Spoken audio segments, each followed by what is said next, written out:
afternoon and welcome to Blast Slam 5, day number 2. You would have seen our lovely trailer there for Chengdu, China. That's what our teams, our players are all fighting for, but it's not as beautiful as my panel. You guys look amazing today. Misery, loving the shirt.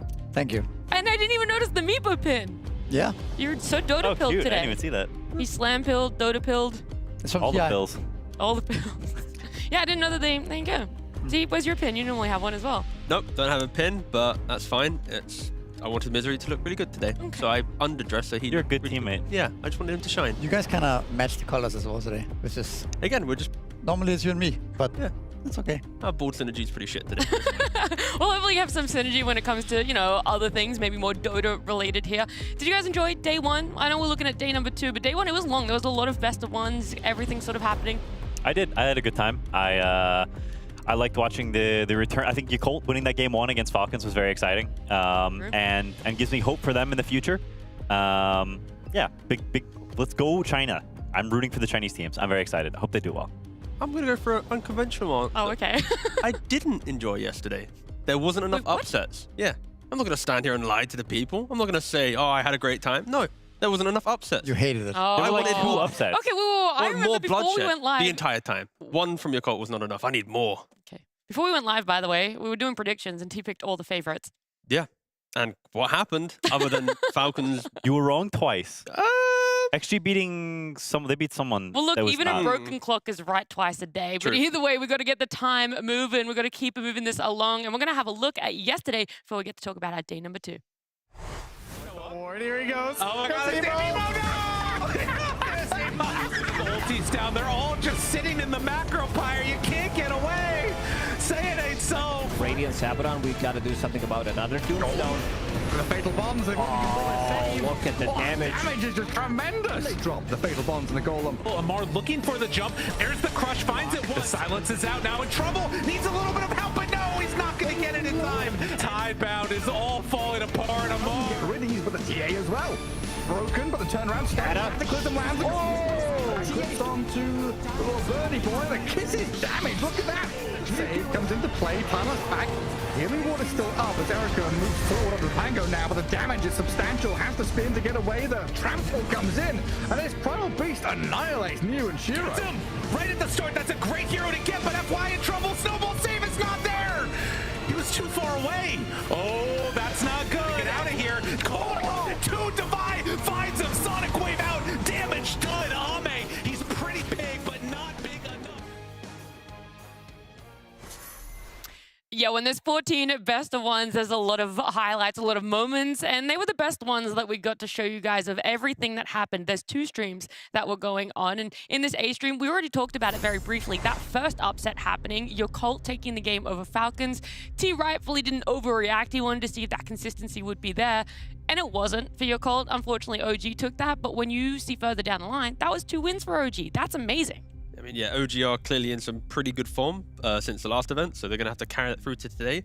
And yeah, interested to see them. Unfortunately, you know, we're not going to see your cult personally. You know, Tianming, what a great player, but not on our stream, so we'll have to talk about him maybe tomorrow. Or maybe during some of the drafts today if we want to as well. That's always a possibility. Sometimes the heroes, you know, it just brings certain players to mind. If I see a Phoenix, we're going to talk about Tianming. No We matter have what. to. We have to. It's just obligation, contractually. Well, look, we're going to see exactly what happened over in B stream yesterday, games that we weren't following as closely here on this stream. And for me, I don't know if it would be an upset per se, but I really liked seeing Navi's games. Their one against Yandex, that was a phenomenal showing. Later on, they were able to get that win over Tidebound 2. And then MOUZ series.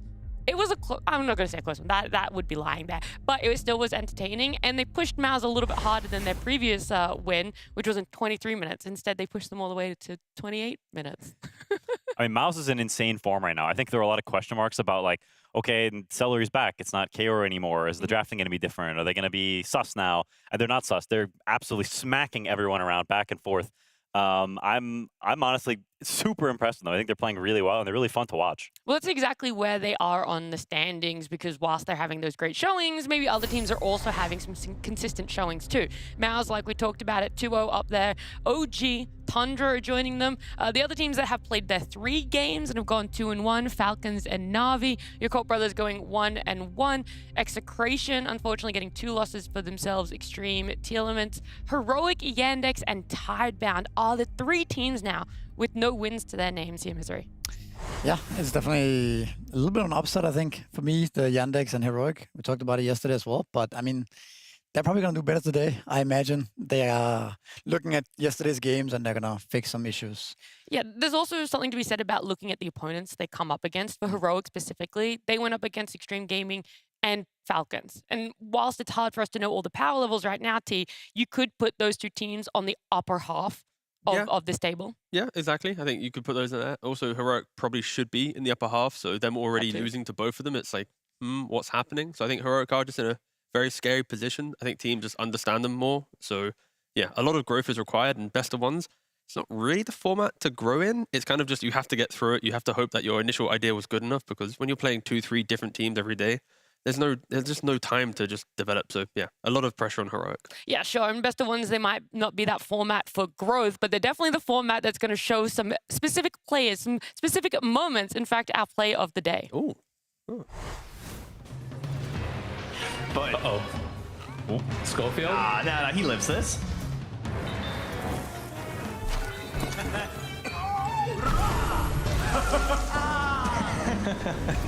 Easy. The deny. And he gets it. That was sick. Jeez. Dude, that is the most Schofield. It's always HEROIC, yeah. It's always heroic, but that was amazing. I loved it. The Skywrath, like, sacrificing, he's like plummeting down into the Tormentor there. He's like, see ya, boys. But to get a deny on yourself, and then on top of that, the last few ticks of Mystic Flare being able to snipe away that Tormentor. I don't know, man. The whole play and then just seeing it visualized, it's fantastic. It's definitely the most you can get out of that situation, right? Yes. Like, there's nothing else you can do better, so that's pretty cool. Yeah, normally you're thinking about, okay, can I run into like a neutral camp or something like that, deny myself that way? Tormentor, much closer, and the off chance that you're able to snag something for yourself there too. I mean, Yeah, might have got a little bit lucky stealing the last hit. I mean, I didn't even realize it happened. I was watching. I was like, oh, he got the oh, what the? That's Schofield, though. Don't chase Schofield. Never, ever chase Schofield. No. I have nothing to add. I mean, it is just a fact. It is just gospel. When you Don't- play don't against chase them, that's it. It'd be rude to say anything else other than don't chase Schofield. Don't chase Schofield. In that game, he picked up the Skywrath for themselves. There was also the Clockwork that came out in that draft, and we talk about it like sometimes there's just certain players and heroes that you think are always going to work together, be paired up together. But what has really surprised me so far is the heroes that we're seeing rise to the top. Right now, there's still 4 heroes that have a 100% pick ban. Win rate. A pick ban rate, 100% pick ban rate. Do you guys know any of the 4? Like contested? Yes. 100% contest rate. That is a way better. Thank you, Misery. That's a much better way to say it. Sure. Centaur, Are you cheating? Naga, Yeah. Timber. He's cheating. That's what I got. It's Marcy is the other one. Yeah. Ah, yeah, that makes sense. Yeah, crazy. Anyway, I just wanted to see how you guys are feeling, warming you I'm up. sorry I have notes, by the way. I'm sorry that I agree. Look, see here? This is the Blast Slam. This is the Doe buff.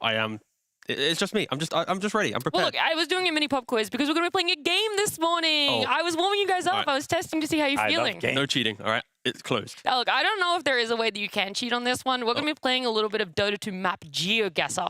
So it's a zoomed in portion of the map, What the heck? and we have to guess where it is.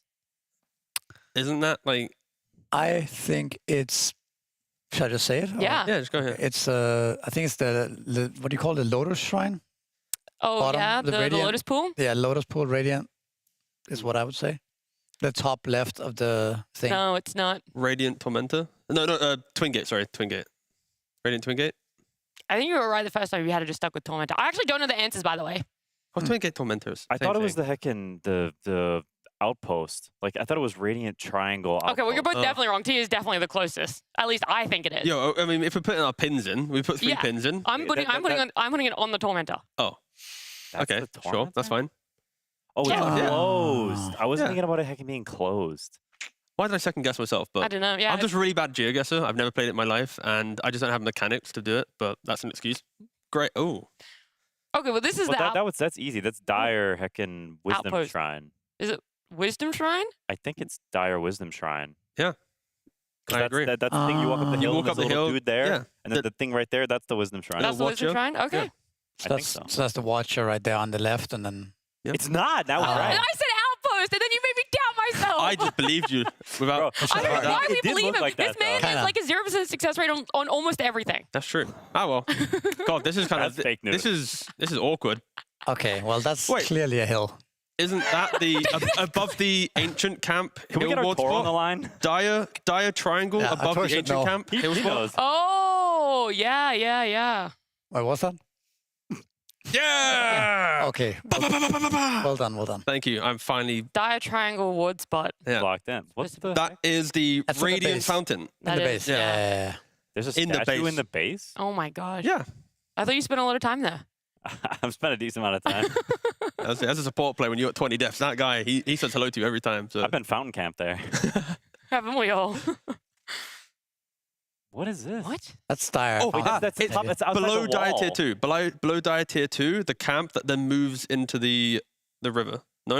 Am I just getting too carried away? Bottom thought it one, or was- is it in the top? I thought it was the top tier 2. Yeah. I Dire top tier. Did I say 'Cause top isn't or there bottom? You said bottom. I meant top tier 2. Okay. Sorry. I agree. My Then apologies. I think we're the three of us on My the same bad. page. Sorry, I got carried away. I think it's is this a Dire base somewhere? Maybe the fountain area entrance. But there's Oh, water. no, wait, we're silly. Look at the red line. Isn't that the base when you walk into the base? You've got the little red gate. Could be. So Yeah. it's the top or the I don't know. bottom It's Dire. the water that's throwing me off. Yeah, it's true. I mean, it's. Fucking Roshan! Fuck! Wait, what was that a close up of? Oh, it's water. Oh, yeah, of course. Yeah, why would it be in the base? It's the torches look like that? God, this is so. Huh. Oh my God, I feel Bro, so I've never dumb. zoomed in on a torch. Okay, that's bad. Neither have I. Oh, this But is what I rough. like, you're asking like as if you've never seen a torch in your life. Not ones with heckin' That's skeleton also skulls fair. on it. I can't. That's bottom radiant. That's the wishing well that gives you the extra in between the small camp and the ancient camp, right below the tier 2. The is it not? wishing well. That doesn't do anything anymore. No, it doesn't. But isn't that it? Oh, Is it? I don't know. I don't know. I'm asking. now you're really it is. Yeah, that's good. It's the exact spot I said. Yeah, that's great. Good job. Thanks. That sounded really sarcastic. No, it wasn't. I promise you, it was good. This is that- surprisingly I'm hard. really bad. Yeah, Isn't I'm that really bad too. bounty rune spawn? But it's Why got is it like so it looks like purple? an arcane. Isn't it? Yeah, it's not arcane rune Yeah. actually. So it must be a it's real Oh, rune, so you right? think it's in the mid? Bottom rune. top. We're so fucking bad at this. I Oh, think it's it's top hard. bounty rune I spot on think Dire you're right. side. I think you're right on the bounty. Top bounty river. That's what I think, and that's the ancient camp in the Yeah, background. yeah, that's it. Why the Dang. what? I think I'm They- doing I think really That's well the right medium now. camp, though, to be fair. Well, okay, it turns out. That Whatever. picture was hella I sus. think this whoever is took that the screenshot. bottom That- bounty. Oh no, Above that's the That's the Radiant Hill. When you walk up into the Radiant Woods. Mhm. bottom jungle walking. Yeah. The bounty is like just below it. Yeah, It's like yeah, Roshan's you that play some way up. ops there that always gets dewarded. yeah. That always gets Yeah, dewarded. you That's do true. this. That's true. That is such a you're contested lazy. ward spot. You're lazy warding. You just ward there, Yeah. and it always gets dewarded. 100%. Yeah. 100%. This is And just this is- top That's the radiant stairs leading triangle. up. Wait. No, Top- this is Roshan, right? Yeah, Bottom top- Roshan. yeah, so it's the top same, but it's like shifted Oh, that way. maybe just it's a little top- bit. Isn't it top Roshan? Yeah. Top or bottom? Top Roshan radiant steps. No, but what's up Oh, with out of the triangle, out of the Yeah. radiant tri. Yeah. Okay, yeah, Yeah. okay. See, if you put ward spots, I can do that. If you put obscure Roshan The little worst. choke points, no fucking clue. I mean, it was a close up on like the inside of the torch. That one was sus. Yeah. All right, we got one more, by the way. So we've done 9 out of our 10. Apparently, this one is very difficult. What? Bro, it's like, where the heck is this? What? Let me think. Okay. I mean, it kind of just looks like the edge of the map. But it's Okay, probably but not. which edge of the map? It could also be like the stairs to somewhere. I'm gonna say it's right outside. Right. Based on the angle, I'm going to say Dire side because Okay, the I was camera thinking dire side too. because the camera's looking in and the steps are going that way, So right? where- Because where otherwise am I? it'd look the other way for radiant. So it's a dire-sided picture, and is the steps to mid lane? Okay. Guess locked in. All right, that's tease. Everyone's doing their own individual guess this time. It's not as collaborative. Mm, That's a really mid good lane guess, being at the Vincere, base, Quinn? by the way. you have The anything? Quinn? edge of the map somewhere on Well, Dire. okay, that's such whatever. Top I'm not even Top going to go jungle. with you.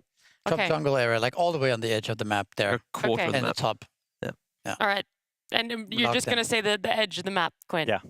Great. That's what you're not going to pick a location. Nah. Okay. All right. See it? Okay. I'm going to say Go Dire Lotus. Pool area. Was you just fed the information? Yo, I was. yo, There was no way. what I the wasn't hell? actually going to claim it. Okay. Oh, I thought. Okay, this is Dire side. That's kind of cool. Yeah, you were very good at guessing the Dire side. So, and Quinn, I don't even know. It was pretty close to the edge of the map. No, it really wasn't. No, it was actually no. Quinn was. No, it's very close to the edge of the map. It wasn't The edge is really. right there. Yeah, if you're Phoenix, you're sunray off that. That is like at least 50% of the map. If you were just like, it's near the edge. You've just made me feel really dumb before the start of the entire day.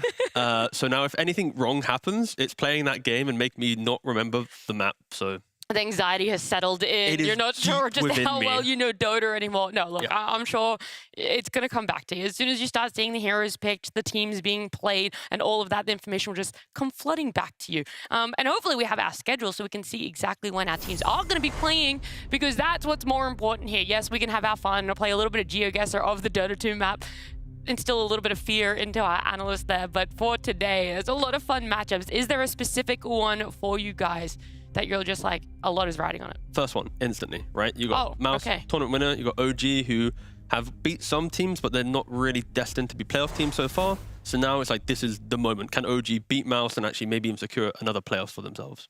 Yeah, I mean, both of these teams right now being undefeated in this in Blast Slam in our group stage right now. So we do have MOUZ up against OG. He wants to have a BKB probably, but he also decided to join this one. He's like, Radiant Sabaton, we got to do something about another Tombstone.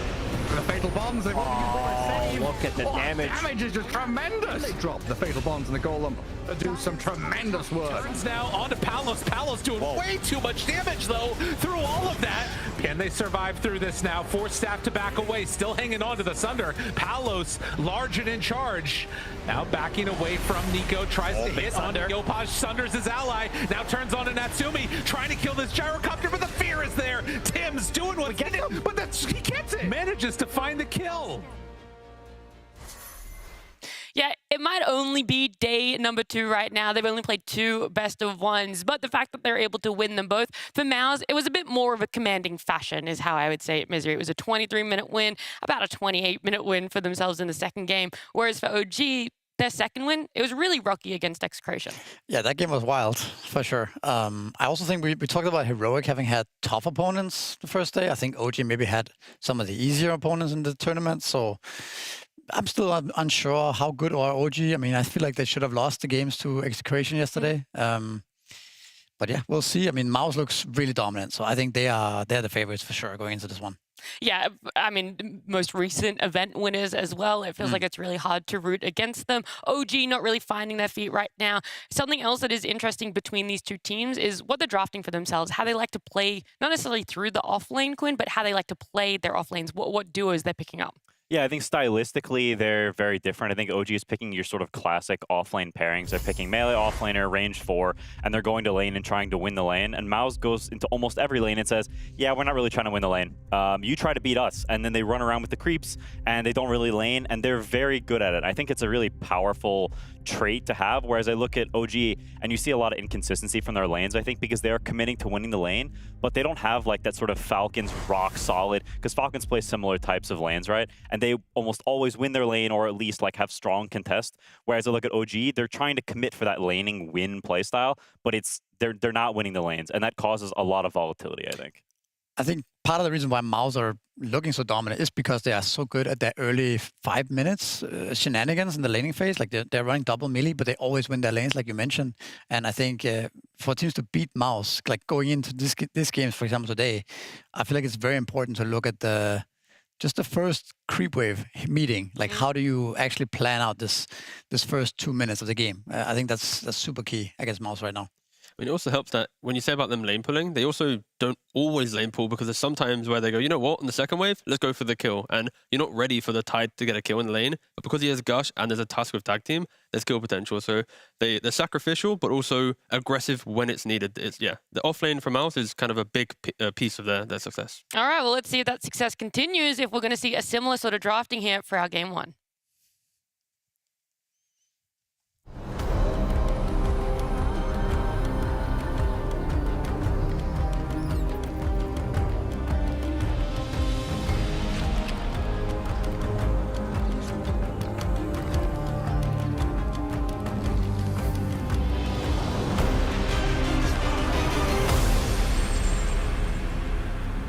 a win here would be so much, not only for OG to go up against a quote-unquote tougher opponent, but for MOUZ showing that they're having that consistency coming off of the back of a previous event win.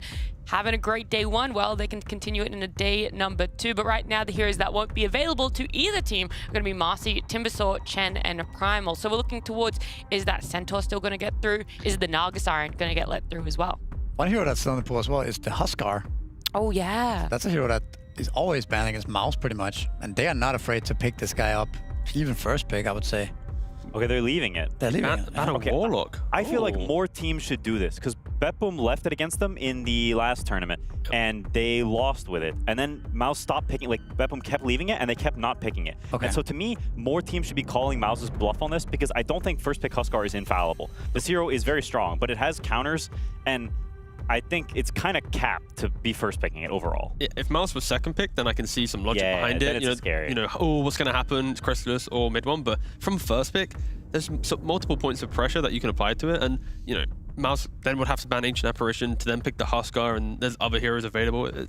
Yeah, I do respect OG calling the bluff, but then promoting Warlock to a first phase ban, that sounds a little bit of an overreaction, because personally, I think Tusk being in that ban position would make me feel a lot happier. It's more stable, opens up a lot of other lineups, but... Then again, the whole argument of banning Yamich's heroes is also a bit strange, because you ban out the Tusk, he's gonna play the Pudge. You ban out, you know, he's gonna get his melee 4, and he's gonna have huge impact, right? Mm-hmm. So we did see the other day, yesterday, the stat on Warlock, and they have, I think the last week they've played 14 Warlock games. But that was Kaori, right? I know it's Kaori, but actually Celery played it yesterday as well. Oh, did he? Yeah, he did. Oh, he okay. actually took it up and played it. So I think it's not a unreasonable ban against MOUZ, and it's very standard, strong openings here from both teams, right? Not committing to a Huskar or anything crazy like that, just strong foundations here. Yeah, and the other quote-unquote bluff that they also called is either team wanting to play Naga Siren, because that one's gone untouched right now. Yeah, that's true. Yeah, we saw XG, I think, throw away the ban against MOUZ yesterday. So I'm glad to see that people are not banning this Huskar first pick, because like, I think it's honestly just cap. And I think other teams will look at this and say, oh, they didn't first pick it. We also should not ban it, because MOUZ are getting a free ban there that they should not have been getting. It's true that it's capped to first pick Huskar, but I think part of the reason why it has been first phase banned is also that you have a lot of your bans in the first phase, yeah, right? It's true. You're lacking bans right now. You might still end up playing against Huskar because you didn't ban it in the first phase, right? So it might still come down the line. But that's where OG, they cannot pick their mid hero. They cannot put, sacrifice Yopaj, right? And potentially a drafting style that they could do is utilize Windrunner in the next phase, have like that kind of potential 4 carry mid flex hero, and then when you get to last pick, then you kind of unfold where it's going to go. Again, Windrunner versus Huskar mid lane, I don't think it's too great for Windrunner, but it's at least a way in which I know OG could draft to deal with that hero in mind. Yeah, I mean, that is the thing about the first pick, is now MOUZ are absolutely looking at Huskar on 18. It's pretty decent against both against Mars and Snapfire. And the hero outside of Viper doesn't really, like, Sniper's kind of a fake counter, to be honest. I mean, the mid matchup is one thing. You also need a way to kill him in the game, right? You need the Broodmother, you need the AA, you need something like that. A Baden, I think, is one of the best. Like, if I'm OG, I'm looking at a Baden 16-17 here, because I think it's good against Dragon Knight, and I think it is one of the best Huskar preventatives. Betboom was picking it on 9 against the first pick Huskar, because I think you just get on top of him and you just hit him one time and he loses all his regen. Yeah. And also, like, stacking spears on a Baden, you're just going to heal him to full when he presses ulti. Like, it's a pretty bad matchup overall. Makes sense. I think MOUZ would also be a team I wouldn't be surprised if they were to put Dragon on Boom sometimes as well. I could see it. So I imagine that's going to be Celery's hero here, but the Jakiro is banned out, the Warlock's banned out like we talked about. Something like Pogna is a hero that has kind of not been seeing that much play recently, but that's a hero he likes a lot. I mean, you want some magic damage. Yeah, we're now entering the territory of Celery's hero pool shining once again, because so far in Blast, he's kind of been playing the heroes that MOUZ played during Valahia, the previous tournament, so now it's like, oh, Celery, what do you actually want to play? And they do go back for the Pugna, a hero that wasn't really played too much, but again, Celery, very happy to play it. But again, MOUZ has this Dragon Knight. Yesterday it was Dragon Knight Yukiro, but now it's Dragon Knight Pogna, right? Like if these heroes win their lanes, it's just your tower's just gone. Yeah, they did. And then the map is open for MOUZ, and then they can end the game super early, like we saw yesterday as well. So I think it's a similar recipe, it's just a little bit a small adjustment. Then OG, at least they have the answers to tower pressure. If they don't lose the lanes, then it's even. Anytime you go to a tower, an arena, Mono Kisses, you can just delay MOUZ's timings if you use your spells nicely. Of course, MOUZ often can poke them out with a mid-1 pick or a boom pick. But yeah, I think OG, they need to be mindful that the first two heroes are, if they don't draft more early fight, they are so critical to their engagement. Okay. A Bane. Yeah, I mean, that hero's it's never really that bad. It's Yeah. it's only if you're going to get zooed, but I don't think MOUZ the type of team to zoo people that much. At least we haven't seen it. Ooh, okay. So when you already covered your bases with the team fight of Snap Mars, I think the Bane is okay, right? Yeah, it's never going to feel that bad. And this is a flex pick for OG, right? Because they actually do play Beastmaster carry as one of the only teams still running that. So I think it's an interesting pick here for sure. I mean, MOUZ should be very aware of that as well. OG just making sure that they have so many layers of fight, right? When we look at them as a team, they're averaging like 40-minute games, but of course their lanes can be 50-50, but they always have lineups that can create these moments in the mid to late game, and this is exactly what this lineup has. Like every hero has a stun, a bit of damage to throw into a fight. Of course, as always, MOUZ's pacing is so scary. But I think OG is pretty happy with the kind of overall draft they have right now. I think that last pick just needs to be a counter to one of the lanes, so then they can play through that hero to try and delay MOUZ. Yeah, I mean, I like the sort of rhythm, the drafting rhythm OG has gotten into. I think that is one of the things that has massively improved for them compared to, you know, this blast, if you compare it to the last one. They were just auto-losing a bunch of games at draft, whereas this game, I think they're just picking solid heroes, and you look at the heroes and it's like, yeah, I don't know, you're just happy with this stuff. It's very solid. If MOUZ picks something, they pick an extra profit, that's fine. OG can play against it. You know, it's not like the end of the world by any means. But this is MOUZ going, we respect that you have some scaling, some team fight scaling. We are just going to drag you around the map. You have 1 or 2 bad TPs, you have the wrong heroes in the wrong place. We'll keep reminding you that and then progress the map ever so slowly, kill after kill. It's also another hero that adds on to the pressure of Pogna and Dragon Knight, right? Like another hero that can play super fast, that can potentially snowball these lanes into to a point where OG won't be able to play the game for a long time. But yeah, I kind of agree with the OG drafting point. I think they put themselves in a position where they have a lot of stuns, they have a lot of damage, team fight, scaling. They kind of have all the boxes ticked. And I think it was the same pattern yesterday, perhaps even in Wallachia, like as a concept. So I think that's a good sign for the team. Yeah, it is very much like sort of team fight, draft integrity from OG, and from MOUZ, like you said, it's very tempo. We're gonna run you over. We're not gonna let you get to the point where Mars has a blink and gets to cast ulti on people before all his towers are dead, and it becomes difficult, right? Because we're just ghost pushing waves.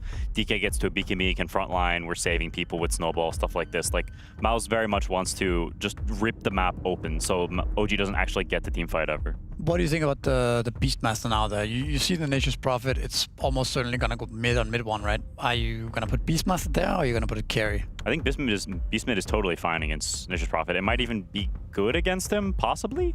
I think it's also, Nature's Prophet can probably draw the lane, but he's certainly not gonna stomp Beastmaster. There's no way. So I think they're totally fine to put Beast mid if they want to. So in a way, right now, you could put the Beast mid, and then if you're NTBs away, you get a super free Beast game, right?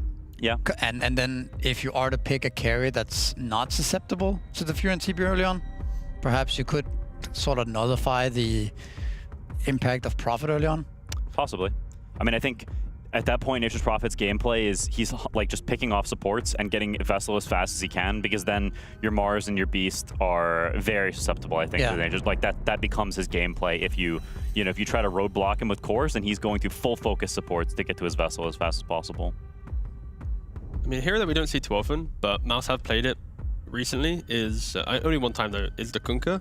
I'm trying to think, like, what's an offlane hero? Because again, a lot of them are banned out. The Timber, the Centaur, the Tide, Abba, right? The Primal, the Slardar. Like, what's a hero that you can be quite tanky, annoying, and then play through as well? And I mean, they picked Undying, they picked Kunkka, but I kind of like the idea of run buff in this game. Sure, as the team fight as well. I think there's also a world where they do put the Dragon Knight offlane, because a lot of the other heroes are banned. If you feel like you can get like a Monkey King, for example, really speed up the game for Crystallis.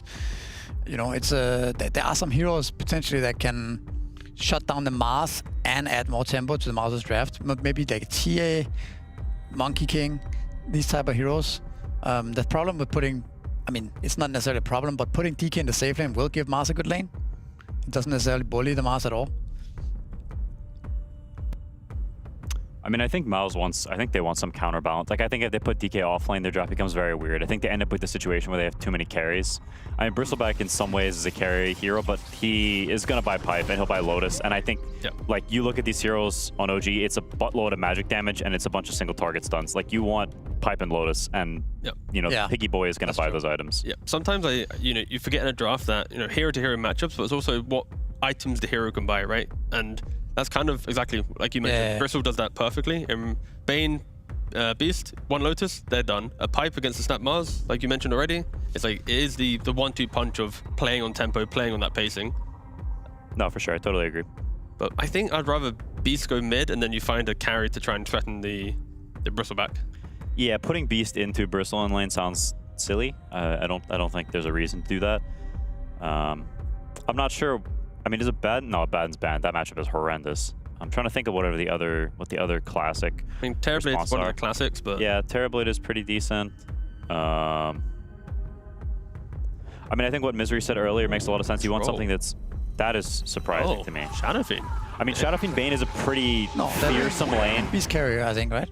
Oh, I guess so. Beast mid. Beast mid. Shadow Fiend. Yeah, I think it's better. Carry. Okay. Like, I think this Spirit used to play this combo. They would play it against us in scrims and stuff. This Bane Shadow Fiend, it's like an insane lane because you just sleep the guy and then you triple raise him because you just pull him towards you. Sure. It's like, I think especially against this like double pulling stuff, if they can get the equilibrium level 1 and not have like the wave push into tower or whatever, I think it can be very easy to just straight up chain feed on Bristleback if you're not careful. Sure, but it's also very susceptible to the Nature's Prophet TP, right? The Pugna Gate potentially like just being swarmed with heroes on Shadow Fiend early on. You know, we saw when Shadow Fiend is behind and starts dying early on, it's very hard to come back on this hero. So, I mean, I think it's an interesting pick. It definitely, like, if you imagine OG's draft in the mid game going as 5, it's very strong. Like, they have a lot of tower damage, a lot of Roshan. They have everything ticked, but the early game is a little fragile with this pick. But that's what both teams have exactly what they want to play on, right? MOUZ is the pacing, the lanes, the annoyance of mid one being able to create all these moves. And then OG, they have the mid, the late game, the fights that they want to play on. Like, their laning isn't as strong as other teams, but the ability to use the spells together to always have team fight in their lineup is very scary. So yeah, it's pretty much to simplify the game. MOUZ, break OG in the early game, force them to play recovery and never feel like they get online. And for OG, just don't feed away silly kills. Get yourself to a couple items, and then the game is all about like macro gameplay. Where do you want to play? But yeah, MOUZ, a lot of pressure on just winning the lanes. But that's what they've done so far in Blast Slam. They are so good in the first 20 minutes of a game. I think it should be interesting to see what MOUZ does level 1 now. I think that's a really interesting point, because now they see the lanes, they see it's okay, it's Bane Shadow Fiend, we have this Bristleback. If he starts feeding, it can ruin our draft, right? So they need to think about something that can enable this Bristleback to get into the game and get through the first couple of levels, and you know, while also being able to potentially shut down the Shadow Fiend. Yeah, it's very distinct ideas from both teams, and I think the early game determines very much of where this game goes, because it's very much tempo versus team fight. All right, tempo versus a team fight. We'll see if that is what MOUZ are able to do. If OG have some answers and exactly how this is going to play out in a best of 1 with 2 undefeated teams.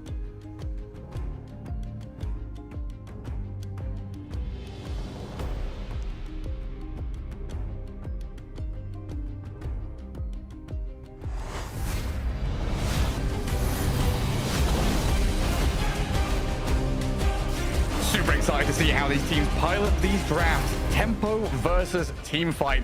Man, it is going to be a great one. An absolute banger of a draft. Nice building blocks, stability in the early stages of the draft, and then a little bit of adaptation towards the end, Lacoste, with Shadow Fiend Bane lane and that Bristleback from MOUZ. It is pretty similar to what Nagasar and Shadow Fiend does with the reel in. You're pulling him in. Same goes with the sleep. It's not as effective because you do get woken up, but it's still a very strong lane. I do like that OG is kind of going with something that they've been doing ever since the Wallachia, where they kind of showed what their roster can do. And Also MOUZ. I think we have pretty much the same idea. They're not changing anything after getting that victory at Wallachia. Seems like this team just wants to brawl. At the early stages of the game, you're going to see them go in. Like, I like this mid one Nature's Prophet. They're trying to break the lanes. They're trying to get to like this early advantage. Most of the games that I watched from OG during the previous tournament, they were losing their lanes. They were like always playing from behind. And if we see how MOUZ have been playing, especially recently so far at the Blast Slam, they've been winning their games in 25-30 minutes. Yeah, also kind of cool to see the little switch ups as well. With this, Bane has been a reasonably popular hero, but nice to see the panel kind of talking about the way MOUZ plays that off lane, right? Double melee. I think it was Quinn saying they don't really intend to go and win the lane by fighting over the lane itself. They do the dragging of waves, manipulating equilibrium. Bane, one of the best heroes at kind of stopping that nonsense from happening and being Damage, buddy, wake up. We're on pause and it's time to play the game. It's just chilling. Big yawn, big stretch. I saw Chrysalis going for it as well. Mid one. No, but I do agree. I think the way that they play the lanes is quite interesting. This is the team that will constantly run at you. Like, post 6 minutes, they will be in your face all the time. It's mostly been Yamich. He had pretty amazing tournament. I think his Tusk was 8-1 or 9-1. Did lose only one game. Pretty impressive stuff coming out from him. Some clutch saves. And this type of a lineup, like, they don't have team fight on side of MOUZ. Like, literally none of the heroes are good at team fighting. A lot of single target coming out from them. Some AoE from Bristleback. Some splash from Dragonite. But if we think about, the big AoE teamfight ultis like Mars Arena, Snapfire ulti, Shadowfiend ulti as well, they really can't match that. So they're going to try to outnumber them, try to break the lanes with this Nature's Prophet from the mid lane, get to his Urn/Spirit Vessel as fast as possible, and then try to play from there, try to make stuff happen, especially for the supports. I think it's they have good amount of stuns. Tusk is going to be the key, who's going to be setting things up. I also think the supports are not going to be playing around Nature's Prophet because he can come to other lanes. A lot of the times we do see two supports coming to the mid lane, making sure that they're securing the runes. You are Nature's Prophet. You don't build into bottle. You don't care too much about the runes. So Vessel. Yeah, it's just going to be stats. Like, he wants to be able to build into that vessel and try to make stuff happen on the side lanes. So most likely we're going to be seeing like twin gate rotations post 6 minutes and just try to stay in the lanes as much as possible rather than coming to the mid lane, which is going to give Beastmaster some freer time when NP TPs. He could start pressuring the mid tower. I mean, they're called MOUZ sports, but they love dogpiling, right? That's kind of how they've been playing through Wallachia. What their success has been is bringing numbers, bringing everybody to these fights and making sure that you come out victorious with some kind of reward. And that's what Nature's Prophet excels at. I can tell you're an old school player, Gary. Calling people dogs, love that. It's not ideal, but, we'll forgive you. What do you mean? Dogpiling is a term that's not necessarily calling people dogs. Come on. I know. Come on now. I'm just joking. This is a... You're gonna get me cancelled. Nah, we're good. It's let's see. The smoke. Something that Misery was talking about is how they're going to be able to adjust to this potentially super strong safe lane coming out from OG.CET. If they're going to be able to maybe get the first blood here, and here they come. Man, Tim's have to walk it back. Seems like they're not on the same page. Yamich stealing shards. He wanted to go. The rest of them back up. Yeah, they were ready to just back off. Scam's going to return back to lane. But yeah, on that point you were making, and the panel was talking about this team fight versus tempo as well. MOUZ have one cooldown, right? Dragon form, and even that doesn't have that much of a downtime.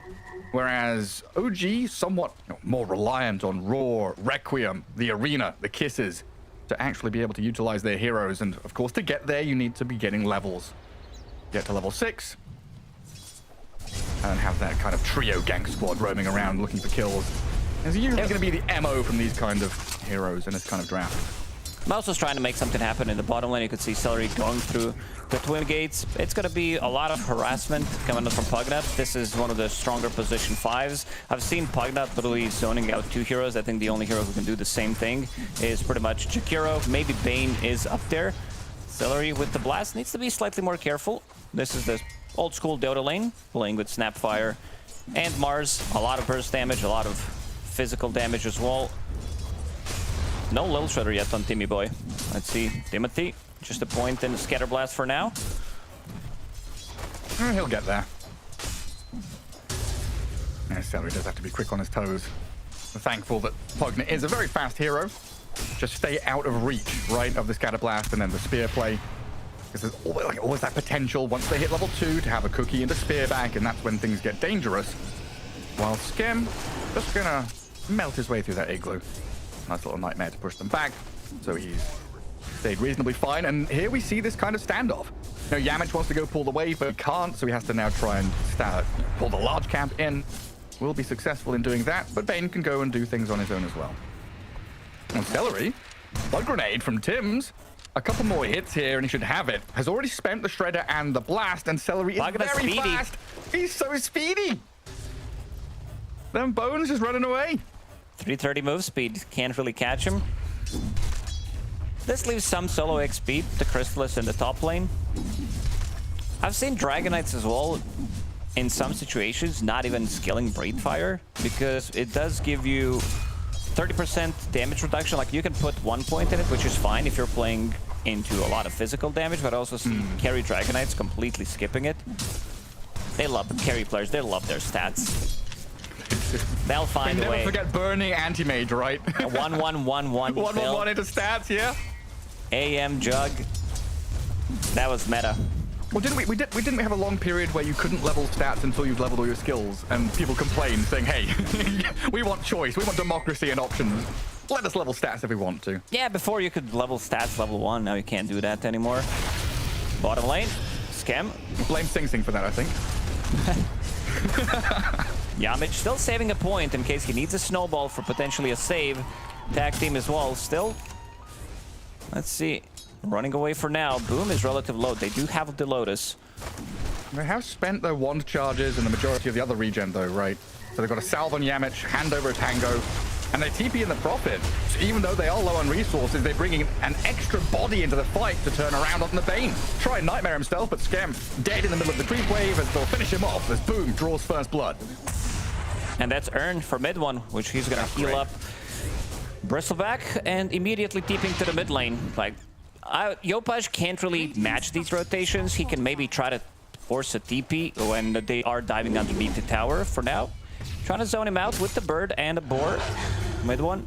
No TP. His teleportation is going to be up in 15 seconds, so we'll need to run back to base. Oh, it's not easy though, is it? This Beastmaster is putting a lot of pressure. Last hit-wise, 21 and 6 compared to the 12 and 4, so that rotation from mid one, yeah, absolutely needed to keep him above board. And Boom gonna try and pull his large camp.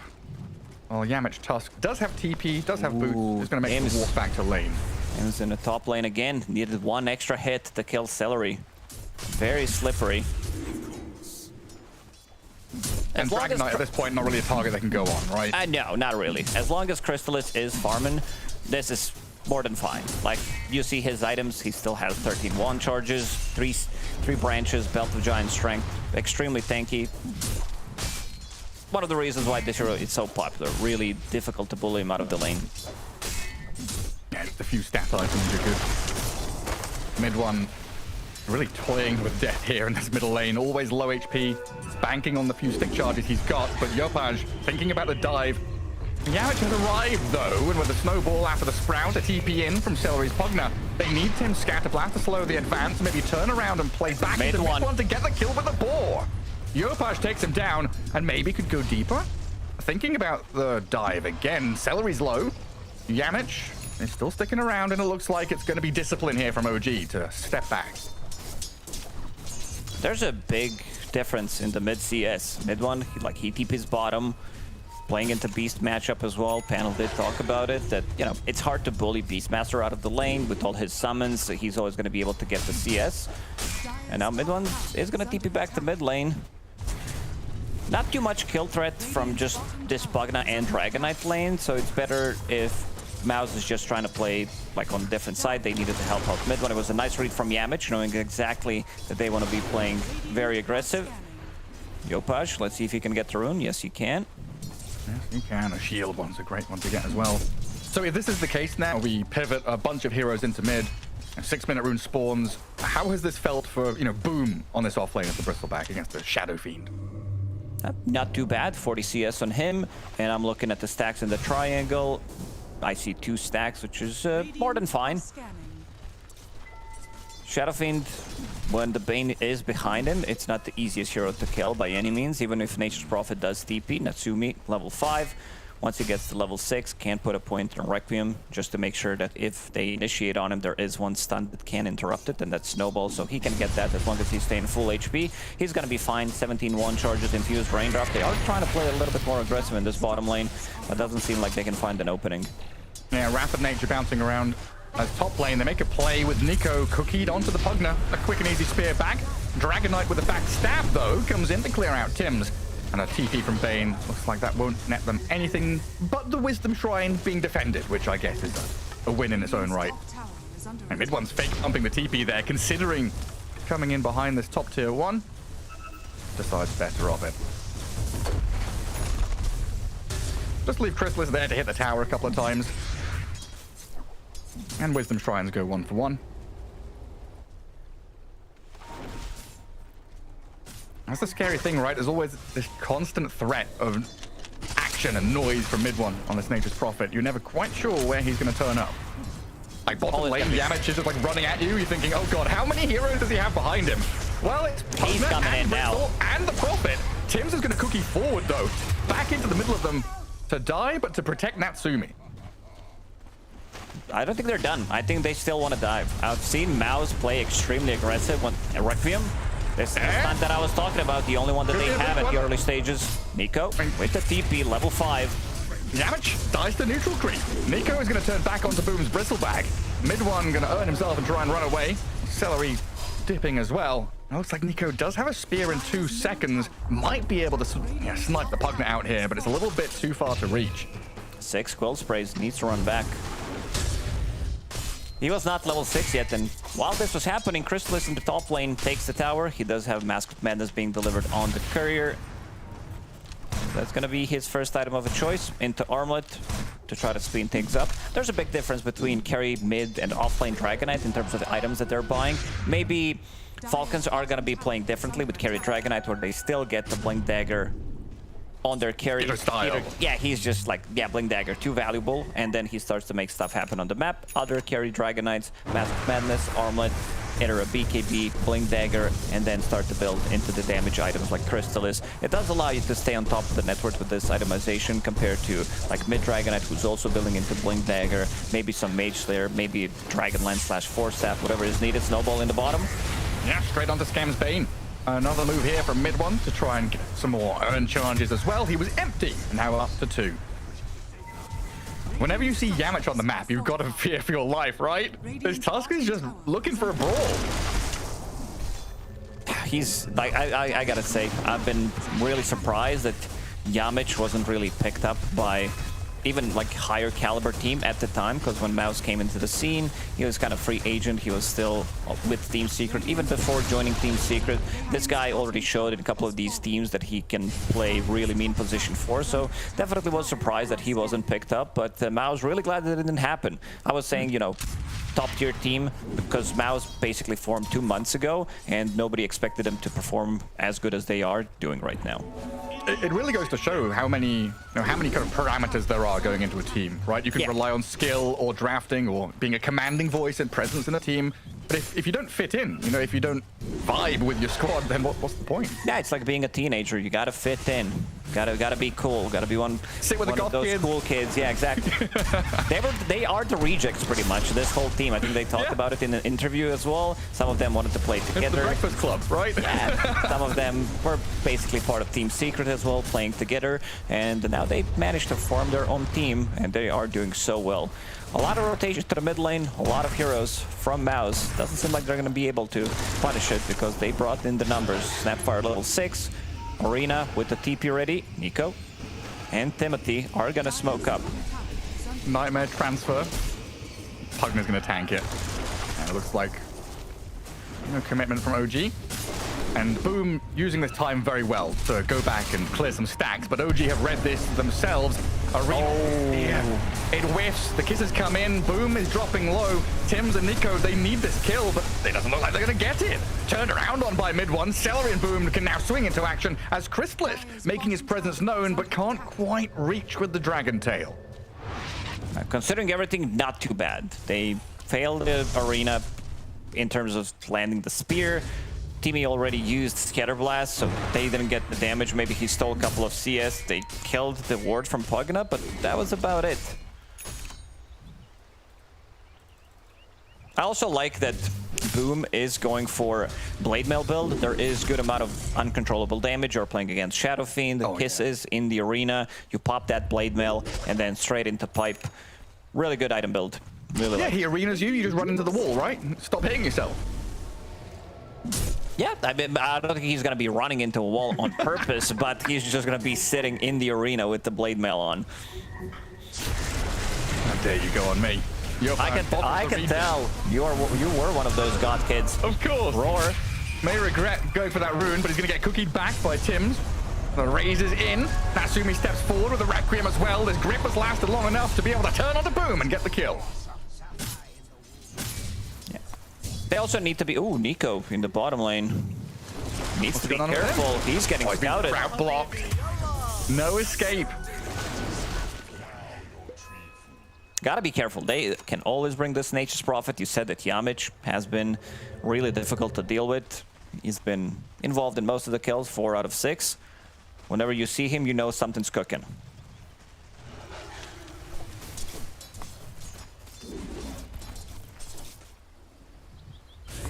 Give him a little bit of time in the mid lane. Bleach some experience, get a bit of gold. Has the blink queued. But Tusk needs another 2 grand or so to get there. So a moment of calm now, where we do go back with Natsumi to farm some stacks. Beastmaster looking to finish off his Ags, looking for these initial key items over on OG. But this, I don't know, the threat and fear of MOUZ is kind of swelling. Dragon Knight nowadays kind of feels like that looming threat of an anti-mage in the old days. He's farming, he's off the map, he's hidden, and he'll come out of the jungle suddenly with a massive strike force that is kind of unstoppable sometimes. Yeah, it is a lot of damage. Like, he's about to crack level 12, so we'll have extra bit of attack damage as well. Armlet, Mask of Madness ready. Continues to farm up, staying on top of the net worth. Yeah, not really worth going to hunt him either, because he is the kill. Yeah, their heroes are really not easy to kill. Bristleback, like even Tusk, Pugna with the TP, some Decrypify. Extra bit of a heal. Scam. Yeah. He got scammed there by his team. I think somebody from the team said, yeah, you're Bane, one of the best heroes in the game. Go try to steal the XP rune. Didn't happen. That's what we picked it for. Go steal Shrine. Nico setting up in mid lane. Of course, doesn't have his blink yet, but the phase boots looks like that's going to just about give him the speed to get in range for the arena kisses onto Pugna. They really showed him. They really showed that Pugna.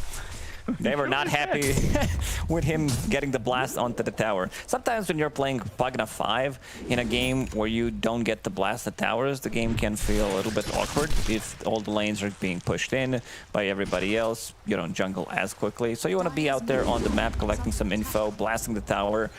2 big ultis used. Let's see if MOUZ can make something happen. In terms of starting the fight, they really don't have a way to start a fight immediately. They will have 2 Blink Daggers, one on Chrysalis, one on Yamich, but that's going to take a while.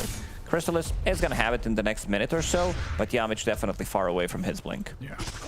Well, OG were trying to make the move with their Beastmaster having his Aghanim Scepter ready. They were looking down at that bottom lane, but Boom has made his slippery move through the river to join the rest of his team mid. As they try to keep that pressure up on the tier 1. Catapult wave has arrived. Pugna here with Chrysalis. And after this tower, Dragon Knight will have his Blink Dagger, which makes MOUZ that much stronger. Very difficult, if not impossible, for OG to defend this, so they're just going to let it slip. Get resources and farm elsewhere. This is the great thing, right? They're pushing 3 mid, but Yamich is already setting up. I guess they're 2,000-3,000 range ahead of his team and looking for moves like this. They were aiming for the Shadow Fiend, but a dive onto Tims, if they're going to pick him off on the tower. Oh, the Nightmare save. They've got him out of there. Tims is fine. Another Beastmaster. Beastmaster. Oh, he's just dying. Damage comes through quickly. He's dead. The Requiem now arrives. A spear on the DK comes in. Amy with the buyback. Down, but cannot stand his ground. Oh, come back in with Tims. A buyback out of the Snapfire. Looking at the mid-1 Prophet who came in through the back. He's been raised down. Nico with another spear. Snowball's here. Try and pick up Boom on the way through, maybe, but they're going to die one by one. MOUZ bleed out. The buyback from Tim's pays off big time. The kiss is on the DK. Wait, can they catch up with the Shadow Fiend to raise him? No, they can't. Ooh, Mask of Madness. Too much.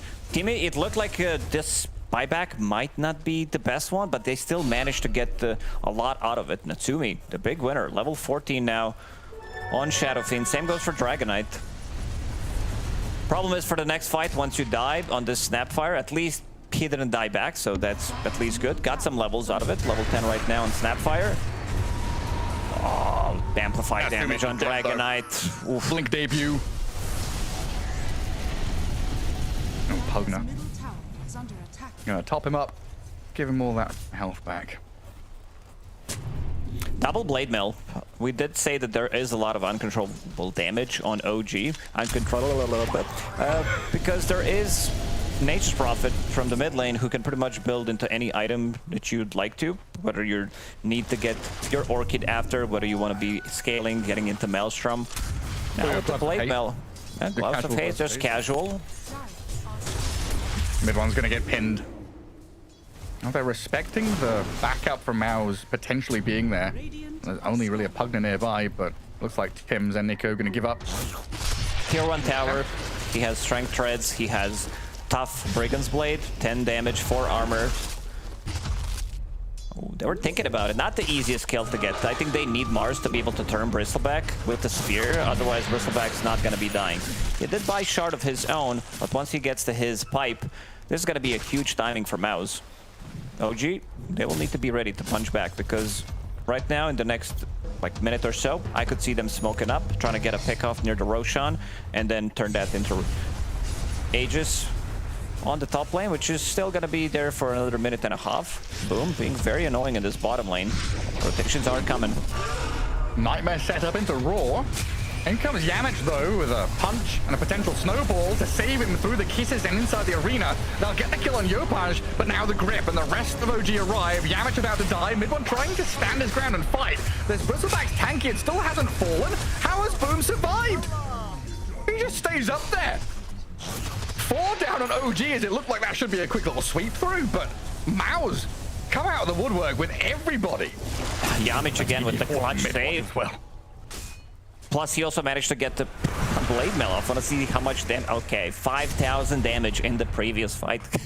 Coming out from Bristleback. The same amount of damage as the whole OG squad did. Incredible. And this is before pipe. This is before even him having cloak. Oh, I thought mid one might TP. Chrysalis goes for the blink stun. That put the fear into me. And Natsumi definitely not comfortable at all.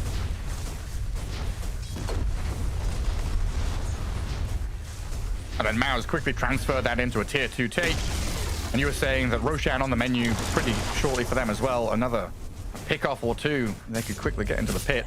Yeah, but it's going to be on bottom side of the map now because they've been pretty busy. And suddenly it's a 7k gold lead for MOUZ. This is their peak. Like, they're very aggressive between 10 and 20 minutes. They just constantly keep running at people.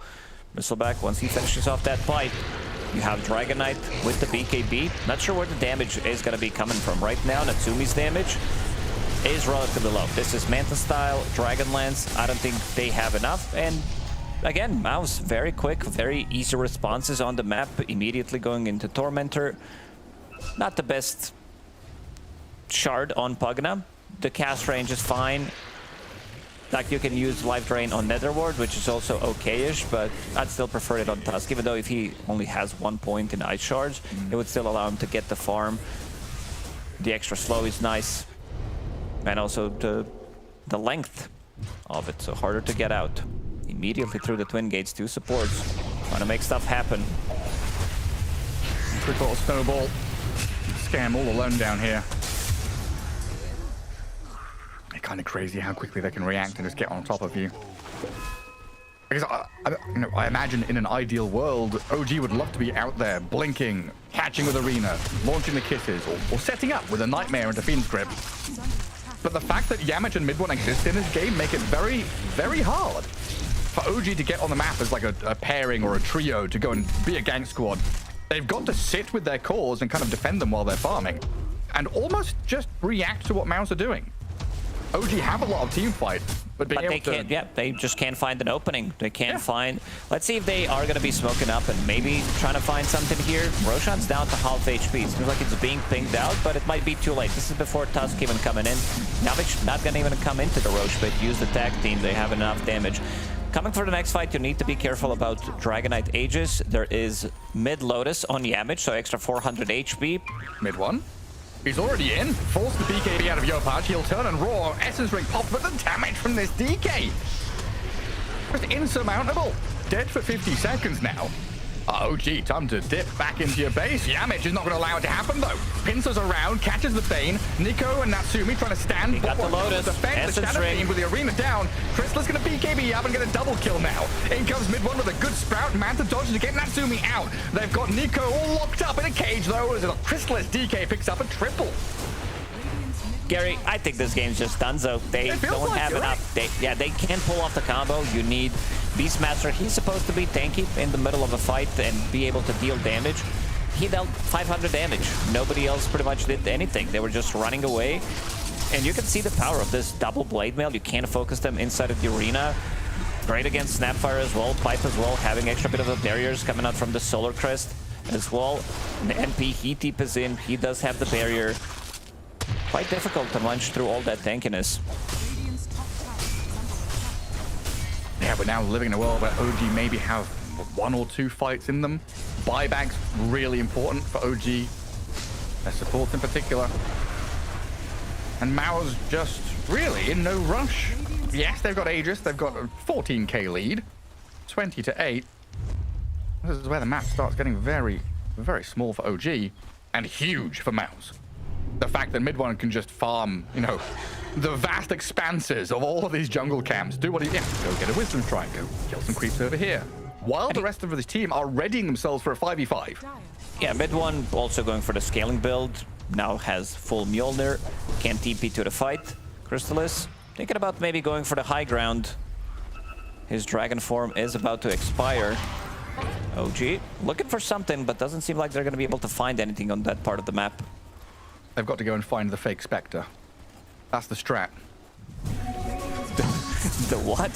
The fake Spectre. It's mid one on the Prophet. He's playing like a freaking space, just farming jungle camps. They're like, oh, I'm here. I thought it was some like old school meme that I was not aware of. No.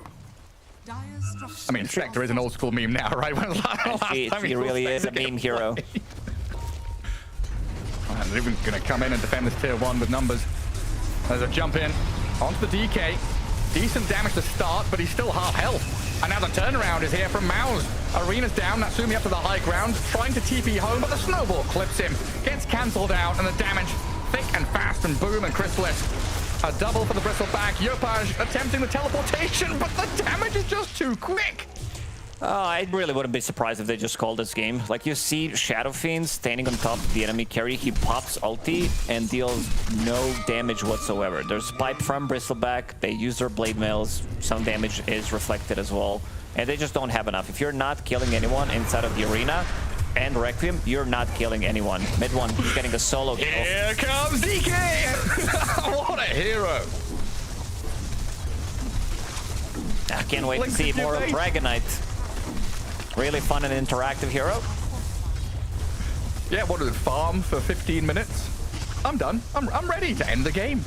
Yeah, he's like the combined version of TB and Sven, because you have the damage, you are a range hero as well, you have stun compared to Terrorblade, who needs some kind of a setup. Terrorblade is still in an okay spot right now. Even Sven, even though he wasn't as popular at the last tournament, but this hero is just too good of a hero right now. And let's see if maybe they can pull something off, some spear into tier 4 towers. Not sure if they can even kill one of the cores, even if they spear him into the tier 4 towers. Yeah, Boom just plants his body in front. Does get speared back. Maybe they can kill this Bristle, but there's a snowball from Yamich yet again. Nico has just evaporated under the damage from mid one. They don't even pick up Boom. Yamich is going to snowball himself, try and essence ring up. They do turn and focus the Tusk, but mid one's picked up a double kill. A buyback out of Yamich, a roar on mid one's Prophet. Natsumi with a Requiem, he's trying to go for it here. Arena to trap them inside, and the raises to turn. They've got some good damage and kills now. Boom and Crystallis trapped inside. The cage from Nico. Mid one has buyback ready. If they overextend, he's buying back. Oh, you're absolutely right. He does. The golden board and a buyback from Prophet and turning onto Yopaj now. The spear to defend not good enough. Mid one doesn't get the catch on the MOUZ on the way through, but MOUZ still with him. Well, still had Aegis, now does get claimed on the DK. A full resource Chrysalis with Dragon Form. Ready to take your tier 3s and blink in even deeper. Straight onto the Shadow Fiend. Good nightmare save from Scam for sure. But yeah, just scraping the bottom of the barrel here to try and hold on for dear hope. This game feels over. And Yopaj is going to be the first one to call it. Very one-sided. MOUZ just too good at playing these early fights, finding openings on the map, and like the game is even for a good 10 minutes, and suddenly they get a kill, and it starts to snowball out of control. You see Bristleback, they try to go on him, he survives, they try to go on him one more time in this bottom lane 15 minutes into the game, and they just can't find a kill. He survives, another good snowball save coming out from Yamich. I gotta go back to draft. I saw Warlock being banned in the first phase, leaving hero like Tusk available for Yamich. I think something like this needs to be switched up for whoever is going to be playing against MOUZ in the next few hours, because it feels like giving him a hero like this is just too valuable. Do we just start banning DK? Just get rid of the Dragon Knight. Please remove it. We'll see what the panel think as we head back to Nat and the boys. Yeah, well, look, I'm definitely not against banning Dragon Knight in the first phase if teams are just going to first pick, open their drafts with it, and it's going to go uncontested, having free farm, having the game that it did. But in saying that, pretty much everyone on the side of MOUZ had a really good showing here. We talked about it, team fight, tempo, what was going to come out on top. And I mean, this tempo right now, Misery from MOUZ, in-game and out, is definitely undefeatable.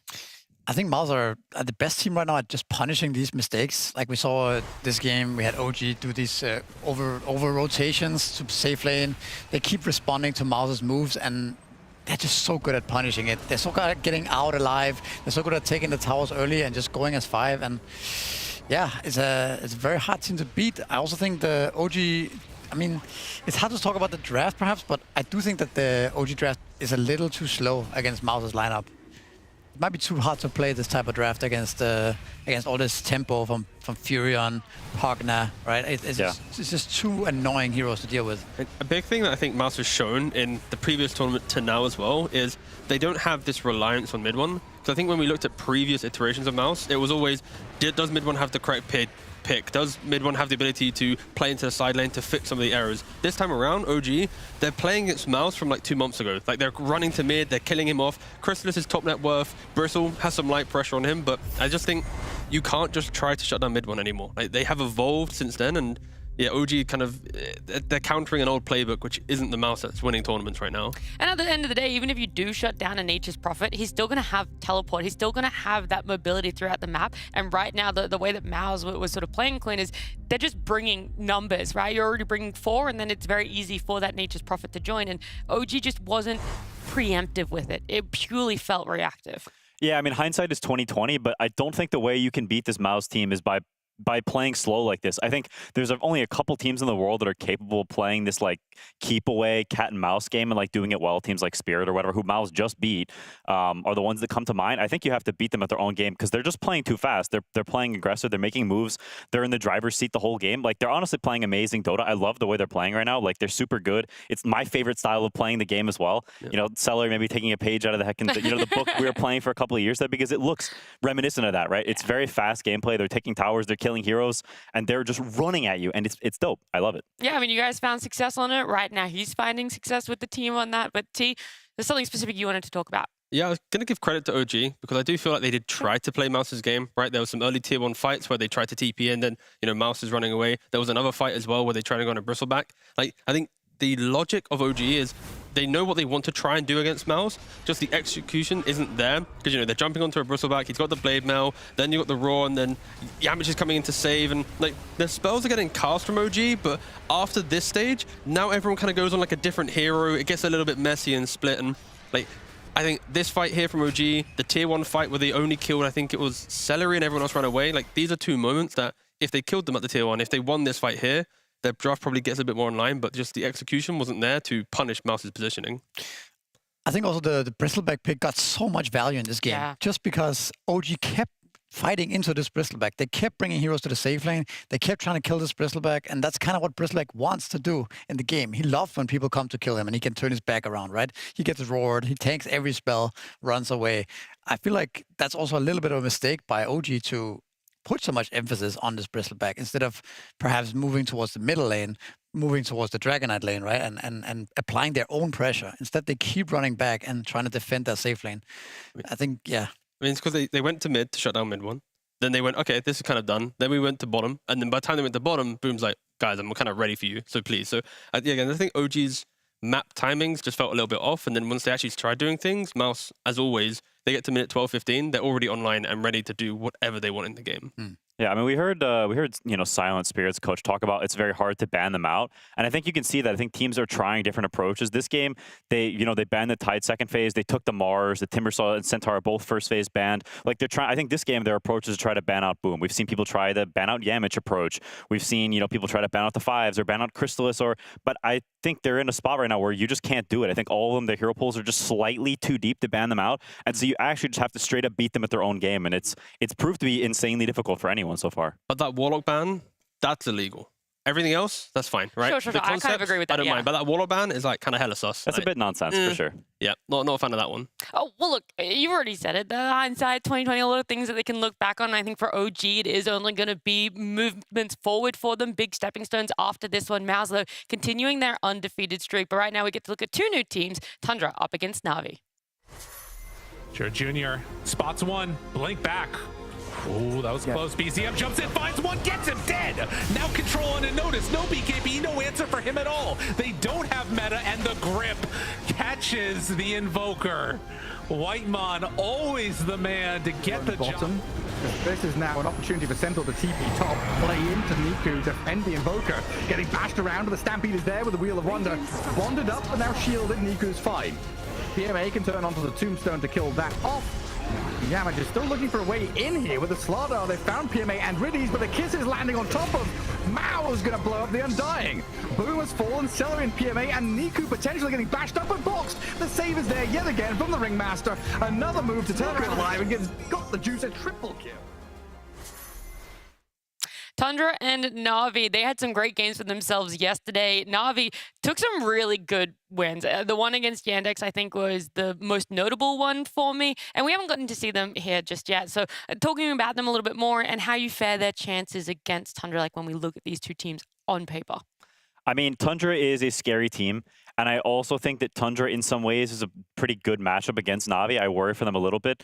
I think the drafting styles and Tundra's ability to play keep away and to get to that net worth. I don't know if Na'Vi has reached the point in terms of being able to close out the game and build a lead that they can consistently actually build that lead against the top tier teams yet. I think when they play against the middle tier teams, I think they look great. I'm really optimistic for this roster. But against the big dogs, I worry about their ability to actually build the gold lead. Yeah, for Tundra, it felt like they stagnated a little bit. Yesterday, we got to talk to Ari, and he even said that they took the previous tournament just a bit too casually. That's why they didn't make it into that top position, into those, results that they used to. This time around, it feels like they are so reinvigorated and refreshed here because we got to see a 33 Brewmaster hero not really being picked up, and it looked phenomenal yesterday, Missouri. Yeah, I think perhaps Tundra moving towards... we see them picking Pure's hero up really early. Like we saw him blind pick Ursa on 9 yesterday, and I think it's maybe that's a good recipe for Tundra. Just pick Pure's hero early and then leave 33's hero pool for the absolute last pick. And then he's able to cook these unconventional heroes, right? That fits really well into the draft because he has a very deep hero pool. It's just that normally 33 has been picking his hero really early on in the past. And opening with that axe. Yeah, opening axe, picking Beastmaster first, letting it get countered, and then taking it from there. But I think this is maybe a different approach that we see from Tundra now. Yeah. We'll see if they keep doing this. I mean, in the last month of play, 33 hasn't won a game on Doom. He hasn't won a game on Beastmaster. These are some of his specialties. So wow. I feel like coming into Blast, we are feeling that, let's rethink what we want to do. Because when you see Pure, I'm expecting to see Ursa, Aber, Kez, just blind pick your core, throw it into the mix. And I think seeing 33 go into these hero pools, Brewmaster, it's not a new hero for him. It's his 6th most played hero. It's 100+ competitive games. So I am excited to see where Tundra can go with this. If Pure steps more into the sacrificial draft role to then enable 33, because there is chances that we see later pick Broodmothers and all these random things from 33, but it's so hard to draft them unless you have someone else to sacrifice themselves. And that's, of course, like when you think of previous Tundra, that's kind of what Daracho did, right? You just pick some casual lifesteal or whatever really early on, and then 33 shines. When they made the roster changes, 33 kind of moved up in draft priority to like first phase, and they've kind of been hit or miss. So yeah, I think this feels like a brand new Tundra, at least from yesterday. Yeah, and that's totally valid to be able to coin them that way. And then on the flip side, coming up against Na'Vi, you already talked about what you kind of deem as their odds right now, but Na'Vi is powering up for Blast Slam 4. They almost made it to Singapore. They were literally one game away. We almost got to see them on LAN. And so now it feels like not so much a redemption for them, but trying to prove themselves that they're still up there. They're either just shy of making it to LAN or a team that's still able to get over that line and that threshold. No, I think they have great potential, and I think they have really good building blocks. I think their players have good synergy. They have good cohesion. I think they like each other and they like working hard.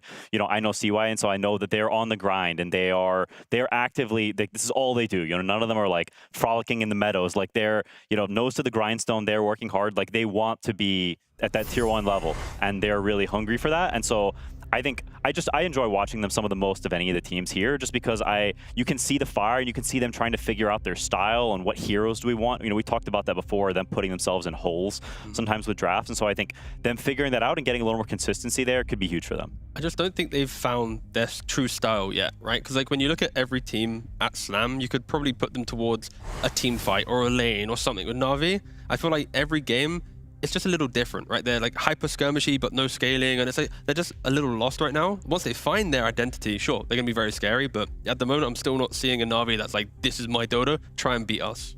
I kind of agree with that. I think their drafts have looked a bit here and there. Like it's not really like we see with MOUZ that has a clear structure, of Falcons for that matter. But I will say that I think that it's just a matter of time before this team becomes really strong and a tier 1 contender. So maybe it's this one. I feel like they have looked better here than they have in the last few weeks. So I'm hopeful for Na'Vi. Yeah, I'm excited to see it because yesterday they went 2-1, so they've had their 3-game day. So here on out, it's only 2 teams that are preparing for every day. And a part of me wonders, does that help them when you're coming up against such a big name like Tundra and one other team?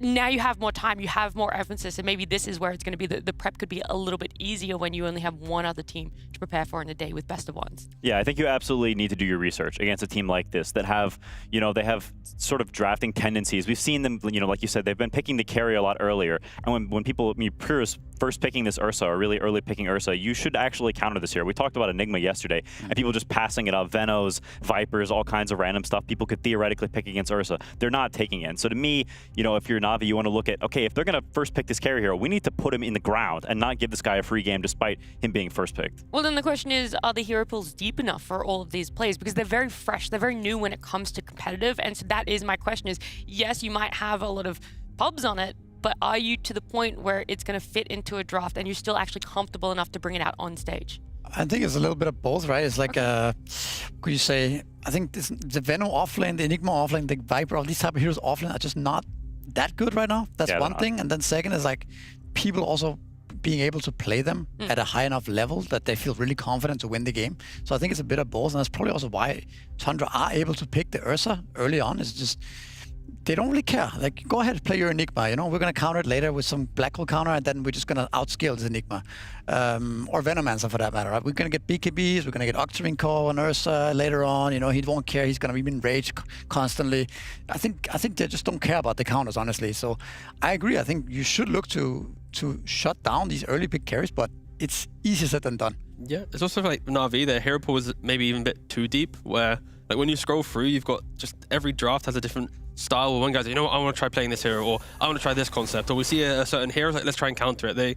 They are trying to do this like dynamic drafting of see a problem, solve the problem during the draft. And against Tundra, you can't be solving it during the draft. Your prep has to be like perfect, because one wrong ban, suddenly Ursa's in the pool, then 33's getting information. So this, I think, anytime I see a best one against Tundra, it's more on the coach and like the captain, the drafter, and all on them to make sure your prep is good.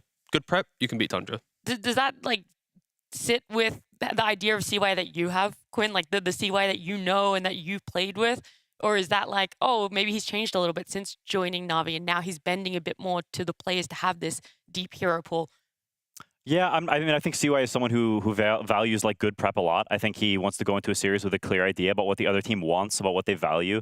And I think that's what a lot of the best drafting teams do is they think about what do you want? What makes your draft tick? You know, you can hear from Spirit, right? Trying to ban heroes and players out, put people out of their comfort zone. I think that is what you want. And I think against a team like Tundra, that's what you want too. You want to make, you know, is Pure the one early picking? Make him uncomfortable in some way. You know, if there's a way you can ban or pick your heroes to make his early picks not work, and maybe there's not a way to do that. And that's when teams get really strong like MOUZ. And so I think CY is capable of doing that. I think that's something we've done in the past. And I think, you know, that is something they definitely want to look towards against Tundra. All right. Well, it's going to be interesting then because, like, you know, I agree with both of what you're saying. I'm just curious if that is a CY personality trait or not. I know he's very hardworking. Na'Vi on the rise here on the side of Tundra. Yeah, it's his bounce back. A lot to prove for themselves after not getting that result in the previous tournament. But I don't know, where else can we find something new? We know that it comes through 33 with having seen that Brewmaster, and then the supports are just on there very stable, and I'm not flaming it by any means. It's getting wins, right? People love winning more than playing new heroes, but it's like this Hoodwink, and whether it's the Shadow Demon or the Jakiro coming out from Whitemon, it's like just extremely stable. Can you make the supports uncomfortable, and is that a different way that you could have an idea for drafting? I mean, I think we just spoke about the last series, how we spoke about you have to adapt to MOUZ, or you have to kind of pick your own draft and play really well as well. I think it's a little bit the same here. I think Na'Vi needs to also focus on getting their own solid draft for themselves that scales. Because I think, like what Quinn started out by saying with Na'Vi is that there's a good chance that they're going to get outscaled and outfarmed in this game against Tundra, right? They're going to be the map is going to be, you know, hard to play for them, and then eventually they're gonna get out team for or outfarmed somehow. And I think that's also a key factor in beating Tundra is that you need to be able to continuously scale into the game and not worry about going late game. Because if you are on the timer against Tundra, it's very hard to play. That's where when you look at Na'Vi, right? When you think about PMA, he's such a traditional offlaner, Centaur, Mars, Tidehunter. And then when we reference Pure's heroes, right? The Ursa, the Abaddon. If those two are in the pool, and then you see Ursa or Abba versus Tanky Boy offlane, Tundra are already very happy, right? So that's where I think, again, when we talk about prep, it's we know PMA is going to be a specific type of hero, so protect him. Don't force your offlane to be at a sacrifice because you just didn't ban out the correct hero. And then suddenly, like, Niku's trying to pick up a quirkier mid lane and BZM's got a casual invoker to beat him. So again, it's, yeah, PMA, very traditional, but traditional offlaners often get countered by a lot of the current meta heroes. So I'm actually just looking at PMA really. Like, can he just get himself into the draft and not feel like he's already playing from behind? So by that logic, you're kind of either shifting PMA onto a different type of hero and playing against the Ursas and the Abaddons, or you're actually actively banning those out. Yeah, I could see like an early Ursa ban into Centaur pick in the first phase, and then in the second phase, if they don't pick ban Abba, you can then like think about it then. But I respect teams who ban Ursa in the first phase against Tundra, because I'd rather ban out one hero of Pure than try to ban out 33. Because I think 33's shown us that he can play more heroes, but they haven't tried drafting them in previous tournaments, but now they're doing it. So just banning 33 isn't an option based on his kind of reveal of the Brewmaster, right? So I think Ursa first phase ban is a good way to set up people for success. Yeah, I mean, I think there's some degree of volatility potentially in the mid lane. I think both BZM and Niku, to me, are very hot and cold players. I think BZM has shown a lot of great games. He's shown he's clearly a tier 1 player, but also he has some games that fall a little bit flat, I think, compared to maybe some more of the stable tier 1 mid players. And I think Niku is someone who has great games where he looks like he can be in contention with those tier 1 players, and other games where, you know, I mean, I don't know about this boots of bearing, you know, Viper. We've seen it's a bit of like there's some weirdness, you know. He's playing Undying mid or Techies mid in pubs. Like he's got a pretty big hipster bone in him, you know. And so I think he sort of deviates a little bit. And so I think in that mid lane, it'll be interesting to see the heroes they're playing against each other, because I think there is some of that inconsistency and some of that pizzazz that, you know, maybe throws a wrench in either team's plan. See, everyone's a hater of that until it starts working. And then you're going to be singing his praise. Then you're going to be very happy with what he's picking for himself. I mean, but that's the thing with like Niku. It's like, I think as a mid laner, he is a team mid laner where he wants to amplify other people's games to shine. Like, he's not the guy that's going to be your 20-0, I'm like the unkillable guy. It's like, he's going to have a couple deaths to his name, but he's the Blink DK. He's the Queen of Pain that connects things on the map, right? I think Na'Vi, they play very kind of traditional in the sense that it's 4 protect 1. Like, they're going to make moves in the hope their carry takes over the game. When you look at Tundra, it's not the same, right? Because 33 can step up or Pure can step up, right? Depending on the game state. I wonder if that's because the way I viewed Niku before they started doing Undying mid and Snap mid at TI and stuff like this is that he was just a a beast mid laner, you know, like not really. I feel like it's a little bit of a stylistic choice, perhaps. Maybe he's the one cooking a bit too much.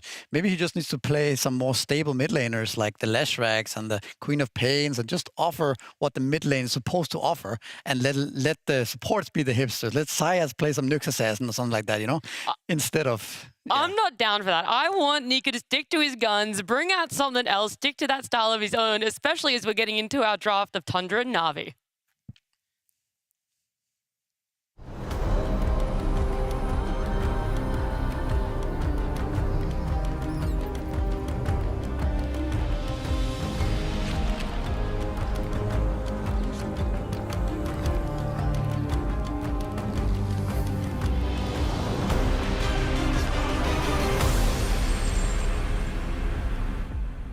Well, the best of one at Tundra and Na'Vi. Just how extravagant are they going to go with their draft? What exactly are they going to be banning out? One thing that I know T-Governor is loving the look of right now is an Ursa first phase ban. They're listening. No, of course not. But no, I respect it. I think it's a really good ban against Tundra. Like, honestly, better than other bans. So props to Na'Vi. We're on the same wavelength. I could see them even steal a bad in first pick potentially. With some, you know, you could do a Shadow Demon ban there on the last ban and then pick a Baden. You know, Axe is obviously like insanely bad against the Baden because you just get the Battle Hunger Purge, which is like the whole play style now. And so, are you gonna? You could respond with Kez on Tundra, but to me that's sort of, it's fine. It's a Kez, but I don't think it's near the same oomph as a Baden or Ursa. Yeah, I think Baden is definitely a hot contest to this series. There it is. Okay. They didn't ban out the Shadow Demon. That is surprising that they banned Chen over Shadow Demon. Personally. Yeah. Is the Shadow Demon being left in the pool also more reason why they kind of let that Abba through and banned out the Dragon Knight instead? Because now I wonder, are they prioritizing Dragon Knight as more impactful than an Abba? I think there's a chance Tundra did not really anticipate the Abaddon first pick too much, and they just, or if they were to consider it, perhaps they weren't too afraid of it. I think just generally Dragon Knight is more solid of a hero than Abaddon if you are to pick it early. But in this particular series, right, both these teams just love Abaddon carry in general. And like Quinn said, I think it's a really good pre-counter to the Axe, right? So it's unlikely they're going to be picking Axe into Abaddon here. Okay. Yeah. Okay. Centaur, a hero that, again, Tundra didn't really play, but coming into Slam, have started playing. Again, we already know its strengths, solid laning. I feel like the Abba vs Centaur, it's going to be depending on the supports. Like, what supports do both teams bring can offset the matchups quite heavily. I think Centaurs should be one of the better offense against Abaddon just because, I mean, when I play against Abaddon, I feel like it's my regen that's getting butchered. Like, I have to buy so much regen against, I can't trade against this Abaddon hero, right? The shield is so annoying. But Centaur has the innate, just high HP regen, right? It's rare he gets really low. So I feel like Centaur doesn't care as much about this type of damage. And there's the Shadow Demon ban. Yeah, and I think they may just leave the Jakiro because Abaddon, I think, is one of the best heroes at laning against the Jakiro. So potentially they'd even put the Abaddon off lane. I think that's something they could consider. And then pick a new carry to maybe stomp the Centaur. I'm not exactly sure what they would choose for that. But I think if you can leave that ban open and, you know, say ban something like the BZM Invoker or ban that second core that you think maybe the Kez, because Tundra needs to pick one of their other heroes second phase, right? They have 16, 17, so they have the last pick. So they need that core that's going to be picked blind second phase. And so I think if you're Na'Vi having a ban for what you think they're going to be picking blind and leaving Jakiro calling their bluff saying, you can pick it, we think Abaddon's good against it, you know, maybe it even lets Na'Vi get it on 14, 15, which would be huge. Yeah, I agree. I mean, Jakiro is great for Na'Vi right now. So... Yeah, because they do the Kez ban. So I think they're calling Pierce bluff. They're like, yeah, we know your three heroes. We know what they are. Yeah. We're going to pick them and ban them. Show us something new. I mean, I rate it. But the thing is, Pure, when he moves away from the three melee heroes, he then gets a little bit more creative, right? He thinks about Drow and Muerta carries and Morphlings. Like, he does have a ranged pool, but the default Tundra draft is the melees. So, yeah. And to be fair, Tundra already having Centaur, I don't mind even seeing Pure on a ranged hero because you have that cushioning of 33 being an extremely stable offlane. But again, Na'Vi respecting the big three, not opposed to it. They are going to be mindful of what's to come. And Tundra supports are often always kind of the same in their drafts. They go for the Hoodwink. Just a really strong offlane duo. Also leaving the room for the Whiteman hero, perhaps seeing a bit more, right, before they end up picking his hero. Yeah, I think a lot of the time if you're not picking Jakiro or the super broken heroes, people tend to prefer leaving the 5. You can match a little bit. Okay, is the enemy playing wave pulling? You know, maybe then we can prioritize a Clockwork or a Bane or something that stops that more. Like, you can sort of match the 4 style. Yeah. Whereas the 4s, people tend to just jam them a little bit more. Yep. I mean, you also want to secure your safe lane, right? We already know that Pure might be moving more towards a ranged hero, right? In theory, so not locking in your 5 and then giving it a really weak lane helps quite a lot.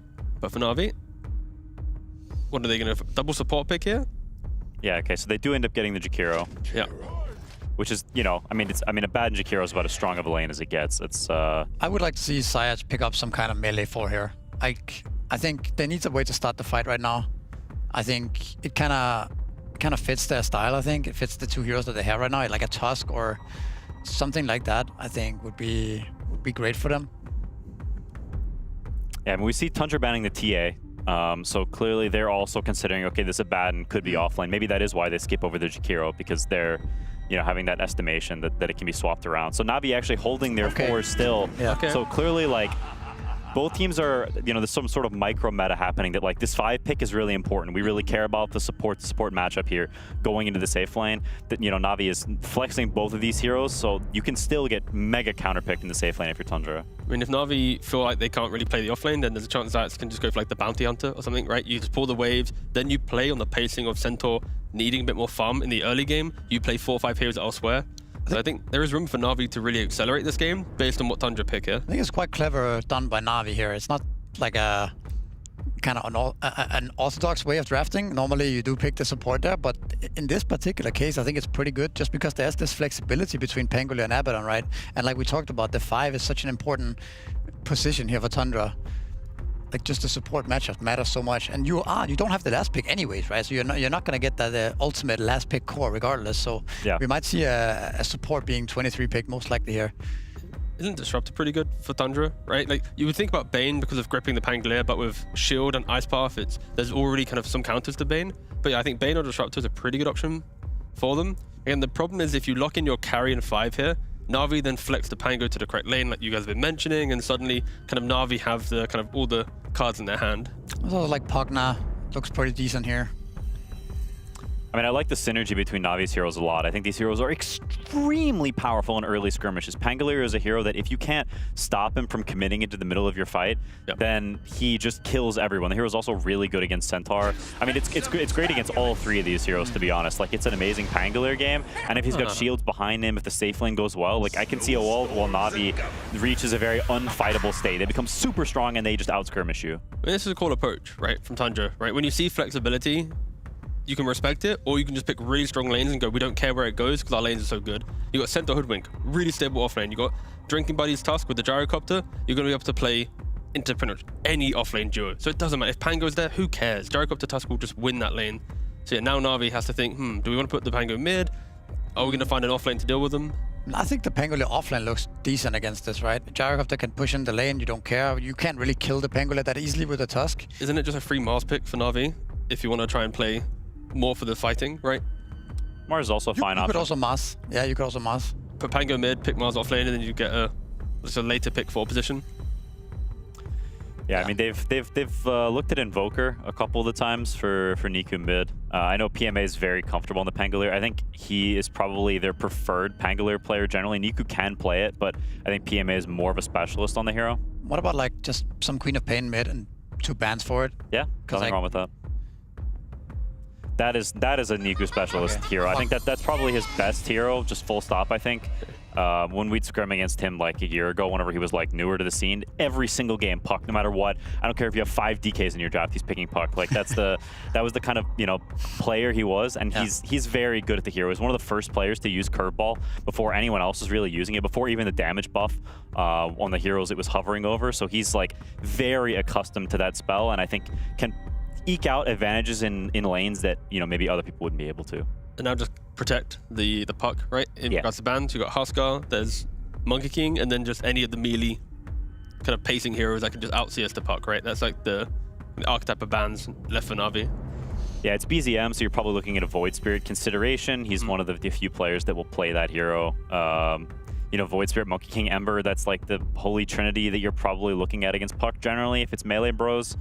I'd say they'll probably just, roll the dice on which one of those they think BZM wants the most and ban them out. So Pangolin going to off lane into Tusk Gyro. I personally feel like Gyro's just going to be free farm in that lane, right? There's no real opportunity for Pango to get kills. Sure. I mean, the lane can also be like, it's hard to kill the Pango. It's hard to get rid of him, right? And if Tusk leaves, then the Pango can start spamming the Gyro up there, right? So there's something there as well. I think it also really depends on which support Na'Vi picks up, right? Because they can pick a support that can be really strong in lane and where they can actually potentially contest the lane. Or you can go in more route of like, we're going to pick a melee forward that can then rotate to mid or rotate toward the safe lane. So I think, it's definitely not the worst offlane to have against a Tusk, right? Because it is quite hard to kill the Pangolin as a Tusker. Yeah. It's either they pull the lanes with a bounty or they fight the lane with like a Snapfire. That's kind of like where I'm leaning towards for Xayat. I don't know if you have any other reads for the 4 position, but it just depends on how they want to approach such a strong lane of Tusk Gyrocopter. I still prefer a hero that a melee hero that can play with the puck in the early mid game. Perhaps something that can just go in first.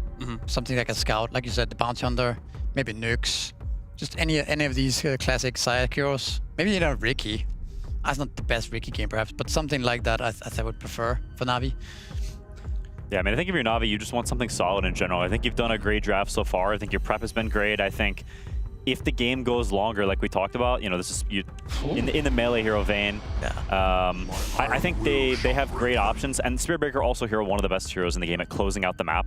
So if Tundra does reach that ratting state, you've got a way to catch them. And so I think Na'Vi has assessed everything pretty well. I think in some ways they're actually pretty aligned with our thoughts, and I think they have great chances here. I think they've done really well for themselves. Very strong draft. I feel like all their heroes scale incredibly well. Like Spiritbreaker is such an underrated hero right now, in my opinion.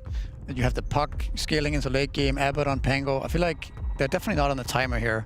What does the Spiritbreaker add then compared to the bounty hunter that you were talking about? Like, why is he an underrated hero?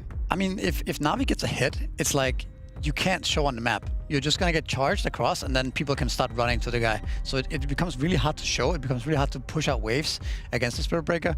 Plus, this hero is very good against heroes like Gyrocopter, because doing BKB, you can get there's so much stun through BKB, right, with the Spiritbreaker. So it has a lot of tools. It's also pretty good against Centaur, I think. It's hard to stampede out of all this stun. Is it Ember for BZM? Oh, Shaker. Oh, we don't see Shaker too often.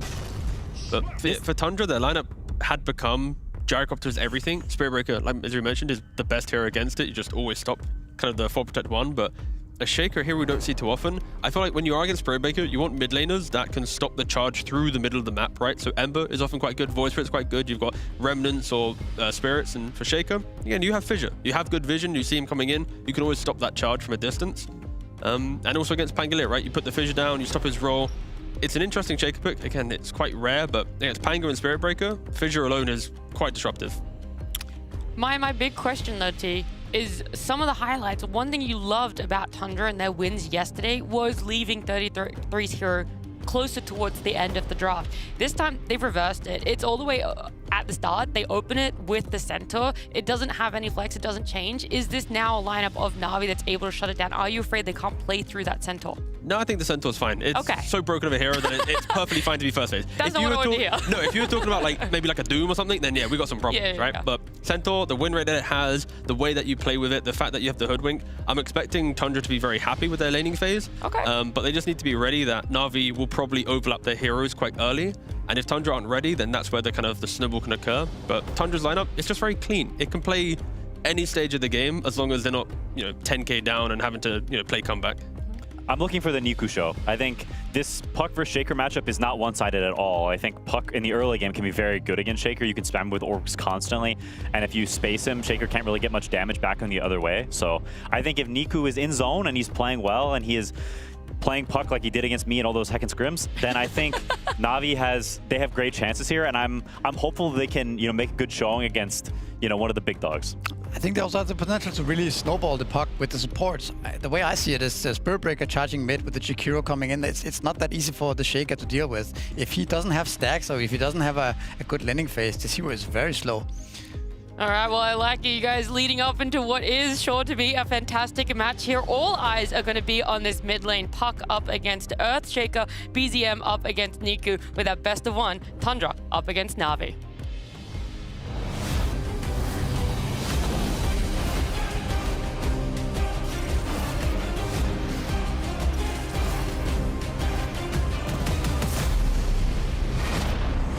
Here we go. Yes, an exciting match indeed. Hopefully, looking at that mid lane, the specialist on the puck, Mr. Niku himself against this Earthshaker, which makes a reappearance. The bans against Pure, the bending towards the meta for Tundra here, giving 3-3 to Centaur. But Lacoste Na'Vi have 3 calls on 3 signature heroes. Got the juice of Baden, PMA Pango, Niku Puck. Pretty much. And even Zayat Spiritbreaker is one of his most played heroes, I believe, as well. So interesting to see. I think Na'Vi has a pretty strong draft. They had a very strong opening yesterday when they were playing against MOUZ. Got the juice. He started the game pretty strong. He had very good timing on Radiance. He was like 5-0 and 2. Got very active early on. And I think at this one, they might need to be slightly more active. I'm looking at this Pango. I'm looking at the barriers that they do have. It's going to be very difficult to kill this Pango. And if he's off to a good start, not playing in this easiest lane by any means. He is playing into Tusk with Drinking Buddies and Gyrocopter. Don't think he's going to be winning the lane, but at least with Flak Cannon, the lane is going to push back towards his tower, so he's going to be able to get some farm. And he's also playing with the Spirit Breaker, melee position 4, starting with Boots of Speed, so I assume if the lanes don't go well, they can always start to pull. But yep, have in mind that these heroes are not easiest to kill. There's a lot of HP that you need to go through. Same goes kind of on the other side. You have this Earthshaker against Puck matchup that we haven't seen in quite some time. Shaker has fallen out of meta after the recent changes. The nerfs actually got him in 7.39E. The Aftershock, the reduced proc damage, has been nerfed, so losing some of the 20 damage on level 4. It was pretty nutty, wasn't it? Yeah, it was OP. I think some of the people are, like, at least on Reddit, are complaining about Shaker being OP. I think we got what we wanted from Shaker. That Arcana got released. Everybody bought it. Everybody wanted to have it who didn't buy it from before. And it was a good time to nerf him afterwards. The free market in action. Yeah, well played there. And yeah, the level 10 talent as well. The fissure damage has been reduced by 15, which is pretty big, I would say. Overall, you need to have, like, level 15. You need to have your Kaya to be able to one-shot the creep wave with Slugger. So, huge nerf. Still playable hero by any means. I also agree with the panel about this matchup, where Puck in this matchup can be a bit oppressive, where he's just trying to put in the pressure at the early stages. Niku, as you said, he is a very good player on Puck, one of his best heroes, might even be his best hero. And at the early stages, you can't really deal as Shaker that constant harassment that's going to be coming out. You need to have a good placement with the hero as well. You need to have, because you don't want to get hit by Slugger. But I've also seen a lot of funny clips on, whether you're talking about Facebook, TikTok, Instagram, where Puck just gets surprised by how much damage Shaker can do. It's like, oh, the 3 creeps are low, and then suddenly you die. But enough of that mid lane. Yeah, it is. Let's check some of the side lanes as well. Yeah, down bottom, Ari having this kind of 1v1, the Hoodwink versus the Riddy's Jakiro. Gonna try and drag the wave back, but this is gonna give Centaur the kind of 1v1 against the Abaddon, so we can get his farm going there from the off lane. Thinking about, as this game progresses, both teams have so much catch and scaling.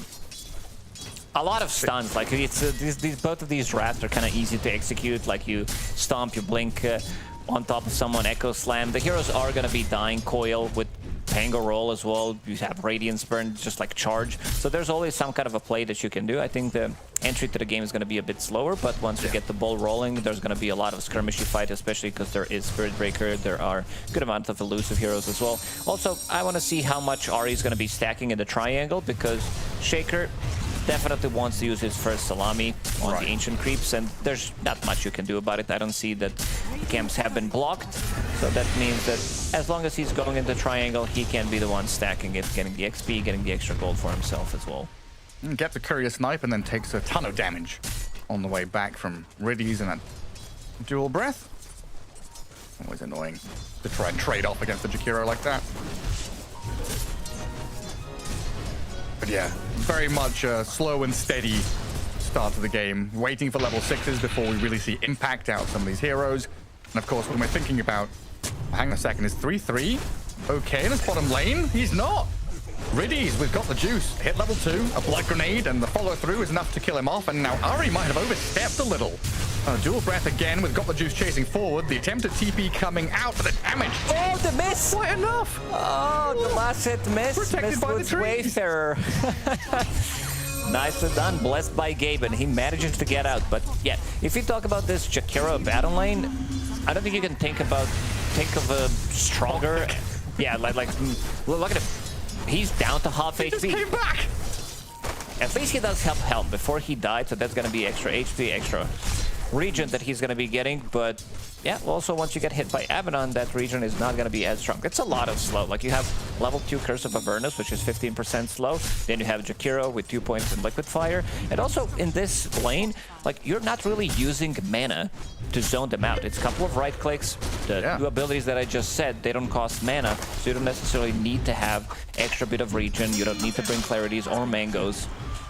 And I was just invoking the reverse caster curse, of course. You know, watching a ton of Sunshine and Sind, where Sind is literally just cursing players left and right. Sind was on another level. It was insane. I'm just gonna be like, yeah, this is gonna be a slow lane down here. Immediate first blood, almost double kill.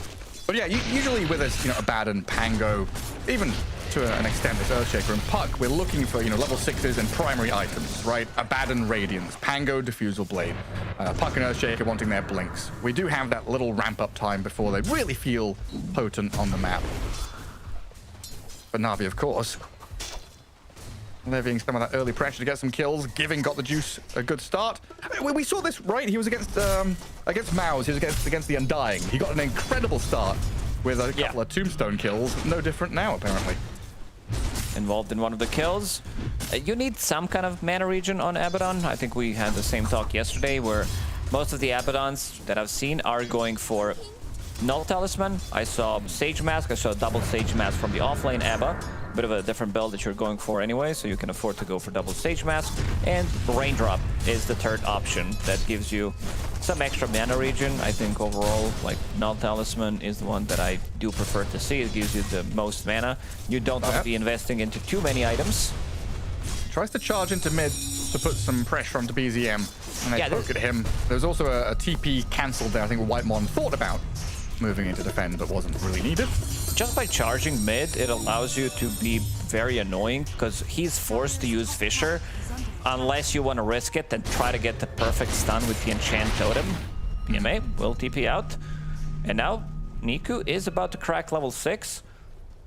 Rune is spawning in 10 seconds. BZM forced to move out of the map. He also has Blood Grenade. So wants to have extra bit of damage, extra bit of tankiness as well. That could make a difference. Extra 50 HP. Raindrop as well, but it also could give you a kill threat. And Niku will pick up the rune. 2 supports from Na'Vi. Securing the rune. Level 5 on Shaker, about to crack level 6. Here's Niku with the coil. Arcane Rune coil. Would love to get it going immediately. Trying to find the hoodwink in behind the tower. I'm not able to get there. Does spot the stacks though. Niku and Riddy's already, what, 7th minute of the game? Stealing stacks. Incredible boost to gold for them. Yeah, Ari can't really contest. Trying to leech experience by staying in range as best he can. Look where 33 is farming in the bottom lane. Oh, wow. Dragged a massive creep wave. That was triple creep wave. BZM, he's like, yeah, I'm one of the best heroes to... There's that blood grenade. Oh, yeah? They should be the kill on Riddies. That's a pretty full stick, but still dead. Nothing. It's very, very aggressive to try to invade enemy triangle when you're playing against Shaker, so good move. Using this Arcane Rune, not necessarily using the coil. Instead, you are... Oh, 33. He could be in trouble here. That's the coil. Oh, absolutely. Got the juice, has even wandered over here as well. Zayat's going to be the one to take the kill with the bash. But very deep. I mean, that's real farming, right? 33 has planted all the little seeds, gathered up his nice little plot of land, and taken all the creeps along with him, harvested them all. They have good heroes that they can rotate with, so that was a bit of a risky move. Does leave the Gyro alone up top with the movement out from Whitemon. That means PMA is able to crack level 6, have a decent time for himself now, as he was kind of under the boot of Tundra for the first 5 minutes of the game. Just looking at the CS board, right, the difference compared to a couple of months ago, we were talking about this Earthshaker versus Puck matchup. It used to be very heavily favored towards the Earthshaker, right? But now Niku out in front, feeling dominant and looking for this 8-minute rune. BZM and Ari unable to connect on the puck. And Xayat is guarding the double damage up top. Amplified damage for Niku. Another coil is ready. Maybe they can make something happen in the jungle. If he catches him with the coil, Spirit Breaker does have a charge ready. Instead, they are going for White One. Snaps the coil, and that's going to be a quick and easy pickup. It might give away that they've got an observer up here. We'll see if White One's able to come and deward. Niku also going to be rewarded with a couple of bounty runes. So he's able to stick around and maybe play into top, which looks like Pure has evacuated entirely. BZM Ari moving over as well. He did clean the triangle, the stacks that they had. Got good amount of gold from it. Still going to be a good timing on the Blink Dagger. Needs another 1200 gold. But with this amplified damage, they are putting a lot of pressure onto the tower. I said that Navi is very aggressive teams when they are playing with Abaddon, and here it comes, level 7. The juice. Straight in, looking for Pure. Snowball to try and hold them back, and great shards to block them out, but Pure is still stuck between 4 Navi heroes. Xayat will come in with a good little movement onto the Tusk to get the bonus kill, a double for PMA. Easy move. They are bringing in the numbers. Let's see if they can make something happen in the bottom lane if 33 can't take the tower. It is being pinged out. Seems like Navi might still want to try to contest this. Most importantly, Abaddon didn't proc his ulti. Yeah, didn't even level it. And he also TP'd down bottom rather than wasting the extra time to go through the gate. Wanted to get here as quickly as humanly possible. Because 3-3 with his Wild Wing will kill the tower and go for a stomp. And a Bushwhack play, forcing the ultimate out of Got the Juice. Can they follow through on more? A little... Oh, nice play from 33. Oh, that's incredible! 33. Beautiful stuff. I mean, Got the Juice has nowhere to go now. Flat cannons raining in from on high. Gyro has arrived. It'll take a little bit to finish him off, but there is no escape for this Abaddon. Vision? Just leave him there. Vision? just let him sit there for a while. You and his insolence. How dare you come to this bottom lane? Meanwhile, the rest of Na'Vi trying to set up for a push on mid. I've seen this happen, I think, during Wallachia as well. There was one cute little play where it got dragged near the tier 1 tower in the top lane, that high ground spot. Helm of the Dominator, what an item. Wild Wing Hurricane, very good. BZM and Whitemon going to mount the defense of that mid lane. Make sure it's not a freebie for Na'Vi. Even though the catapult will put it in deny range. And 33 is even dragging waves as well. Bringing them into BZM to give him that little bit of safety. That double kill for the PMA Pango though, coming back to that, super important for a Pango to come out of this lane feeling strong, closing in on Diffusal Blade now as he's about 500 gold off of it. That's what heroes. Yep. We see a bit of a different build from mid Pangos and the offlane Pangos, where mid Pangos nowadays are rushing Diffusal, no boots. White One is in trouble. I like that they're not afraid to use one spell to be able to get the kill, like one relatively long cooldown. Dream Coil, get a pick off, continue to farm up. Shaker does have a Blink Dagger after this creep in a mid lane. Let's see what they can make happen with it. There's a smoked puck illusion in behind that mid tier 1. Just seeing if there's anybody lurking behind BZM. You might see that move coming swiftly as Xayat is already charging across the map. There's a haste rune though for BZM, so very difficult to latch onto this. Xayat, of course, will cancel very wisely. You can see how itchy Na'Vi are though to keep this pressure up, right? It's going to pedal to the metal. Looking for moves, they're pinging top, pinging mid. They've got an idea here that Tundra have moved across from mid and up towards top. Scanning to see if they can get any info, and Xayat is going to face tank it. Oh, the charge. Blood grenade. He's out of there. No, he's not. It's going to get him.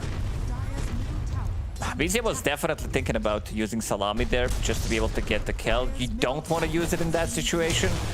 They get the tower deny. Some gold for them.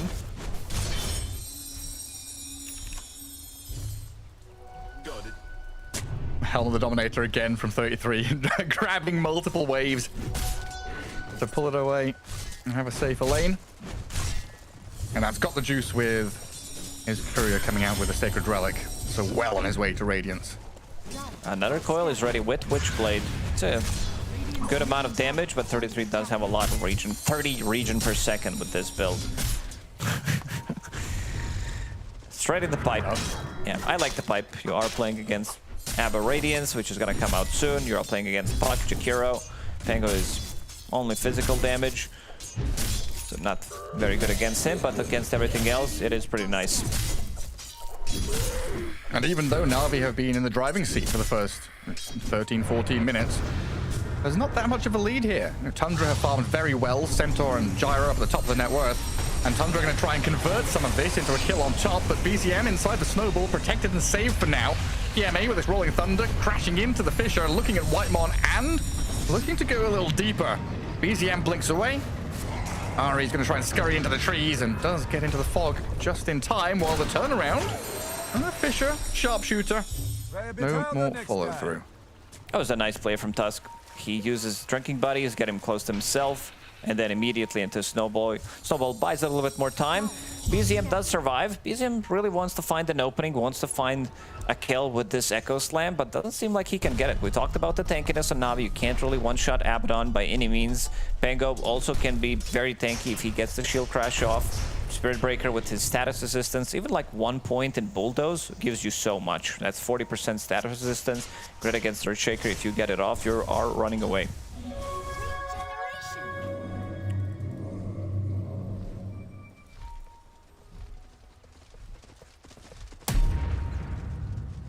It feels like Tundra really eyeing up that later timing through the Gyrocopter, right? The Chrysalis into this Aghanim Scepter, thinking about a BKB, Satanic, Daedalus, whatever it is. It feels like minute 25, 30. Somewhere around that range that Pure will feel like the big bad guy out on the map. But the rest of his team absolutely able to play forward and look for openings. For now, it's clear stacks, build up bank, and don't get caught out by Na'Vi's moves. Radiance is done, 15 minutes in. Good timing on that Radiance.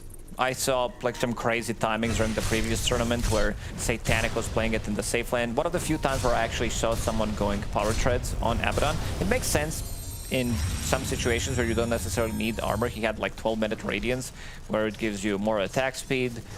Chase potential isn't really that strong because you don't have the extra move speed, but yeah, the attack speed is insane. We've got the juices getting started on here. Fissure into Blink 4 from BZM. Call down to try and pop the ulti, and there it is. And there's the bushwhack from the back. The wraparound from Ari sets up for the follow-through into Stampede. 3-3 charges forward, but a punch out of Whitemon. They've done that beautifully. No chance for Na'Vi to respond whatsoever. That's just got the juice dead. That's one way to deal with him. I think they have good amount of heroes that can stun lock him during his ulti to keep him in place. Fissure, not dealing too much damage. Bushwhack as well. Try to buy as much time as possible and then kill him. Again, we haven't seen Echo Slam being used on a hero. We saw one in the triangle to clear some of the stacks. Now with the Fissure upgraded, Shard is there. Cooldown has been reduced, and you can also stun people. Pretty even game. Na'Vi did slow down a little bit. BMA's having a good time. I want to see them maybe put slightly more pressure with this Pango. And I also like the fact that he picked up the Shard. Instead of going for Blink Dagger immediately, this Shard is going to get him in a lot of situations, like out of the situations where he gets initiated on. If he gets the Shard off, roll up into Rolling Thunder, it could be pretty big. It's pretty good identification by Na'Vi, though. Tundra have parked the bus, right? They're kind of sitting back, defensively postured. Tundra are only playing around their towers and their side of the map. So good to see Na'Vi kind of realize that and say, okay, we can scale as well. We have heroes that also do well with farm. Get Niku some money going. Get this Pango up and running. And potentially able to hit their timings that little bit sooner than Tundra. Yeah, maybe the reason why Pango isn't getting involved in some of these fights is also you are playing in Snowball, which buys a little bit more time. Ice Shard is nice, and so is Fissure. Abandon Got again. the juice again. Ulti, 500 HP. Bushwhack from Ari coming soon as the Stampede forward into homing missile catches him. Macropire and the defensive move from rest of Na'Vi is not enough. Got the Juice is dead, while PMA's Pango has been bushwhacked and fissured back into the middle of them. Tundra have him surrounded. The Rolling Thunder doesn't come in time, and BZM Echo slams him down. Maybe he could have tried to use roll-up into Rolling Thunder, but he died anyway. Got the Juice. 2 kills in a row on him. Pretty big for Tundra. Bringing in numbers, he got isolated 2 times. Navi's getting outplayed. Like, they did pretty good in the first 15 minutes of the game, but they can't seem to find anything on the map. They can't find a kill. They can't find a way to defend their Abaddon. And he's definitely going to slow down. You can see him at the bottom of the network right now from all the cores. The panel were talking about calling Pure's bluff, right? Banning his heroes and saying, hey, what are you going to pick? But it's really been Tundra calling the bluff of Na'Vi and got the Juice in the past couple of minutes. There's Abaddon's going up towards enemy towers, playing very forward, not really near his team. Kind of expecting that he's unkillable, or at least posing enough of a defensive threat that they wouldn't go on him. And Yeah, Tundra, they know, we will go on you. Sometimes in Dota, you do go for the bluff, but if, for example, pretending you're playing super aggressive, pretending that you have heroes behind you when the other heroes are not showing, and sometimes people are like, you know what? He pushed the extra wave, we're gonna punish that. We don't care. Or we don't think that they are behind him. So got the Juice, look where he's farming right now on the map. Playing much more defensive, 33. He is in no man's land. Charge from the back, Stampede, pipe available. He's very tanky. Na'Vi trying to bring the damage with their 3 cores. A lot of control, bashing him around, but now the Stampede into the Drinking Buddies, drag him around. They've got the Snowball saved to buy some time. 23 surely, though, has got to die. Got the Juice, going to move forward, and Macropire out of the Jakiro, getting PMA a double kill. Na'Vi, next time, they're able to flip the script and get something going for themselves. Nice try again from White One to pull him out with the Snowball, and with the Drinking Buddies immediately into Snowball, but he gets interrupted by Pango, and immediately to the top lane, after they just got a kill. They might need extra bit of a help from Abaddon to be able to kill this Tormentor.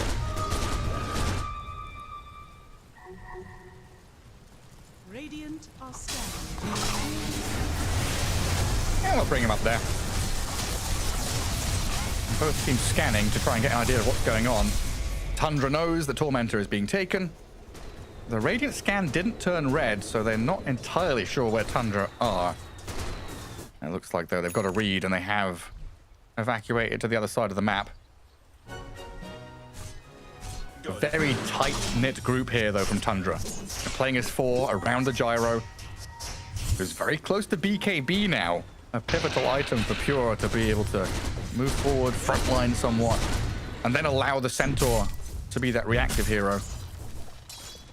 And hell, going into mid to late game, having gyro cart out of the Centaur is gonna be pretty insane. It's insane. Some of the best combos that I've seen during the previous tournament was Centaur with Leshrac, having his Edict running, Pulse Noah, and then you're just dealing extra bit of a damage. It works the same way with Gyrocopter. If he gets the Flak Cannon off, but even with just Aghanim Scepter, you're still going to be able to deal damage while you're getting saved. Yeah, side gunner keeps on going. Ari and BZM just trying to push that one additional wave. As it seems they're eyeing up the Abaddon down bottom again, but Bushwhack off the mark won't net them anything. And now it seems it's like Na'Vi's turn to take a back seat. Farming up towards Ags on the puck. Ags on the Pango. And Mantis File on the Abaddon. They're closing in on these 3 huge items. Yeah, they would love to have a little more wiggle room. Basically, they need 700 gold on each hero to be able to finish it off. And let's see if Tundra is going to use that opportunity and go into Roche Pit, because right now they feel fight ready. Their carry does have BKB a bit low on mana, but Crystallis, BKB, Aghanim Scepter, strong timing on Gyrocopter, 33 with Pipe, also close him out on his Shiva's Guard, needs another 400 gold. Right now, Na'Vi doesn't seem to have good read on what's happening on the map. Or maybe they just want to wait it out, because there's like 4 big items that are coming out. Even Zayat's close to his Shadow Blade. So we'll not go for this Roshan. Yeah, no read or no inclination to go there. I would say that they No, it's just that they don't want to wanna. farm these items. Yeah, they feel like they might be able to lose that fight, trying to fight inside the Roche pit. One Fisher. BZM, he's out of mana. And Riddies, yeah, stunned up. Can't TP out of that one. Just going to be left here by the Pango. And very quickly, Tundra looking to swarm the map where they've just got themselves a kill. The top tier 1, mid lane can get pushed in as well. As BZM's actually going to force PMA to Rolling Thunder and get away. Another reason there for Na'Vi to not get drawn into a proper team fight. Man, 33. He's got Shiva's Guard now. Got the Juice steps up and it's like, okay, I'm going to poke at the Centaur. I don't know if you're winning that fight. Now he's got to ulti and Manta to try and dodge, but the 33 Centaur comes in with a Stampede, needing Zayats to bonk them back. Defending his Abaddon, but it has not been easy for Got the Juice. Another Fisher. I think another to line up and catch. Oh, he got that strike. The Spirit Breaker saves the day. Zayats runs in there with his flag waving, say, take me instead. BZM didn't have mana immediately, then he uses Tumbler's Toy, and he's like, yeah, I'm gonna slam him with these Marsh Mages. It should be enough to grab a kill if he gets close, but Abaddon, he runs away. You can see that Abaddon's also not healing. This Shiva's Guard pickup is very strong, reducing the healing and also going to be reducing some of the attack speed as well. Great against Abaddon, good against Pango, not too crazy against Puck. Puck probably going to be looking to fight around that Shiva's, looking to find the back lines, try to assassinate the supports. I mean, here is that difficulty now, though, right? They've picked up these items, they've given away a lot of map space in doing so, and Niku is out here trying to push waves, but a Yule Scepter, freshly purchased by BZM, stops the Orb Jaunt play, and they've got stuns, but they don't quite land. Niku is able to jump north into the trees, a coil to turn around, and fires to the charge. They found BZM, the turnaround. It's great from Na'Vi. Immediately through the Twin Gates, thinking about maybe they can assassinate someone in the bottom lane as well. Look at the vision from Na'Vi. Zayat's planting one deep ward on the other side of the map near the dwarf line where it was before, when you were getting the buffs. One in the lane as well, in the bottom lane. These are the lane wards that Spirit Breaker likes to abuse, and right now he does see 33, but he's a bit too tanky for him. They need to bring the numbers. So what, canonically, is that one of the doors to Moria in your mind? And they call it a mine. Who's gonna drop the helmet down the well? Wake up the goblins and the Balrog. See, Zayas plants another one of those observer wards in the lane. This is how you charge people.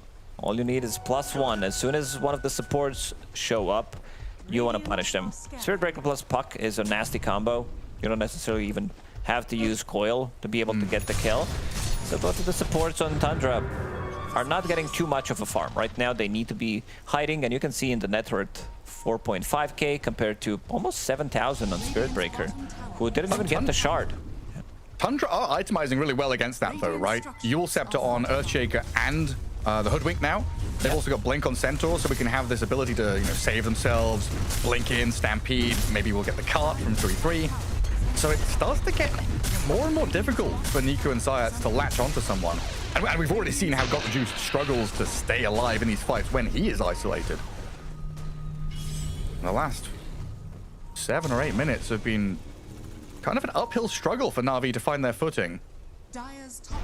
The map is getting smaller and smaller, and they're basically just playing one lane. They've been playing through top, through the Niku Puck as much as they possibly can. But Tundra are on your doorstep. You have to come and answer Pure. A minute left on Aegis. He has yet to use his BKB, so that's still a 9-seconder, and he's got a freaking Daedalus now. Yeah, Drinking Buddies giving him the damage, giving him the move speed. Yules don't care about status resist. Zayat's dead for 50 seconds. And Na'Vi just bleeding out at this point. Niku, Riddy's getting jumped by Centaur. Gyrocopter's going to walk in behind the barracks. Gets coiled up for a moment. They've got the Stampede and the Drinking Buddies to try and maneuver them out of this, but the Centaur has been finished off. Got the Juice, gets the takedown. This pure Gyro, though, seems unstoppable. 20 seconds. Can they keep him low enough? He's still holding on to that BKB. Maybe they can keep him low, and then maybe they can get a kill immediately after it expires. Pure, let's see if he sticks around. A lot of damage onto that Puck. You got to be careful. Like, Pure would ideally want to die now, but you're right, he has to back up just before it expires. Niku's puck is getting blasted by BZM, self-fuels to get him out of danger. That was such a clutch play from BZM. He jumps in, a little bit of a slow Orchid coming out. Maybe he was not in range on Got the Juice. You would not expect this to happen. Like, they got what they wanted. They used the Aegis without dying. They got the barracks, and they also didn't commit with the BKB on Gyrocopter. So they're going to be ready for the next fight as well. Also, they couldn't fight there because XyET doesn't have buyback. I think this Ogre Axe as well is like, okay, it gives you extra bit of tankiness, but it also, this could also be your buyback for the previous fight. It could have been really important. Maybe not respecting the Eul's Scepter, as you said, not affecting status resistance there. Got the juice. 33 is just being very annoying with this Shiva's Guard providing vision, multiple barriers that he does have. Gale Guard on top of that, extra bit of magic resistance. Just wants to be as tanky as possible. Nice ward on the staircase there as well, just out of sentry range. So they keep tabs, they keep vision. And 33 is just going to blink into the middle of two of them. Drawing the ire and attention, though, of Na'Vi as Riddies gets blown up by Pure. Got the Juice does take down the Centaur, but this Gyro, BKB, shiny golden god is just going to wander straight through the fight to find another one. And two supports traded out for the off lane. Tundra need to heal Pure back up through the Satanic, and then probably ready for another round of fighting. This is the problem with Pango. If you're rolling onto a hero who has insane amount of physical damage, especially range one, like Drow Rangers, Medusas, even Leshrac with Edict and Pulse Nova running, you're not going to be feeling too comfortable entering that fight. Like, you might get to roll, but the full roll is not going to be there. Niku again. Getting stunned. There's the pushback from range, but looks like Tundra not quite close enough to grab him, instead meeting the force. They know he has no ulti on Abba. There's no ulti. They're just dead. Manta was coming off cooldown, but that wouldn't have been enough either. Now PMA getting bonked around by the Fisher, trying to jump over it with a swashbuckle, gets away from danger. Riddies give it. Salami's ready. Nice. No blink though. To try and swing the fight around, but the Ice Shards block them. Yule's on the Spirit Breaker, stops him in his tracks as well. They kill PMA, and XyET will follow him into the grave immediately after. It's just so much sustain and so much damage in short period of time. Like a Gyrocopter with Satanic, Aghanim Scepter. He's just standing his ground, and he doesn't care, knowing that there's no Abaddon. So the damage is definitely not going to be there. Now off to the high ground. 3 versus 5. A really painful experience for an Abaddon, right? Thinking you're having an okay game and you've got this Radiance, you've got your ulti. And the past 4 or 5 times he's been caught, he's walking in there thinking he's invulnerable, and Tundra just say, well, you're not. We've got so many tools to deal with you. We've got tools to deal with all of you. These Eul's Scepters, this Earthshaker, this draft, this itemization, it has just undone Na'Vi. They've pulled the thread of this sweater and is now a big old pile of yarn on the floor. And they just killed Niku again. This is your last set of barracks. You need to commit. You need to buy back. I mean, if you are getting mega 31 minutes into the game, you are gonna be losing the game. Like, especially against a team like Tundra, who can choke you out on the map. They don't necessarily need to end immediately. Next Roshan with the respawn, you're gonna be getting less and less gold, and there it is. They need to commit. They have to, but another Eul's Scepter up, stops the charge in. They've got protection for Pure through the BKB and the Fisher. Getting the Gyrocopter away from the base as TMA out of mana. Trying to run it back. The Whitemon Tusk is surrounded. The call down launched in to give him some covering fire, but the artillery won't be enough to stop Na'Vi from defending their base, at least for now. It's a desperate chase, though. They want more. Whitemon finally drops. A 33, though, 3,500 HP. Pipe, Shiva's Guard. You're gonna chase this guy, really? I don't know about this one. BZM has amplified damage. He's hiding. That could have been a disaster if Na'Vi went for more. Wise decision to back up, but already losing 2 lanes. Mid-tier 3 gone as well. Half HP barracks. Tundra are in such a good spot. Yeah, you just traded your mid laner buyback for enemy position 5. And they proc the ulti? Yes, they can. BZM immediately getting charged. How many Eul's Scepters? 1, 2. Sent skywards multiple times. XyET is going to get the Nether Strike on BZM. This could be big.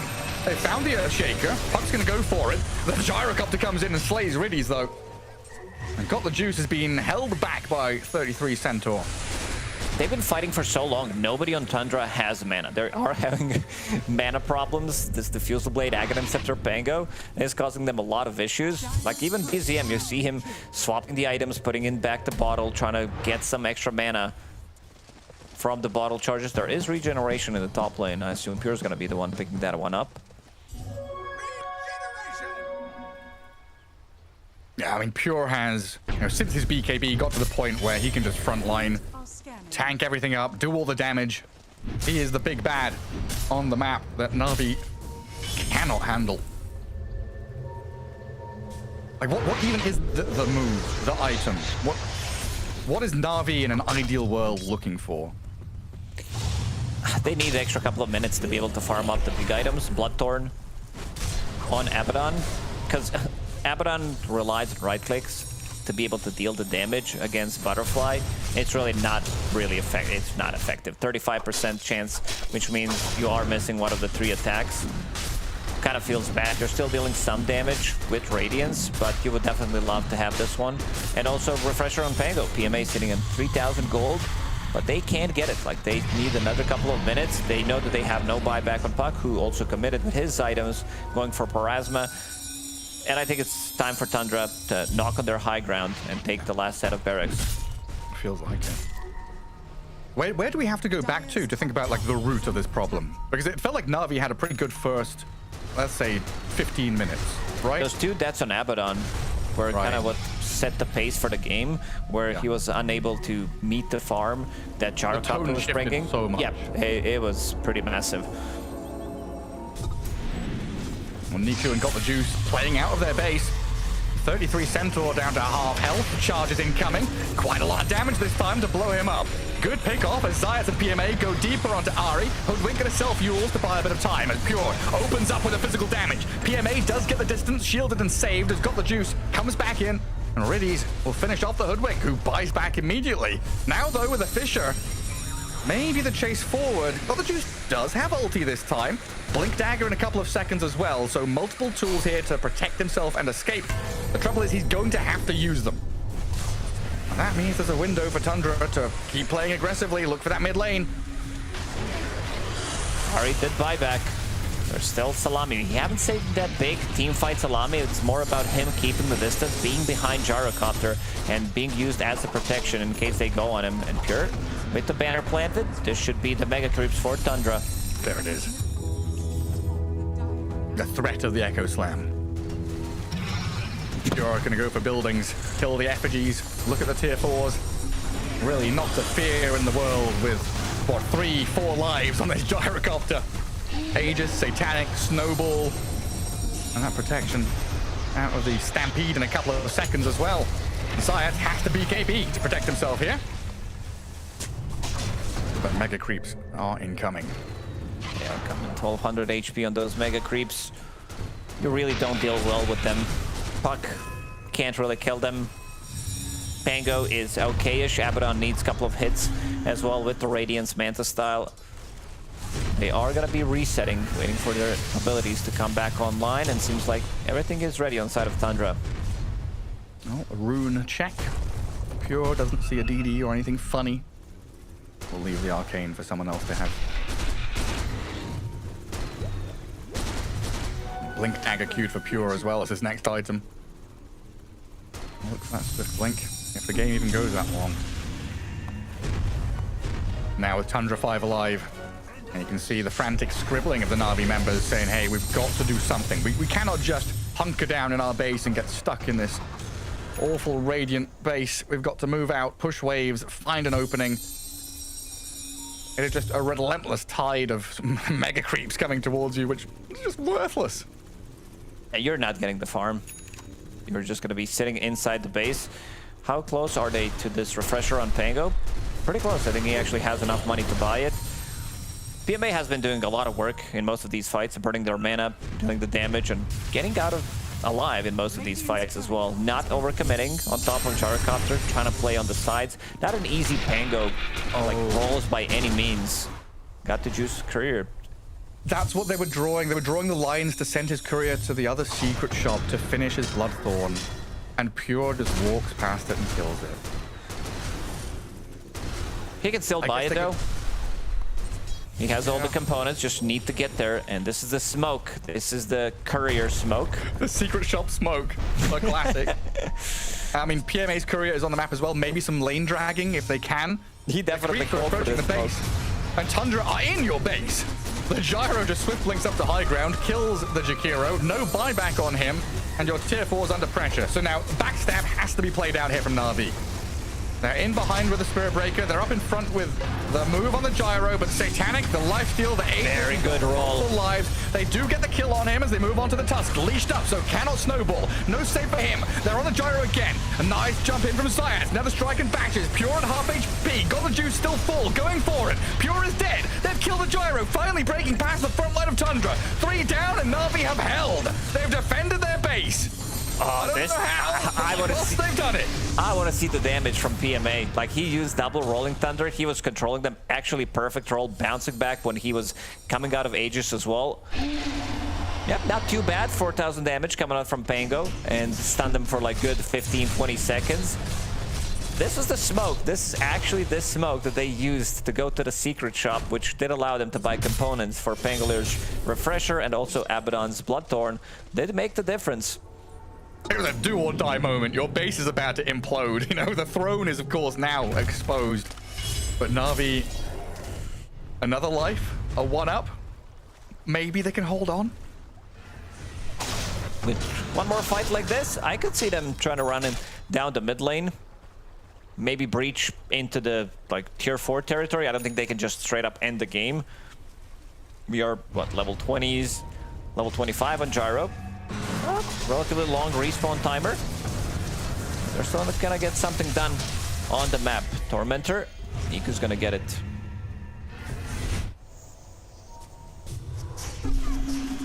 What is he going for? Is that... that's Refresher on Niku as well. About to finish it off. Needs another 200 gold, so you will have 2 Refreshers. He's level 22, unfortunately. Would definitely love to be level 25. Have that BKB piercing coil. Yeah, that'd be huge. That'd be massive. Would love to have a Daedalus as well, you know. Yeah, I'd also like to be blonde, tall, and handsome, but here we are. Really? Yeah, not really, no. I don't know. I can see you platinum blonde. I can imagine it. Yeah, we can do that easily in Photoshop these days. Not even Photoshop, we can just ask AI to do it. Like, how long of a blonde hair are we talking about? Oh no, I'm thinking like super short. Not a buzz cut, but you know, pretty damn short. Get some, you know, get some earrings. Oh yeah, neck tattoo. Yeah, the crown on my neck. For the king, yeah, I would love to have that one, yeah. Lacoste, from the King's Cup, right? You're the legend. Oh, I totally forgot about King's Cup. What a good time. Good times. Let's see if they can do it again. Hoodwink. We can reminisce now. Have a think about King's Cup. Think about those good old times. Rest in peace, BTS. Back in the glory days of NA Dota as well. Ah. I remember casting some Leviathan games as well when Jenkins was on the team. I was like, who's this guy? This guy's good. Is Jenkins going to play Pudge? Yes, he is. Yeah, he could become a new movie superstar or maybe a good game developer as well. And I was right about one of them. I thought he was going to become a magician. I remember sharing, we were roommates for, I can't remember what. I don't know if it was Midas Mode or a BTS event for something. And for some reason, I was like trying to learn some little card tricks. And Jenkins already knew exactly what was going on. But anyway, the pause has stopped. We can stop yapping and waffling. Tundra are readying themselves to put this one to bed. The lead they have had has diminished somewhat, though. Na'Vi have held themselves in economically, at the very least, even if their base is in disarray. Rocked to the foundations. Yeah, that graph is look at that graph. Wild. Maybe the economics isn't okay looking at that. Look at that graph. Look at that Dota graph. Yeah. Every time I see it makes me laugh. Oh, Goodness gracious. Never understood why that band was so hated. That bad, decent songs. So I think this is one of those like internet effect things. I don't think they were that hated. I think when they were new, people loved them. And then because they got popular, there was a counterculture against it. And then the internet like people on the internet, in quotation marks, hated them because they were popular. Hate those people on the internet. Yeah. Freaking internet people.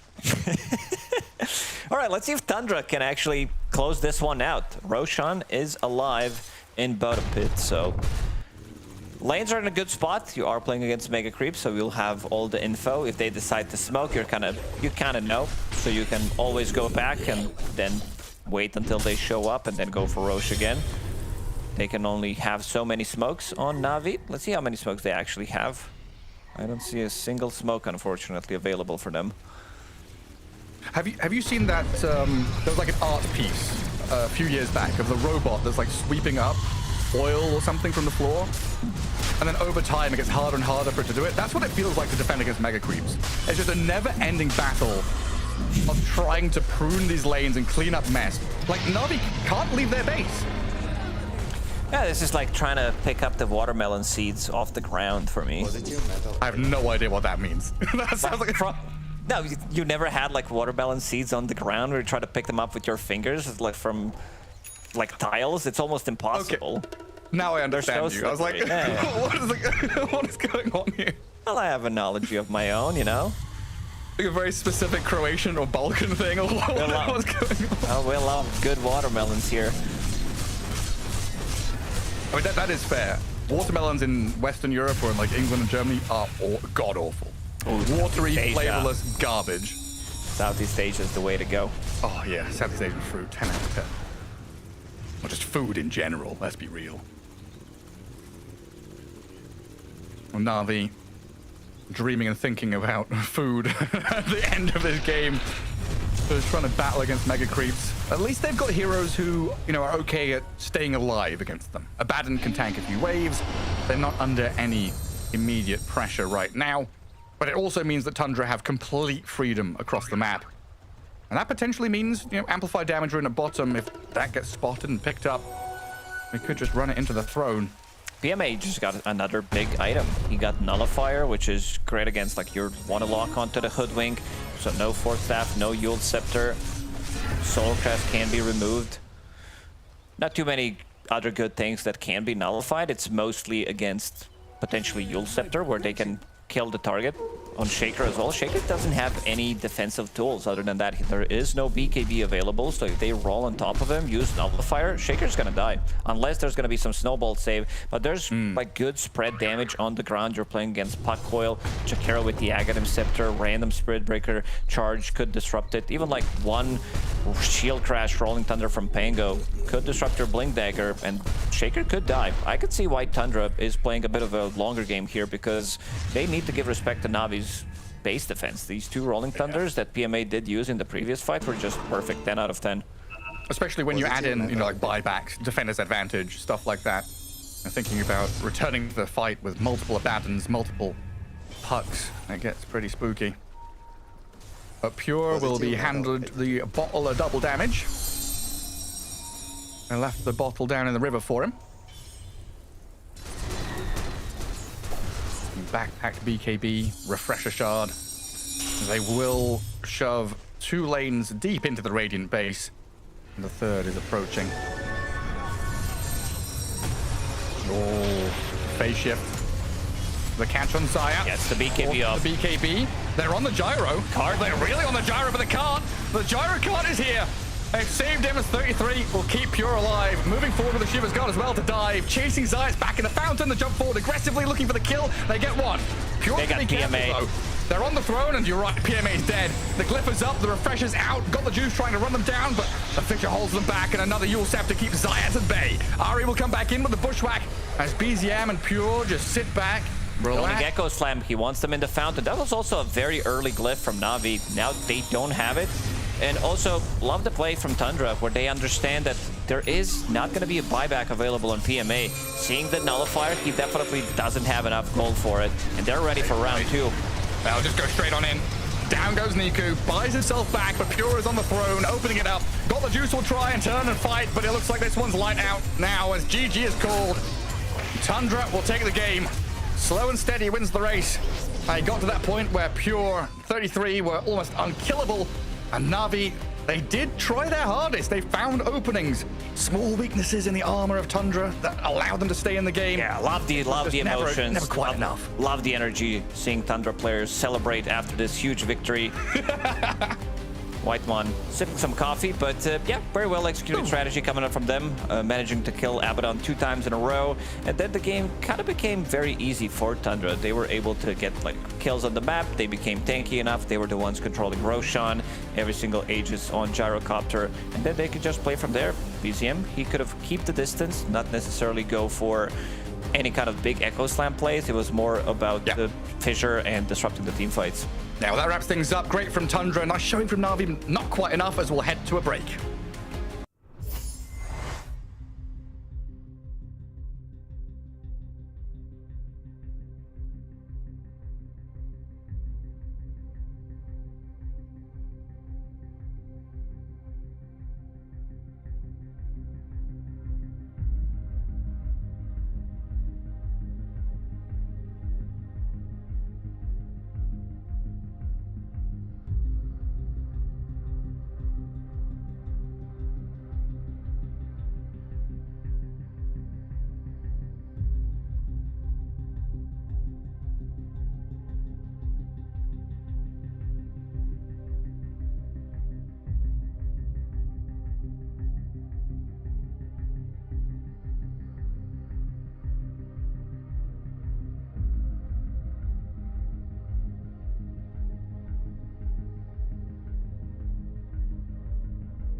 against OG. We saw OG playing earlier today up against MOUZ, and whilst it wasn't a successful draft or game for them, there is still a chance here, but it feels like a bit of a rough day for them. This is going to be a, you know, a MOUZ into a Falcons games, but we've seen Falcons lose already. Misery, it's not impossible. Yes. I also do think that if OG, you know, continues down the path we've seen them with that the style of drafting, it fits a little bit better against a team like Falcons. That is a bit slower, and you know, they actually have a similar drafting style, I would even say, to Falcons. So might have a game that favors OG a little bit more here. No, I agree. I think stylistically, OG has better chances. I think Falcons is a team that actually does prioritize having team fight and having sort of like that draft integrity. And so if OG is matching that and not playing against like clashing styles, like against the tempo, then I think they can have a better shot. Yeah, OG has to respect that. You know, Skidder, his Dragon Knight, he is not going really for the Mask of Madness. It's Armlet Blink. I'm fighting you. I'm joining the team. And of course, we saw Crystallis utilize it earlier as well with MOUZ, and they are just absolutely demolishing games with the speed that you know, the skirmishing carry players can do. Of course, they go for the Jakiro. Nothing really crazy in the opening kind of phase. I do like the fact that they didn't pick MARS. I think MARS is really bad against Dragon Knight. MARS is pretty low damage, and I think you slowly get chipped down in lane. Like, I think carry DK is just straight up super good against MARS, so I think they learned from their mistakes and did not do that again, because I'm a kind of a hater of that response. Yeah, and when I say nothing crazy, I realized Centaur was fully ignored, right? Falcons opting to go for the DK over the Centaur, but I can kind of see that in regards to Falcons because they're more of a DK team than Centaur, and when you pick DK, you don't really care about Centaur too much. You know your lane's going to be well, so yeah, OG not instantly rushing for it, but again, easily could be picked up in the later phase depending on the next hero picks. Yeah, I could easily see Falcon pick that up as well, with another ranged support of some sort here in second phase.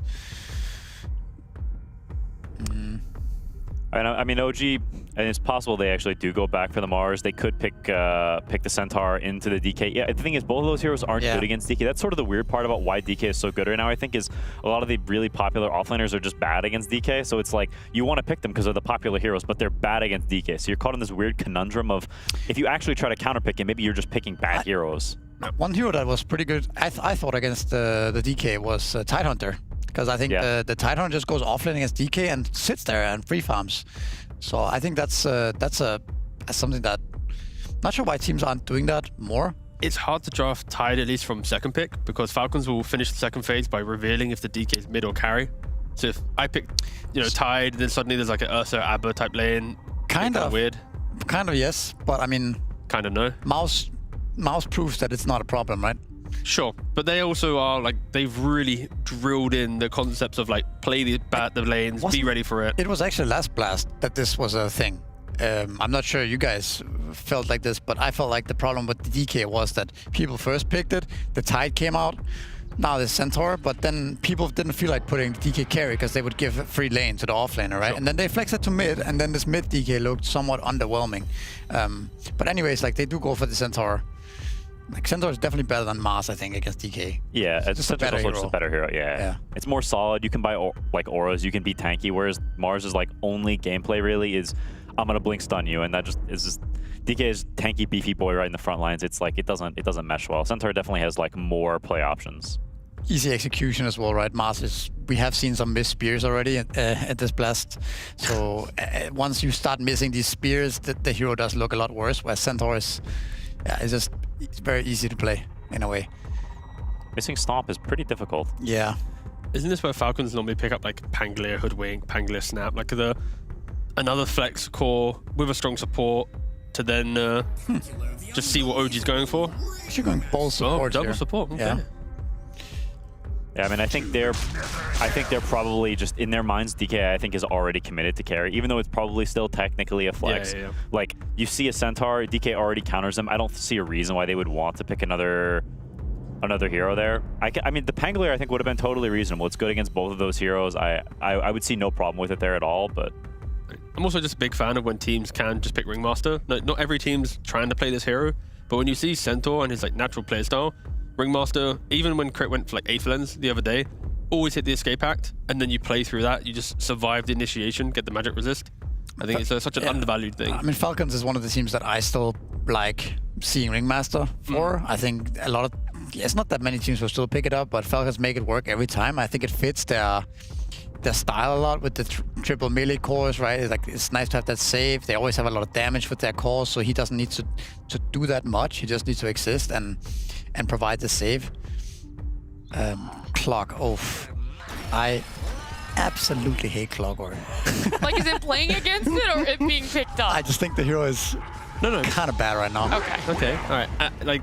Let's hear it. No. I mean, tell me Clockwork. No. I'm not. I don't want to say it to you. I just want to. I just want to like. If you're saying like out of 10, like 10 being like the best hero in the game, 0 being 10 cogs. Yeah, 10 out of 10 cogs. How many cogs are we giving him? 10, very good. 0, really I bad. think we're giving him 3 to 4 cogs only. 3 to 4 cogs only. Okay. Yeah. Sorry. Is he okay? So if they win this game, are you able to like improve that rating? Like, are you reactionary throughout the tournament, or is this a hard stance? On No, the clock? of course. I mean, people can prove me wrong always. Okay. Of course. But I mean, we saw Heroic, we saw Schofield play it. It fell through. Maybe with Shadow Fiend, you can abuse the laning phase and you can set something up. I just think there are better choices overall. The idea that Clock counters I mean, it used to be very good against these heroes, right? The Pugna, you get on top of the Dragon Knight, he can't get out cogs, the battery is always strong, but nowadays people max the cogs and they have no way of really farming in the game. They often end up under-leveled and low damage. But I mean, we'll see if they can do something here with this Clock. I mean, it's interesting because I think Clock, Centaur have terrible synergy, frankly. The heroes have, like in lane, they have no kill threat at all. Centaur doesn't really offer much to Clock, where Clock wants damage, Centaur wants damage. They both have similar strengths and weaknesses. But Tim's plays for Jakiro, so Yeah, I feel yeah. like Yeah. probably Yeah. Jakiro Centaur as a lane, and Yeah, then Clock okay. as a lane. That's potentially a lot better. They also still, can put Shadow Fiend mid if Falcons does opt to put DK mid. Unlikely, but possible. And I think Shadow Fiend also tends to match up pretty well against Malorine's heroes, just in a general sense. He plays the melee dudes who want to skate out of lane, and Shadow Fiend is very good at breaking your skates. So I think it, Oh, Pangolier. okay. Let's still go for the Pangolier. Falcons not really messing around at all here. Just going for their bread and butter. I was wondering if they were considering a pipe buying hero, at least from the offlane, because like when you see Centaur, Jakiro, Shadow Fiend, even Clockwork, all their damage in the early game is somewhat magical, right? Like unless Shadow Fiend gets a really good start and gets a little bit of that physical. So yeah, I was wondering if they're going to maybe identify that, but at the moment, They can still do it. Yeah, definitely. yeah, they're still a pick. But of course, Pangolier in Falcon's hand, when you have Diffusal on Pango, Blink on DK, like 12 to 14 minutes, they are just running around the map, smoking, getting big kills on cores, and just forcing you to regret trying to play for scaling. No, it is very strong early tempo. And Shadow Fiend is a hero. I mean, we saw it against, OG against MOUZ. Shadow Fiend is a hero. If the hero falls behind, he is very slow, very weak for a long time, and sometimes can just never recover. And so there's definitely that sort of onus on OG that you need to play your lanes well. You need to get out of them. They have last pick, which is nice for them, so they'll see where things are being flexed to. They'll have an idea of where the heroes are actually going, so they can counter pick with last pick. But picking Shadow Fiend against Falcons there's always some risk attached to it. Do you think the sniper ban is a tell that you want to put the SF mid, or is it more like we saw Marine play it yesterday, I believe, so they just don't want to deal with it? I mean, they do have the Centaur already. I feel like And it I guess has the to be a Clock- mid-tell. Like, Yeah. Or maybe they're going to pick something, or they're going to just put SF mid. I mean, I like the Prophet ban, at least because based on the pacing we mentioned, the sniper's just, yeah. Do you ever think teams ever ban counters to one lane they don't even care about just to try and like hide it? Like they think it's a carry, but they ban mid counters to then get, a different hero down the line? Or am I thinking 2 layers too deep? I don't know if people do that. Yeah. I think people just generally try to ban heroes the enemy team wants. Like I think oftentimes it's shifted more away from banning stuff that you think is best sometimes to what they want. Yeah. I think because teams are so specialized and it's not, people aren't drafting, not everybody drafts like Spirit, right? Against Spirit, maybe you're banning what's best, but I think against a team like Falcons, screw what's best. You're banning what they want because this team does not, pull stuff out of the hat. Their hat is very small and confined, and they will take everything from the one hat, so you just ban what they want. You know what's in the hat. Yes. Yeah. And Abaddon being pulled out of the hat is definitely not surprising by any means, so it fits right No. into that pigeonhole you guys are talking about. Classic, very gross looking Falcon lineup, right? Gross. Very gross. It's like, it's just so typical Falcons lineup. It's so strong. It's okay because it's like It's so solid. you try killing one guy, someone else is gonna like help the friend out, right? Like DK will counterplay, or Ringmaster will save, Pugna will save, Pango will roll, Abba will just frontline. Like there's so many things where if you just don't team fight correctly, you will just get outplayed with all the small little spell usage from Falcons. But it's what, Abba carry, DK mid, Pango offlane. Yeah, I would assume so. Yeah, I mean, I think you rely a lot on Yopaj actually abusing this matchup. It's not one that is necessarily easy to. Like DK can skirt this and survive. He's gonna buy boots, he's gonna drag waves, he's gonna do all the little tricks of the trade. And I think SF can win this lane, and I think they kind of need him to, because if I'm looking at Centaur, and even if it's Jakiro against Abaddon purges all of Jakiro's crap. Like Abaddon will free farm pretty much guaranteed. And so you've got support pressure from Falcons, and from OG, I look at, you need this SF to be able to fight early and actually offer raises in these like fights.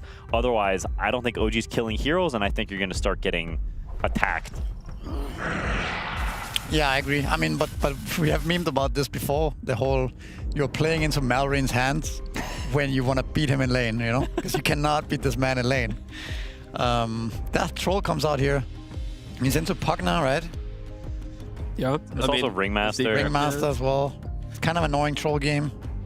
But it's solid. They need it. That's the thing. When you pick Clockwork SF like this and you flex the SF to mid, you have to pick that range core, I feel, right?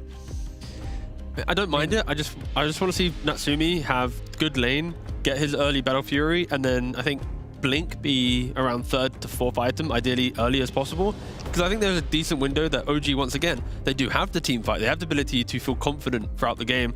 I'm just worried that the early pacing of Falcons, and I am just copy-pasting what we said earlier, but that's the thing. OG, their early game, it feels very farm dependent. They always have like avenues to play out a game, but Falcons, you bring all their heroes together, they're not afraid to make moves. They're not afraid to kill stuff, but Centaur, SF, Troll, that's just farm on all 3 lanes. Yes. They are also putting the Centaur and the Clock position-wise, right? We still might have support swapping lanes that they're playing in, but we have Centaur 3, Clock 4 being picked up by Tims. How do you fancy that sort of lane going? Are they going to do the clock tech where like the clock cogs the wave to then maybe play elsewhere? Right, They could do something cute like that, but yeah, I mean, it's they have to do it also because the Abaddon pick comes out, right? So the Jakiro 4 just becomes way worse, and now you have running double melee into the Abaddon. What is it, Pugna lane? I don't know. I think it's going to be a very happy Abaddon that lane.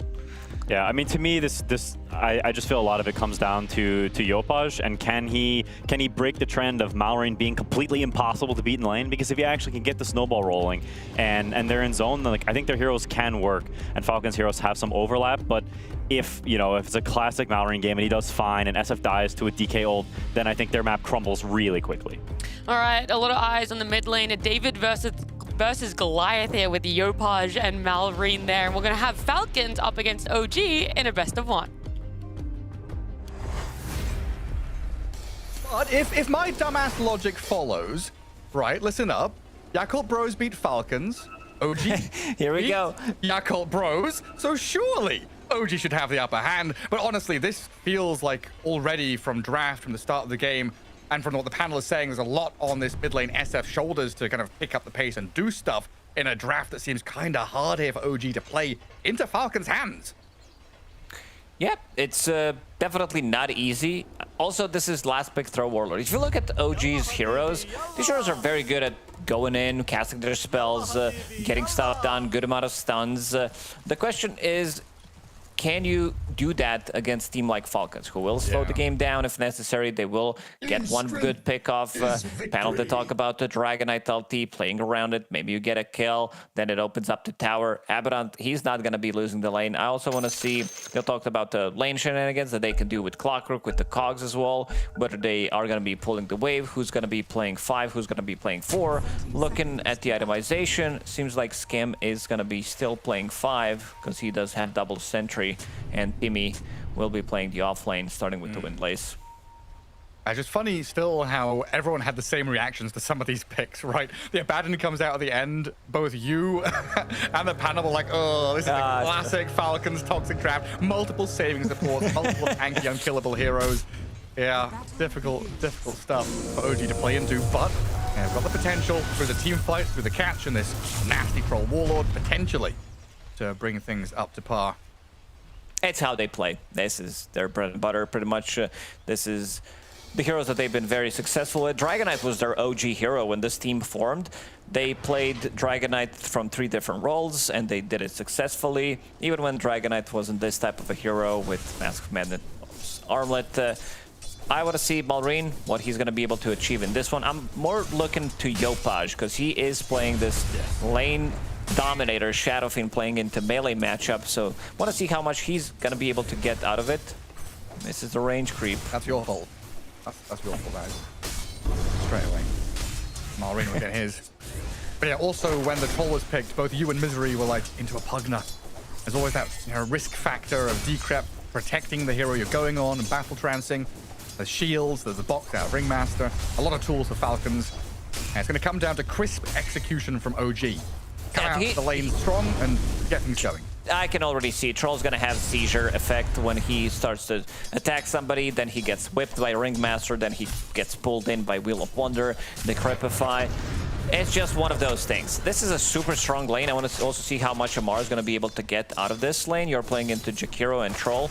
A lot of range heroes with a lot of long-range pokes as well, but Amar, being a hero specialist as well, doing a pretty good job. Pushing out the wave, making sure that he is last hitting correctly, and he almost never deviates from his itemization from offlane Pango. He was kind of the one who started this trend with Bracer, Null Talisman, into Treads, into Diffusal Blade, and now pretty much every offlaner copies that build because it does seem to be the superior build on Pango. And they're doing this by kind of splitting the lane, right?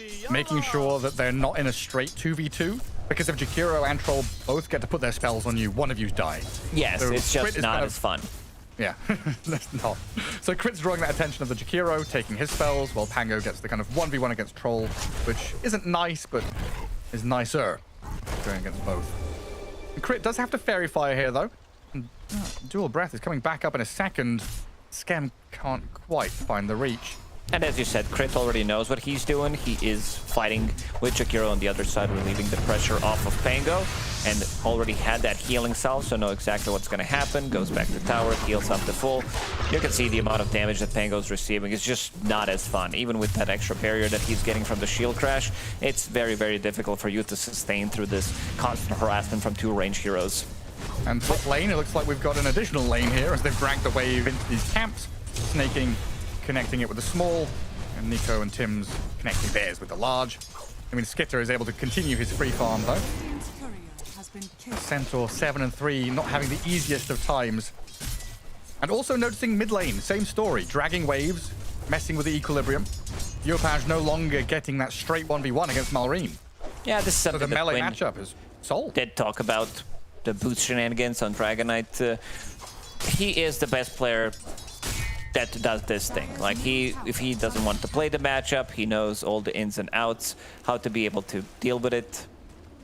And now, level 4 was never really threatened by this Shadow Fiend.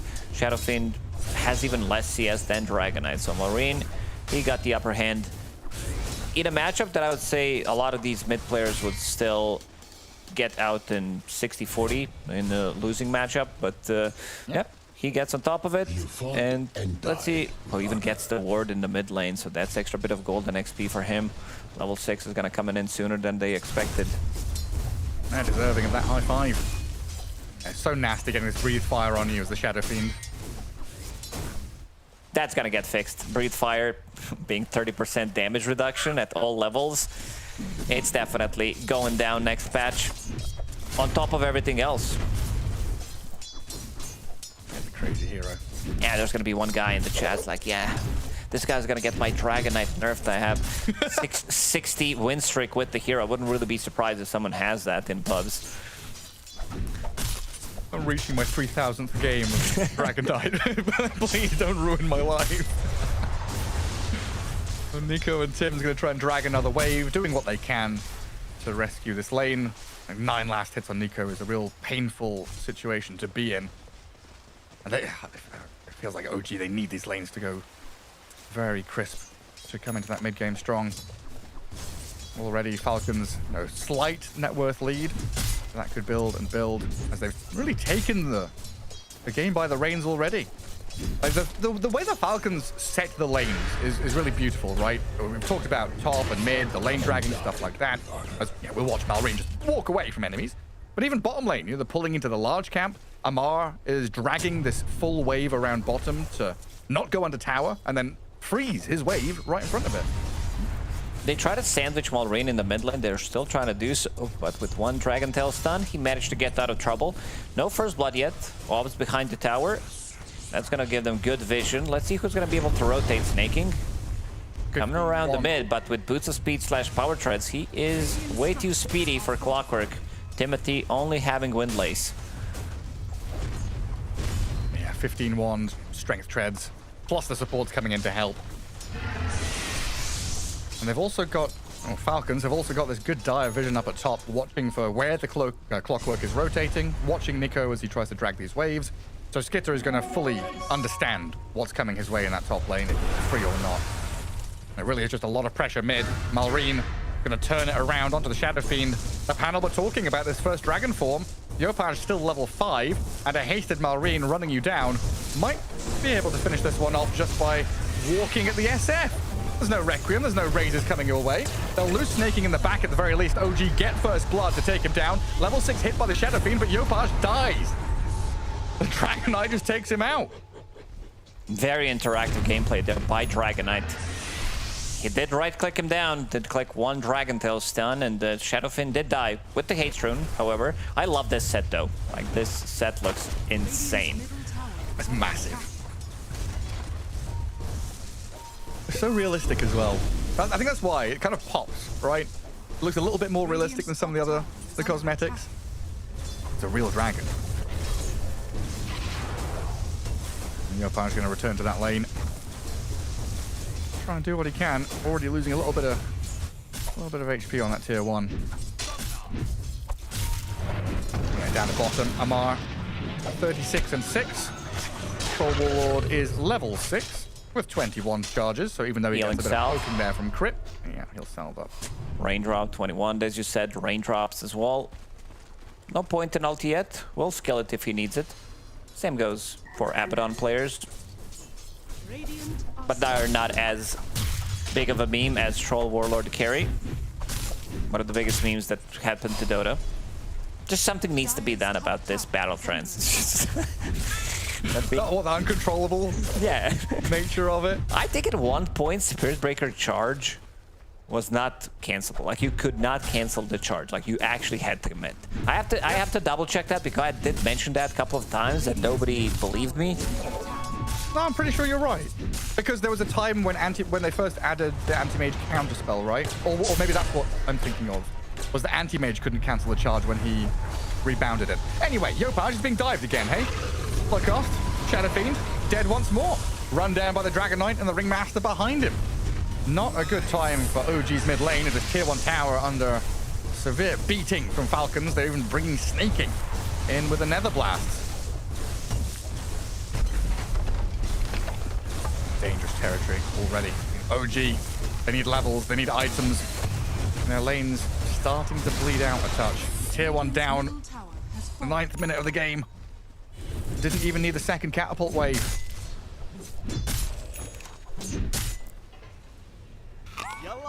Tim's going to try and stack some camps at least.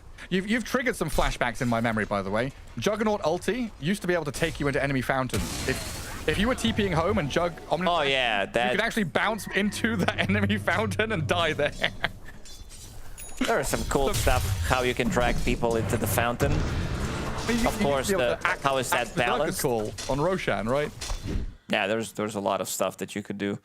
What else? What else could you have used before to bring people into the fountain? Fountain hook, of course. Yeah. The most balanced thing that we've seen. The greatest feature of all time. I don't know. It's one of those games, right? It draws creative people to find creative means to annoy and kill their enemies. If that means dragging them into the fountain where they can't escape, then go for it. There's a part of me that wishes that we kind of brought back the fountain being a physical object that we could kill. Frostbite plus Fury Swipes, you know, the old school kill the fountain tactic. Now even buff the fountain, where you have extra damage from every extra hit that you take from the fountain. Not cool. What about relocating the fountain? We could do that for a moment, right? Using bugs to IO relocate and push the fountain or the Yeah, I was not a cheater, Gary, like you. Like, what do you mean relocating the fountain? I'm trying to remember what it was. There was something you could do where like you stood next to throne, and then if you relocated, your unit model would like collide with a throne and push it back a bit. So you could push your throne into your fountain to protect it. You never saw this? No, I was. Pay more attention to Reddit. You gotta watch these Reddit clips, man, from 12 years ago. That's where the real shit is. I bet you were using cheats for playing Warcraft 3 as well. No. I see dead people. No. There is no spoon. Who's your daddy? Like, I know all of them. Greed is good. Greed is good. There we go. Or is that Age of Empires? I forgot. I think that's from Warcraft 3. Greed is good. I guess Robin Hood was the Age of Empires one. The fact that you know all these cheats is a little bit ridiculous, actually. Hang on a second. I feel like I'm being rustled here. Back to the game we go. Yes. Not much is happening. 2-1, 11 minutes in. Mario, he is farming his Diffusal Blade. Does have two components. Nico on the other side. Both offlaners getting the farm. And of course, we do see Skeeter on top of the net worth. Same goes with Malrine, who is actually going for the scaling build on Dragon Knight, going for Armlet. Nice.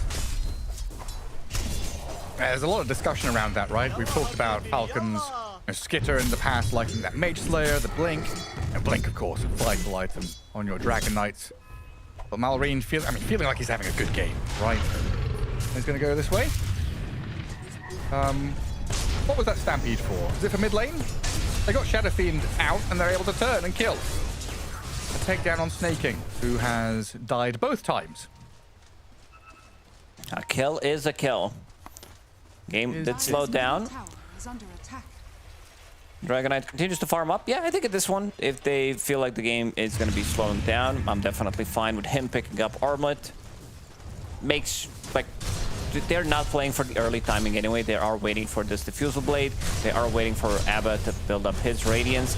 And looking at Skeeter's build, we did talk about the mix between the items, whether you're going to be buying Sage Mask, Null Talisman. He's actually going for both, not just both, but all three of them, because he has Raindrop. Abba needs a lot of mana. This is something that, how we nerfed him in the latest patch or the one before. This is a very hard kill to get on Abaddon. He has the medium Lotus, 400 HP, 14 stick charges, Spark of Courage as well, plus ulti if necessary. Yeah, he just pops his 15-1 charges and says, nice try. Raindrop, super tanky. It sure is. Back to farming. Not much they could do there. So if Falcons are still looking for their items, you mentioned the Pango, the Dragon Knight looking for this kind of second wave. Is that what OG are thinking as well? We've got a little bit more time. We can maybe match them minute 20, a little bit later.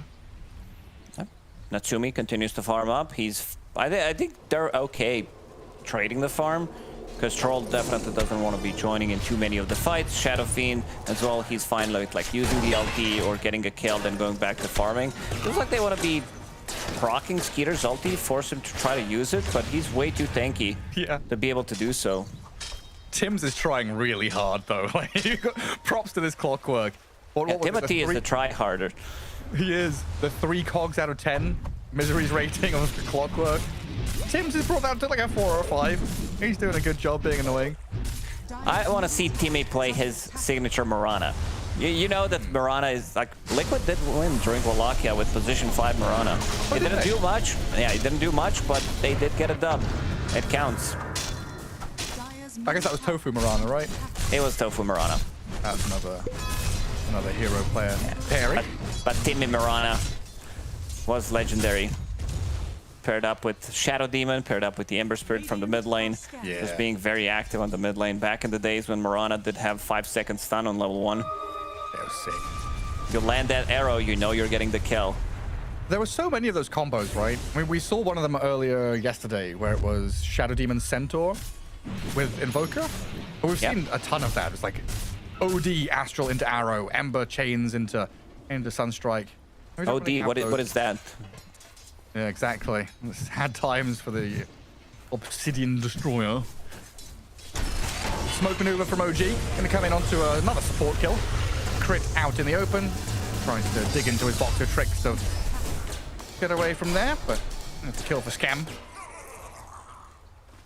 And like you're saying, you know, a kill's a kill. They're kind of holding the equilibrium on this map, still finding farm for themselves. Falcons do have this, you know, 2,000-3,000 net worth lead, but it's not tremendously out there.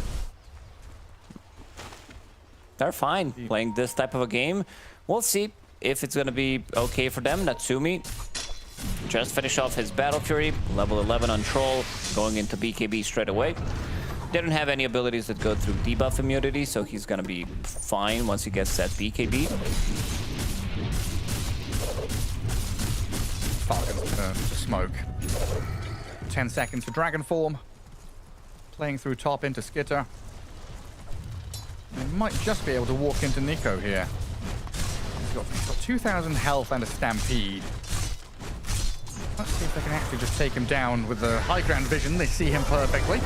The Wheel of Wonder and the control looks like it should be enough to bring him down. The damage is good from Falcons there. Courier gone as well, and pivot quickly into a tier 1 take. I think you'll need to do something on OG. Like, it's... You have these fighting heroes, you have Jakiro, you have Clockwork. Clockwork's really not the greatest farmer in the game, especially if you're not maxing your battery. Battery also got a massive buff, then we removed that as well, where battery doesn't deal double damage to creeps. At that time, Clockwork was one of the best picks overall. Yeah.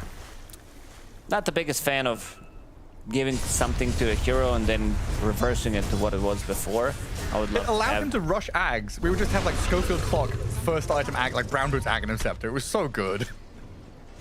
It's also Sko.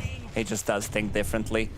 He does. Timothy, he does have hookshot available, but doesn't seem like he wants to go for it. And Yopaj signaling that he wants to head down south. Let the troll move back across to the left of the map. Maybe go up to take the Ancients.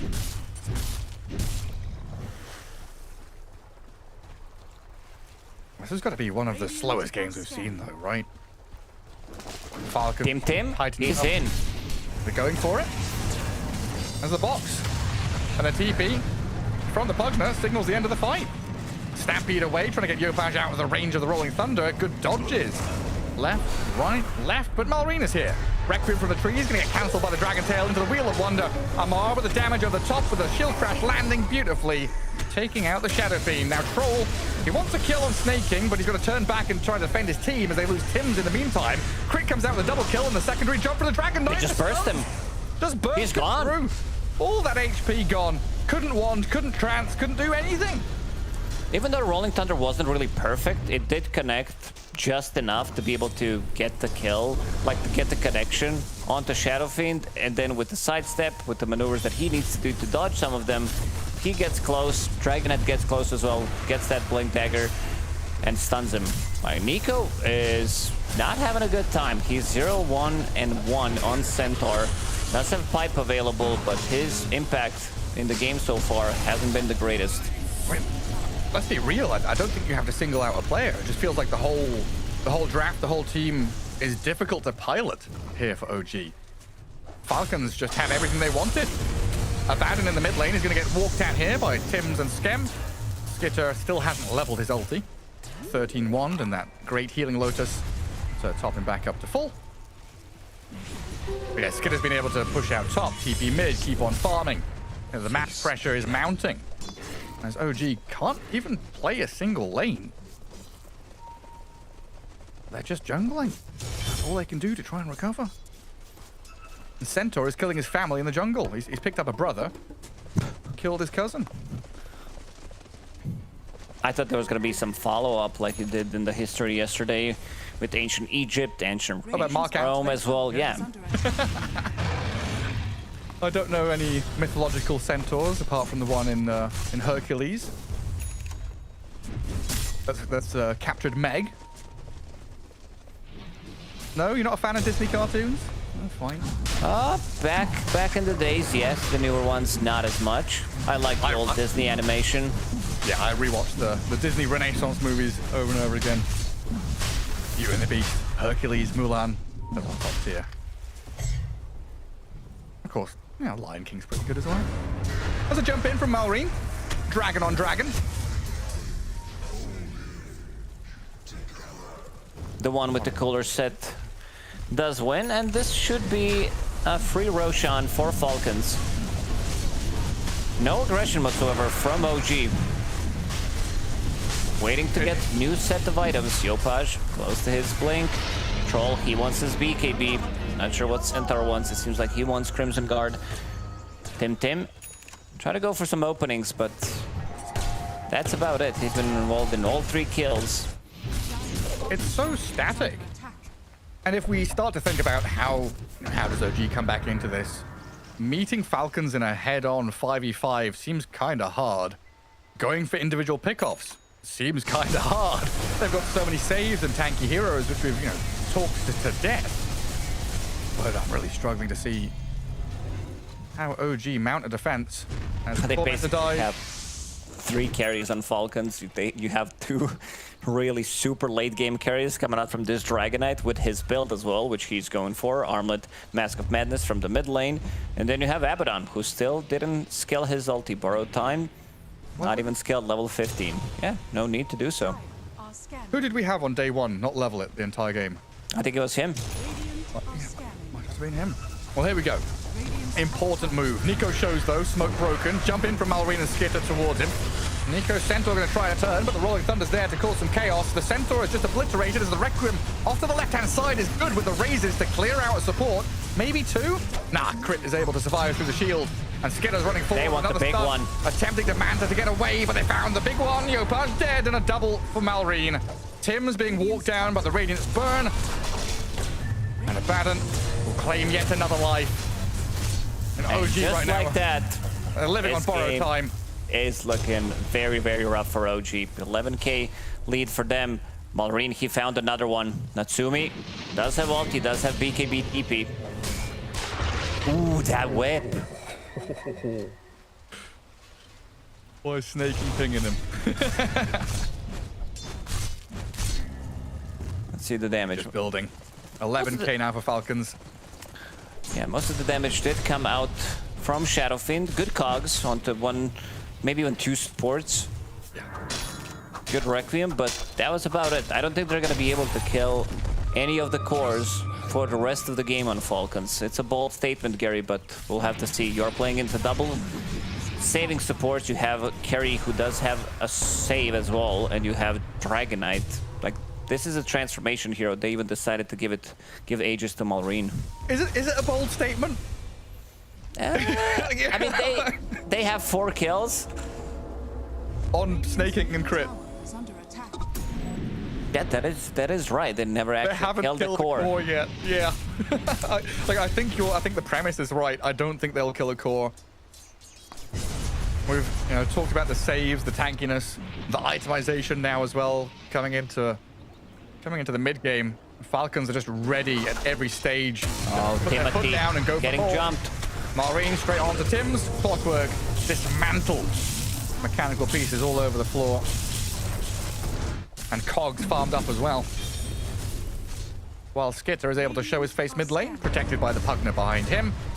Walk through mid, farm the jungle, and make sure that the map space that OG are able to inhabit is pretty small.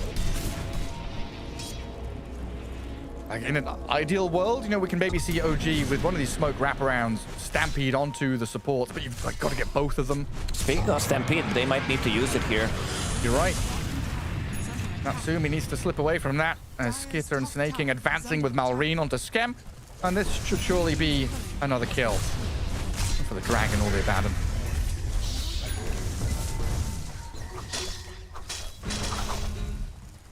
Like, what do you reckon's going on in OG's heads? They didn't get the advantage that they wanted from the side lanes. You have Troll plus Jakiro, extremely strong lane. It's just that they played it so well. You saw the trade from the Ringmaster against Jakiro, brings up the healing salve, goes back to full HP. Suddenly lane is underneath your tower. Pango continues to farm up. Abaddon not in danger, and then Malrine getting the first blood or the second blood, however we're gonna call it, because they did kill Pugna in between. Yeah. They play around Dragonite, he gets another kill, they get the tower. you're just playing from behind with this type of a lineup, it's not a fun one. No, I'm just thinking, usually in these situations where like, they're thinking about game 2, but it's BO1s. It's a best of 1 where you're kind of under the boot of the Falcons and you're hoping for them to slip up, make a mistake. Maybe you're thinking about fighting around, I guess fighting around Roshan is a decent spot for OG with the team fight and an AoE that they've got. Yeah. Let Falcons have what they want on the map. But at some point, you've got to do something. You cannot let the tides of aggression wave over you. OG are being eroded little by little. And top tier 1 would be a nice little objective to take, a bit of bonus gold. They'll group up and try and press towards it. All right, casual troll ulti, Natsumi. Goes into battle trance. They see this. Amar saw it, and he's pinging it out. They do find crit, though. They found the Ringmaster up on the high ground by the Twin Gate, so another kill on a support there. Money's money, and he was on a dominating streak, so a nice bit of cash. Yopaj is flush. Meanwhile, you've already lost your mid-racks, and bottom lane looks like it might be dying as well, with a DD Rune Malrine Dragonite jumping on your Centaur, rolling Thunder out of Amar as well, standing in place to try and collapse onto Nico, but he does get off the Stampede to disengage. With no battle trance for 40 seconds, it's hard to see how they'll approach this fight. Just a hold of the high ground for now, but Malrine will go in for round 2. Skitter's there as well with the multiple blinks, catching Jakiro unaware. I'm looking at this Abaddon carry, and every single time I watch this hero play, it's just insanely good. Like, you don't even skill ulti. They don't bother getting any kind of aggression. They tried, and then you have Lotus, you have your stick, you have your raindrop, you have your ulti ready if necessary. You don't even pop it once in a 26-minute. It's just insane to think about that you have a carry that cannot be ganked at the early levels. I kind of wish he didn't level shield, and then we'd have, you know, we'd be able to reminisce about that classic YouTube video with Cap and Blitz. They were playing against Rubik. Oh, they didn't want him to steal their spells, so they didn't level any. They were like Wraith King with passives. Don't level anything, only go stats.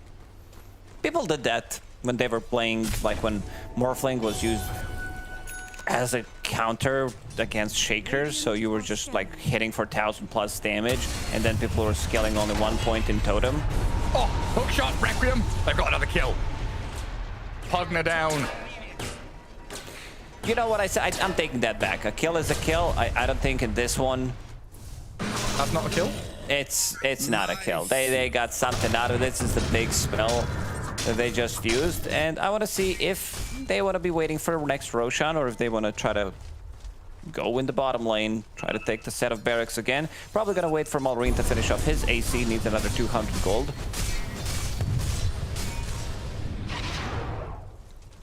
I can't wait for OG to win this game and make everyone look like absolute fools. There's a big item on Troll, Aghanim's Scepter, which does allow him to remove a lot of these annoying things. They blink over, but they stomp. Nico finds his man.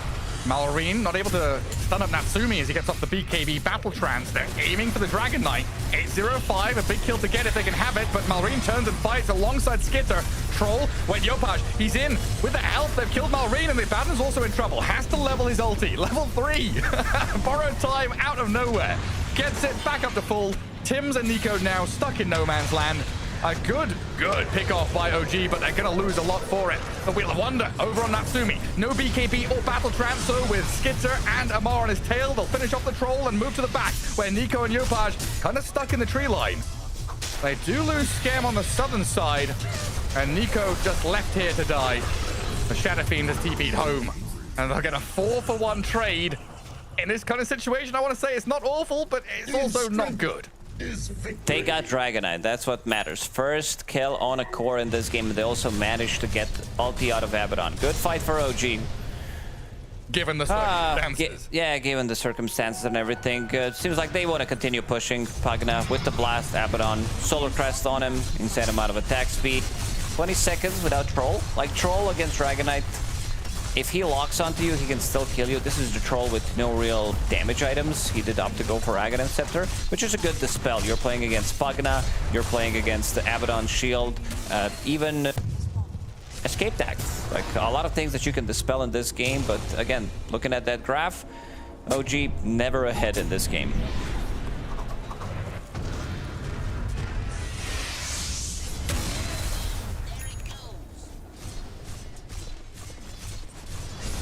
Tim's trying to scout the Roche pit. Really, one of the best chances OG are going to have. A nice little nook to fight in. Lots of AoE teamfight spells. And this smoke out of them, vitally important for their chances in the game. 22k behind, and they've got to make an opening move, but it's Malrine who spots them first, gets onto the clockwork, goes ethereal, but the magic damage will start to flow out of Skitter. And Amar, even with the rolling thunder, will catch up to the clockwork to take him down. OG having to give up completely on that defense of the Roche pit, and maybe even getting dived Amar on is in. here. Oh, look at that damage from Pango. Right over the top, stomped and stunned, decrept and saved though. As OG hold the line, the Falcons can think about resetting and going back to Roche if they want to. That was like 2,000 plus damage from Pango when he rolled in and used one swashbuckle, one shield crash on 4 of them. Octarine down on him. So lower cooldown on his ulti, lower cooldown on Dragonite ulti that he did pop with Arcane Rune. And again, another free Roshan.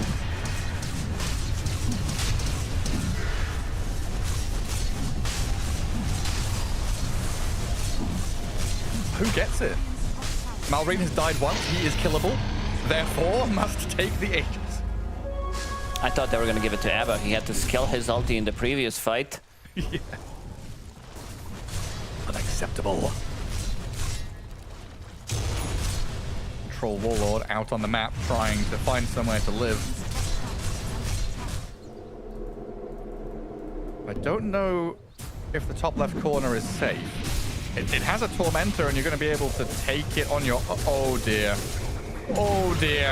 And Natsumi's going to BKB Battle Trance. Crit in the box. Try to slip away. Natsumi should be able to get the kill at the very least, but now what? Now what? You can't escape. You can't TP. It's already on cooldown. Skidder and Snaking going to come in to clear up the mess. Oh, Natsumi gets him, dispels his escape act with Whirling Axes. But again, he dies. They lose the Tormentor. Crit gets it. The miss chance is very good against Troll. They don't have many illusions, but overall, it is good. 30% miss chance against some Shadow Fiend right clicks, Troll as well, and Malrine leading the charge. Surprise tactics. That's what OG are now relying on. Gopaj and Tims from this high ground on the left of the top lane. And then not playing with vision, right? They're just hoping someone walks up here. Hoping to kill maybe one of the supports, like maybe Pango. Dragonite doesn't die. It's not the target you want to go for, neither is Abaddon. Amar, he's going to get gone on. Hookshot, Requiem, half HP. Skinner comes in, saves the day. Bots there from Crit as well, so Amar is fine. Well, Marine goes on the clockwork to take him down. Nico, out of mana, just trying to walk it back as Falcons saying, hey, we can just go for throne, basically. Hit buildings while Skitter will finish off the Centaur. I mean, GG called. It's felt like a foregone conclusion for a long time. A hard draft to pilot for OG. And Falcons, with all of their signature heroes, proving too strong to take down. Yeah, big issue. You're just giving them their best heroes. They have a lot of those, but this seems like another Falcons draft that from the start, they are playing it slow. Suddenly, you see 10 minutes in, they have 2k gold lead, one big fight, 5k, they kill Roshan, they kill Tormentor. Suddenly the game looks very over. Yeah, super hard there. Tim's clockwork not getting the cogs he needed, as we'll pass it back to the panel. It was a tough one for OG from start to finish here. There were still a couple of good pickups for them when it felt like they were down and out already in this best of one, but I feel like Misery, normally we start on a good note. We're going to try and end on a good note, and we're going to maybe start with a bad one, because this clockwork, you didn't like it as a hero. You actually groaned when you saw it get picked up in the draft. Yeah, I mean, I'm not sure.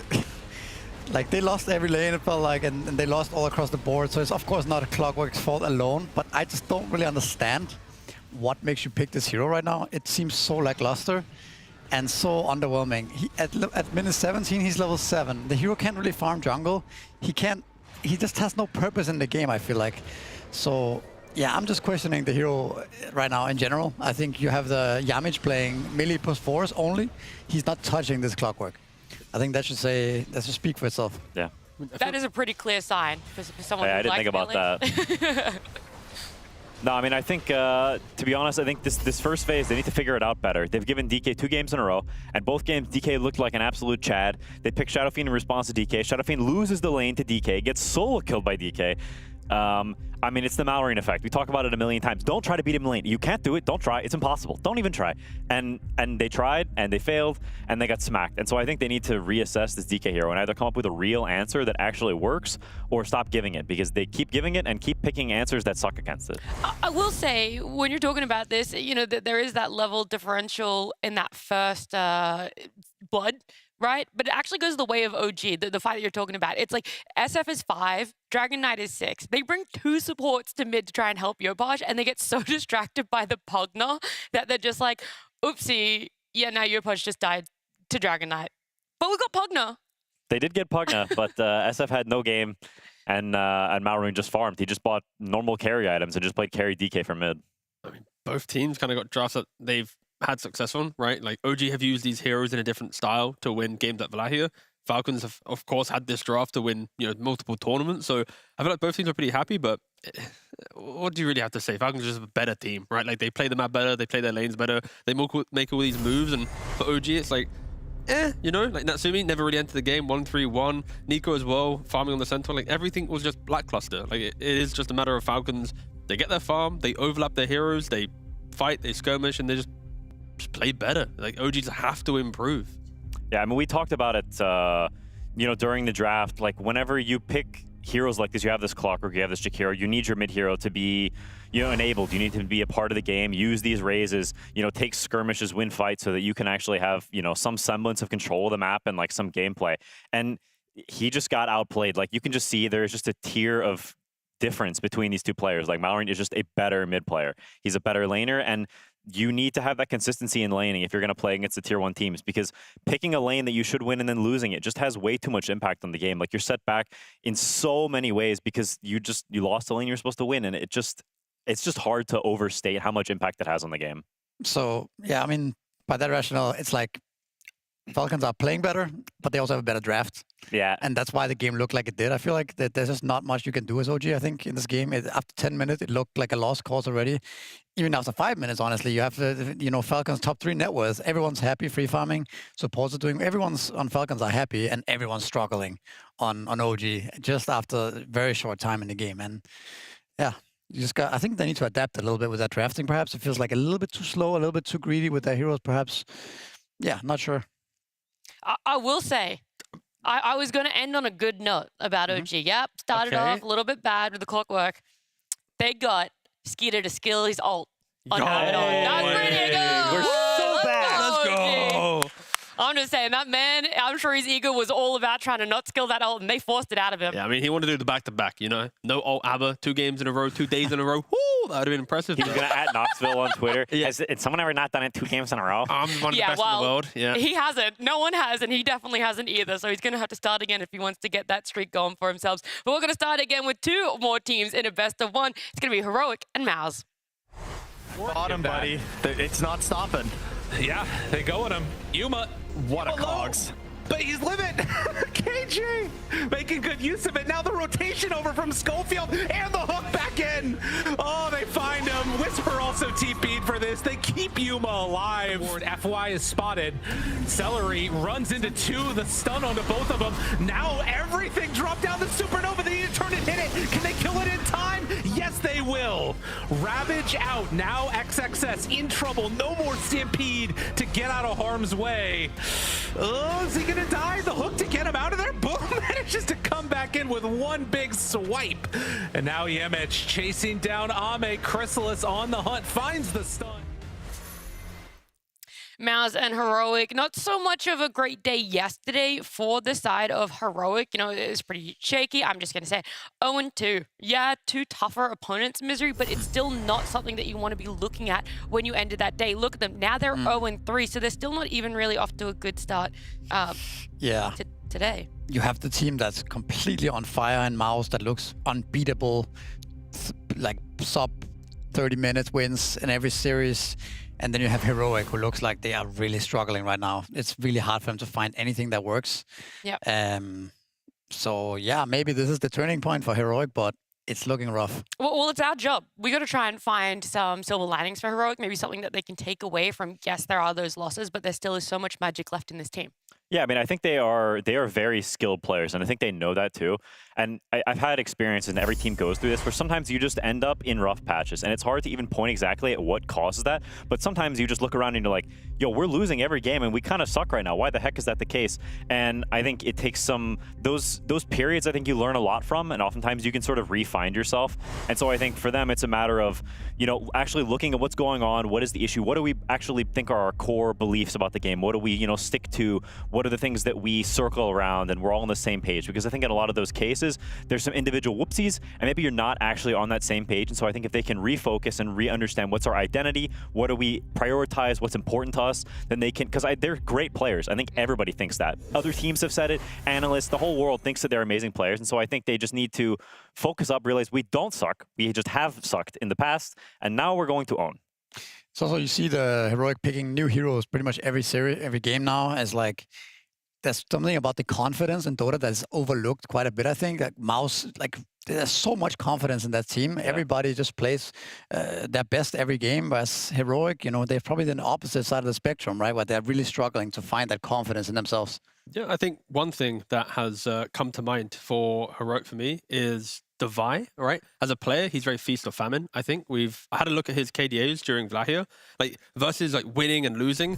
Like when he is winning, he's on form, right? Like he's got an 8.4 KDA when he's winning. Like he's looking really good. He's really enabling the team. But then when he's losing a game, he's not able to maintain like some reference of a good KDA. Like he's always hitting like 0-9 performances or these like 4-7, 3-6. Like he really struggles in hard games. But when he's winning, he's so dominant. I think that's the thing that Heroic had when they first formed with Whisper going to mid, Devi returning to the roster. They were winning their lanes. They had this tempo. They were crazy. But as soon as the game gets hard, Devi is not a good comeback player. So I think Devi at the moment is probably having quite a volatile experience. And because of that, the ramifications are hitting the rest of the team. And it feels like that inverse has been found for MOUZ, where originally, and you said it before, T, everything was played through mid one. It was that mid lane. That is where they really needed to find success. Now, every lane is having its own separate sort of success. And even if a side lane, like their off lane, might be struggling, which is still very rare, there's going to be something that shows up with mid one. It's something that shows up with Chrysalis, who has shown up with the Dragon Knight earlier today.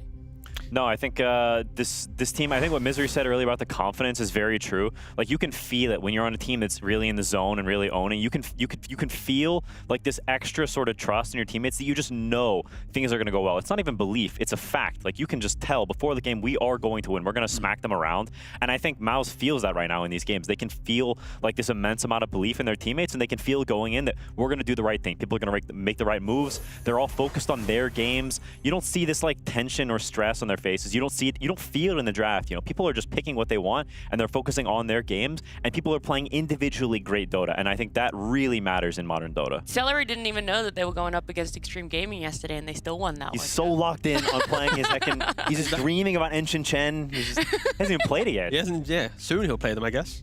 Nah, but I completely agree. I think they feel like they cannot lose, I'm sure. And the same way OG felt when they were doing that TI run, and any team who does a clean tournament win is like, you just feel like you can't lose the game, no matter what happens.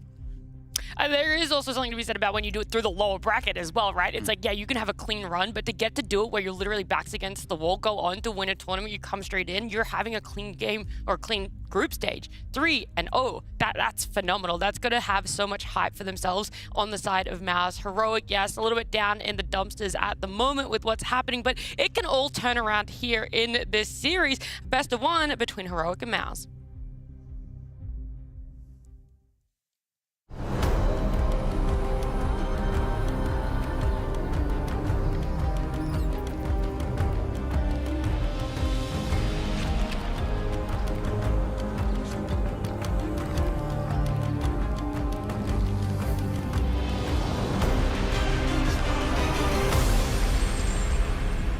Something MOUZ has found a lot of success on before, the Dragon Knight, but more importantly, the Tusk. And that's where we felt maybe teams might be overlooking it a little bit. Maybe that is, at least specifically for MOUZ, something that needs to be in a first phase ban. not so much that Husker that we're seeing Heroic is banned away from them. Oh, I mean, we can start going down the rabbit hole of what heroes you need to ban against MOUZ. It's very difficult. You know, you are right. There's a Tusk there, but there are so many different heroes that I feel like you can bring up. I really think Heroic needs to focus on building a solid foundation for their own draft and just play their best Dota and take it from there. Trying to beat MOUZ right now, try to play them in the draft, I think it's a very difficult thing.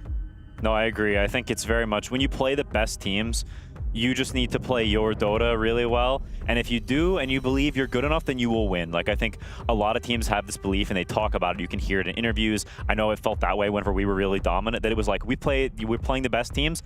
I don't really care what they do. We're going to play really well and then we're just going to win. I think that's how Dota feels oftentimes. If you're really clicking and you're vibing with your gameplay, then what they do, who cares, you know? And I think, MOUZ is super dominant right now, so it's easy to say if you're not playing them. But I do think that I agree with you. I mean, that means, at least for Heroic, it is quite simple to look at MOUZ then, because MOUZ have good lanes, the ability to overlap and fight, right? So you have to match that. You can't be going for like a Scarif support or a Cloak support, concede potential lanes and then play on the back foot, right? Like, you need to make sure that you bring your A game, because if you know how MOUZ play, they're winning in 25-30 minutes. That means that they're a laning-based team, right? It's, like, again, the simplest analysis you can give to MOUZ right now, and their success.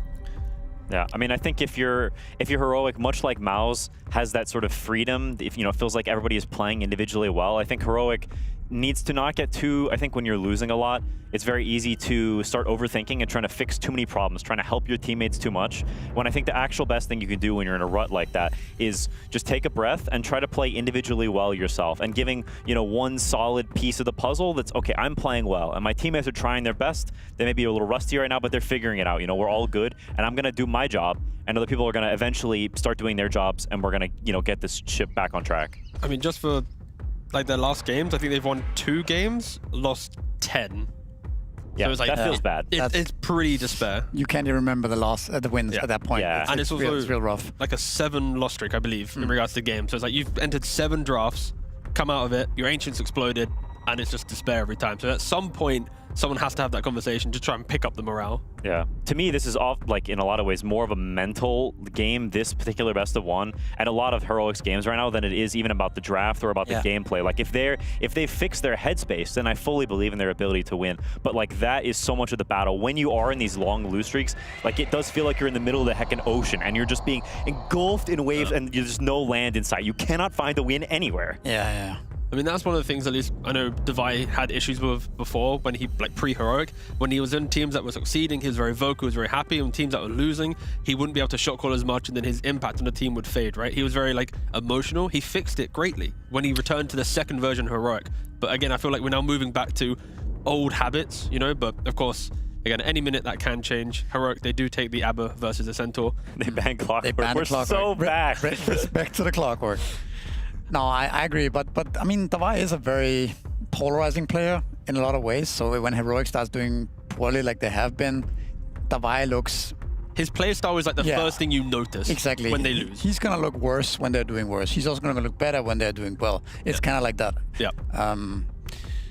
But yeah, I mean, pretty standard, kind of similar openings that we've been seeing this event so far as well, right? Like these tanky off lanes. I mean, Abaddon's kind of carry, but like it's the similar type of heroes that we see. Yeah, I mean, I think overall, I think the Spirit Breaker is not good, but I think Abaddon is generally pretty good against Centaur. To me, I think drafts function best, and I think we've seen it a lot from MOUZ and from teams like Falcons. I think generally you want to follow. You've got a blobby sort of hero that wants nukes with him. You want to follow that. You don't want to follow that with more of the same, right? You pick a bad and tanky guy who's in first, then you pick Spirit Breaker, tanky guy who goes in first. You can end up with with issues that are sort of you need later picks need to fix those. That's kind of true, but there's plenty of those later picks, right? There's plenty of the backline nukers. I think if there is some thought behind the Spirit Breaker, where we saw the game we saw before, where was Tundra playing against? OG? Navi, where the Centaur was cutting, right? Like, Spirit Breaker has a merit there where he charges the Centaur who's cutting, stuff like this. If there's some thought behind it, I don't mind it, but if it's just some random Spirit Breaker, I also question it. I do have a question. With Spirit Breaker showing a little bit more, what happened to Dawn, right? Now you have someone that's like hunting down a target. Dawn has that like global aspect that can jump straight onto that target too with her ult. Like, did she really fall off so hard in I was gonna say a recent patch, but in the patch that people don't want to play her offlane? I think people just understand more how to play around the ultimate. I think they are just better at dealing with it than they used to be. That's part of it. I also think it just doesn't really do as much as some of the other offlaners. You have to go for these agonyms, right? So you're not getting the auras. You don't have a real way to stun. You're kind of just lackluster hero right now. Spirit Breaker also likes charging in, forcing out a spell, disengaging quickly, using Bull Rush, and then like using Bulldoze, and then looking again for the fight. So it's like if you pick a Dawnbreaker with Spirit Breaker, you're always committing to the fight Spirit Breaker goes on.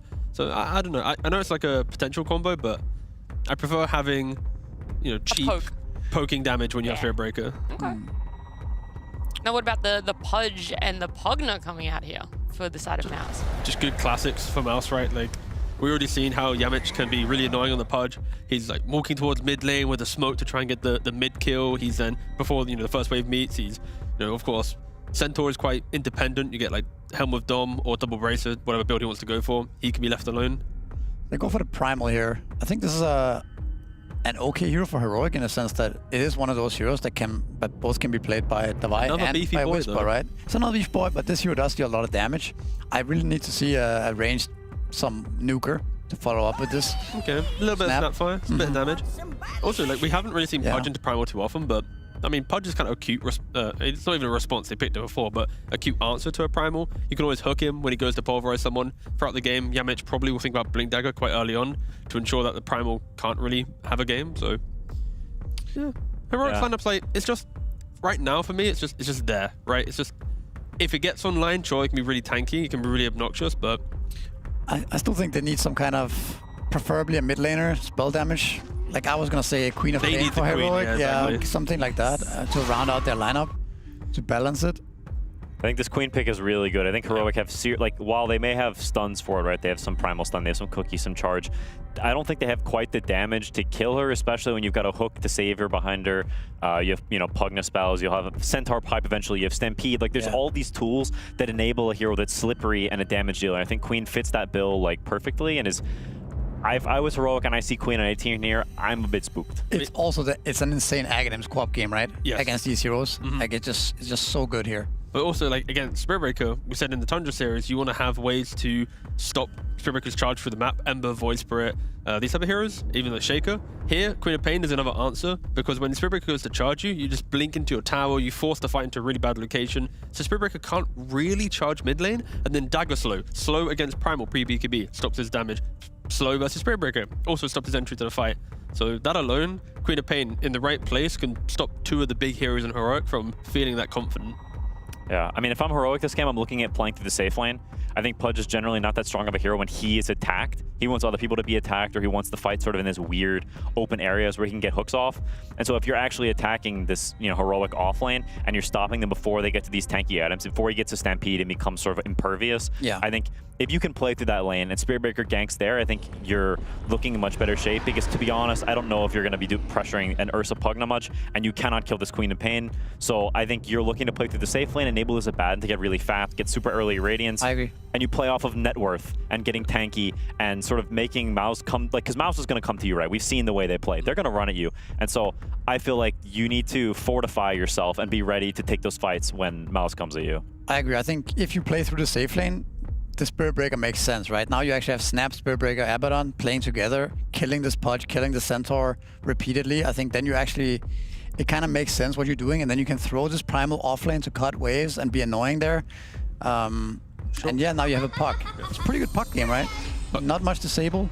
Yeah, I'm just worried about the damage right early on, because when you have the beefy boys, you want damage to follow. So Queen of Pain makes sense, but of course Queen is not available. Puck is another hero that sets up other people for success. Eventually you'll get Witchblade and get more damage items, but in the early game, when you say play through the safe lane, I'm a little worried for Heroic. What happens when Spirit Breaker, Snap, Abo try to start pressuring Centaur? What if they're close to the tower? One Queen TP, Sonic Wave, you kill two. The momentum can really hurt Heroic quite a lot if they overplay their hand too quickly. No, it's definitely a possibility. I think MOUZ, I think they've definitely come out on top here. I think the damage usage from Heroic, they need to play very cleanly, or they will reach a point very quickly where I think they have damage problems. Whereas if I'm MOUZ, I'm looking at these heroes, I just think there's... I think the burden of execution is on Heroic, and if MOUZ just plays their normal solid gameplay and their lanes go as it looks like they will, then I think MOUZ is in a comfortable position. Yeah, I mean, I kind of agree. I look at Pudge, Pogna. I feel like the amount of early game pressure these heroes always put on when MOUZ is playing them, it's gonna put Heroic in a weird spot because Spirit Breaker, Snap, they can't fight these heroes early on. And yeah, I don't know. I think MOUZ has a good draft here for sure. I mean, there's always a world where Whisper can shine, right? Like, when you look at the stuns that MOUZ have available, it is lackluster for a Puck. So if Puck can farm, be efficient, find the correct early TPs to get some kills and snowball his own game, you can bring a lot of life to the rest of your team to then bring Heroic into contention for the team fights. But of course, MOUZ, it's so much utility and kiting themselves that it's very scary. I think Heroic is also one of the teams that do create a lot of level 1 shenanigans to enable certain heroes. Like, for example, this Primal Beast. I think they could do some shenanigans where they're pulling waves or cutting waves or doing something that enables Davai to have a good game or kind of offsets the lane matchups. I would love to also see what they did against Xtreme Gaming, where they just brought those extra heroes right at the start to mid lane and just kind of see if, you know, they're able to shake mid one up a little bit there, Quinn. Yeah, it's a possibility. He may just hold his point and skill blink and blink away. I think when you're in zone, sometimes you consider things like that. And you're like, all right, maybe they're trying to get spicy with it, and you ave the spice. I agree with what T said about Whisper. I think if he's locked in, they have chances, but MOUZ is a scary team right now. MOUZ is a scary team. They're 3-0 for a reason. Let's see if Heroic can prove that they're a team that can get a win in this Blast Slam group stage.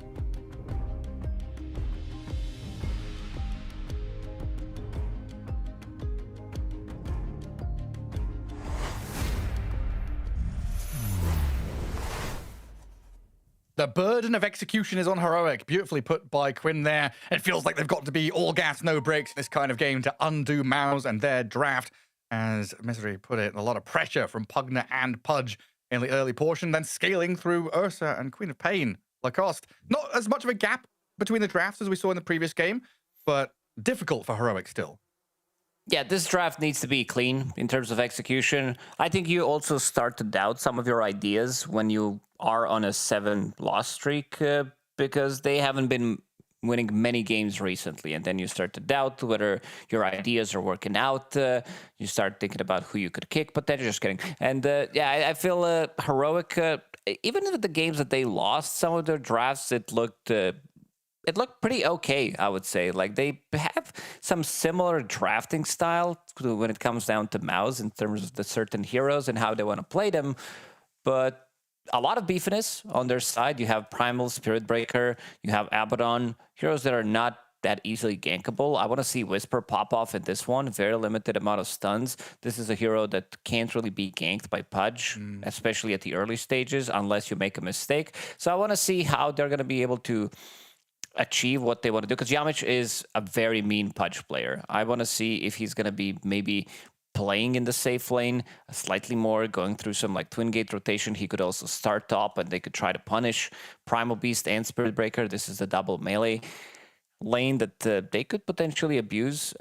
Ursa, Queen of Pain, like I think Panel talked about Queen of Pain being like good amount of stuns that they have, especially now with the coil and everything, good amount of control. You have saving support behind you. You have Hook. You have, maybe Stampede that could help you out. Not the greatest against coil, but yeah, I've seen mid one play Queen of Pain, and what he does is he's very aggressive. Like, I think what I said about kill is the kill. I remember seeing him use Sonic Wave in one of the games during Wallachia on a position 5, I believe it was Naga Siren, like 3 times in a row. He's like, I'll just get the kill. I mean, maybe it's the pure hate for Naga Siren. Yeah, dead is dead. Stop singing. Shut the hell up right now.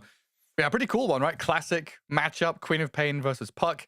Always interesting, though, seeing what Whisper's going to pull out in this mid lane. Usually we expect the kind of classic, mid off lane flex heroes, his Primal Beast and stuff like that, his old Timbersaw, the signatures. But you remember back in the day, we were casting South American DPC a couple of years ago. Whisper, I don't want to call it a signature hero, but a specialty hero. He used to play Puck in the off lane with that Urn. He did. So he absolutely knows the ins and outs. That's why his transitioning to the mid lane has been much smoother compared to some other transitions in Dota that we've seen, some offlaners to carry or the other way around, where you need our mid laners to offlane, something that Boom did, where you need a little bit more time to be able to adjust, like we've seen mid laners like Toronto Tokyo going to position 5. Then you have like Hero Pool. When he first swapped, he was playing basically Treant Clockwork, maybe one more hero, but his hero pool was extremely limited. With Heroic, with Whisper, it's a completely different story. It does allow him to play the mid lane. Like during Wallachia, he was playing some mid Enigma once or twice. And as you said, he was already playing these mid heroes from the off lane, which did allow him to feel pretty comfortable in the, like he was playing Lash from the off lane as well. Nobody else wanted to touch that hero. Yeah, you're right.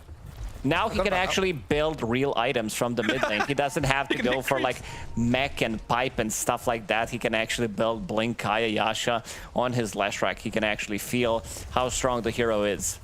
Yeah, you're damn right. The panel were also talking about these level 1 plays from Heroic. A delayed smoke behind their tier 2.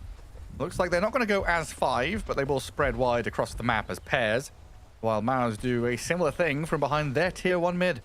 Looking to guard these river runes and see what they can find. Whisper with a late observer ward, waiting to see if his smoke was broken. Actually faking it, right? Yeah, didn't plant the ward, pretends to go. He gave it to Devi instead, pretending that he was maybe using the ward. Devi is also showing on the map. Interesting. So yeah, Whisper was still holding the ward though, so potentially would have seen that he didn't plant it. And comes back a little almost shallow on his side. So Devi and Whisper are going to go for that top rune.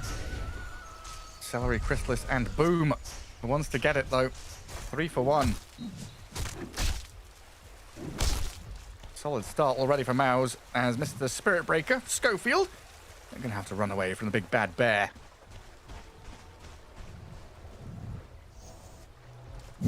Boots on boots action. Yamich does have Hook available. He might try to run him down, but again, he can't TP out. He also has Greater Bash. Let's see, Schofield.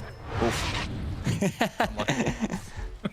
So straight to the bottom lane. It is very costly on Pudge to TP like that. So basically you have no mana. You'll have mana for one more hook, where you'll need to bring some extra clarities to this lane. Boom. We saw this matchup a couple of times already on our stream. Abaddon against Centaur. At like level 1, you're fine against Abaddon. Then he gets to level 2. He's starting to put a lot more pressure with Curse of Avernus. Then he puts the second point in it. Ooh. King Jungles can't quite reach him there. Looked like it might have been first blood. A courier snipe though, as Yuma loses control of his courier with the tangos on it. And Yamich on his way through, going to kill some creeps as he drags and doubles this wave up to try and pivot that lane a little bit further towards his own tier 1. Give Boom a better time. Boom also gets the large camp pull at the same time. And this is what we've been talking about with MOUZ, right? Even if Yamich dies here, which it looks like he should, King Jungles does track back to get that first blood. They've made this lane really wonky for Yuma and King Jungles. No natural head-to-head. I thought Snapfire gonna glance that shot. If he glanced it, he would not die, and then he would be able to get a deny, but he did receive the full damage. It's just funny seeing some of the times where Snapfire glances the shot and you just don't actually deal any damage. How's mid doing so far? We are looking at 6-6 on Queen of Pain, 5-1 on Whisper, mid 1. I've been really impressed by mid 1. Also the story of his career where he is kind of back after not being on the top for a couple of years is pretty impressive. I think the only one who managed to pull something like that is no one. Yeah, that's a good point. And mid 1 is back where he belongs, in the mid lane, right? Because he had that stint in the off lane for a while. I was kind of wondering, so with mid 1, I imagine him in my head. He's a mid player. He's a mid laner. That's his identity from my perspective.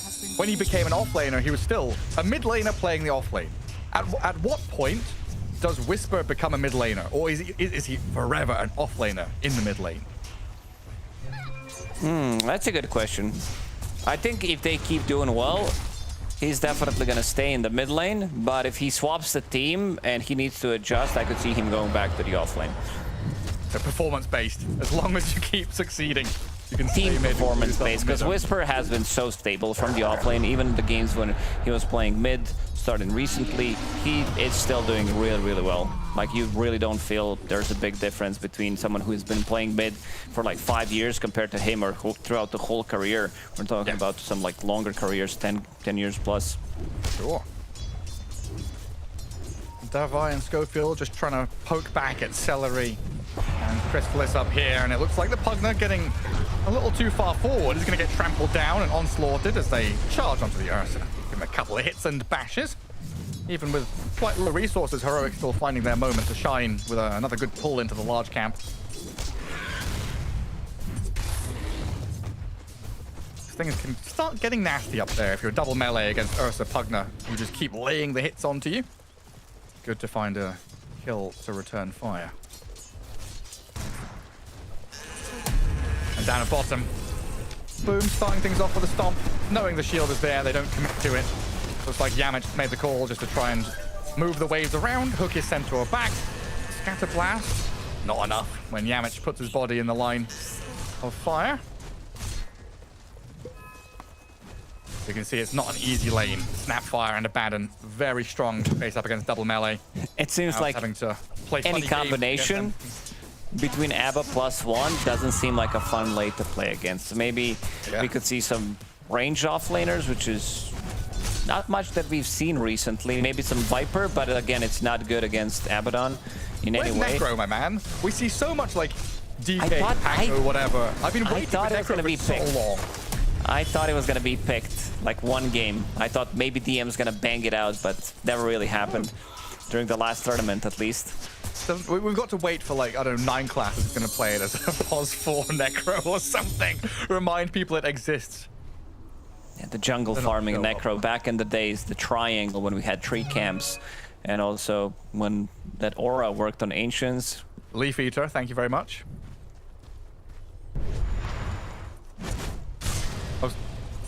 Where was it? I chatted to him a little bit, and he's like, yeah, I've got people who tell... Whenever someone mentions it on stream or on Reddit, I've got people who message me saying, you were mentioned, the Necro Ancients farming. It was remembered. Technology. Got to remember some of that stuff as well, like Light of Heaven, Wind Ranger farming the Ancients, or Nature's Prophet, Cliff jungling. The bad old days. Yeah, I think Light of Heaven was actually the one who started the trend back in Dota 1 days with Helm of the Dominator, stacking the camps on the other side of the map. Because he would go Beastmaster jungle, right? Yeah, Beast, I think Luna. Yeah. An Onslaught and a Trample. Placed to get Davai max range. And now Davai's level 5. This is what you want to see. Grid Breaker is level 3. He gets up the puck in the mid lane. Solo kill charge. Tower. It is coming in. There's no cookie though, just a scatter blast, but they can't quite get in range. And now Schofield's going into the midst of battle. He needs to be careful. Maybe they can land a hook. Mid one. 3 points in Scream, but they did not want to overextend. This is also the Sonic Wave with Arcane Rune. True. Will be up in 60 seconds again. This is what MOUZ does the best. Like, they are trying to break the lanes. They are making stuff happen. You see them like getting a kill and then forcing a rotation. Davai is having a good time in the top lane. This is what I like to see. And not so much in terms of CS, but net worth-wise, he's doing good. He has the same amount of farm as Puck, and he's also getting quite a lot of levels. I remember a couple of his performances during the last tournament on Primal Beast. He carried the team in a couple of those games. I think Panel had a good point about him when he's not having a good time, that sometimes the game can feel pretty bad for Heroic overall. But if he's playing well, he's the one leading the charge and making stuff happen on the map. Yeah, and it's also really nice to have, you know, especially with you in the panel talking about, what is it, 7 games in a row Heroic have lost? 8 out of their last 10, I think T was saying as well. Having a single focus, right? If you're playing these more nuanced heroes, like, I don't know, Darkseer offlane, where it's a little bit more back and forth, item decisions matter a lot. It's kind of difficult to tie in with your team if no one's on the same page. Primal Beast forcibly puts people on the same page, saying, hey, I'm going in, follow me. A very straightforward way to go about things. Now, looking at this middle lane, 8 minutes about to clock bottom rune, though, is a haste, which Yamich guards. A charge across towards Celery. This could get nasty for Heroic, but Hook will miss.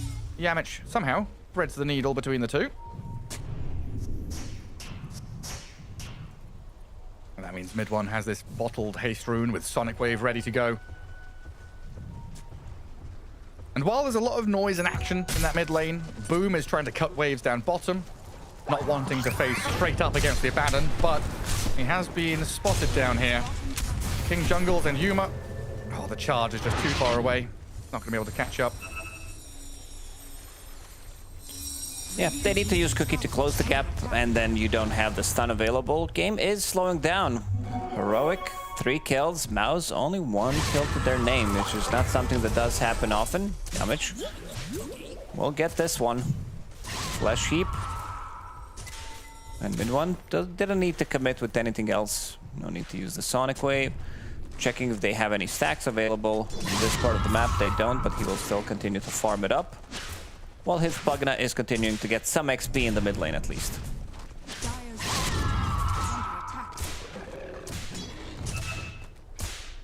Always scary, though, when Chrysalis Ursa goes off the lane, starts farming jungle. You're not quite sure where he is. I mean, is he twin gating? Is he farming? Of course, always going to be heading towards that Battle Fury to accelerate himself even further. As Boom now has that Helm of the Dominator creep. Even more ways to manipulate creep wave, pressure tower. Get a bit of additional farm for himself. Mid lane going to be the focal point here. Immediate pulverize out of Divine Armor, catching the Pugna and clearing the stack. Nice swift move in there, and potentially more. We're looking at a coil here on the Queen of Pain. It looks like mid one's going to Sonic Wave push back Schofield, tanky enough to withstand the damage for now, and has a blink to get away from the Onslaught Trample. Survives thanks to the Stampede, while Chrysalis dived in to kill off KJ. But now 1v3, 1v4, the bear going wild in the middle of them. But can he get a hook? Oh, they can. tried the hook, but Yuma has the damage to finish the job, while mid one kills Schofield. They're not done. Whisper, diving. And there's the Davai Primal Beast. Again, he says, I'm going in, finds target after target. The team follow him, and they get multiple kills. It's an insane how much damage this hero deals in every single one of these early engagements. If he gets to trample onto a hero, we saw as well him stealing some of the stacks, getting a kill on Pugna, immediately back to the top lane. This is going to be such a good timing on a Blink Dagger for the White. There's also, like, it's Primal Beast is very good against Ursa because you're enraged, you get a lot of status resistance. Primal Beast ulti is not affected by status resistance, so that's always going to be good. Dire's top tower is under attack. So what's the plan? Like, hook him away? They might need to hook him away, try to stampede him away afterwards, and then use the enrage maybe after, try to snap the coil with it. There's a good amount of control as well, BKB piercing tools as well. Schofield with the ulti, he still needs to be level 6. Mid one continues to farm up, about to finish off his Blade Mail. And there it is, 11 minutes, 40 seconds for Primal Beast with a Blink Dagger. Phase Boots, Soul Ring, on top of the network, Davai. And a tower. Nobody talks about Primal Beast's innate ability. 40% more damage to buildings. Colossal. Very cool name. You don't see it often being used. Like, in the tower in his lane, it's fine, but never again you'll see Primal actually attacking towers. No. Unless you get a full team wipe. His focus is heroes. How can I find this pesky Pugna? How can I catch the Queen of Pain? It's been a good period of play here from Heroic. Now they need to smoke him, because there's one of the boys that's gonna root him, so he can't clear the camp otherwise. So using pulver, yeah, if you're a Primal Beast player, you definitely love to see other camps being stacked instead of that one. So smoke. Let's see if they can find something in the triangle, maybe. Nobody is in the triangle at the moment. Ursa farming on a different side of the map, doesn't have his Battle Fury yet. Yeah, it makes perfect sense for Heroic to angle this way. Play from triangle, then into mid.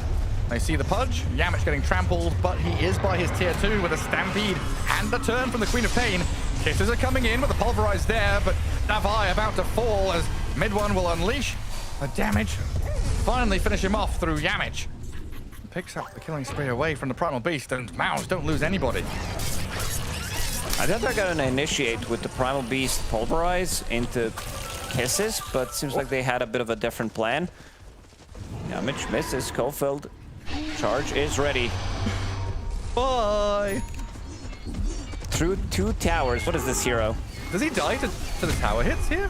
No, he's He fine. dies to the Yeah. tower hits, no? No, he's fine. Okay. He dies to the Saturn. Raindrop. Not about fine. He's got like 70 health left. Tier 2 tower does hurt a lot. The mid one, ooh, that was close. Almost manages to find him. Far off. Heroic. We do talk about MOUZ being very aggressive between 10-20 minutes, getting a lot of stuff done. And this one, Heroic doing a pretty good job, managing to secure some of the kills. Boom, no Stampede available. No, this time he's done for. Pops the 17-1 charges. Try and delay the inevitable. He is dead. And so is his creep. Yeah, some very good moves from Heroic here, really executing nicely to find a lot of these kills. But testament to MOUZ and their map positioning, their macro play to keep the net worth gap minimal. In fact, they're the ones with the slight lead. And now mid-tier 1 as well. Nice play from Davai. A lot of damage. Not sure if Colossal actually works on his own, on your own buildings. It probably does. It should do, right? It doesn't. Yeah, it should. Enemy It doesn't. buildings. Yeah. What if it only deals more damage to these buildings inside the base that are just called buildings? Are they capital B buildings, are they? Yeah. The difference, lowercase b and capital B. They're proper noun buildings. How many units have got that? A Lone Druid Bear, Siege Creeps, Primal Beast? Might just be it. The siege damage. Oh, Panda, Earth Panda, right? Yeah, Earth Panda. I'm going Demolish. to the hero list. He also has Demolish. Oh, I remember the time. I think it was Wings Gaming who was running that strat with Alacrity and Volker. When it was dealing insane amount of damage to buildings. You just don't have to commit. One split, one Alacrity, building's gone. That was just broken. Straight up. There's no argument against that.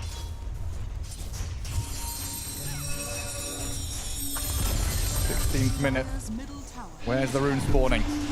MOUZ getting ready to play down at the bottom spot as Yamich loses his life. Kisses coming in onto mid one as well, and he's disappeared. Heroic. That rune real bad. Is this gonna be the team that they are breaking the streak with? 7-loss streak, 3 big kills. It's one of those. As a Pudge player myself, sometimes it is better to not even land. You're like, yeah, I got the hook, and then you get yourself killed, you get your teammates killed as well. Even though you can land, like, there's no way that he gets dismembered there on Whisper after landing the hook, because he also had the curveball, he had the orb out, so he can either click that, he can phase shift, he can silence him. Even though it was a good hook in between like 3-4 creeps. Now with a Blink Dagger, still good timing on a Blink Dagger on Yamich. Yeah, still pretty good. And it would kind of be a double whammy as well, right? You break your loss streak, and you also break the MOUZ win streak, which is I think up to like 4 or 5 now. Yeah, if they lose this one, they might actually break the MOUZ that they are playing with instead of breaking the MOUZ in-game. It's a lot. Like, it's actually a lot. You don't know what's going on. Once you start feeling those losses 7 times in a row, you're like, okay, like, it's... At one point, you're like, well, we're gonna probably lose the next one as well. Crystallis, Blink Dagger, Battle Fury ready on him. They could be going into Roche Pit. Oh, yeah. They have enough damage with Ursa. You always have enough damage. Plugging up is going to give you sustain. Davai TP's top. Throws some boulders with a shard, but isn't going to be able to contest this Roche. It's being pinged out now by Heroic, but it's all too late. Whisper just going to shove out that mid-wave. Yuma with Schofield dealt with bottom. Now they've got to try and regroup and think about what's next. The fact that Boom is still dragging waves with his helm creep is so annoying. Whisper and Schofield gonna go and deal with it. None of this nonsense, come on. Give it a rest. You don't have to be in the bottom lane to actually play the bottom lane. You can try the creeps if you're farming in the triangle. Oh, look. Free wave for me. That's why this item is so good. Crystallis now with Aegis. Continues to put some pressure in the top lane. Yet to be involved. Got 2 kills in the laning stage, but as Ursa, you do continue to farm up. You want to have these 2 big items that we are talking about. You want to have your Battle Fury, Blink Dagger, and now you're ready to join. These beefy boys, they are countered by Ursa mid one with the Invis rune. If he gets Scream on the Y, Shadow Strike level 1, good hook. Lines it up. Onslaught is already used, so he's stuck in place and tries to pulverize. There's a lot of damage in towards Yamit. Sonic Wave comes across the bow of them. Yuma has now arrived with Schofield and the Kisses, launching artillery fire to take the Aegis out of the Ursa. MOUZ have lost both supports. Ursa's second life coming back up. Boom trying to reposition here to protect Crystallis, but the Ursa's dying so quickly. Boom might now be the one in trouble. Going for the TP home, but the cookie cancels. KJ is going to stop him in his tracks. And Heroic stopping MOUZ. Good cookie. And he also gets the pulverize onto them. Like, you could see Pudge running close and trying to get the dismember, but he couldn't do it because pulverize with ferocity, with each pulverize, it increases his AoE, so you keep getting slammed, you keep getting stunned. And it bought just enough time for them to get close, and then Ursa uses Enrage. He respawns, doesn't have it. Suddenly Yuma is in the fight, who's still yet to die. Like, I don't know. Like, I think Abaddon might be the best carry in the game right now. It's just insane what he does. Like, how much you don't care about carry-to-carry matchups at all. You're always building into Radiance, getting the Manta style, you have your own ways of dispelling things, and then you have super strong laner. You don't have to worry about dying in most of these fights. Like, you're never gonna get bursted. Yeah. Yeah, like, so he's also always able to play the map, right? Yes. Because it feels like he's very rarely under threat of dying. So, like, I guess comparison, think about TB, you know, a few months ago where, oh no, TB has to go jungle, can't play the lane anymore, can't play the map, he's just got to send his illusions, the real hero can't show. Abaddon is the complete opposite. He will just show up in a lane and say, hey, how you doing? I'm going to take these creeps and jungle camps, and if you want to commit on me, it's 5 heroes. Bring everybody. It's also one of those heroes that doesn't care too much about carry twin gate rotation at the early stages, unless you really manage to kill him like once. Maybe it snowballs, you kill him twice, your mid laner rotates, then the carry rotates through twin gates. This is how you shut him down. This hero doesn't have really a farming tool at the early stages of the game. It's pretty similar to what Marcy was back when people didn't buy into Helmet. It was not really an item, where you didn't have IO, where you were trying to get into the Battle Fury, and then you get killed twice. Suddenly, your game's kind of over because you can't jungle. Abaddon's better, but... Ooh, Sonic Wave. Yeah. Stop it. Stop Schofield from chasing. And still nets Heroic a tower. More map pressure, and they're going to cut across the map here. Dire's bottom tower is under attack. And give MOUZ even less space to play in. It feels like Whisper has had a pretty quiet game. He hasn't been shining, but he's been doing well for himself. Good amount of net worth, hitting his items, getting in towards that Aghanim Scepter, and it looks like he's going Nullifier, potentially before the Ags.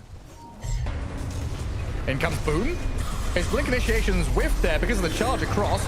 Crystal is going to turn and fight back into Whisper, blows up the park, and Schofield disappears as well. Yuma and Divide back in though. The pulverize stopped as they turn onto this Primal Beast, who now has to trample through his BKB to do whatever he can, as Heroic are overwhelmed. Outmanned, outgunned, a double kill for Crystallis. A TP from KJ going to be successful, but they lose 4 for 1. This time they were ready. Centaur with the stomp. Crystallis, he gets the BKB. I think his BKB just got delivered before the fight started, so he gets that off. He gets the Enrage as well. And the first death of Yuma. Let's see the damage numbers. And Primal Beast still doing a lot. Unfortunately, Puck did die without getting anything done in this one.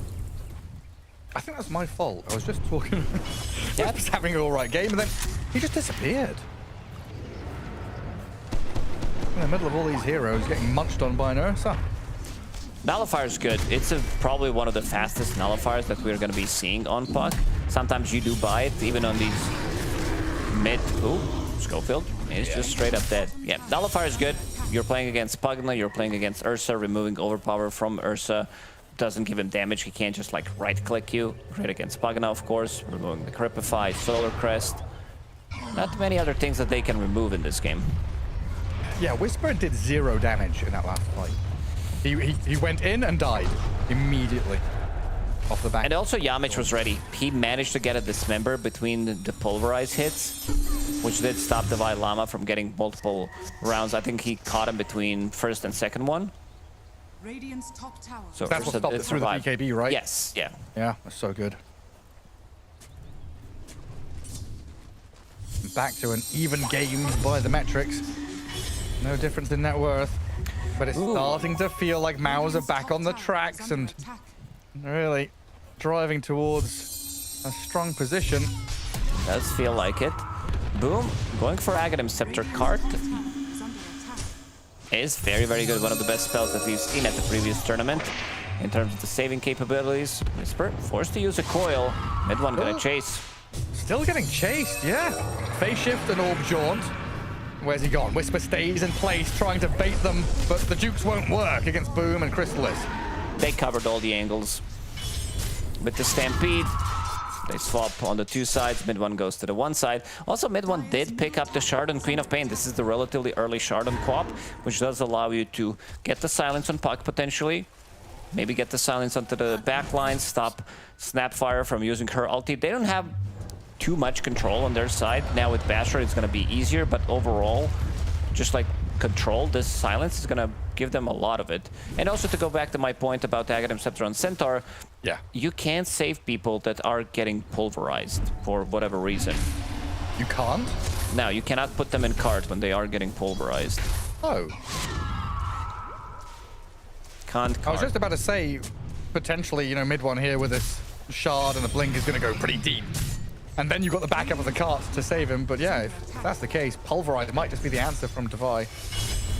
It's still a good save overall. For everything else, you're still going to be able to deal damage, of course.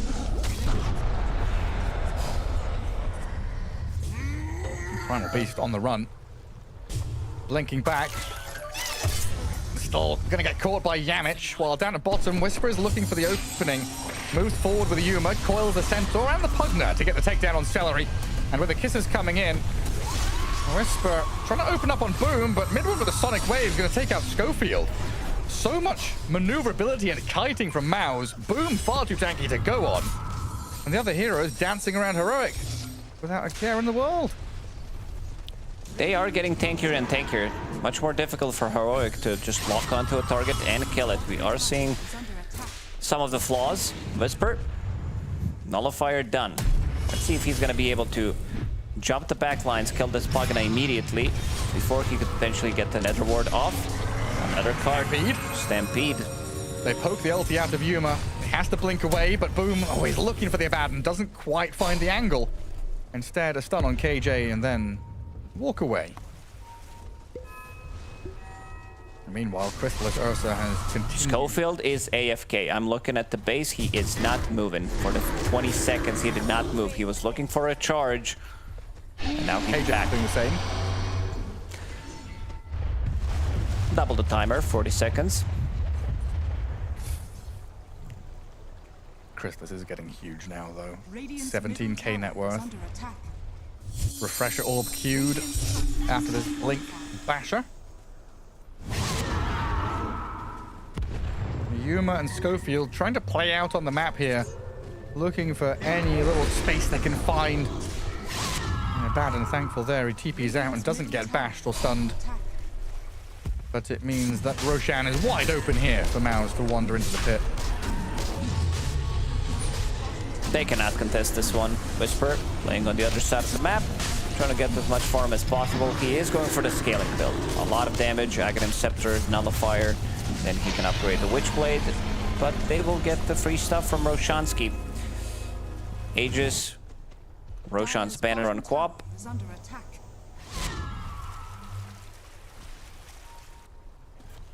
And all that hard work Heroic had done in the first 15 minutes, 20 minutes, the ganks, the rotations, starting to feel like they came up short against MOUZ, who are now in the driving seat. Whisper's puck just running away from mid one. Cannot really catch a break, getting hooked. A coil maybe buys a bit of time here, but the Sonic Wave, the damage out of mid one, plenty to take down Whisper, while Yuma, well, he wandered across to save the day. Chrysalis is also munching on the Snapfire elsewhere across the map. And Yuma's bad and just has to sit in jungle and hope that Schofield can protect him. They're feeding the kills on different sides of the map. Nice Sonic Wave there from mid one, making sure that he can get out of it and forcing the Glyph as well. They are playing a bit of a different game, trying to maybe play behind enemy lines, get as much farm as possible, delay the Vi.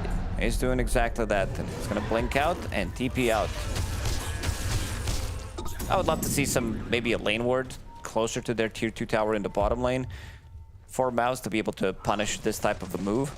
They did set up good vision in the enemy triangle, near the double camp, near the Croakers as well, so they see a lot of good camps. It has to be Pudge setting things up. But what I like about Yamich's Pudge is that he gets Blink Dagger as his first item no matter what, and then he gets like one support item, whether that's Solar Crest, Glimmer, or a Force Staff, whatever is necessary, and then he starts to scale, going for the BKB as well. So he can blink in terms of BKB piercing tools. They have the Vi ulti, and they have Schofield's ulti. So he can blink in with a BKB and stop the Pulverize, because it only does work on the target that you grab. Go on, Schofield, you can do it. He sniped one courier, he's looking at another one. Schofield, yes! Oh, he's done it. He's done it to him. Items delayed. Every little victory is a big one here for Heroic, to delay things out, wait out the Aegis, give them more time, try and buy into their own big items. There's still an uphill battle, that's for damn sure. Both mid and bottom lane trending in towards the Radiant base. It's all about cutting the waves to Schofield. Amplify damage. Thinking about cutting the creep wave in the mid lane. The Vi is going to do it. And then Kisses in the mid lane to try and cut things out as well. Tier 3 is taking a tremendous amount of damage though from the Ursa and the Centaur with the Pugna Blasts over top. Should be able to finish it. Before any protection kicks in. Range Racks though, not a viable target. So they have managed to cut all these waves, at least holding onto their base. But oh, what a hook to get in there! As he found the Vi. Found the Vi. How's he done that? Primal Beast is going to get the onslaught back into his base, trampling over the top of Chrysalis. Into the cart we go though! Here we come! Teddy Bear Picnic, straight out of the basket. Chrysalis Ursa munching on him, but boom! All the fun and laughs might cut short here as he's getting destroyed by Yuma. A bad ulti now back up as well, so he's able to tank through the Chrysalis hits. Aegis in hand for Ursa still, so he'll turn on the barracks and take the buildings down now. I didn't see how he hooked him. I might have been actually blind hook, because he was outside of the base. Ursa getting nullified, getting healed, and he's in, knowing that Abaddon doesn't have ulti. 8 Fury swipes. Abaddon needs to be careful. It's a lot of damage. It's like 350 damage per hit. It lasts a long time. Whisper just trying to get in there, poke, keep them out of the base, kill creeps and catapult. But MOUZ have already got what they came for. Mid lane down.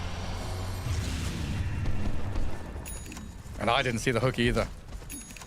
All of a sudden, Primal Beast was down with the base.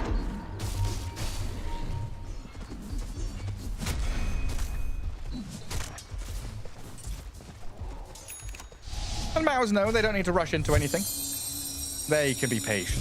Radiant are scanning. Ursa gets his refresher. Abyssal Blade queued up for him. Plenty of support items now, like you've been mentioning on that Pudge with the Glimmer. A Solar and Glimmer on Pugna. So plenty of protection against all the magical damage that Heroic are trying to bring. Nullifier is going to be very handy against all of these items. So being very good against Ursa, removing the Cripify from him, removing Overpower. Celery will get the shard. Not the best shards in the game. Used to be really good. When it used to be, yeah. Imagine if this was old Pudge shard. This is his old facet. Deal bonus damage based on the distance. And when you hook an ally, it's reduced by 50%. Oh, Whisper. Schofield as well. Everywhere you look, MOUZ are playing multiple lanes, finding pickoffs. I guess it makes sense given the state of the game where Heroic are trying to cut waves. MOUZ just have to find sneaky little rats lurking in the shadows.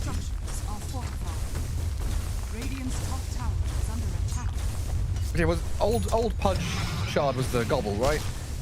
It was the gobble. Yeah, one of the most balanced things in Dota that we've seen. It's basically Ether Lens, yeah. It's a workhorse on steroids where you were healing people. Right. Yeah. Gobble up a life stealer. Snapfire with Aghanim Scepter. Devi is in. Devi is out. Shake it all about. He'll try. Stomp from Boom. Trying to elicit a reaction here from Heroic. And Schofield, of course, will oblige, but that means that Chrysalis comes in. Yuma's ulti already forced. Tough times for Heroic as they've been pummeled, but they've got the Pulverize and Chrysalis. Devi realizes he's got no follow-through, no backup to come in. And the dive into the base here, Chrysalis inside the car, forcing Heroic back towards their fountain. I like how Chrysalis is playing the fights. He blinks in, gets Abba ulti out, and Abba can never go back into the fight. Look at his Fury swipes, 11 stacks of it. So if he decides to come into the fight, he can get one shot by one overpower. Yeah, pretty much. A ridiculous amount of damage. And that Chrysalis again jumps in, forces Devi back. He's got BKB, Refresher, so multiple enrages as well. And another lane down as MOUZ are eyeing up that bottom tier 3 as the next port of call. Heroic trying this last-ditch effort to try and hold them back, but Whisper realizing that he has very limited damage here against Boom in particular. That Pipe and Lotus Orb, he's very tanky.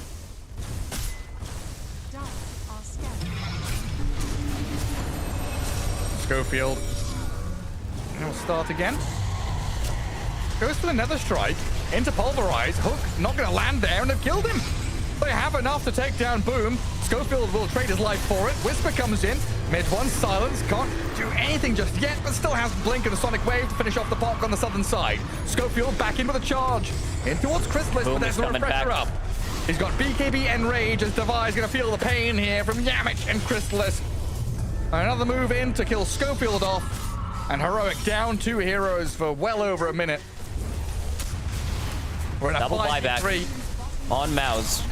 But Abaddon, again, he can't get close. 8 Fury swipes. If he gets close, Ursa can just kill him. And Ursa is back to full HP. Celery taking care of that. BKB, Devi is in. Got to make a move. Devi goes in and immediately regrets his decision. GG. Called. He knew it was done for. MOUZ will take another victory.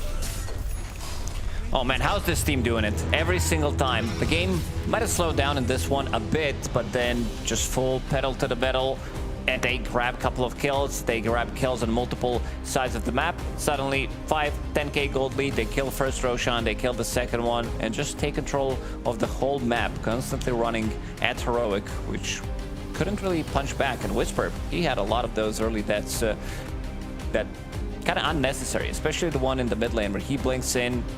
I think he got stunned by a Centaur and just killed from 100 to 0, unfortunately. Yeah, let's let the panel break it down.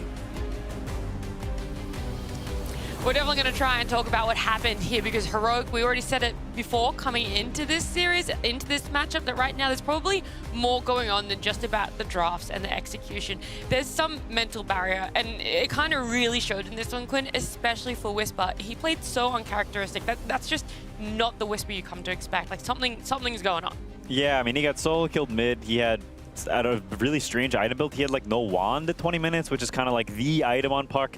He had, you know, random uncharacteristic deaths throughout the game. And I think in general, like, they actually had a good thing going. MOUZ was feeding away some kills. And then at some point, they kind of just throw some random fight mid for no reason, feed like 5 heroes, and then they're back to like square one. I think you can definitely see the disconnect and the lack of sort of cohesion there right now. But you could see from Heroic that they identified that MOUZ were the aggressive team, and they wanted to try and out-aggressive them early on. Like, how quickly was Spirit Breaker, Primal Beast collapsing onto mid lane, trying to make these moves? I think the problem for Heroic is you're trying to copy MOUZ's game plan, but there's not as cleanly. So MOUZ identifies, okay, wait, this is what we normally do to teams, so we know how to kind of cushion that blow, wait for the right time, and then turn the game on its head when we're ready. I mean, this fight right here, right? This was kind of where they came back into the game. And you can also see it reflected in net worth straight away, that it looks really good. But yeah, it's just, they don't have the confidence to close out the game and play calmly and take the correct fight, like Quinn was talking about. Like 2 minutes later, after this kind of bad fight by MOUZ, they just take this ridiculous fight where Scorfield just charges in and people are not really ready and they just go in one by one and they all end up dying. So yeah, another loss for Heroic. No, I mean, there's a lot of frustration that happens after these games. I think like you can tell they're irritated. They're all, you know, pissed off because they've been doing really well the past months and they felt like they had a good thing going. They start the year off winning this online tournament and they've got momentum. They're like, we're going to be a top team this year, and then suddenly you hit this weird roadblock all of a sudden, and you're I don't know, you're playing really bad, frankly, and you're losing a lot of games. Like, they need to, you know, no one's getting eliminated just from the best of ones, but they need to get their act together because this is. It's not a good look for them. Well, you could not win a single game in the best of ones and still potentially make it all the way to Chengdu. But the thing is, it's going to be so hard going into those best of threes when you're just feeling down and out for the count right now, T. They just need one game just to win. It doesn't even matter how they win it. They just need to win a game. And then everything might just come flooding back to them, right? But yeah, like Quinn mentioned, this format, even though it's like so grueling playing best of ones, it's also really forgiving. Like, no team gets eliminated. So Heroic, if let's say they lose every single game, it just takes one good matchup in the best of 3 last chance. They get that best of 3 win, and then they're inspired to go back again. So if you are a Heroic fan, it's not that despair. Like, there's so many chances to fix what they're doing. There are, right? It's 11 best of one, still so much on the table for them. And in fact, we can have a look at our standings, a table that is very enjoyable to get to look at because it is MOUZ now with that extra win for themselves, 4-0. So right now, they're one of the undefeated teams. Tundra going to be our second one. Everyone else sort of sitting in that middle of the pack where it feels like we're clumping up. Falcons, OG getting 2 losses today. So that puts them on the same scoreline as Na'Vi. Execration 2 and 3. Yandex there. Your Cult Bros, Tidebound, Tearlaments, Xtreme Gaming, and then yes, unfortunately, Heroic looking at this one, the only ones without that win. Yeah, it's honestly surprising. I don't think anyone expected him to be bottom of the group, but I agree with what T said. I think it takes one win to sort of renew that faith in each other and that belief, because we talked about it. I think it is a mental thing for them. I don't think it's a gameplay thing, and I think they need to steel themselves somehow. I don't know if it's, you know, the coach talking to them or them just doing some introspection on their own, or just they just need a win. They need to do anything to get the one win to, you know, renew that confidence. But I think it's very much it's up here. Up there right now. They might need a win, but a win that was pretty noticeable happened over on the B stream just moments ago.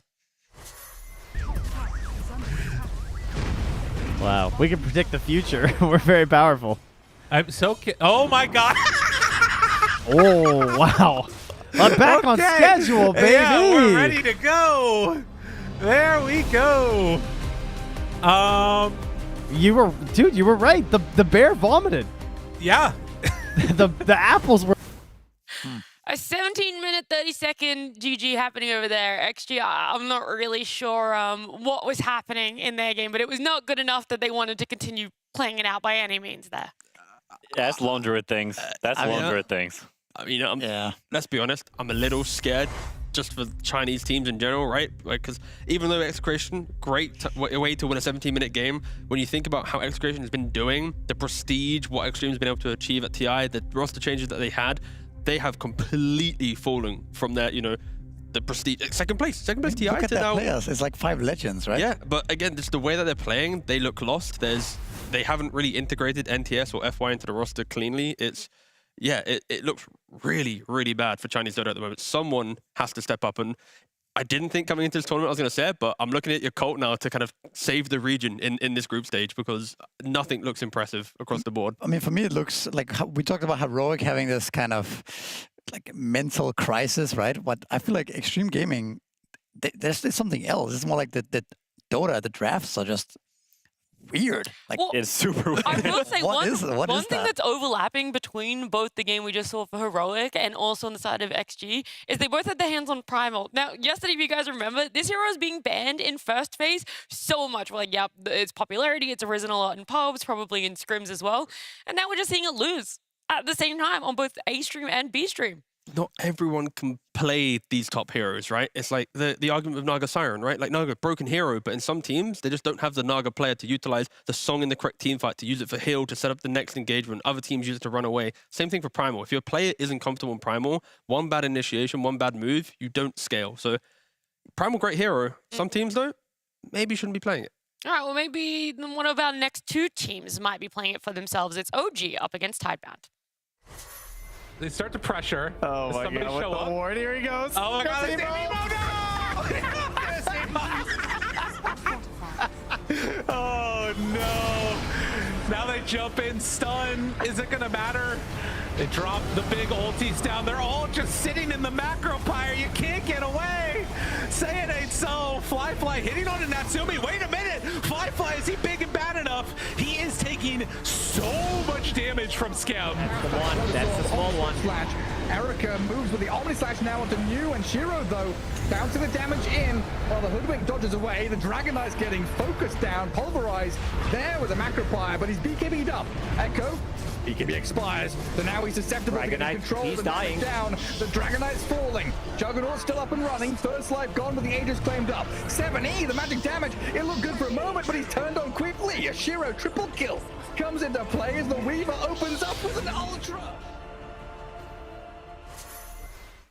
OG and Tidebound. Yesterday, we got to see Tidebound on stream A. That was up against Falcons, though, right? Tough opponent for themselves. It was an unfortunate loss. But coming in today, they got a win for themselves, right? That's off to a good start, and it feels like the momentum misery. That's what best of ones are really needed in this group stage. yes, we need some momentum for the Chinese teams. This is the beginning of Tidebound's momentum. I have a lot of faith in Y. I think he's like a play. Why? That's a good question. I will answer. He is a player who's been in the scene for a long time. He's got the ring. He's got that big, fancy, juicy TI ring. And he's been on a lot of great teams over the years. And I also think he's the type of player that sort of commands this aura of like, he's just kind of boss. You play with this guy in pubs, he's just kind of cool. Yeah. And I think he carries that into teams as well. I think he's a guy you respect. And when he's on your team, you want to like work hard. You want to like make this guy proud. You want to put on a good show, because letting him down is like, man, that's kind of sad. It's like letting down your dad, you know? You don't want to do that. Okay, yeah, I mean, I can see it. I kind of agree. I think Y is a big boss. Yeah. Yeah, I mean, I'm happy they got the first win. It was looking real rough yesterday, 0-3, but now, you know, they're kind of crawling their way back into it. And OG on the other side, right? They're 0-2 for the day. They are on tour for the day, which makes them 2-2 in the leaderboard, in the standings. That's a very important match for both teams here. I have immense bias for For? Shiro. Okay, I didn't know it was going to be a player, a team, No, I a was hero. holding What it was hanging going for a on? second because Okay. when I was climbing to 13K, my boy Shiro was in some games. Congratulations. Thank you very much. And we queued into each other multiple times. He was on my friends list. And after some games, I threw a game and I apologized to him because I was like, I respect Shiro. I'm really sorry for throwing. He was like, don't worry, brother. You're a good player. We'll get him next time. And I was like, Did he say that? he did. He did. Nice. And he just typed it out. He's like, don't worry. You play well. We get him next time. I'm like, Have you played with him since? yeah, we won a couple games. Yeah, Oh, yeah. I thought maybe he put you on the avoid list. No, yeah. Unfortunately, it doesn't work. Right Imagine after it that, did. he blocked me. He blocked me. Yeah, he It doesn't unfriended make me. any sense. He's never responded ever since. But no, I think just the fact that he was just so humble and nice. But you know, it's just I just like Shiro. Just wholesome lad. That's fair. You're allowed to have those little biases every now and then. Shiro's a lot of fun to watch. We already talked about it when we saw a lot of the big names in the China region during DPC days take that break. Shiro really shone as well. He was up there. He was put in that pedestal. Is he going to show up? Is, you know, that make or break going to happen? And I feel like it's still there. There is still that little bit of weight for him, but he's doing well. There are a lot of shining moments for him. The one obviously earlier today for himself, but yeah, I think there is so much room for growth in what this roster has been able to form for themselves. No, absolutely. At the Snow Rui event in China last year, he had a great showing. They won the tournament. And they, were beating all the top teams there. There weren't like every big team there, but there were a lot of really good teams, and they had a great showing. I think he's a player who has a lot of potential, and he also has some very cool hero picks. He plays Moira to carry and Clinks, and like he has some sort of pocket picks that I think are really cool. He plays a really mean Weaver. Like I want to see those heroes because I think those are like his Siggies, and it's cool to see people who like pull stuff out the hat that not everyone else plays. But that's where I think they're struggling, because when they changed out both mid and off lane, they used to have this like perfect blend of like 3 cores that like want to play together, be aggressive, but ready to scale if needed. I'm not seeing the same synergy between Echoes and New coming into the roster, and it is just going to hurt, I think, because when you change out NTS and then Buck or Faith Beyond, it is such statement players for the region that it's just going to look like a weaker team in day one. Sure. But we fast forward to the next tournament again. They could grow up and glow up, not grow up. That's completely different things. But yeah, they can improve. So yeah, it's difficult. I think just downgrades in roster shuffle. So then they have to do a lot more work to like get to the same standard. Yeah, well, look, the work is going to be put in by everyone, right? And sometimes that is what is such a key part. Are you guys able to push through these down parts as a team, as a 5-stack here? And for Tidebound, that was day number 1. Day number 2 looking much better for themselves. OG, though, are they going to be able to bounce back after their 2 losses earlier today?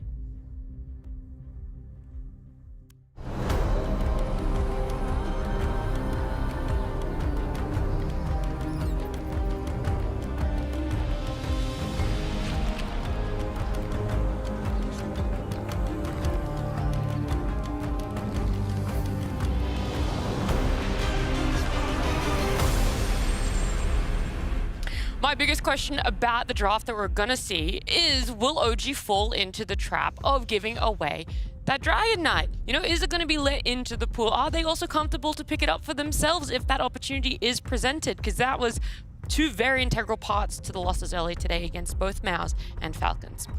Yeah, I mean, we'll see. I guess they have first pick this time, so it's definitely a world where they get their own hands on it this time. I would just like them to not lose to the same thing. I think it's losing to something once, shame on me. Losing twice, shame on me. Losing 3 times, stop losing to the same thing. Like, I think they... Yeah. If you're gonna, ban it just for the sake of it, I think, to be honest. Or pick it. No, but the thing is, though, right? If you're looking to improve, you look at the best teams in the world, right? TI winners, they enter a grand finals. They didn't change. They kept doing the same thing. Maybe they're just copying Falcons. But then they lost the final. I didn't say it was good, but they're just copying the TI winners. Blindly. Well, they do go for the Dragon Knight here. Let's see what Tidebound is cooking as a... Skem thinks that Dragon Knight's really funny. Yeah. We've already won, boys. Energy's back up. I mean, to be fair, OG, whenever you look at their player cameras like Natsumi and the gang, like they always seem to have good vibes. Like even in losses and victories, whatever, it's like they maintain that kind of energy. And I mean, it is just a treat to have in a Dota team. There's a Timbersaw. I didn't even realize that hero was not banned. That's crazy me they first picked Dragon Knight over Timbersaw. They preferred to ban Phoenix and Shadow Demon over Timbersaw when they got a first pick DK. That's... It was all support bans, Jakiro, Phoenix, and Shadow Demon. Is there a world that OG's thinking about a second phase Ancient Apparition for Skem? Right, he's played a couple times before. You get DK Ancient Apparition. Maybe you put the A in a different lane because that sounds kind of weak. But in the game, you can just keep killing the Timbersaw. I mean, it's like you can get heroes that can kill the Timbersaw. Like A is it's a possibility that they would go that route. It's just Timbersaw deals so much damage in the game. I feel like this hero is just so incredibly powerful. It's also like, you can all, even if you do beat him in lane, you pick something super strong, right? It's Gyrocopter Ursa. Those are the only answers we see people pick against this hero. You can still go farm Ancients, and you still become a monster almost like at any point. You can buy Pipe, you can buy Lotus, the broken items, it's like... But we also don't really see teams trying to block Ancients too often, right? Like what if they crafted a Gyrocopter carry with a support that goes to invade the triangle, put a sentry down, you pressure him in lane, you block the triangle, now there's no stacks, he's had a bad time. Like, again, there's some motions to go through. And the Gyrocopter actually is available in the second phase for OG if they were to go for it. I mean, the only weird part of that to me is I think DK is just so much worse mid. I think Mallory is one of the few players that has made it look decent. And he did the carry build. Yeah. I mean, isn't OG just getting a free Tusk Gyro pick here? You didn't have to save against the Bane. Good lane. Like, it is like the simplest way to progress the drafts, but... Tusk Gyro? Yeah, right now. Yeah, just lock it in. I definitely think putting carry DK against Timbersaw, like you need to, if you want to do that, you have to pick Pugna and then pick some other answers later, but it is, yeah, okay, so they're doing Pugna at the very least. I think it's fine approach, honestly. I mean, it's not that they're bad. basically copying Falcons' exact opening from earlier, right? They are. And I told you they're copying Falcons. You were right. I mean, DK does have a lot of damage in the laning phase with a hero like Pugna with green facet, right? Like you can actually potentially punish the Timbersaw, like, or at least make it awkward for him where he has to put several points in his E. So I think I wouldn't mind seeing the Dragon Knight carry still. I do think that it's its best role. They also just have the save to Bane, so you know they are answering Tidebound in a way, right? But Oh, I think they're two great support picks. They pair well with Dragon Knight, is the reason Falcon picked them in the other game. You know, clearly they thought this is very powerful. But I think Pugna is a great answer to Timbersaw. The issue just rises as this hero gets more farms. Tidebound actually steals the Gyrocopter, so that's out the window now. And I think at this point, I think it probably is best to just put this DK carry and just pick a new mid. And just build your own draft solidly, right? And then your whole lineup counters Timbersaw in as a whole, right? I wouldn't mind seeing like the Pangolier, for example. I mean, you are picking it as a Bane, but just pick some heroes that can just go all in with the Falcon, right? Just steal it all, steal the whole draft. I like that. I mean, Pangolier is great here, besides the Bane, but like, it is what it is. It is what it is. You can get boxed while you're rolling? Question mark. The thing is, they can't take the whole draft. Maybe The Aber is banned. That's true. Abaddon was a big part of that draft. Yeah. I mean, there's no Jakiro to counter this game and stuff, so you can find some replacement perhaps for the Abaddon, but yeah, I would like to see the DK on carry here, but... With Tidebound, look, it's either going to be the mid that's coming out here or another support. It feels like the safest is to pick up a support. Yeah. Planet's been playing Windrunner, Disruptor, Hoodwink. Okay. They're kind of like his fours at the moment. You have a Timbersaw in your lane. Any ranged four that applies a little bit of damage and fight, you're going to be happy. I could also see some melee force being good here against these supports. Like maybe pull out the Pudge, pull out some... What else do we usually see? I think it's Tusk is... Tusk is there. What's the other melee support that you love? Clockwork. Ooh, the Clockwork. Hey, it's good against Pugna. It's great against Pugna. Okay, they do go for the snap. All right. Sure. I mean, I will say, like, I think Tidebound, while their heroes are very good at fighting, they have good scaling, lots of damage, they lack a hero to really go in and tie things together, right? You've got two backline supports, you've got Gyro who's 0 catch, Timber who's 0 catch. Like, if OG buys a couple of 4-stabs and they're schmoving around, like, it is not that easy for Tidebound to actually stick on people. And so they put themselves in a position where their last pick needs to tie things together, and it may be difficult for them to actually counter-pick as much. Yeah, I like the TA pick, actually, now that I look at it. It's a very good TA game. Also one of the better heroes against the Timbersaw. It is. That does put the Dragon Knight mid. Yeah, I just think OG needs to be careful. They don't fall into some situation where their heroes also don't have innate synergy. Like their supports don't have cores to play around. Yeah. Like if the DK has a rough time, let's say you put the Timbersaw mid now against the DK, right? And pick a different offlaner. Suddenly the DK could have a rough time, and then you have a TA that's farming, and then, you know, your whole draft doesn't really do anything the first 15 minutes. But yeah, I do think Tidebound definitely needs some kind of way to initiate fights later on. Yeah, I mean, you're looking for some sort of manly Chad hero. It doesn't necessarily have to be melee, although I think it's probably best if it is. You're looking for some hero to glue things together. Because, like, I agree with what you said. I think this TA and these two supports, they have very little synergy. So if you're looking at what OG has right now, if DK is shut down, OG's heroes don't really function. It's three dudes who are sitting in the backline wanting someone else to go in. And if Tidebound is farmed and they have a Lotus Orb and Timber and Bane's waiting to save people, like, they have a cookie to save too. It's a lot of repositioning tools from Tidebound. So if OG is behind, their gameplay gets very awkward very quickly. I do want to say it doesn't necessarily mean that Dragon Knight is going to be mid, because Yopaj does like mid TA. I'm not saying it's going to work here. I'm just letting you know that there is that potential. They do like it, so you still have to have some question mark about it. I can't remember who said that. Maybe it was Yuquin. Just like TA mid is like... It's sort of atrocious right now because the Sideblade doesn't hit anything, and it's just not good. Yeah, I'd rather it just be carrier, right? Yeah, I think... Like I said, didn't say whether it was going to be good or not. Just, it is a thought. No, you're right. He did play it mid recently. You're absolutely right. So it is true. It's possible. I mean, it's good against Rubik mid. TA mid is but I don't know if Tidebound's going to be picking that. Wait, sorry, hold on. TA mid is good against Rubik mid. Okay. So if Tidebound were to pick Rubik mid, That's Right, You can say right. that's important to know. Yeah, thanks, really Ted. helpful. Put that in the if back Thompson pocket. was on Tidebound. Ah, yes. There are standings available Watch in them the pick second Rubik half. right now. That would be big. I don't know why they would, but if they do. I think for Tidebound though, right, the OGs ban out 2 offlaners because they think Timber just going to mid is an option. But let's say Timber is the offlane, Sanking, Slardar, Echo's mid heroes also feel pretty good. They provide that strong laning, the pacing to them connect to the side lanes that you're mentioning. I mean, what about, does he play the Spirit Heroes? Because on paper, they could really benefit from a Spirit Hero, like Void Spirit, Ember Spirit. It's not the best matchup against the DK, but they would round up their lineup well if they were to put Timber in the offlane. I'll be real, he's kind of a clunky mid laner. He's picking DK, Slardar, Timber, Sanking. He's like... It's one of those. He's like, oh, I'm here. He's kind of like Dark Magoo. Ooh, yeah, that's a little reference there. So maybe the tiny mid. Please not Chill, the tiny not the tiny mid, chill. Please not the tiny. That's a Bristleback. Yeah, it is. Yeah. Good work, Misery. Yeah, thanks. I mean, I think it's one of the most common responses to Gyrocopter that people do. Right. Whenever he flags, you can just turn your back so you take less damage from the flag spam. You got Goo. He's one singular hero. You can blob him up, snot him out, Haktua, and slow his movement down. So I think it's a pretty reasonable response from OG, and it's a hero they like. I mean, it's true. Viper. Ooh, that's TA against Viper in the mid lane. Dude, it's a good Viper game, but Tidebound's draft is weird. Yeah, true, but it is a naughty Viper pick, right? You got attack slows and Vipers. Yeah, what's wrong with that? No, it is. I look at it, I'm like, oh, look at that thing. Like, it's gonna do great. I like it. I like how the draft kind of took its turn here. This game is kind of exciting. We did harp a little bit on OG's draft, maybe being a bit weird now that they put the DK mid and they don't have another playmaker in the offlane, right? Bristleback does play well with the supports, I would say. Yeah. I think he's kind of happy with the supports.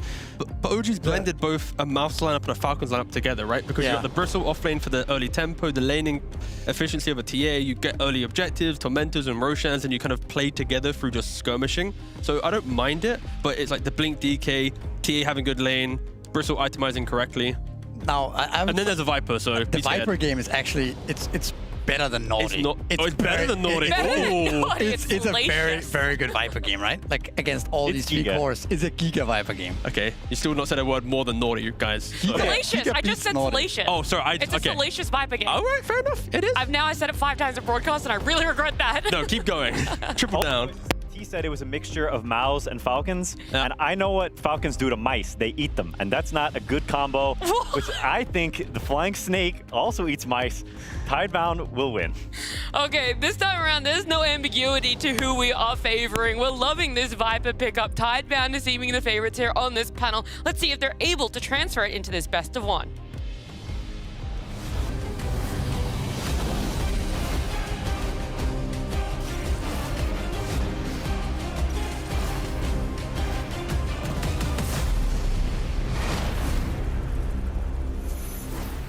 Salacious serpents and flying mice and vicious vipers and all this business. Yeah, it's way more than Naughty, way more than salacious. Lacoste, in this draft, before the last bans came through, you were saying this Viper pick was coming and it would be illegal. Yeah, it's even before they picked Bristleback, it just looked too good of a game for Viper. Great against TA, great against Dragonite. These 2 heroes are also heroes that rely on having attack speed to be able to deal damage. And if you are fighting inside Nether Toxin, it's a lot of attack speed slow against poison attack, move speed slow. Then you have Viper Strike, Corrosive Skin, a lot of these things. And of course, the newer tech, the Caustic Bat that everybody is picking up. The other facet is just meh. And I want to see what the build is going to be on this mid Viper. Whether he wants to put like 1 or 2 points in poison attack. And I also want to see, this is the skill build, I want to see what the item build is going to be. I know Panel that did mention something that Nico did when he was playing mid Viper with Bongo Boots.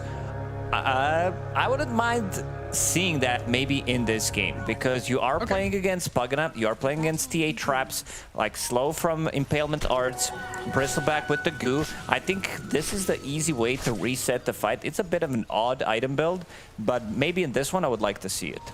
It could be cool. Otherwise, we've seen the kind of Boots of Travel build, right? Give Viper that global presence where he can actually move across the map somewhat. It's a slow hero. And the 275 level 1. Scam takes a few hits out of Planet's little shredder there early on. And it was OG to start this move, sweeping in to try and gather up the bounty runes. 2 for 2 across the two teams, so nice and balanced there. They did manage to put a bit of pressure onto Shiro and Y early on. Give Nico an okay start, as of course it's you and me casting, so we've got to pull. It has to happen. Things off. It has to happen. Yopaj already half health in that mid lane. A sign of things to come. Well, that's what I like to see. This has always been a lane dominator with the poison attack. I saw like newer tech that was coming out from Thompson. Everybody followed it with 0-4-4 build, and you've been like playing against Leshrac. You're not putting any pressure. Suddenly Leshrac is like, yeah, I'm fine. You're gonna push the lane. I'll be farming underneath the tower. So I like this 1-2 points in poison attack that you are still putting a lot of pressure onto the enemy mid laner and making sure that he's not getting the CS that he wants to, always keeping him in potentially a kill threat. And let's see how he's going to be able to play out. It is a bit more mana-consuming build, so you will need to bring, you know, your extra bit of mangoes, as we see that Echoes does have. But also, looking at the bottom lane, Pagana against Timbersaw. Pagana really loves to play into this matchup. He's getting constantly healed. So does Temporary Assassin. She does have that extra bit of minus armor from Meld. Also Refraction. Very good against Timbersaw in general. Just feels very good overall. They do have ways of going through some of these refraction charges, as we've seen with Lil Shredder. It's going to be good for killing the Nether Ward as well. And Yopaj very low. In terms of CS, he is keeping the same, pretty much the same amount of CS as Viper at the moment. Not easy for him though, burning through pretty much all of his regen. And a challenging lane for sure, as he just keeps having to dip back to his tower to keep himself topped up. But yeah, this TA pick kind of cool. We've seen a number of heroes and counter picks to Timbersaw in the past, as he has always been a powerful hero in the right hands. The Gyro, the Ursa, of course, we saw get banned. But TA with this Mel Strike and another blast, you can see New there taking an absolute beating. I don't know, a little bit sad that we didn't see the old tech where TA would meld level 1, sit in the lane, and hit the Timbersaw to kill him first blood. A little bit risky nowadays, I'm sure. Yeah, some people still do it, or they like try to go for the rune fight. It is doable. Neo on Timbersaw, this is his second most played hero. Win rate not the greatest, sitting at slightly above 50% win rate. There's that Meld. Ooh, Scatterblast misses. Not on the money there. Natsumi a Meld away from the little shredder. Keep the pressure back onto Planet and New. TA 14-1, Timber 14-0, so both of them respectively getting their farm. Now we're talking about that top lane where Nico, oh my god, Nico and Nico in the same tournament. Go back to being Force, please. And to turn this back, doesn't really get too bothered by the gyrocopter, and the flat cannon and rocket barrage can do a little bit of damage there. But should be a strong lane here for the Bristleback just to stay it out and get his farm. Yeah, he should be okay. Unless they manage to isolate him once Bane hits level 3 with 2 points in Brain Sap. It's a lot of damage, 160 pure. Of course, Gyrocopter good against Bristleback. He can try to run him down with the Rocket Barrage. Does have Afterburner, getting that extra bit of movement speed when you are getting that chase. Yopaj in the mid lane. In terms of CS, now you can see a bit of a difference. Echoes does have that mana sustain, didn't even use the mango. Yopaj as Dragonet, of course, you're not going to be buying into bottle, but enemy mid laner will, which means that you will have extra bit of a mana. That's why OG managed to secure the side lanes in terms of not getting ganked and managing to get 2 supports to secure the water runes. One for Yopaj and one got stolen. Maybe they didn't really secure the top lane. Tims was showing. I think they caught a glimpse of Tims leaving that lane and also playing aggressively. As we said, once they hit that level 3 on Bane, it could potentially be very, very good for them. Yeah, and then they get the large camp pull. Able to clear out the next wave and keep Shiro happily farming up in that top lane. Yeah, a vital move though, right? Sending the support to gather up the water runes, limit the efficacy of this Viper out of the mid lane. Even if it does cost them the Nico Bristleback's life. I'm sure Yopaj is singing their praises. And they're still having a very good time bottom with Natsumi. 35 and 4. Having a strong laning phase. Even though the Pugna has had to leave and go elsewhere. As another move comes into mid. Aggression turned on its head as Echoes is the one who's dead. Ringmaster comes in and secures a kill. That's big. I mean, Viper has always been in, like, throughout Dota history, win lane, lose game type of a hero. Not so much recently. Like, you can still play Viper with the addition of the talents, of course. We've seen when he had level 25 talent where he became universal. One of the weirdest things that we did have in Dota in a while. Got a lot of weird things in Dota. Oh, yeah. You did mention the respawn talents yesterday. Didn't talk much about it, though. There's some things are just better left unsaid, I think. Let people remember what they want to remember. Lena Bloodstone, minus 35 seconds. Lone Druid. Yeah, Lone Druid had it. I believe Lion also had it. You could come back into the fight 3 times with Lena, because she was building into Bloodstone. She had the talent as well. And then you could buy back and come into a fight. So basically, 3 lives. 3 Lenas. Disgusting stuff. Laning phase is pretty much broken down entirely now. Gyro in a 1v1 against Bristle as the supports move in towards mid. A 6-minute rune already gathered up by Y. Couldn't get that into the hands of either of the cores.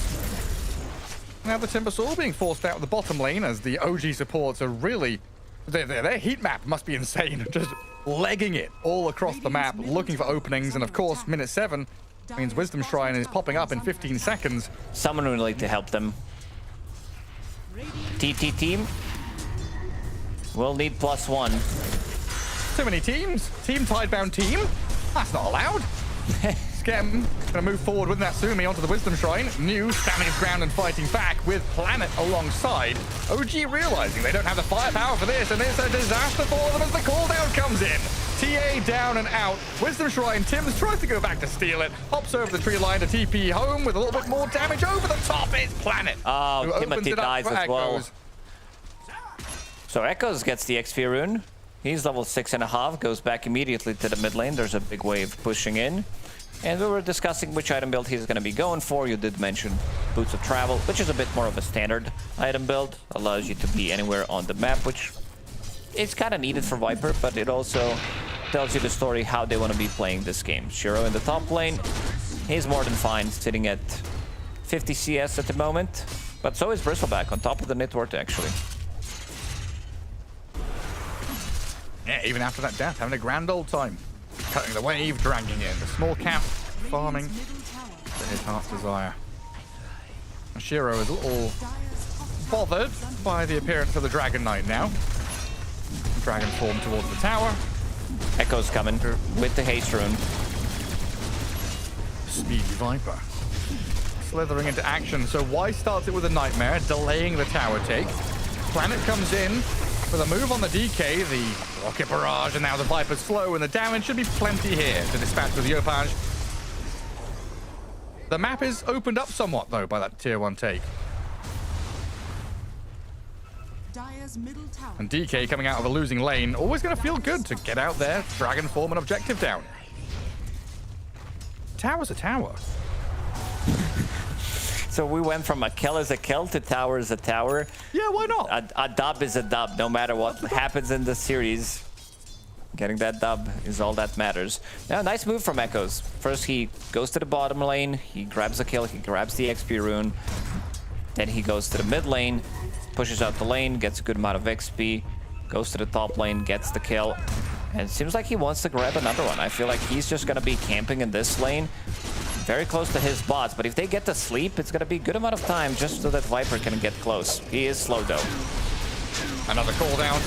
Nico trying to run to the right, but then he realizes there's somebody else there. So Viper swings into action. Tim's going to crack the whip, get into the box, but the remaining damage will come through in time. And we've seen games like this in the past. I remember not that long ago, maybe a year or so ago. 2 TI's qualifier, there's a Chinese games, it might have been us casting, where there was a Viper against the Bristleback, and Bristle just kept getting run at over and over again. Nether Strike, Viper Strike even, multiple times, forced back into jungle while the Viper took over the game. And this is an exceptional Viper game to deal with Bristle, the DK. It's actually one of the best Viper games that I've seen in a while. Just playing against 2 cores that can be broken, and also against Templar Assassin. She wants to be blanking in, trying to kill the target, but against Viper, you can't really do that. And Echoes is very active again, making a move. And this is the great thing, right? Is you force them out of lane, you know you're strong, and then you deep ward by their ancients. So they're able to spot this Dragonite farming, catch him in the act. And another good kill. So you're being pushed out of lane, out of jungle, and you're kind of realizing there's not much room on the map for this DK now. And could even come and steal the stacks as New shows himself in the middle lane. Catchbolt wave here to push the tower. And maybe even invade the ancients. Under attack. Radiant structures are fortified. Timmy trying to stop the push.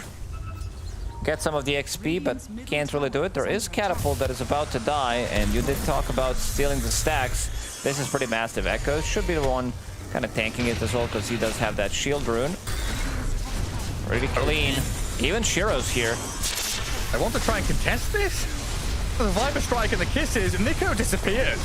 Didn't last long. Dragonite's been nightmared up as well. Slow to a crawl. Cookie forward on the Viper. Another catch here as OG bleed out. A double kill for Shiro.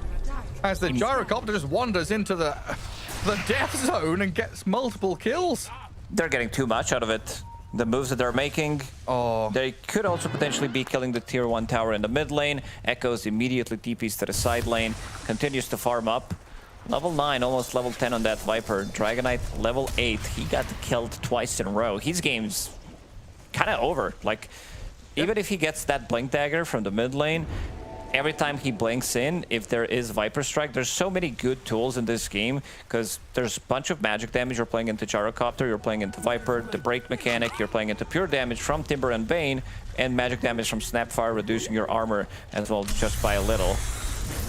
This entire draft of OG, just one Viper and I'm die. What can you do? TA did try to come and steal the stacks on the other side, but was bullied away.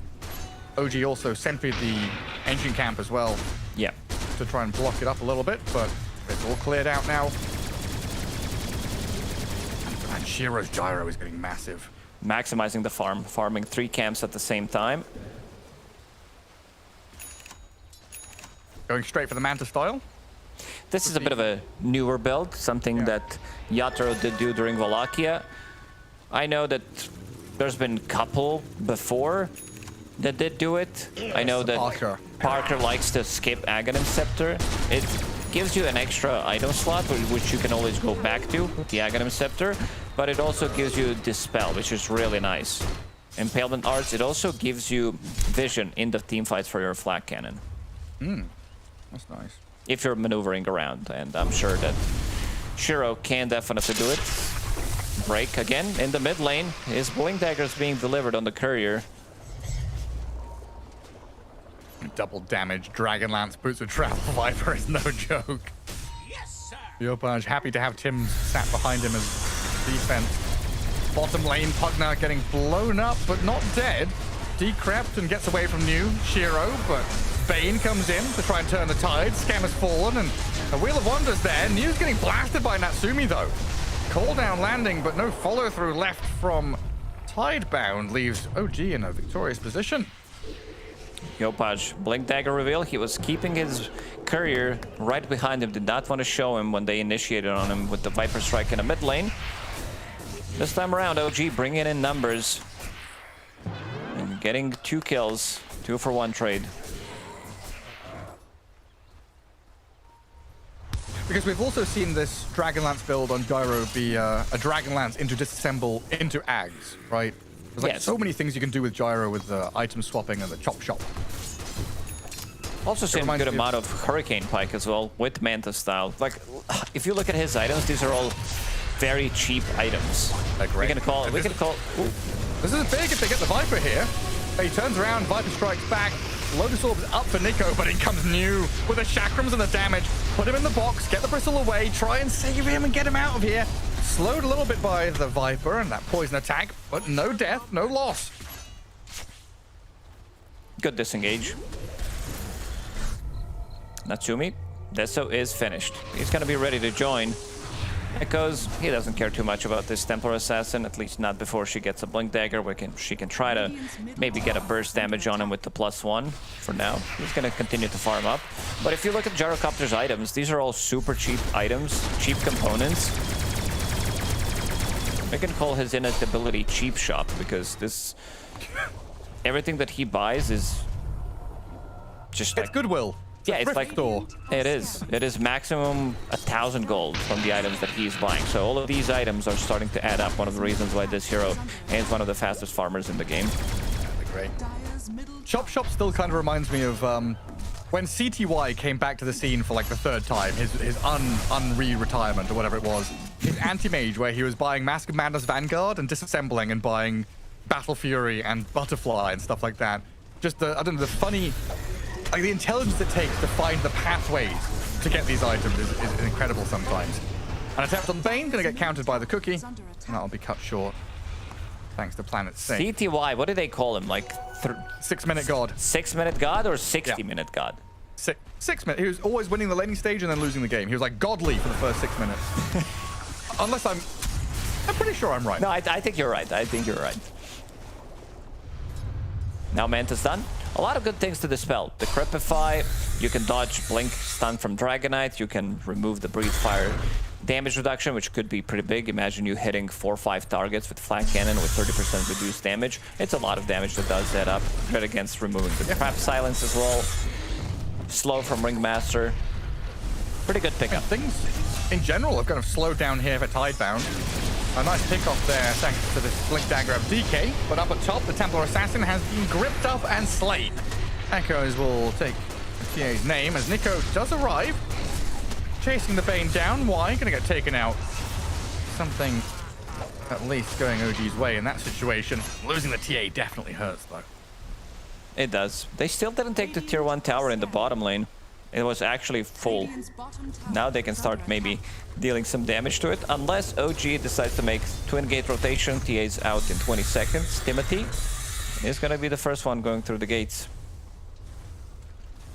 Genuinely though, this game is they saw even. this. They saw this Observer Ward. Yeah, considering how well it started for TT, OG managed to pull it back. You having fun over there? With what? What are you TT? talking? I don't know, just the other night when we had TT versus TT, it sent me. We're probably not going to be seeing that matchup in a while. This time, we do, again, have 4 Chinese teams at the tournament. At the previous one, at Wallachia, they didn't manage to breach into top 8, unfortunately. We've got to have one, like, I beg. One Chinese team make it to playoffs. How many? We lose 6, right? We lose 6 teams after the group stage and the play-ins? Yeah, the 4 Chinese teams right now are sharing the 8th place. Yeah, that blows. I'm with a panel on this, like full bias for the Chinese squads. Bring them back. I've always been biased towards China ever since the Dota 1 days. This region will always have a special place in my heart, the way that they've been playing. Yeah. Bring back the Roaring God. Bring back CTY. Again, for the 4th time. I missed DY. Where's he gone as well?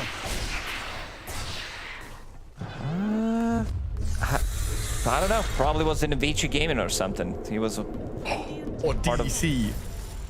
Oh, DDC didn't play in a really long time.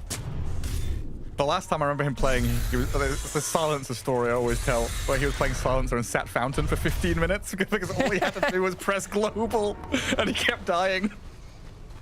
Like, not even exaggerating, it was like, okay, maybe I am exaggerating. It was like 8 or 9 minutes where he was sat in Fountain. Anyway, 6-11, 1k lead for Tidebound. OG have done a pretty damn good job here.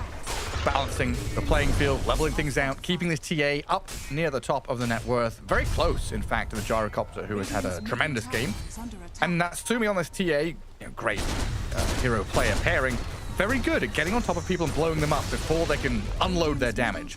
So if you do get a catch with Dragon Tail stun on a Gyro or a Viper, it needs to be Dragon Knight plus Templar Assassin playing together and trying to kill off the target. Natsumi going for the Tormentor. Let's see who gets it. You would kind of love Ringmaster to get it, and Timmy will get it in the end. Good against Viper, good against Gyrocopter, of course. Like, even now, better because Gyrocopter does have Manta style, so this will almost instantly kill off the illusions. Plus the mischance, 30%. Plus vision. Open the eyes of the DK. Let him see the targets. Tidebound trying to play through that bottom jungle. This smoke move is going to come straight in towards them. Allows Geoparish to get the jump on the Bane. Why? Will die. Slowly but surely. Whittled down. As Geoparish is given the kill. Thank you very much. And stroll straight into Roche. Oh, fair enough. TA will come across. All the minus armor that they've got start to stack up pretty quickly. We've seen a lot of minus armor strategies. Templar Assassin, plus the Green Dragon Knight. Kisses, they don't have pipe available, so we'll be taking pretty much the full damage from the Kisses. Already down to half HP on Nico. Scam can heal him up. Just a bit of carpet bombing over the Roche pit. Get the hell out of there. Roshan under half health. Could start getting spicy. Tidebound bringing all 5 down here. They don't have... I mean, Timbersaur's going to have to face tank it, right? They don't have that DK Centaur kind of guy who blinks in and stuns. They've got to get vision first and kind of walk into the fight. A little awkward for Tidebound to approach this one. And OG say, okay, back up a little bit. We've got the space to farm down here. Shiro didn't make a move. He is still farming on the different side of the map, trying to get to his BKB. They have no abilities that go through debuff immunity, so that's going to be his big item. There's also amplified damage that just spawned in the top. Not sure if Shiro wants to pick it up. They saw Shiro with the trap. Let's see if they're going to be making a move. Trying to go into Roshan. Shiro can still TP to an outpost. He's so close to BKB on that gyro, though. He would love to have it. He's got it now, but Roshan is quickly dying. No approach yet from Tidebound. So Aegis is there for Natsumi. It's just a matter of seconds, isn't it? Like, if Shiro gets that BKB 10 seconds faster... He will join. He would have joined, yes. Now a DD rune spawned at top spot as well. That could be big for either of these teams.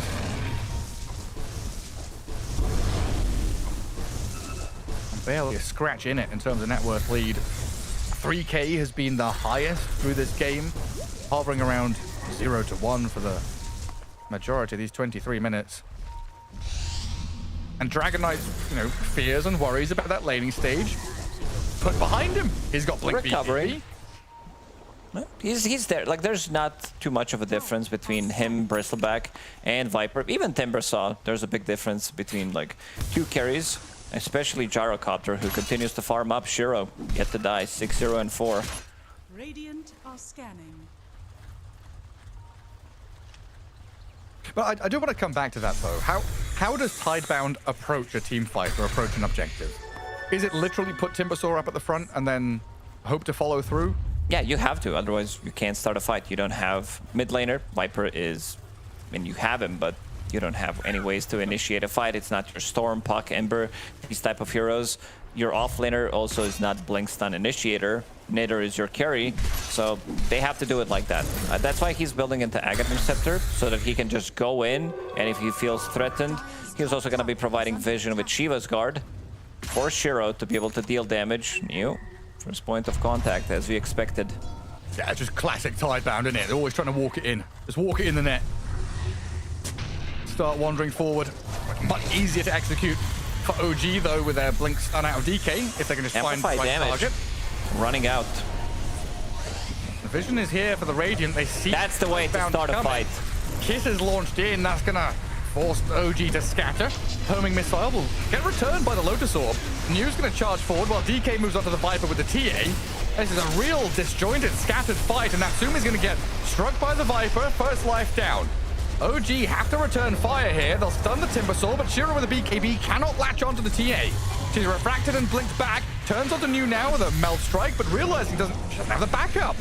Can't really stand her ground, wants to use the terrain to her advantage, gets the high ground, the Timber Chain misses out of New, Geopad wants to move back, but they're losing this partner so quickly, they'll blow up Skem. Nico now on the run as well.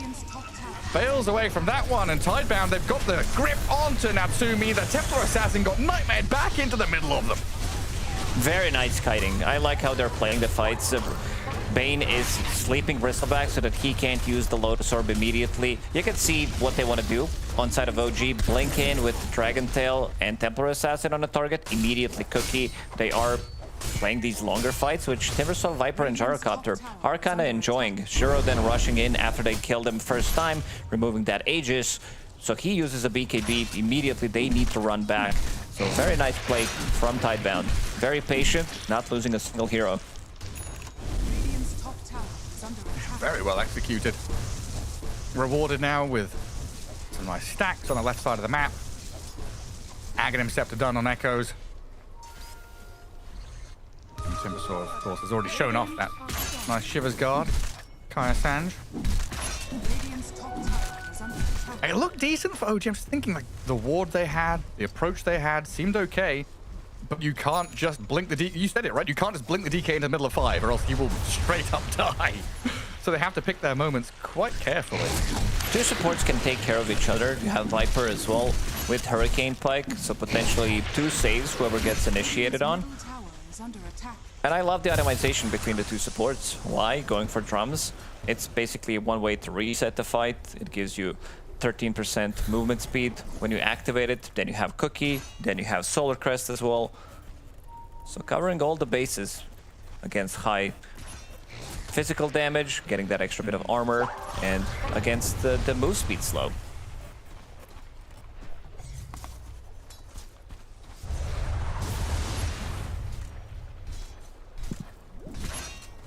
Gyro is nearing that critical mass, though, where we've seen Pure early on today become an unstoppable force. You've got BKB Butterfly Manta on Gyro with Satanic and Daedalus, of course, down the pipeline. Shiro, I don't think he can be dealt with once he gets to those real massive items. Tidebound going to try and leverage the position they have right now with this 4K lead, but yeah, most importantly, the momentum from winning the last fight and the pressure on this bottom tower. I didn't mention Shiro. He does have BKB ready, he does have Butterfly, and he's very tanky. It's very difficult to deal with this Gyrocopter again, yet to die. OG have identified where Tidebound are. They've circled all 5 of the heroes and are hitting the tier 2. So that means they're going to play out mid lane, top lane. They could try to poke the room on the map. They could try to poke, see what's going to happen, but Shiro's drawing on the minimap. Let's fix the lanes. 2 lanes have been pushed out. This is a bad sign, especially for Templar Assassin players when you get Deso 13, 14 minutes into the game, and at almost 30 minutes you still have no Deso charges. Means you've not been able to join in any of the fights. Not been able to have any kind of impact. The biggest impact that she did have was basically seeing Gyrocopter with the trap that he placed, and then this allowed them to go for Roshan. Gyrocopter agrees. He says bingo. That's a bingo. It's kind of felt like Natsumi's had a good game, but you're right. 0-3-4, not able to transfer all of this farm and net worth into damage or impact. And Tidebound, sensing that they are the stronger ones on the map right now, they've got the items to go and take this advantage and run with it. Play into the enemy triangle, moving towards that top tier 2. Starting to think about the next Roshan. TA and Bristle and D. I mean, the fact you've got 3 cores all in the same corner of the map really hurts OG. Overlapping and congesting these jungle areas. They have to, otherwise they can't get a kill. Like we said, the only way that they are getting a kill if they blink stun someone and then attack with Dragonite. Both of the teams actually struggling to find an opening. That's why we are having such low amount of kills in the game. Radiant's top tower has fallen. Two steamrollers slowly moving towards each other. Go on, someone put a jet engine on the back of your steamroller. Shiro, Divine Rapier, let's go, let's go. Swift Blink, something. Or how about Aghanim Scepter on planet Snapfire? And then you gobble up the timber and shoot him forward. I think he's gonna be much more easier. It's gonna be easier for him. Now, to start a fight, once the Aghanim Scepter is completed, it's being delivered on the courier as we speak. So Shiva's Guard, Aghanim Scepter, 3000 HP, GD Poland bag as well, wants to remove some of that healing. Usually you don't see this item. This item is actually like a fart. It doesn't do anything, doesn't produce any kind of a sound. But it's a good way to stop some of that healing against Pugnup, against Dragonite as well. Did you say it doesn't make a sound? I can't think of what noise it makes. Nothing. Really. It's like you don't even see the effect of it. I think this item is gonna get replaced. It was a good idea. Either the item needs to be hugely buffed in terms of damage, because the only good thing about it is the healing reduction. Let's make dust, but worse. OG. I like that you are cycling out the items and putting some of the new ones in. Nico. Okay, was worried there for a second. That TT might be able to get a first jump before he gets the Lotus Orb off. That Lotus is very viable. They want to be able to get that like 2 times, maybe 3 times in a fight. Now it's Satanic. Shiro is going in. OG in a spot to get the jump. Yopaj, let's see if he can get it. They jump the Bane straight into the backline. BKB popped by the DK. Cookie immediately. For it. Trying to finish the Bane off, but they can't do it quite yet. Shiro is able to stand and BKB. Oh, it's a disaster back into for OG. Scatter. Run to the hills. Get the hell out of here, OG. This is not a fight you can contend with anymore. New is going to Timber Chain away from Nico. One chance they had there maybe to get the Timber Saw, but Tidebound tighten up. They're able to pivot back. And look at Skem's Pugnup.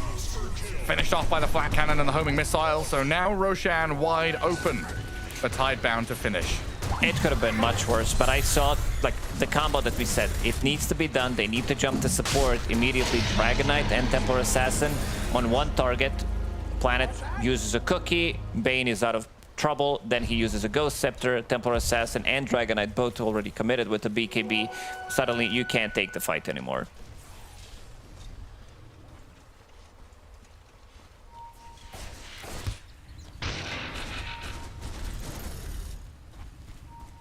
And we've been talking about how this Gyro is very difficult to contend with. You've said it multiple times, he hasn't died yet. Now he has Aegis on top of Satanic BKB, multiple lives for Shiro. Could signal the end of the game. OG might have a couple of fights in them because this Shiro Gyro just gonna go high ground and hit your tier 3. Decrep removed by Manta, standing and flacking off of the tier 3 tower with the banner behind him. OG will drag the wave away, but your barracks are already open.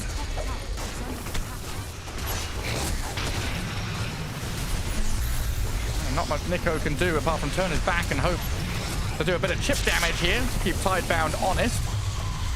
But a cookie forward forces the box out of the Ringmaster. Wheel of Wonder. Ooh. Not going to do too much. Bit of a pause. I'm not sure if they saw Yopaj. He's trying to get the jump. Planet is in a good spot. Doesn't have a cookie available though. Let's see how Bane is going to react to this. And who do we go on here? Can't go on Gyro. Can't go on Timber. You tried Bane previously, but he's got Ghost Scepter, Nightmare. Maybe your best chance is to try and kill the Viper?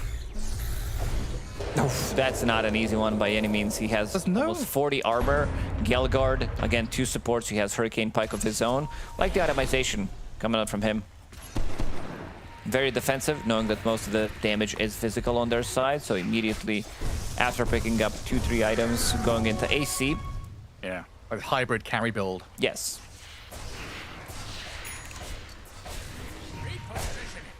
again, this nether toxin, slow, corrosive skin, it's slowing your attacks by so much. Attack speed. And you have TA, you have Dragonite.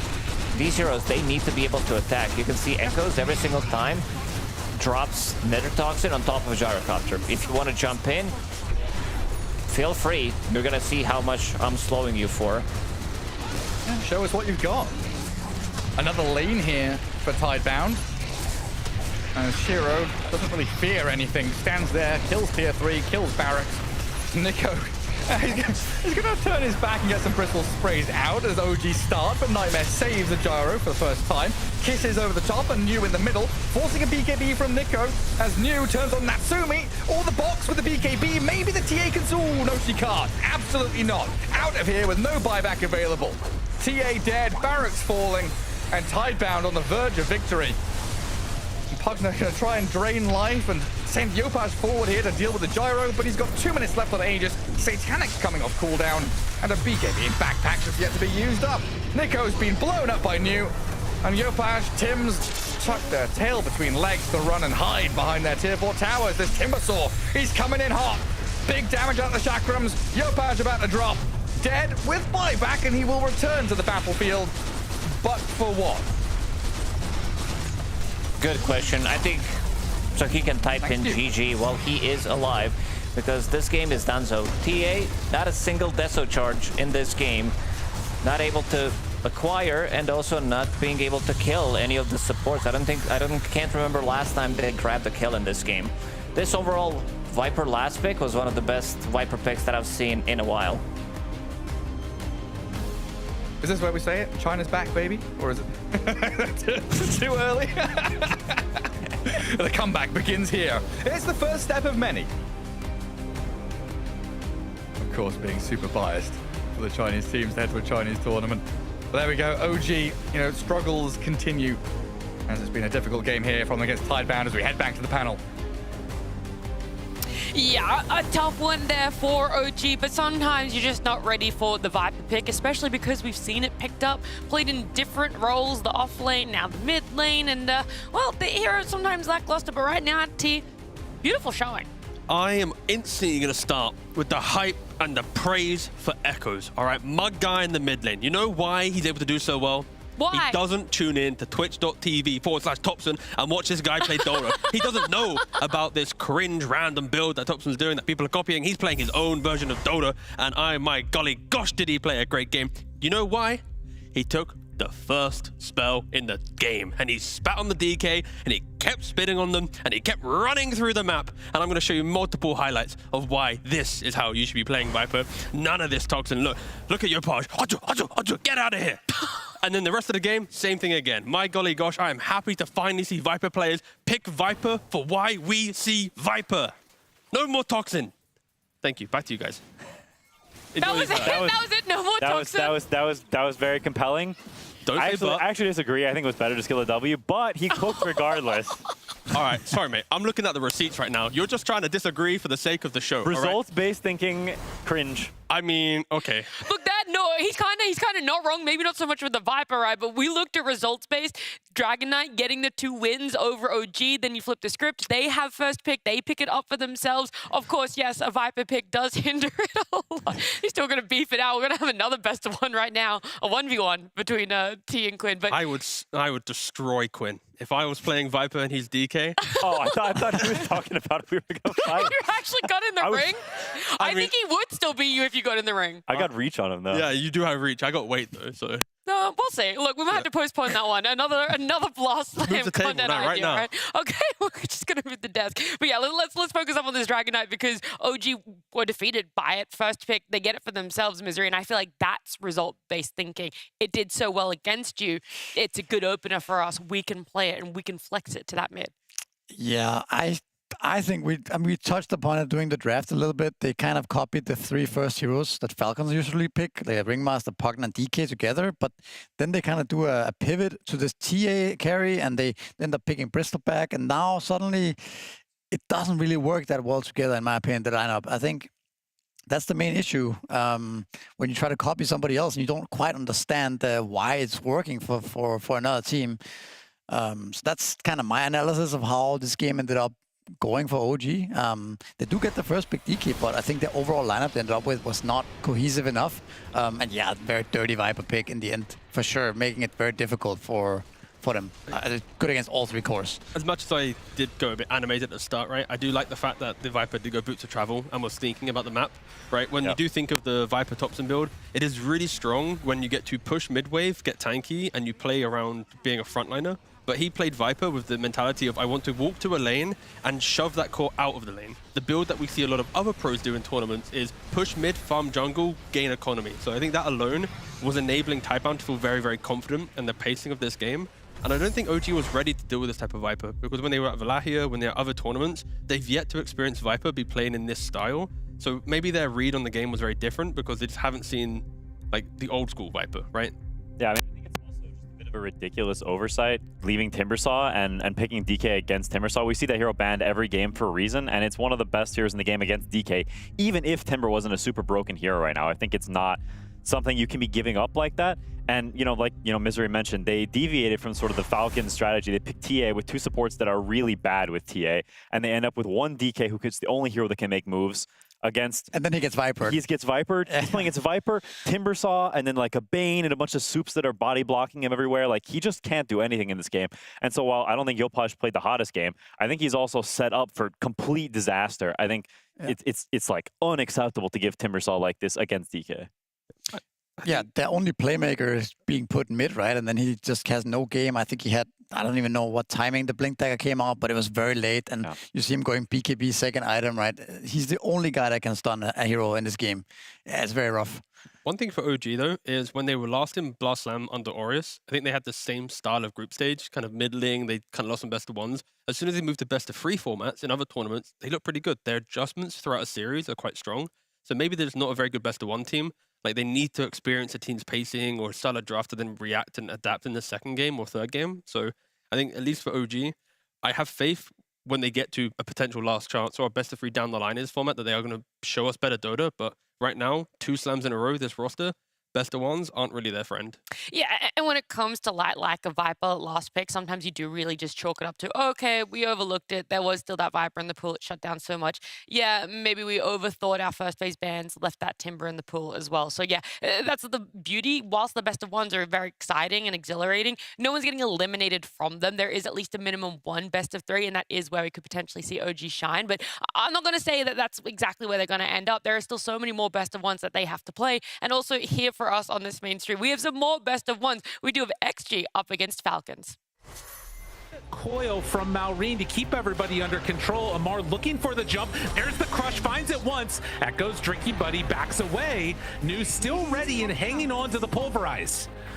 So far, only they've lost the Warlock. The silence is out now in trouble. Needs a little bit of help, but no, he's not going to get it in time. And now with Shadow Fiend dead. Don't do it. Go, run. Tidebound is all falling apart. Amar, blood in the water, finding more. Shiro's in trouble, tries to go for the Sunder save. It's not going to happen. BKB, oh, Snowball the Lotus, making things a little bit weird.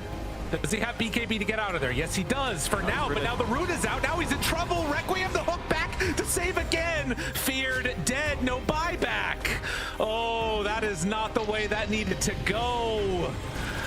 And now it's Yuma in further trouble. The call is there, but without a Queen of Pain, they're missing so much damage, and Yuma is just going to get evaporated. Well, Falcons up against Xtreme Gaming. The last time we saw these two against each other, it was that TI finals, because Falcons, they took the break from Valahia. They weren't playing in that tournament. That was the first one Xtreme Gaming had played since coming back from their break after TI. So they missed each other at that tournament, and here they are at Blast Slam 5, coming up against each other in a best of 1. Is this just TI finals continued? We really see who is the dominant team? I think their forms are very different than they were at that TI. You look at Falcons and XG right now. I think the fact that they took such a long break, I think, has a really big impact.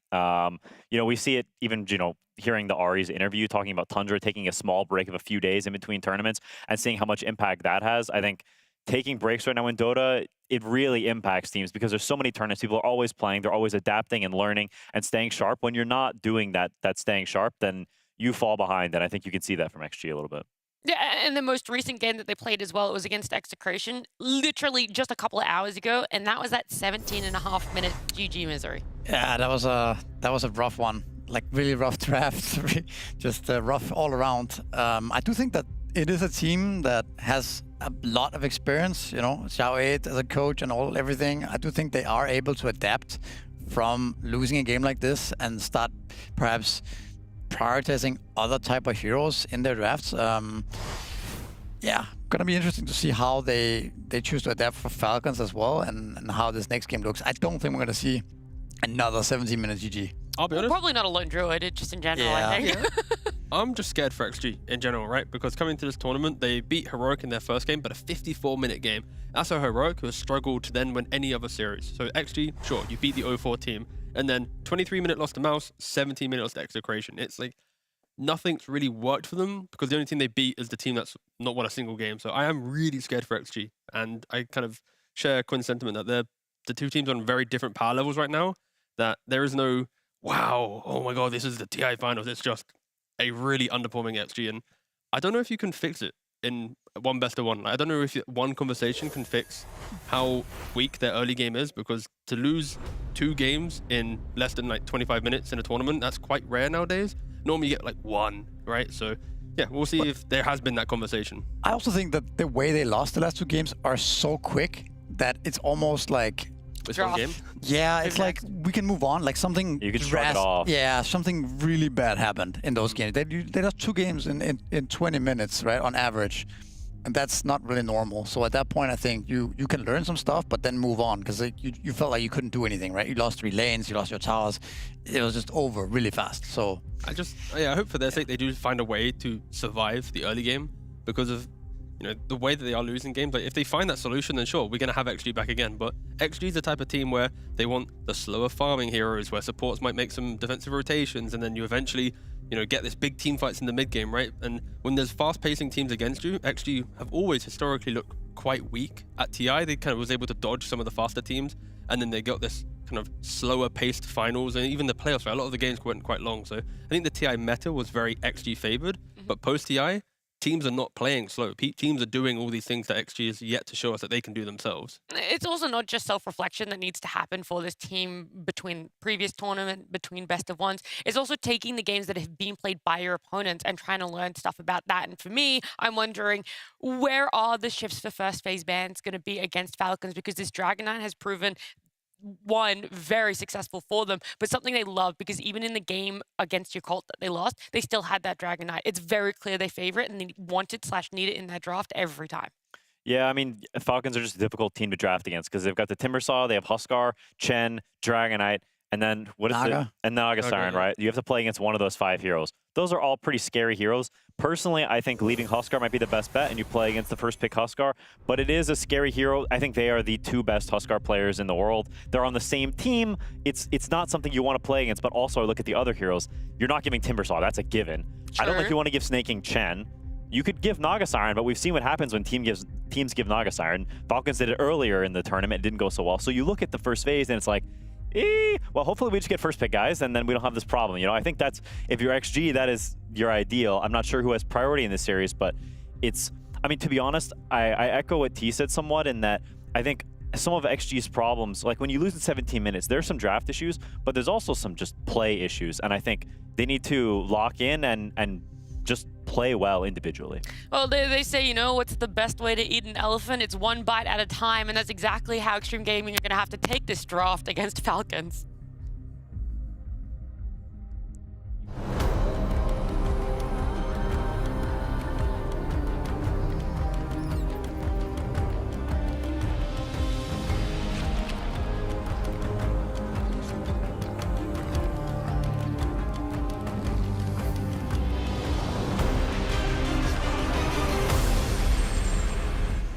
Well, I don't know if this is good news or bad news for what you're leading into, Quinn, but Xtreme Gaming do not have first pick. That is going the side of Falcons, and that's where it comes into question of 5 broken heroes, OP heroes needing to be banned, and what exactly do you let through? Yeah, I mean, they do ban out the Huskar, and I mean, every team is kind of scared of this hero, and I don't blame them against Falcons. They have even shown that they are able to beat it with like against Broodmother, they can beat the AA, they can beat the hardest counters to Huskar by just picking some support staff around this Huskar and just make it work, get that Aegis up on him early on and things like that. So yeah, it is banned out. And that leaves the Dragon Knight open once again for Falcons. That's what people have decided is that's what we're going to keep giving. I mean, it's tough. That's whenever a team becomes really strong, whenever they get you locked in this thing where you feel like your bans are forced. You hate having forced bans because it means the other team always knows what they can get. They can pick and choose. They can ban things they think are best against their hero. It puts them in a very comfortable position. It just helps that Falcons understand when first picking a hero, you need to know what's happening with it by the end of the second phase. They never drag it later than that. It's always just kind of locked in. So you need to be ready that you need to have a good draft against DK carry, but also a good mid lane to deal with a DK mid. You cannot allow for one option to be exploited. Falcons will, of course, exploit it. All right. I mean, that's a classic response to Dragon Knight. We saw it banned in one of the other games where DK was first phase. I can't remember if Falcons was banned. Was it the one just now? Yeah. Okay. OG banned Phoenix. Okay. But yeah.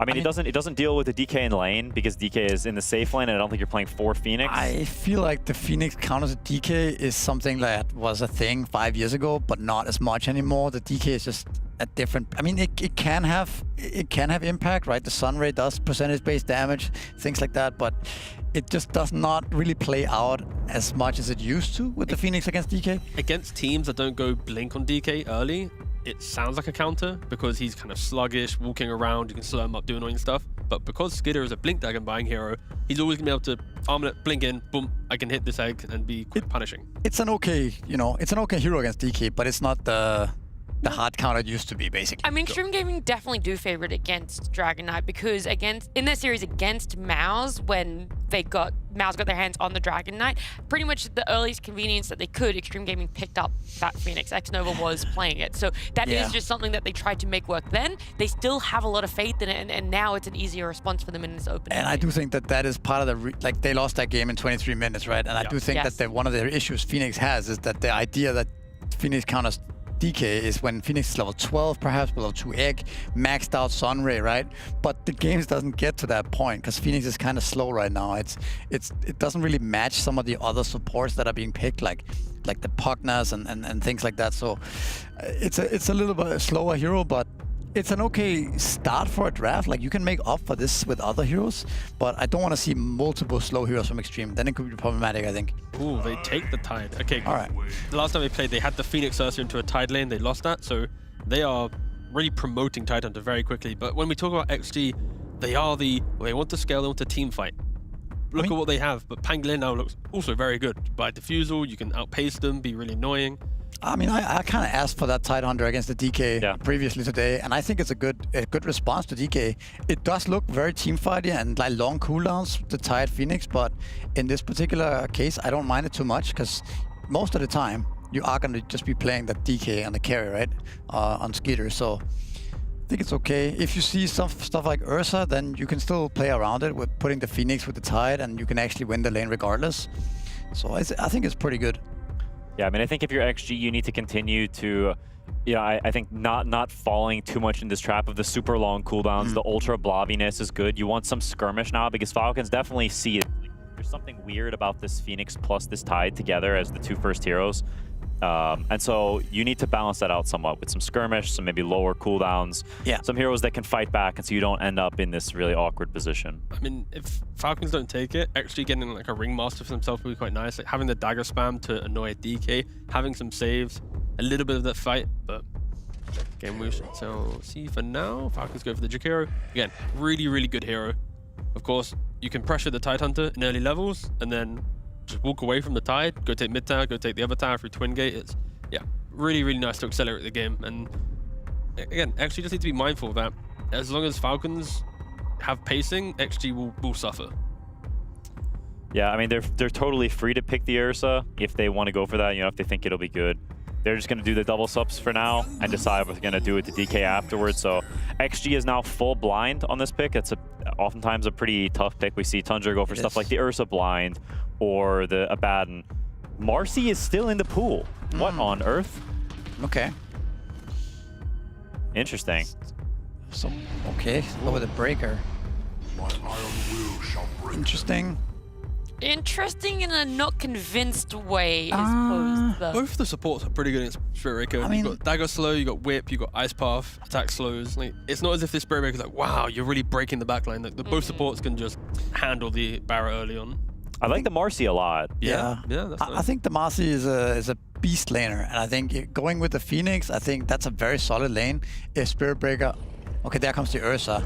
So now you at least see that the DK is going mid, right? Most of the time. I mean, Yeah, I don't know if Amar is going to play that. I don't think Amar will play it. I don't think they want that. Yeah, unless there's like a Giga gotcha last pick, you know. But he doesn't even have. He doesn't even have last pick. So yeah, it's likely to be mid DK here.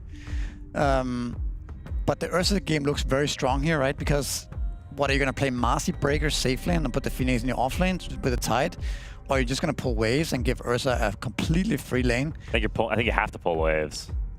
I think Marcy Spirit Breaker might just straight up lose the lane to whatever they pick next. And if Marcy loses lane, that hero is horrendous. Like the hero, I think you want to give the more, because to me, like, I just don't see a world where Tide Spirit Breaker pressures this Ursa, even if you're like staying, or sorry, Phoenix Tide pressures this Ursa.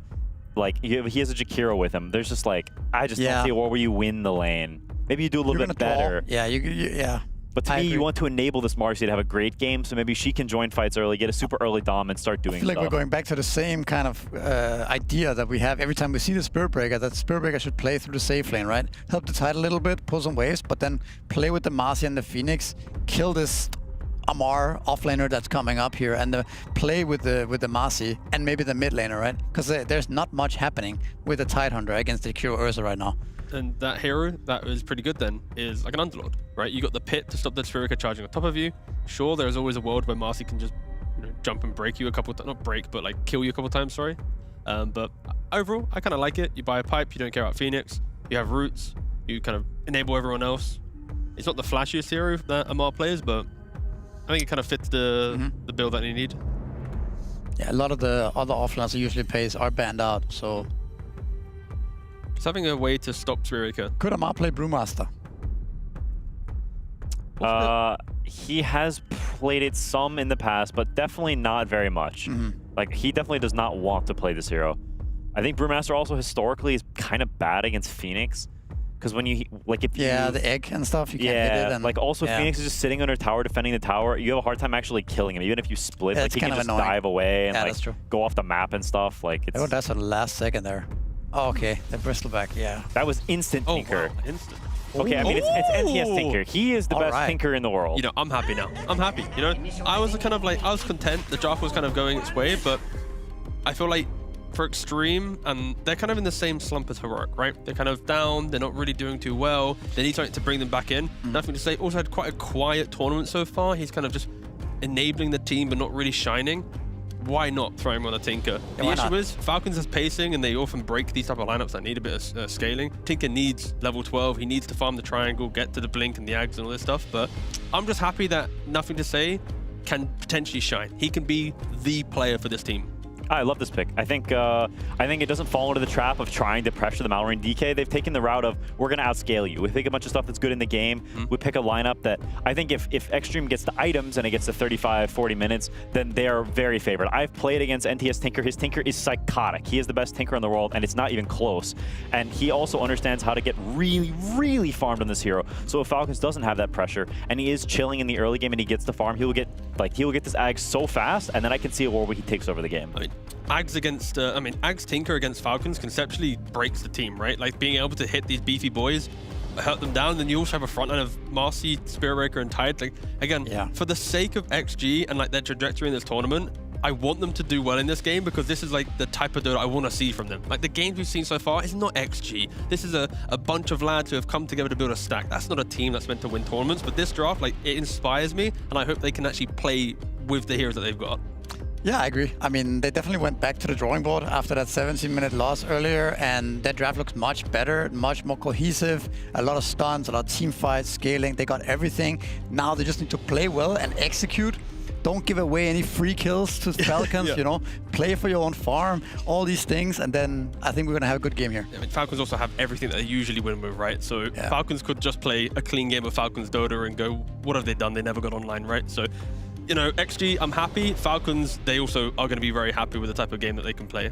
Well, look, either way, it is nice to see Xtreme Gaming on that comfort, especially nothing to say Tinker were hoping for a blinder of a match for himself, but it's been 2 months in the making, just a couple of minutes in a draft. It's our TI Finals rematch with Xtreme Gaming and Falcons.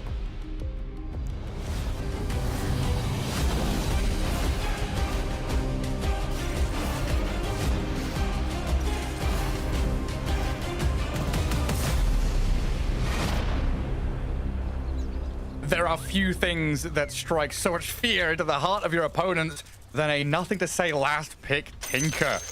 Amar is coming out with some all-chat already. As the vibes between these two teams, this should be a spicy one, Lakoff. It definitely should be. Immediately into the tipping game. NTS didn't play Tinker in 3 months.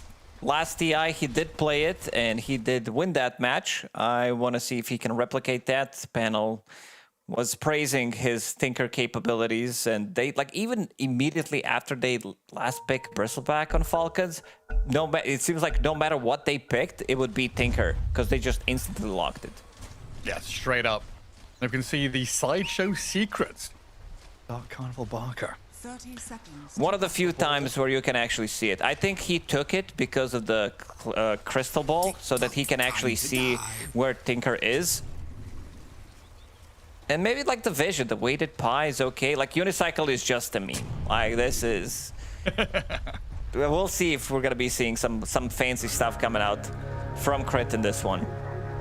Guys having a little crystal ball scanning the area, trying to figure out where the Tinker is, where he's farming. Because like Quinn was saying, NTS on this Tinker very good at getting massive on this hero, finding pockets of farm. Oh, this is never mind. I was wrong. It doesn't provide vision apparently. The crystal ball. So you can see where Tinker is. Maybe it's good for actually scouting things out, where Spirit Breaker's charging, to finding where Tinker is going to be blinking and stuff like that. It's like a scan, right? It'll... Yeah, it's like a scan, but I thought it was more like a Farseer's ability from Warcraft 3, where you're just revealing certain area of the map. Oh god, yeah. The throwback. The Warcraft 3 hero.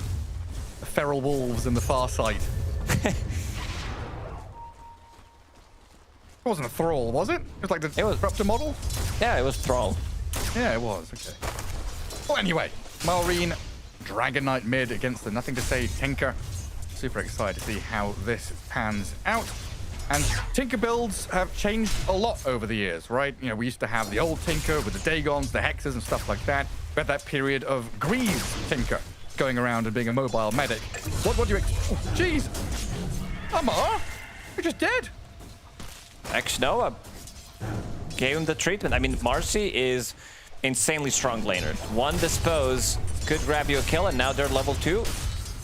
This is one way to deal with the beefy boys. I was thinking that we might be seeing slightly more Phoenix, that we might, you know, maybe in some games try to fit in Necro, try to fit in some OD if it's a good game for it. Not many players are willing to play it because, you know, the pure damage, percentage base damage, stuff like that could come in handy. But good start for XG. X-Noah. I did not expect that. I baited the Observer into looking mid as well. I feel awful. Talking about Tinker when Amar is dying. Yeah, great start from Xtreme Gaming. This is what we want to see. We want to be looking at Tinker.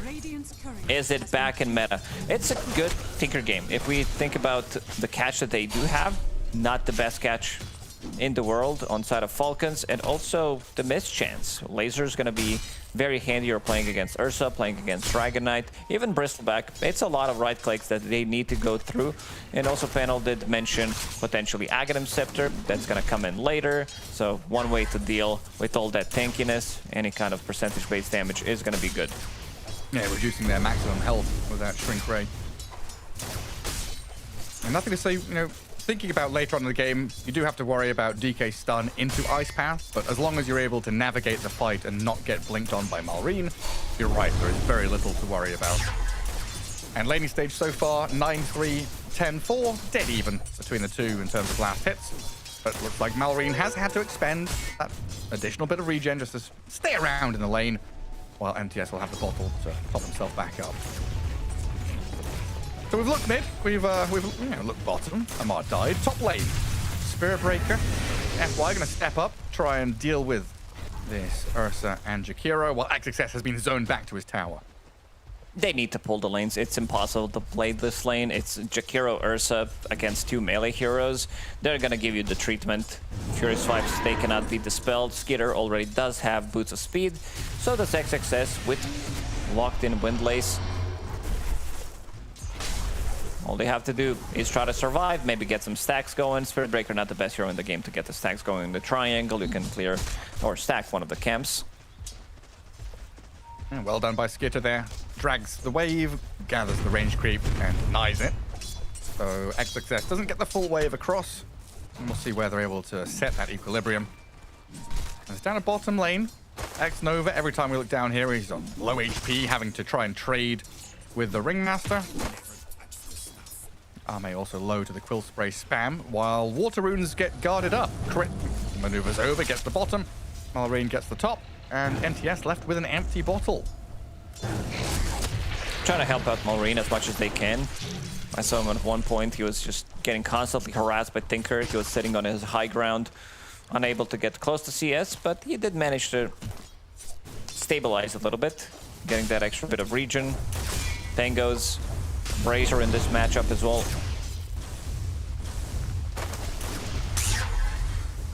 Malrine loves doing this. Senses that he can continue pressuring past the tower, keep the damage going while Crit will die bottom. Malrine gets got him. Kill mid. He finishes him off with a Breathe Fire. Level 2 Breathe Fire. That's enough. What a play, and this creep wave is gonna give him 6. Tinker's gone for 10 seconds. He also used the glyph, making sure that the creeps are staying alive. And in the meantime, FY dying up at top. Actually get him. Well, Falcons punching back for some of these earlier kills from X-Nova. I mean, FY did get a courier snipe up there, but losing his life for it in the exchange. Oh, Dragonite just got 6 in the mid lane. Crit with the rotation. What a great call to kill NTS here again. Level 4 against level 6.5 on Dragonite. I just said he's level 4 to make it sound more dramatic, but he needs 1 creep for level 5. It says 4 on my screen. It does say 4. But that's wild, isn't He can't come back to the lane. That's the problem. No. He's not level 6 yet. You got no jungle to fall back on though, and your tower is dying. This is the first catapult wave. They've brought both supports with the DK form going. FY's trying to drag the wave, but I don't think he can get close enough. No, this tower's just gone. And I could also see Skitter in 40 seconds going to the enemy side of the map, trying to invade and steal the XP rune. If you steal it away from the enemy supports, they are relying on levels a lot. Like, you want to be having that level 6 on Spirit Breaker, you want to be having level 6 on Phoenix. The good thing is Spirit Breaker does have innate ability, so somebody is going to be getting that XP. And Snaking with the shield rune already there. XG, they have no damage. Like, their heroes don't deal any kind of damage. They've got nothing. They've got no spells to throw. They're reliant on their level 6s and their items. They lack damage and control. FY can't do anything. They just munch on the tide. Jakiro goes across to get the Wisdom Shrine with Malrine cutting the wave, while FY is just dying to Skitter and Crit. A double kill for your Ursa, while Amar says, cool, nice. I'm going to go and get our Wisdom Shrine while you get theirs. This is very quickly just getting out of order. Top tier 1's dropping to another dragon form from Malrine. And my goodness, Xtreme, what's the plan? Is Marcy's the plan? Hit level 6 and try and do shit? I think so. I think they need to use this because he's the only damage. Like, Tinker is going to be dealing some. Your Spirit Breaker, Tide, and Phoenix, they're really not that much damage. Our XP rune got stolen as well. Tidehunter, he wants to plant himself in the top part of the map, get good amount of farm, maybe get some of the stacks as well in the triangle. He is not going to be able to do that. Like, Tinker also want to be farming where Tide wants to be farming, especially after he loses the tower. Maybe if he's the one who's putting the pressure on the enemy carry where you can't really kill him, then he can play on the enemy side of the map, be behind tier 1 tower. But for now, I think it's going to be triangle, kind of for both of them. And I'm looking at what Malrine's doing. He's like, you know what, guys? I'm going to be stealing your farm in the triangle And there's amplified damage to be taken. Well, how can you stop it? They've got 2 dragons. They're just putting their opponents in the dungeon. You can't escape. You're just being hemmed back, forced to farm at medium camp. There's nothing to say, Tinker. You know a lot about D&D. How do you get out? As dungeon or game master. I don't think you can roll for stealth here. Trying to roll for intimidation, maybe? I don't know what that is, but Invis gold. All right, FY is not really intimidating. Level 4 Spirit Breaker. So funny to watch. I don't think I've ever seen it in a pro game, to be honest. Never cast it. Unicycle, let's crit. Slide across the map. Funny business. DD Dragon Knight, tower to tower. The dominoes are toppling. Wait to buy is good for killing creeps, like you can get some farm. And also prevents them from receiving vision from their allies for the duration. Which is not too bad, I guess. I think the like the Carney Classics are just overall better. And this is what we wanted to see. Ame getting involved. Immediately, Falcons with the response. Yeah, there's just no damage to be able to kill this Ursa. They need to bring Marcy, but Ame doesn't have ulti available, so definitely not gonna die on Skeeter. Does have one thing that Falcons are doing really well is picking up these early Lotuses, especially on the carry, not using them, stacking them. 9-10 minutes in, you will see them a lot of the times having the medium Lotus, 400 extra HP, raindrop. You can't really gank him. Yeah, we were talking about this yesterday, right? It's the new strat. We used to praise, especially Tundra and Falcons, right? We're like 3-3 and Owie. These little items, these little moves, stacking up your wand charges and then holding them until you have a big team fight to have massive impact. Same story with the Lotuses. Little efficiencies all add up over time in a game like this. Xtreme Gaming needs to find some efficiencies themselves, like Phoenix waiting to crack level 6. That's a big deal. As there is very limited map space for them right now. They have found a little bit of wiggle room to get the Tinker back in the game. 4,500 net worth, has the Kaya, halfway towards the Blink. But the map is getting smaller and smaller. All tier 1 towers are gone. Let's see, once Dragon Knight picks up a Blink Dagger, but again, Malrine going for the carry build from the mid lane. Armlet, we'll see if he decides to pick up Mask of Madness as well.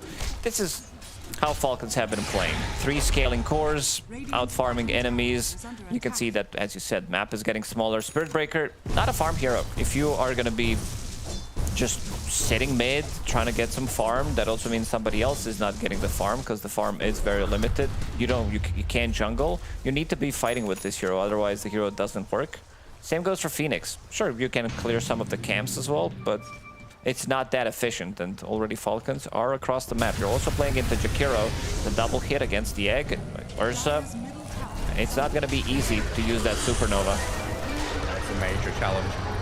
Snaking with crit, with a Wheel of Wonder. Going to finish off the Phoenix while FY has charged in, but that attack speed slow and the damage over time drops him low and requires nothing to say to come in and save the Spirit Breaker.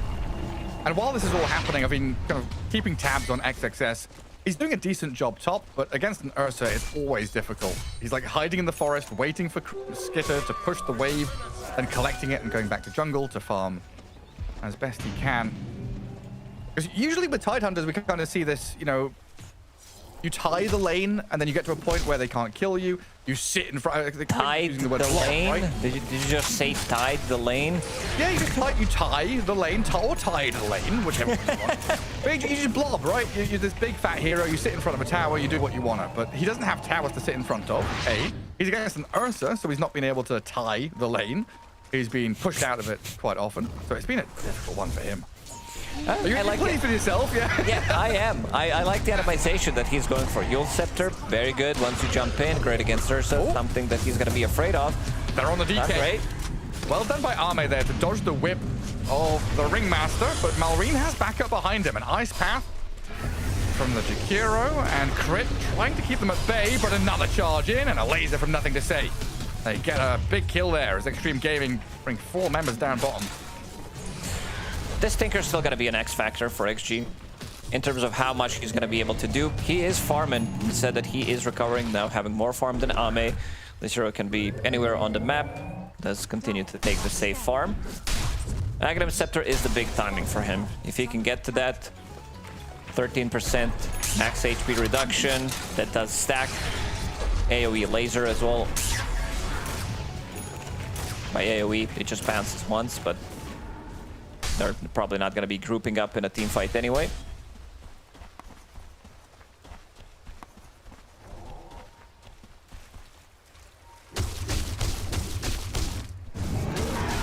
And Ame kind of relegated to jungle farming because he can't show his face on lane. What's Amar been up to? He died once, had a quiet lane. I guess he farmed some stacks. Yeah, we've seen Amar, like, especially when he was playing Monkey King the other day, 0-5-0. Again, not getting involved. Everybody else is playing the game. Amar just chilling, farming up. Blade Mail going into SNY. Wants to tank up as much as possible. Blade Mail good. You have good amount of uncontrollable damage. Marcy pre-BKB. Good against Tinker.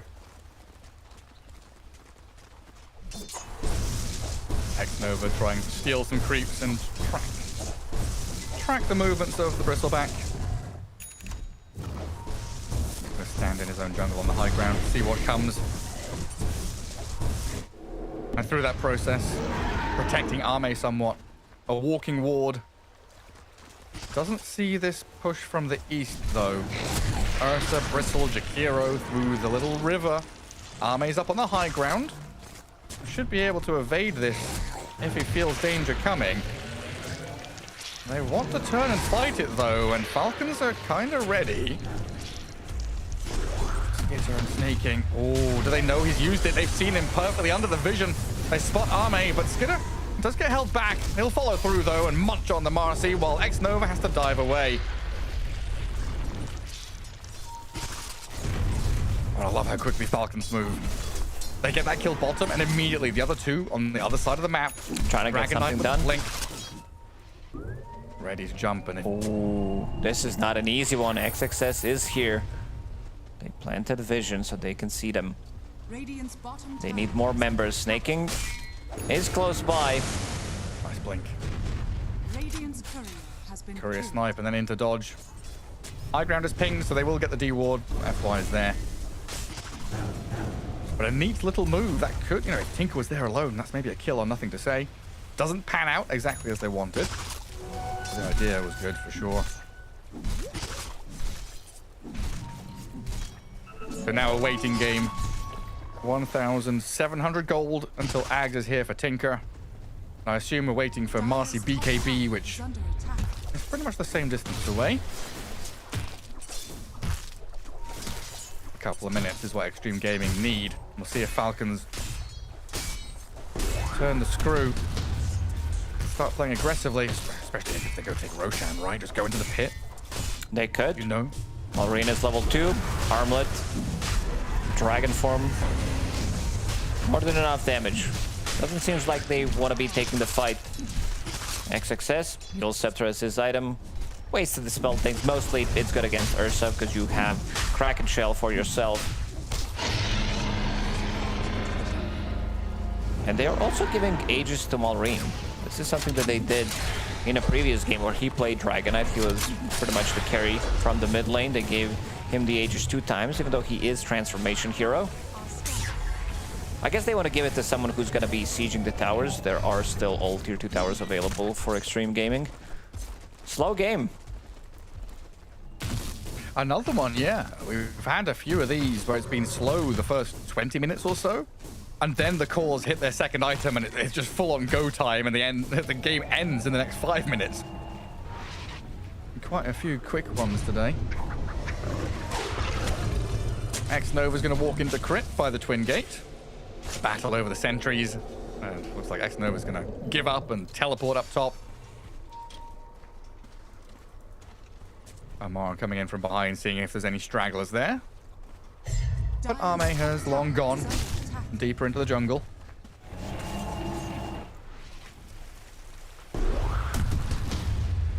Such a fearsome position to be in as this skitter, Ursa. Already 3,000 ahead of his counterpart in the Marcy.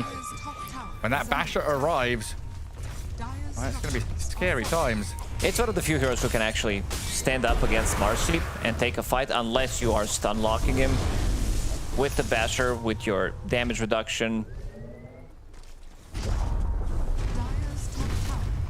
Ame isn't really farming that well. Marcy is the type of a hero that doesn't feel that good to play from behind. Amar now in their faces. SNY, Blade Mail. It's got to be Ravage time, right? XXS is just gasping for a Ravage. They'll jump in onto the Jakiro and start things off with Ame. The Ravage is there, clips onto 2 with a DK, just about getting stunned on the edge of the tendrils. First life down, Yule's on the Ursa. Crit is here to back them up, but nothing to say has arrived. Ame trying to jump onto the supports and blow them up quickly. Nicely done. As Skitter's Ursa enrages, turns to fight. And Falcons get the Tinker down. Turning quickly, prioritizing their targets, but kind of running out of gas now. Xtreme Gaming with the Supernova Sunray gonna blow up Amar, and Ame comes out with a double kill. As soon as they saw that Blade Mail pop up, X-Noah immediately with the shard goes to Supernova. Sunray tries to heal them up. Ame, you can feel the damage, and this was before his BKB. I love the fact that they used Ravage just to clip on Dragonite on the second target, and they killed him during his Dragon form. A lot of that damage is taken out, so forces him to blink out, forces him to not being able to be that front line, stand his ground and take the fight. Even though Dead in the Waters used an Ursa, it's not the most effective. Overpowered does kill it almost instantly. Still, big dub for Xtreme Gaming. Yeah, punching back against Falcons here, super important with all of the timings they were hitting. And now we have BKB Marcy, so good signs to come from Xtreme Gaming. The next fight, alongside another Ravage, it should be big for them. But in the meantime, it's Falcons getting objectives. Oh, notorious. Get Roshan, get Tormentor, take over the map.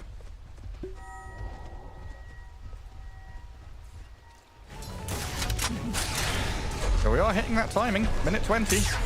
Even though there's a 7k lead, it still feels like Xtreme have tools to fight back. They definitely do. Especially the high ground defenses. You overextend, you get charged by a Spirit Breaker, push back into the base, dead in the water, and then if Tinker gets the free cast in a fight, they don't have the best heroes to catch the Tinker. You have 2 Blink Daggers, but there's also a decent amount of saves with Ravage, pre-BKB of course. You have Spirit Breaker with the ulti. We'll see if they're going to be able to find NTS. So far, they did manage to shut him down, at least in the laning stage, but he is catching up. Oh yeah, 3rd in net worth, top of his team. Great performance from him. I've got to say, you know, you've mentioned it already, but the Yules, the itemization on Tide is spot on. Already worth its weight in gold against an Ursa in particular. Straight through that Enrage. Falcons coming back around again. No tower down bottom to take, but they sweep through the jungle and find X-Nova, who gets eviscerated. Very quick takedown. And now they control bottom lane, TP and pivot to mid. While Xtreme Gaming have only one place to play towards, that's top lane, and they immediately swarm up there.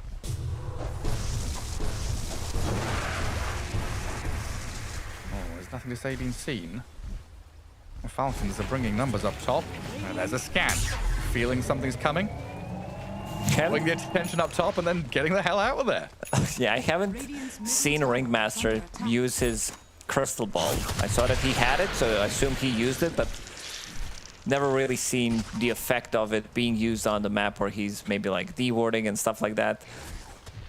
What does it look like? I don't know if I've ever seen it. I guess it's blue. Blue circle. Just blue scan. They'll have the same noise as well. Here comes the 5-man smoke. Xtreme all together. Tide leading out. Crit is in a pretty good position here to bodyguard Amar. And maybe break that smoke if he sticks around here.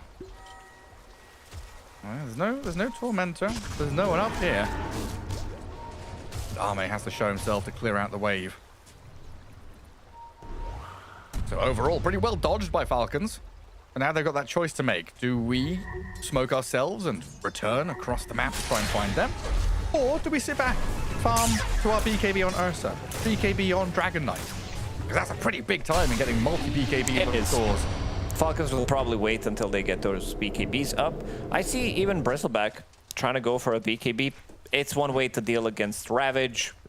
Sunray is very good. But most importantly, it's against this laser. Yeah. Yeah, we keep talking about it. We're yet to see it really in action. Ooh, I like this. I see what Nothing to Say has at his quick buy.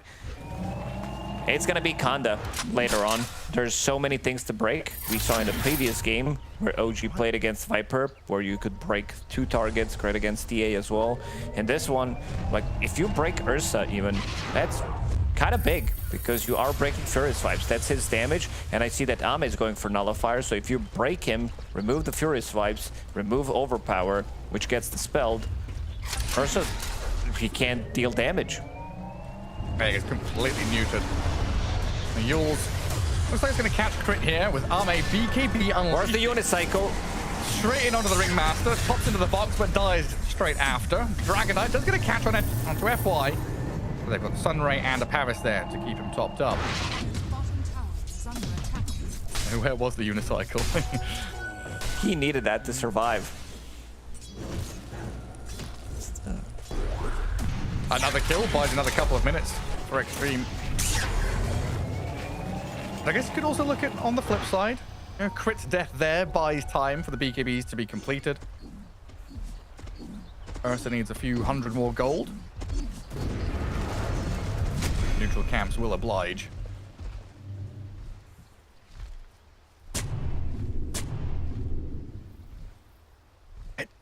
It doesn't feel like an 8K lead. Definitely doesn't, but they are getting the farm. Like, look where they're farming on a minimap. They're farming in these outrings. Dragon Knight's taking part of the jungle. He's taking the mid farm as well. And then you see Snaking. He's sitting in a lane for a really long time in the bottom, getting the farm. Drums, Glimmer Cape.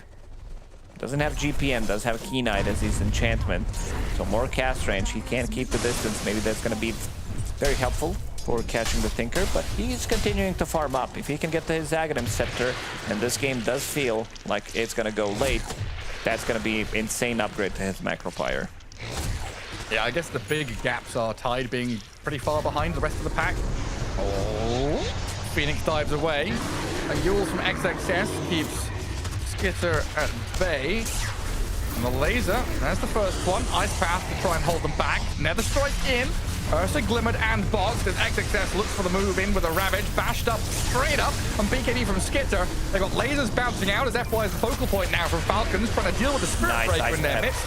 Nice Wheel of Wonder as well around the Roche Pit, forcing that Supernova quite early, and Ame trapped in this Macropire Ice Path has to jump away. Xtreme lose one, Falcons reset, and now they can give chase straight onto the Phoenix to take it down. Now they can get Roshan as well. Vision has been planted. Ops and Sentry right in front of the pit, providing them good jump. Crit is gonna smoke. And let's see. Doesn't seem like there's gonna be anything coming out from Xtreme Gaming. Ame didn't pop his BKB. They kept him alive pretty much during the whole fight. There was no Unleash, no BKB coming out from him, so he didn't really want to take a fight. He did not want to commit.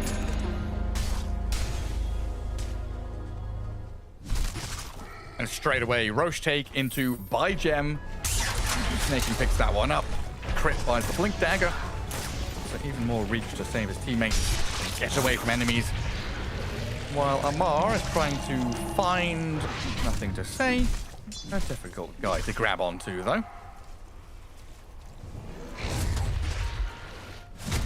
Now, Lincoln Sphere is here for Bristleback. He was eyeing up a bunch of different items.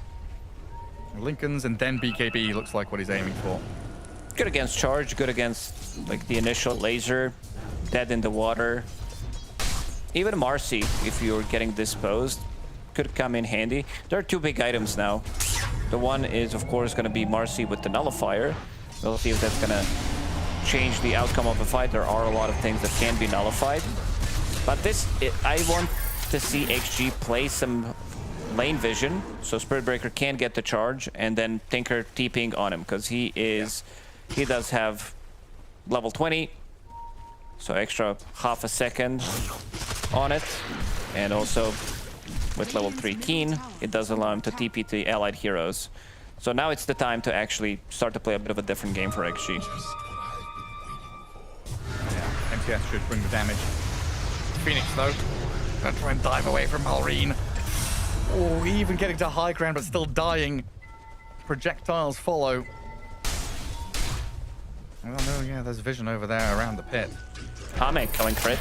That nullifier, immediately 600 gold in his pockets, good amount of XP. Great against box, great against Untitled, so pretty much any kind of save. Supports will need to be much more careful. You're not going to be able to get out of trouble once you get initiated on by Marcy.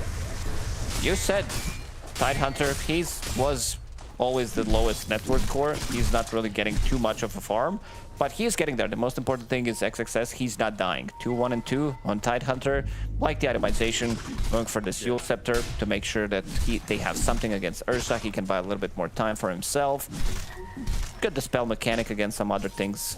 Not necessarily the best for it, but yeah. And now going into Shiva's, he sees that they have a lot of attacks. Like, it's just, I need to buy armor. AC doesn't feel that good on Tidehunter, but Shiva's gonna be providing vision for Tinker in the team fights.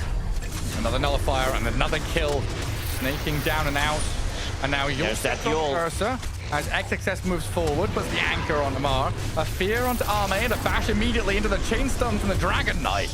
Marcy gets whacked by Falcons. They got him from 100 to 0. Ame couldn't get the BKB off. He got bashed.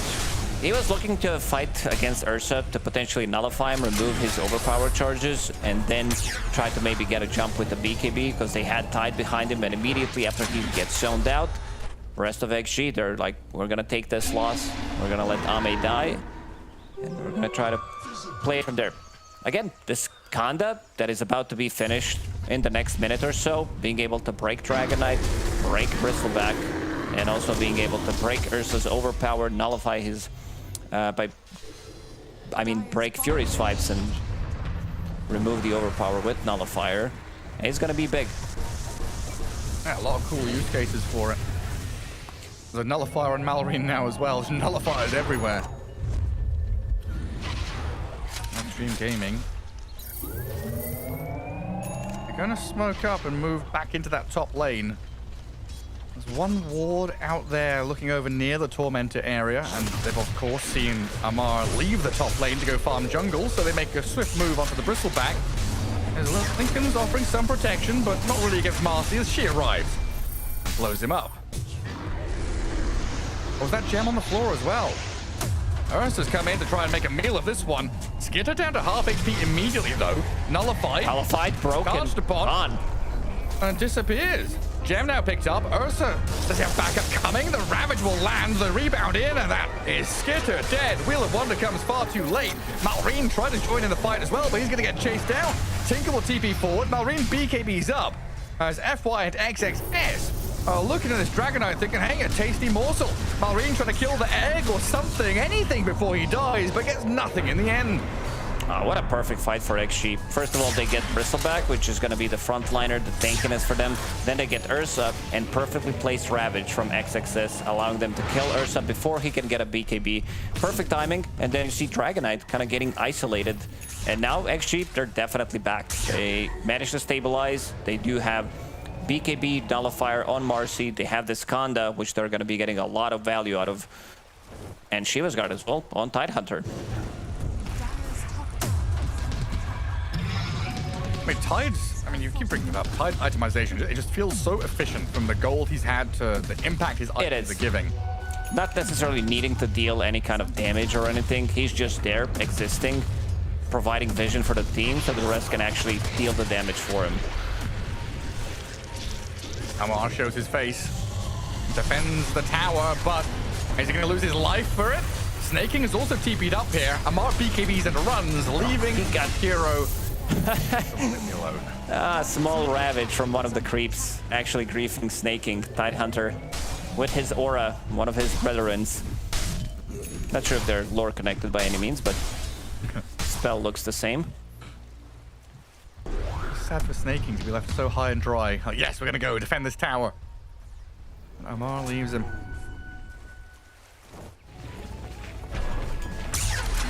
And now Xtreme Gaming, with these moves, have actually been able to get some good wards down, what you've been calling for. When we have these Spirit Breakers, you want these kind of funny lane wards or staircase wards, watching for people so that FY and Nothing to Say can both fly across the map and join the phrase. Just want to catch a glimpse of them for a quick charge. They also have the gem now available, so they can see the supports. They can try to deward the map a little bit more. FY. He'll feel much more confident having Shadowblade and gem on himself. And eventually, he's starting to scale. He does have Greedy. Level 3, 100 GPM. Doesn't necessarily need the damage. It's all about the move speed. That's your damage.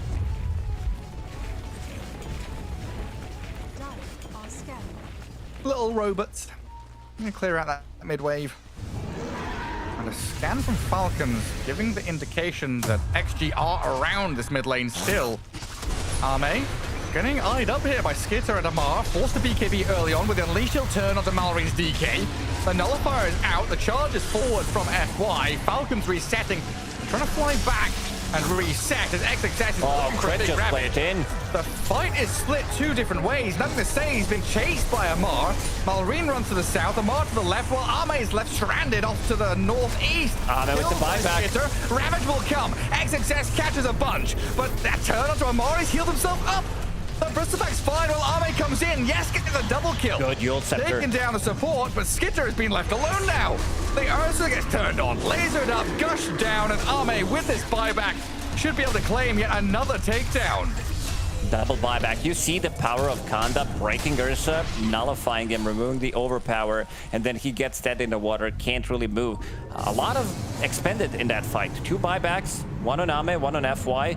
The big one is on Ame. He first blinks in, tries to start a fight, but they manage to blink out, so he doesn't find anything. And then again, he's fighting against Ursa. We said about the matchup that it's one of the few heroes who can actually stand the ground and fight against Marcy with the damage reduction, with the basher as well. Whoever gets that first bash, Marcy unfortunately doesn't have bash available in this one yet. The confidence of XXS now as well. To go up high ground, blink blindly with the Shiva's Guard. It's the Giga Chad move. It's just showing off that level 20 talent where he is anchor smashing the buildings.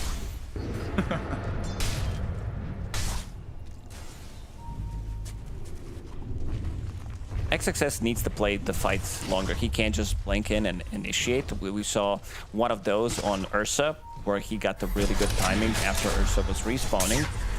But he needs to wait out. They want to kite out the BKBs. For the next fight, though, if they can find Ame, if they can catch Ame, this is going to be pretty big. Still, gotta respect NTS Stinker. Tidehunter. Fighting vision. Shiva's Guard immediately. Dragon Knight's in, and Dragon Knight's out. Falcons lose crit immediately to Arme. A quick little jump over, blow up the Ringmaster. Looking for the Jakiro now as well, with the BKB out of the Malrine. He lost vision. Hang on.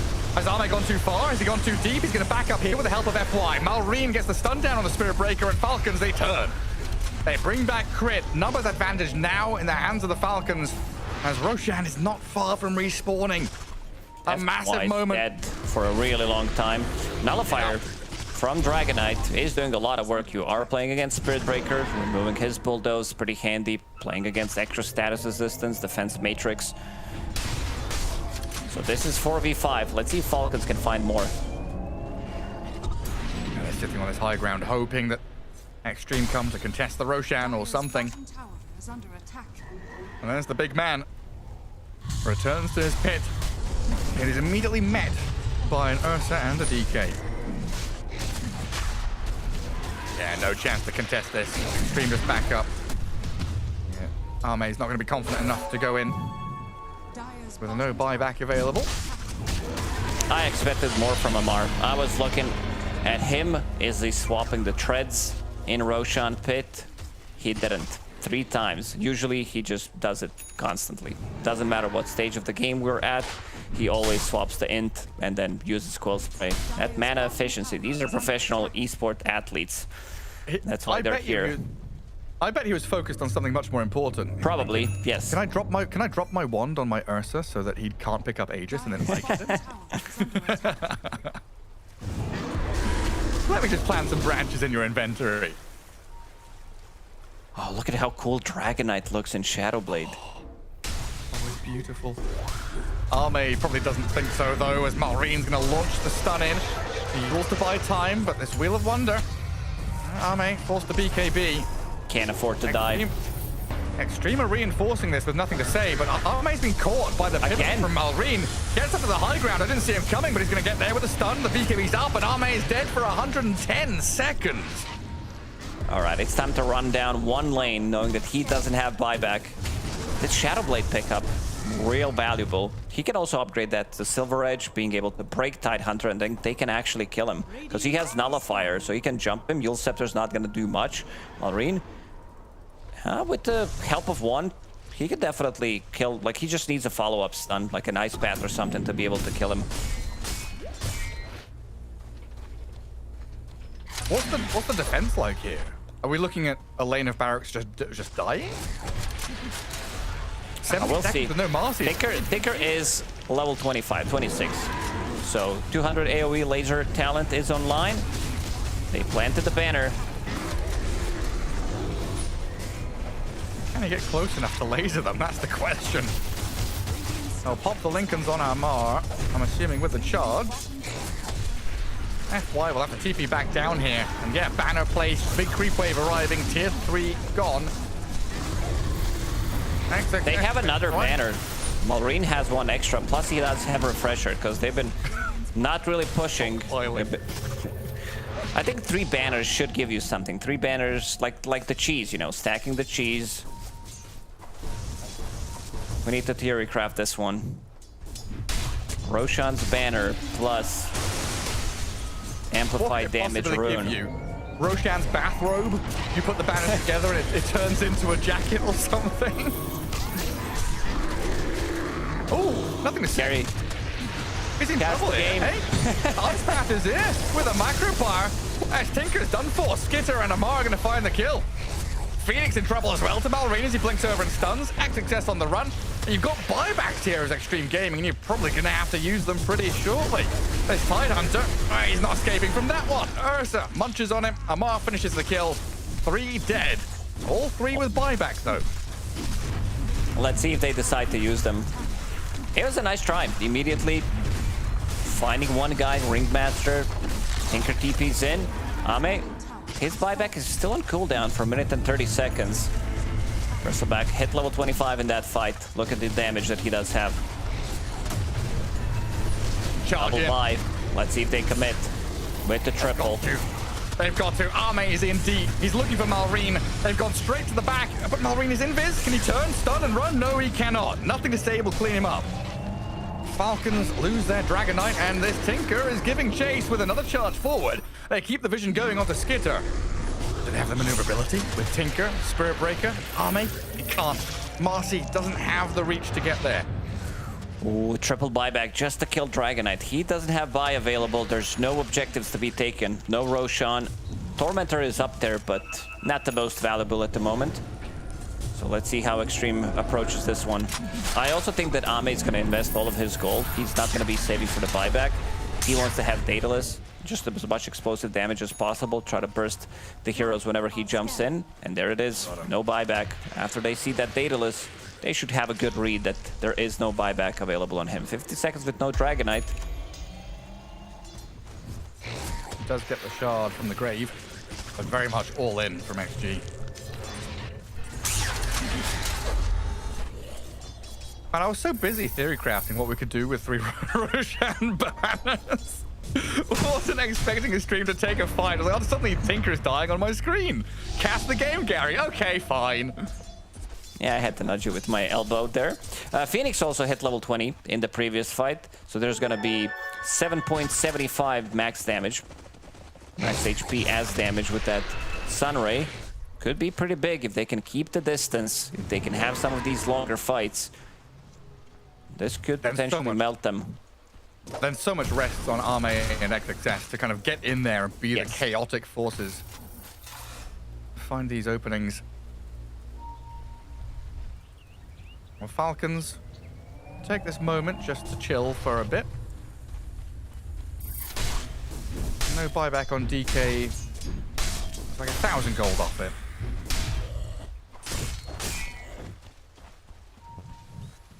Got plenty of buybacks on the other cores and heroes of Falcons.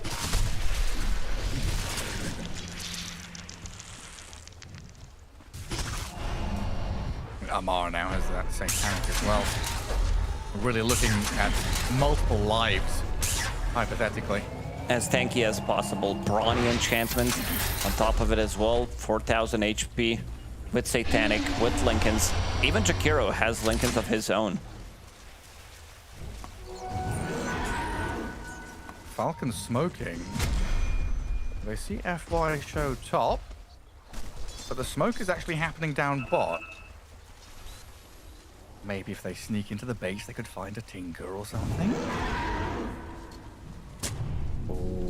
Oh, the high ground ward gets rustled by the pre-placed sentry. Good idea. Not gonna work. Bristleback is top of the net worth, hey? 30 grand. Doing well for himself. 3 cores from Falcons. That's how they outscale you. Even the supports, like Snaking, look where he is. Almost the same amount of farm as Tidehunter. The big question for me, this Tinker with 29k.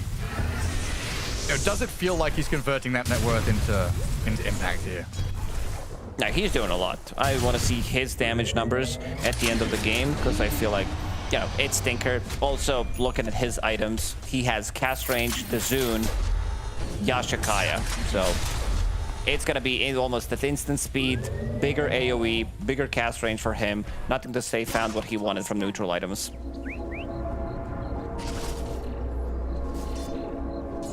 They'll take the outpost, but they are under Radiant Vision. Xtreme Gaming sees the Bristle. Might see crit in a moment as well. And we find ourselves in this protracted game where another Roshan could be respawning shortly. We've had plenty of these 20, 25-minute games where it felt a little bit stompy. Xtreme Gaming is 20-20 with a 20k lead. And dead even in kills. It feels like Xtreme still have chances here to fight back. But the Falcons, the ones really being a driving force in this one.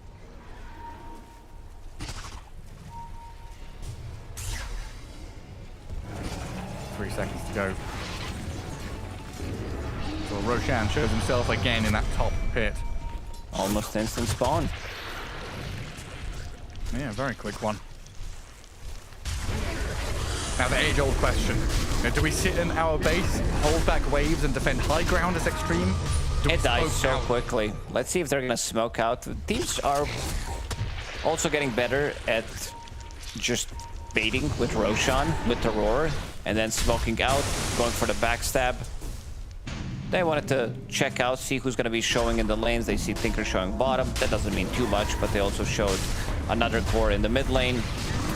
This means that Falcons will be getting the Aegis for themselves. Another banner. They need one more. I wish they didn't use that one in the bottom.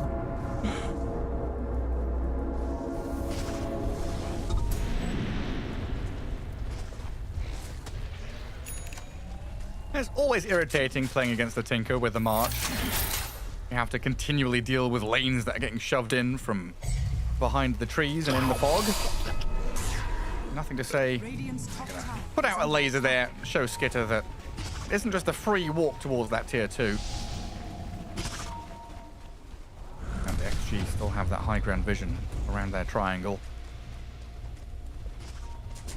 Crit is going to come across and de-ward it though, so at least Falcons will have an idea of what's going on. Top tower is under attack. Well, that's a big item on Tide. That is how much mana. He does have big Lotus, so he definitely has mana for the combo. 400 plus 400 for 325, so that's 650. What? 1050. He has enough to just blink in and use 2 Ravages, and that's it. Unless he uses the Greater Healing Lotus, then he can use Double Dent in the water, maybe use his Eul's Scepter, Gush, Anchor Smash. But he has enough mana just for the combo. Just. Yes, if he 9 doesn't mana pop the over, right? Lotus. Yeah, has some extra. 9 mana extra. Yeah, thank goodness we don't have to play against OD or anything anymore. Or Sans is stealing your int. Mana burn, one of my favorite things in Dota. I remember back in the days, Nyx Assassin, when he had mana burn as part of his ability, I think he was burning 280 mana at level 4. And then he also had Medusa, so they were in meta at the same time. And then Tidehunter was playing against both of them. One Mystic Snake, one mana burn. He doesn't have enough mana for Ravage. It was because Medusa was taking max amount of, like, the percentage based of your max mana. Yeah, it was disgusting. And if we go even further back, we used to have that meta where everyone was buying Manta style. So like Mirana with Manta was in every game because it built from Diffusal Blade way back in the day. Like, okay, great, mana burn everywhere. If we go back in the days where Diffusal, you had Diffusal 1 with 8 charges, and then you had to buy another recipe and buy Diffusal 2, and then you couldn't Pink upgrade Diffusal. it. The pink Diffusal, yeah. And back in the days, Diffusal charge did insta-kill Warlock's Golem, and people were still first picking like Warlock because he was considered to be really good. So people were sometimes getting Diffusal Blade on like random hero to make sure that Golem dies instantly as soon as you drop it. Hard countered. You're out of here. Xtreme gonna have to try and hold their base against Falcons, who plant the flag, the blink in, the immediate initiation, but Malrine got off his BKB. They back up as Falcons, and that's your first round expended by XG. BKB down on Arme. Tide now will refresh up, and he has this second Ravage to play with. But you don't have BKB Unleash. I guess they were expecting them to go for the high ground, so he refreshed immediately. Or wants to get it out of the system. Like, yeah, just let's see what happens. It's very annoying, as you said, to push into this March. They're still holding the Aegis. Dragonite, pretty much, has Dragon form all the time, is holding onto Refresher as well. They are scaling. Falcons choking you out on the map. Now it's 28,000 gold lead for them. Snaking. Bongo Boots, Macropyre with Aghanim Scepter, Refresher Shard from Roshan. So potentially double Macropyre. It's going to be very devastating to fight into this. If they're able to find that little bit of vision on the Tinker, he could just get done in by that. I guess he does have Lincolns, but Nullifier, Dragon Tail could undo that. He's smoked. He wants to get the jump. I guess Arme BKB in 15 seconds. If they do see them. The timers. There is a Sentry Ward. There's the jump. Straight on the Phoenix. Chain stunned into Oblivion. Has buyback available, and Arme is going to try and run back in with a Nullifier and a charge out of FY. Rebounding over the top. Breaking Skitter, but Falcons have already done their hit and run. The drive-by kill on Phoenix forces the buyback. And now the return fire in from Malrine onto FY. Now back in Viz. And runs to Fountain. While mid lane barracks have been killed off by Amar. It is just death by 1,000 cuts here as Falcons strike, move in, move out, don't allow you any breathing room, and the net is closing in around the little Xtreme Gaming fishies. They still haven't refreshed already. Dragonite, I believe he did use his, or he gave it to Jakiro, not sure if they had multiple. But they can continue to do so. Another good Lincolns, so 3 for now. Let's see if anybody else is going to be building into it. Crit does seem to have a better item of a choice. He wants to pick up Hex. He can be the Blink Hex initiator as well. Maybe not to start an initial fight, but once the couple of abilities have been used, maybe with the Ravage, and then he can play a bit of a longer fight. All right, Dommy. Time to sit back and relax a little bit. Yeah, you think this one's going post 60? Oh yeah, I mean, Falcons are waiting for next Roshan, aren't they? Wait for next Roche, get the tier 5 neutral items, don't let Xtreme out of the base. They're nullifying what Xtreme Gaming wanted to do between like 35 and 45-50. Play some deep vision on the enemy side of the map, try to get a pick off with the Spirit Breaker, and then Tinker TPing in. It's just not working out anymore. They have these multiple Lincolnses, And crit now with the block of cheese. That's why I want to see a new item. Combine these Roshan's banner with the block of cheese. To make what? It's like a mini fountain. You place Roshan's banner and it's healing everybody in the AoE of Roshan's banner. But what are you shredding the banner into like linguine and you've got spaghetti carbonara with the cheese and the flag? Or what's your plan here? How are you? Yeah, Are you trying to make Bariza Dokianon and it's a crossbow with a sword connected together? You're not quite sure how the weapon works, but it looks cool. Wait, was that an actual weapon? Because Bariza, for people who don't know, is the old Daedalus back from Dota 1 days. Well, it was like Demon Edge. There's all the weapons, right? It was like Demon Edge mixed with a bow. It looked real weird. It was like a crossbow that shot a sword. I'm sure that people tried to make like crossbow, semi-automatic crossbow at one point. Yeah, with a magazine. Yeah, they existed. Yeah. Full semi-auto, fully automatic loaded crossbow.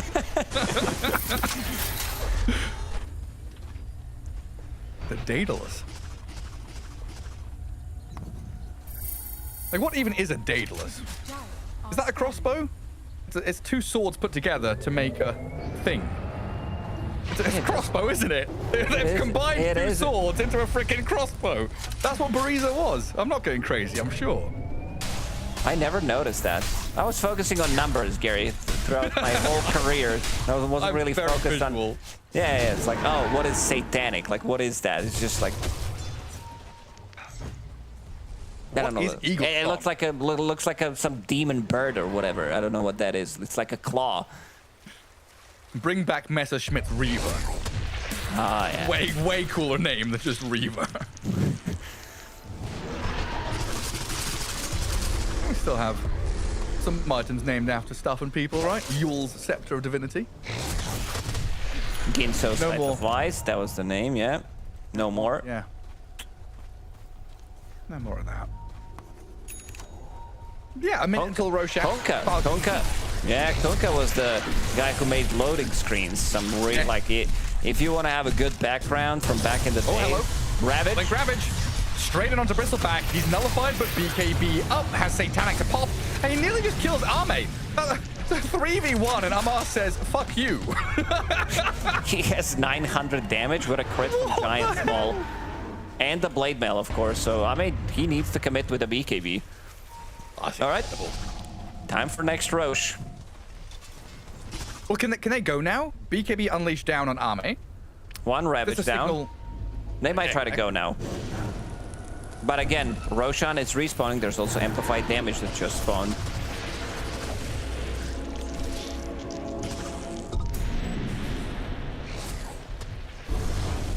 Xtreme just need to buy time. Buy space. Nothing to say, just has to keep shoving out these waves and hope for the best.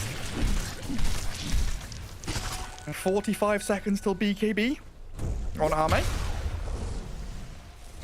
But can you afford to let Falcons get another set of Roshan items? Can you afford to let them get the Roshan's Carbonara?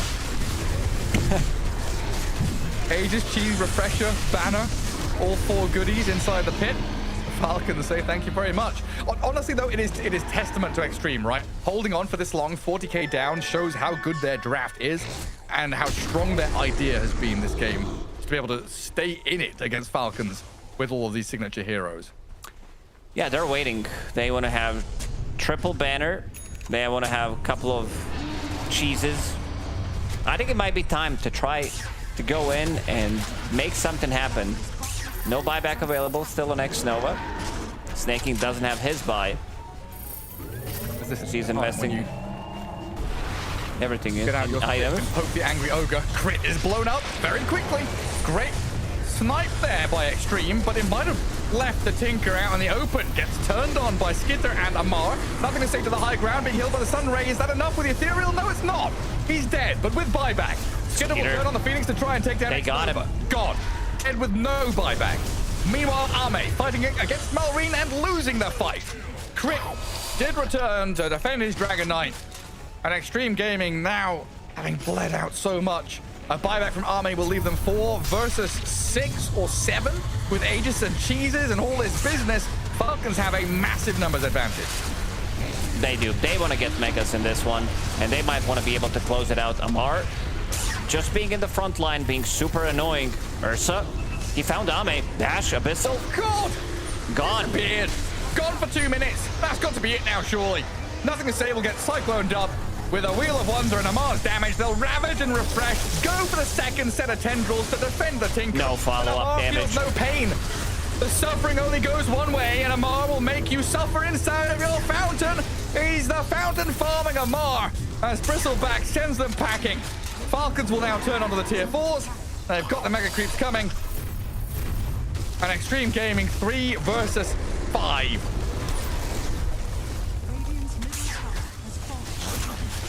They're Not much you can do now. Running away. Mega Creeps. Watch it. Just watch your tier 4s die. Watch the throne crumble. And Xtreme Gaming, they're going to have to call it. Falcons take the victory. Didn't quite get to 60 minutes, but it was close. A long while to close out that game, but systematic from Falcons. Well defended by Xtreme Gaming, but it never felt like it was going to be enough. A really, really hard one there for them, as, you know, nothing to say Tinker. Seemed cool, great idea, but they couldn't get that momentum building whatsoever. We'll head back to the panel to break it down even further. Well, look, normally, Gareth, I'd 100% agree with you on everything you said. Never once have we disagreed before in our lives, but this one time, we will. Nothing to say Tinker almost did do it. When that content came out, I was worried, and I'm sure Falcons are worried for themselves as well. And I was like, Xtreme Gaming, this is it. They've turned it around. They brought it back from losing double wisdom at 7 minutes to a Tinker being online, and nothing to say Tinker at that. Yeah, I mean, he had about as rough starts as it goes. He got solo killed, and then he got ganked and died again, and then he lost his tower, and then they lost both Wisdom Runes and their offlane tower, and he still managed to slowly claw the game back. He started cooking. It started looking like the classic NTS Tinker game, and then they kind of just messed up. They got to play in some team fights. They got falconed. You know, they had the discipline and the restraint, and to be honest, they kind of just got mid to late game outscaled a little bit. Yeah, you can see in multiple fights, right, where Xtreme, they're kind of jumping on different heroes. Nothing to say, did get jumped a couple of times, and they don't have that protection, right? Like, look how disconnected this fight was. You got Army on the top side inside the River, then Spirit Breaker very late to charge to try and save the Tinker. Sure, there's a Ravage, Army has to buy back, but you know, at this stage of the game, when we're looking at the Kanda and all these cool timings, it needs to just be clean. It needs to be, you know, them initiating, Tinker playing from, you know, the fog, hitting the lasers. But again, it felt like XG, really rough start, pretty cool comeback due to the Tinker, but they just, like you said, they don't have that team execution to ensure they cleanly control the mid game. It was, yeah, Falcons, they were like, wait a second, they have a timing. Let's just run away from it. And now we fast forward to 42,000 gold lead. It's just the Falcons' way of just choking you out when you think you have a timing. Yeah, I mean, they definitely had a moment where they were favored in this game around the 30-minute mark. I think maybe it was like 35. They gave up that second or third Roche. I think maybe FY got caught and then they had to give up the Roche. I think that was very unfortunate timing for them there, because at that point it looked like Falcons actually cannot teamfight them anymore. And if they snatched that Aegis there as well, I think Xtreme would have taken this game. But again, I mean, it's hard to beat Falcons. You gotta be focused all the time, right? That's why we see them winning all the time. They're so consistent and so disciplined. And I mean, Xtreme Gaming haven't had a rough games today, but yeah, I mean, it was impressive that they managed to come back. I think in this game, it looked like it was gonna be an even shorter GG than the one we saw previously, honestly. Yeah, it was a bit of a snoozer, and then they honestly turned it into a very exciting game where it looked like, you know, it's not often you get comebacks at all against Falcons. They're, you know, we talked about it. They're very structured, very disciplined. They close games out, and, you know, they did technically close this game out, but it was not in the typical fashion, and there was some signs of life. And so I think if you're an Xtreme fan, you're like, hey, it could have been a lot worse. Could have been a lot worse, could have been a lot better, but either way, I was happy to see some of these comfort picks coming out, and you can see it when you're on something like a Tinker for nothing to say. It looks phenomenal. Something that, you know, I don't know if we can really put in the comfort category right now is Spirit Breaker, but a lot of teams are loving the look of it. I know you personally like it, but I want to know on a competitive level and seeing it play out in a game like this, where are you rating the hero and what it can offer? Spirit Breaker, if you go phase run BKB, I like a lot. I think Shadowblade is kind of an old school item where it isn't always required. Like, you don't always need to play the map. You just need to help your team out. It's Team T based. Am I inspired by FY's Spirit Breaker? Not really. But I think Spirit Breaker in the position 4 role, when you need a melee body to BKB Pierce and be a frontliner, yes, you should draft it. But yeah, I think we should be seeing it more. And teams are kind of slowly moving towards that kind of path, especially with like Tusk getting banned out. Spirit Breaker is like the next best because, of course, like Vincere, you know, he doesn't like Clockwork, right? That's another BKB piercing hero. You ain't picking that, pick up the cow. I think Clock is better in lane, but I think it has less impact later on. I also think people are still figuring out how to play and how to draft around Spirit Breaker. Where's this hero going after he gets level 2? Is he supposed to charge mid? Does he charge safe lane? Does he keep pulling waves? I think it's the real challenge for this hero is to find impact the first 10 minutes, I think. Exactly. All right. Let's have a look at our standings with this one because Xtreme Gaming, whilst it was very close, they almost had that win. It just wasn't enough, and that does mean that where they're sitting on this leaderboard is below, you know, in the bottom half. They're just below Tearlaments, but above Heroic. So a 1-3 scoreline, which could have been a 2-2 for themselves. It would have put them a lot closer to the middle of the pack around the Tidebound, OG.CET, Na'Vi sort of teams. Yandex, Tundra getting 3 wins for themselves, and now it is Falcons and MOUZ 4-1. And I think the biggest thing out of that is MOUZ lost their first game. Yeah, MOUZ losing a game, but also don't forget that last slam. I think both of the qualified teams, first and second, finished like 9-2. So it's like it's not as if it's unknown in best of ones to be flawless. I think Tundra's the only team in that bracket that could still potentially remain flawless. They could. So for MOUZ, it's cool to see them lose a game because, you know, we don't want teams being that dominant. You know, we want to keep them grounded just a little bit, but use that for research if you're any other team now. Show, oh wow, you can actually beat this really, really strong team. And it was Yandex that ended up beating them, and their day-to-day has been amazing. They went 3-0. So remember, there's only one day where you're playing 3 best of ones, and for Yandex, it was today, and all 3 of them wins. Like, that is amazing momentum. Yeah, I think it's a great recovery after a 0-2 day 1. I think especially for a team with so many young players. You know, it's like, it's Soxa, and then it's 4 new guys in a lot of ways. And I think it's great to have the resilience to recover, to be able to look and say, hey guys, it's fine, we messed up, we did some things wrong. Here's the stuff we did wrong, and then they go and beat who is, you know, what a lot of people consider to be one of the strongest teams in Tundra right now, in MOUZ. And they looked good doing it. They didn't just like barely eke out a win against MOUZ. They kind of smacked them around. Really and so I think it's great. I think Yandex is a really exciting team to watch right now. I think they have a lot of like style and pizzazz, and they play their own way. And I think they're really cool to watch. Agree. One of those teams, T, that you mentioned, or at least a team in that large leaderboard there of 12 teams that is still undefeated and could remain that way, is Tundra. They're coming up against Tearlaments. Sure, Junior spots one, blink back. Oh, that was close. BCM jumps in, finds one, gets him dead. Now control on a Natus. No BKB, no answer for him at all. They don't have meta, and the grip catches the Invoker. A couple of hits. And there it is. Pulverize into Omni Slash, and yeah, oh, the box though. That's the save, comes into play. Palace back. Healing Ward is still up as Erica moves forward on the Pango now, but the damage is substantial. Has to spin to get away. The trample comes in, and this Primal Beast annihilates New and Shiro. Another Bushwhacker catch on the Ringmaster now as Planet tries to skip away with his Glimmer Cape, but the Hoodwink pierces through it all. Well, Tundra up against Tearlaments, and we've already seen Tundra here on this mainstream. We've talked about them many times. In fact, we've seen them plenty of tournaments in a row, but Tearlaments, some new players, a new team, and definitely for us, a new team that we get to talk about. So, any takers? First to dig in to give us all the gossip and the details on Tearlaments? I mean, they've got 7E. He played on Team Echo at the Copenhagen TI, so we have seen him around. Him and Erica, and also ZZQ were also on this team. So we've seen them, and they honestly look pretty good at that TI. 7E plays a lot of weird sort of melee heroes. I think he played Mars mid in one of the games. His Earth Spirit is one of his signatures. So they're definitely not afraid to play their own style. And I think going against Tundra, they're obviously the underdogs. You know, there's no need to sugarcoat it. But I do think that a team that is sort of this unknown, that is mostly playing qualifiers and just occasionally going to tournaments, does have like a slight edge against some big dogs, and then I think they can be underestimated, and you can go into sort of yeah, whatever, prep, shmeep shmop, do this, do that, and then they can come in and maybe they have a hero that you haven't properly looked at that works really well for them, and they can pull out an edge that way. Yeah, I think it's also worth noting that this is like 3 out of 5 players played for Team Zero. Yeah, Zero. Sorry, not Echo. Team Zero, like last season. So this is if you've been watching those guys playing the qualifiers and stuff like this, this is those type of players from the team. Well, you're talking about it like, heroes that you might not be ready for. What is the archetype of how they like to play T? What is the potential that we could see? Is it something in the laning, the team fight, the macro or the micro here that really stands out? I ain't gonna lie to you. Please don't. I've not watched them play Dota. All right, they've been on the B stream. We're here on the A stream. I've been focusing on our job, catching a little look. Seeing the kind of vibe. I couldn't give you no intricate answer there. I'm here to enjoy what they can bring. Right. I think Chinese Dota is kind of struggling a little bit in this tournament. I'm really seeing what can they bring against Tundra. Tundra clearly the dominant team in the group stage so far, being 3-0.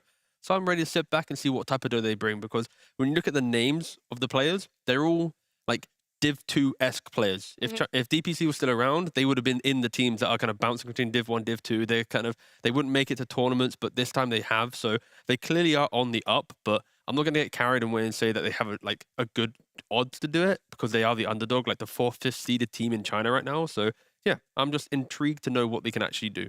They did take out Tidebound yesterday, I believe, right? That is their one win right now. Yeah, they're 1-3, so that is their And then they lost to your Colt. So there is an absolute mishmash of teams beating each other within China. Yeah. I mean, I think if you're them going into the series, you should play it loose, play chill and free. You don't need to feel any pressure, because you are, everybody thinks you're the underdog, right? You're not favored to win this game. And so I think there's no need to feel stressed or pressured. You just go in and you play the best Dota you can, and whatever happens, happens. And that's a really freeing position to play in. And I think, we see teams overperform when they're in that position sometimes, when they feel that sort of confidence and that freeness. You saw them laughing earlier. He had his notepad of, heroes presumably in their prep. So I think I'm honestly hopeful for them. They're able to play loose like that and just try their best. No weight on your shoulders, no pressures. You get to come into Blastland 5. You get to have that experience. You're literally going up against every team here. 11 best of ones.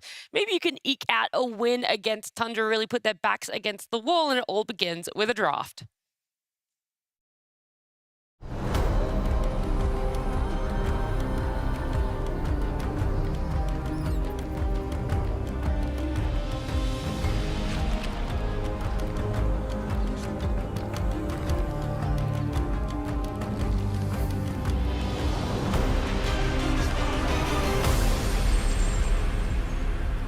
Well, that is something that is very heavily in the favor of Tearlaments, is the fact that there isn't that much information on them. Yes, they've played qualifiers, they've bounced back and forth across teams. On the other side, though, Tundra, it's pretty stock standard what you can expect from them, what has worked in the past. Something, though, that we thought might be an idea of shutting down Tundra is putting Pure on something slightly uncomfortable for him, taking away the Ursas, taking away the Abaddon. But then we saw him back on that gyrocopter, and it feels like maybe that answer isn't as straightforward as we so easily wrote down on paper.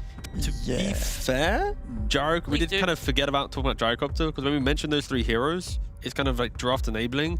Gyrocopter is like one of the best draft enabling cores, so we should have probably mentioned it in like the big hero pool that you can use to make sure other people feel good.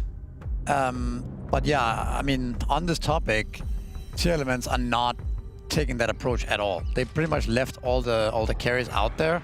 I was going to be curious to see if Tundra were actually going to pick up this hero early and delay 33's hero pool for later, but no, they just go ahead and snatch the Centaur. Maybe that's the exception, or one of the exceptions of doing this, because Centaur is just so popular right now.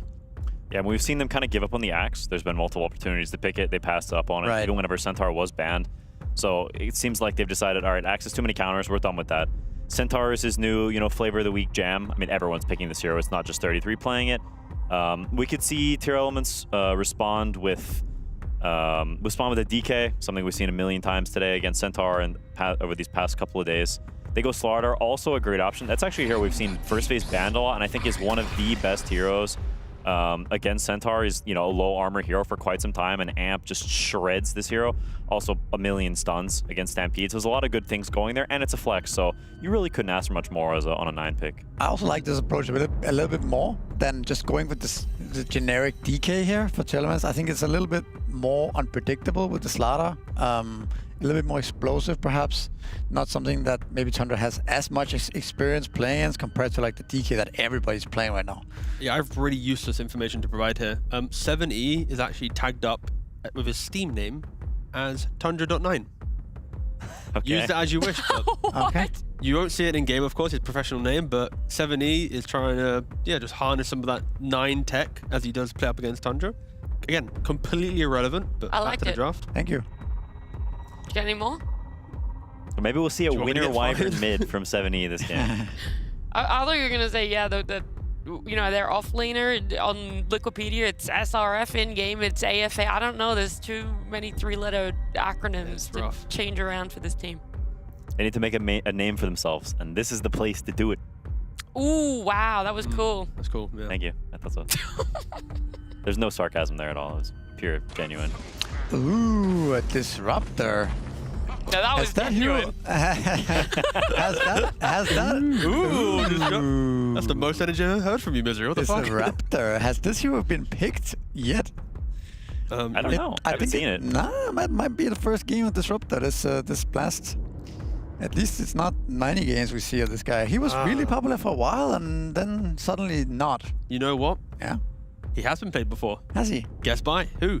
Oh, maybe it's Yeah, these guys. These 2 guys. hours ago, they lost to Yakult with it, but they Okay. were the ones to first pick it 2 hours ago. Again, first of the tournament, so second of the tournament, 0% win rate. So far. okay. Yeah. But to be fair, It is good Disruptor against into Centaur, Centaur. exactly. You It have is. Glimpse, you have Kinetic, ways to annoy the Centaur. My fear of Disruptor is your lane is based on your carry, not Disruptor by himself, and Centaur Hoodwink. If Disruptor steps up to Thunder Strike and right click, you get Bushwhack, Stomped, Double Edge, you just feed. So I'm looking more to the carry to give life to the lane. I also don't think Disruptor is very good against Centaur in the laning phase. I think it's more so of a thing in the game. Yes. It's a Right. game counter, correct. It's a game counter, yeah. Yes. Yeah, I mean, if you look at something like Ursa, I don't think Disruptor Ursa will beat this lane. I think it might even just straight up lose to Hoodwink Centaur, because I feel like if you try to man up on the Centaur, you're gonna get stunned into stun, and Disruptor only helps when they're running away, when your carry can man up and keep fighting. Like the most toxic counters or combos with Disruptor are traditionally like Ursa, Monkey King, Slark. You're not picking Slark. You could maybe Monkey King. What happened to Weaver? Like I feel like Weaver was sort of underrated. It has been underrated last month. I think Skeeter has been showing really great games on his. Shiro has been playing it a little bit. Weaver against Centaur is not a bad bet, I think. You have a pretty good lane, and the bug is really annoying for Centaur to deal with. You have the Slaughter. I think Weaver could be an okay option for them. I mean, it's a bit of a long shot, but I'm just curious why nobody's trying to pick this hero up. I think if Liquid was here, we'd be talking about Weaver a lot more. They have the confidence to be able to play it. They have like the layering in their drafts, but some teams don't really trust the timings of a Weaver. Okay, so they're just going to show that it's mid-slaughter. This is definitely a bit risky. You're definitely leaving yourself open to something like a Queen of Pain on 18. Holy cow, they picked all 3 cores? Oof. They have last pick in the draft, and wait, ooh, okay. I don't know how creative. I guess they're flexing Gyro. Could they be flexing Oh, Slaughter? no, Slaughter. His in-game name is K class, so he's maybe trying to be like 9 class. 'cause Therefore, he's 9 going to be the class Slaughter. Played Slaughter support the other day, right? I mean, So again, you that's guys also an can't see option. it, but on our draft tab, we see the in-game name. So watch out, Slaughter potentially could be in the 4 position, or the Gyrocopter. I don't know if I like how they're approaching this draft, because for Tundra, every pick is a statement, right? It's the Centaur, hero of multiple tournaments now, Hoodwink to enable it, Tusk, to enable safe lane. Like everything feels like it can play into each other. Tearlaments, it's In a way, though, yeah. like I don't mind this tricore, right? The Slaughter, MOUZ, Gyro. Like, yeah, you can you might get counted in the lane a little bit. I mean, there's the Abaddon against the MOUZ. It's like pretty bad matchup for MOUZ, but overall, I think you have the tricore that you want. But do they kill anything though? Maybe you don't need to. What's that? In the early game, do they kill anything? Because they have Slaughter who needs to right-click heroes, but there's going to be Bushwhack, Snowballs, Punches, and Shields and Stampedes. You got MOUZ who want to set people up, Disruptor to set people up. Gyrocopter isn't your big focal damage dealer, so I feel like unless Tearlaments get a big damage dealer on their final pick, I'm worried that Tundra will already scale to the point where they don't care about this like cheap damage that they have in the early game. It's exactly what we saw against Na'Vi, right? It's like they just out-farm them, minute 14. It's like, all right, what do we do now? There's a pipe on the Centaur. We're just walking down a lane together.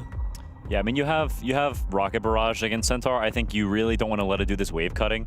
If you're Tearlaments, I think you want these kills very early. You want some kills in lane, and you want to keep that snowball going. You don't want to let Tundra just sit back and farm, because if they do, they will eventually get to shields and pipe and snowball safes, and it will be too much. Like, Tearlaments will run out of damage. But if you can get those kills rolling early, you can get really fat, and you cannot let the Centaur, you know, do what he wants to do, which is cut those waves, TP to base, yada, yada, yada. And look at the ban from Tundra. They do think that either the gyro or the slider or whatever is going into this 4 position, so they're still thinking, okay, offlaners that can annoy us. Weren't you also saying that they played some MOUZ mid? Yeah, they did play a MOUZ mid. This could be a world where they could put the MOUZ mid and dodge this Abaddon shenanigans. Yeah, it might be for the best. They could, I don't know how good Enigma is against Abaddon, but they could play like an Enigma Slardar lane or something. Because I think putting Mars against Abaddon is just a death wish. Like, I think it just is too hard for Mars. It's too good for Abaddon. It's a pretty rough setup, I think, to play into. I agree.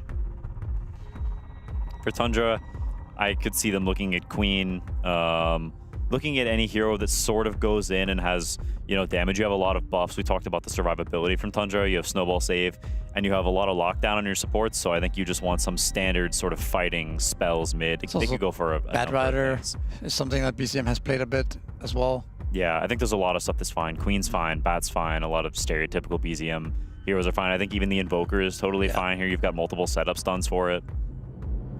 Yeah, I think so too. They banned him, but okay.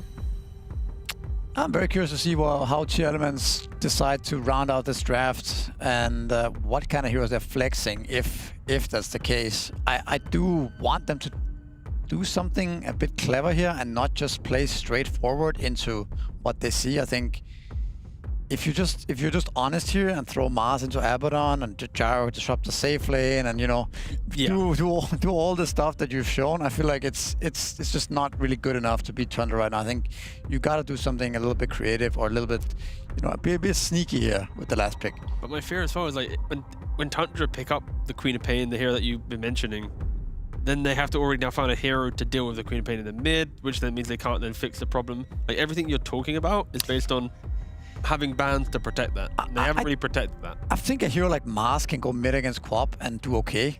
Can't you just kind of, you're gonna get Shadow Strike maybe? It's gonna get sad eventually. Yeah. Early on, you'll be okay. Once you get to level 5, it's gonna be rough. Yeah, but then the Quap is also heavily investing in winning the lane, right? And then... Yeah, I mean, if you're winning the offlane, say if you have Enigma and Abaddon's getting smacked, then like, maybe you can suck it up enough that it's okay. You can get to Arena, you can kill some guy with Arena, and you can maybe play. You have ways of killing the Queen of Pain later, right? I mean, there's no Queen of Pain in this game yet. Let's just see if they actually end up picking it, right? But like, you have ways of killing heroes later on with the Glimpse and Arena. Well, there it is. Yeah. Okay. So even if you do sack the mid laner against the Queen of Pain, like you do have ways of killing him later on with the right rotations. Yeah, I mean, the thing is I don't know if the counters you would pick against Queen are like even good enough. Yeah. You can pick Huskar, but like it's a terrible Huskar game outside of the lane, and I don't know if 70. I don't think 70 is a Huskar player, and so to me, he doesn't really strike me as a lane dominator. When your like signature hero is Earth Spirit, you strike me as the kind of guy who just tanks lanes and plays from behind, plays off spells. So that's why I'm also saying I think it. Yeah. Okay. So that's just a support, I guess. So it's just Slardar offlane or Mars offlane? Offlane Mars. Offlane Mars. Okay, so they are just doing it straightforward here. Yeah. I think that is pretty rough for Tearlaments. I think they have rough matchups in at least 2 lanes. I could see their safe lane go poorly as well, potentially against a Centaur Hoodwink, or maybe Drawish. So there's one world where since it is a Tusk 5, Abaddon, like, is there a world where they can draw that top lane? I mean, Abaddon is just so gross in lane. But you do have a ranged against the melee, so maybe you can draw that one. You draw the safe lane as well, go even mid, and then you actually have a lineup that scales pretty well, right? You have a lot of team fight, a lot of catch, you have a lot of good spells. You gotta play the lanes clean, you gotta play the lanes well, I think. But just be honest here, T. Give it to him straight, tell him what's really up. It's fucking rough, lads. All right. Backs against the walls, you're the underdogs, you know. You're not expected to win this game, but you're gonna do it. You're gonna try your best, not for yourselves, but for China. This is your moment. Army, he's not here anymore. He's crying. He's washing his face. He's sad. Step up. fill the shoes. That void stuck within the region. There needs to be someone to step up. Tearlaments, this is your moment.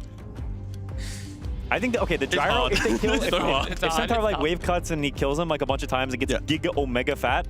Okay, outside of that, real analysis. I really want to see Disruptor, Gyrocopter threaten 33. Do not allow 33 to free farm. If he free farms, those auras completely break them. Focus 33, stop him from having his autopilot free Centaur game we saw against Na'Vi. Hell yeah. Shut down that Centaur. That's all you gotta do, Tearlaments. That is what's gonna keep the hope alive for a win here over Tundra.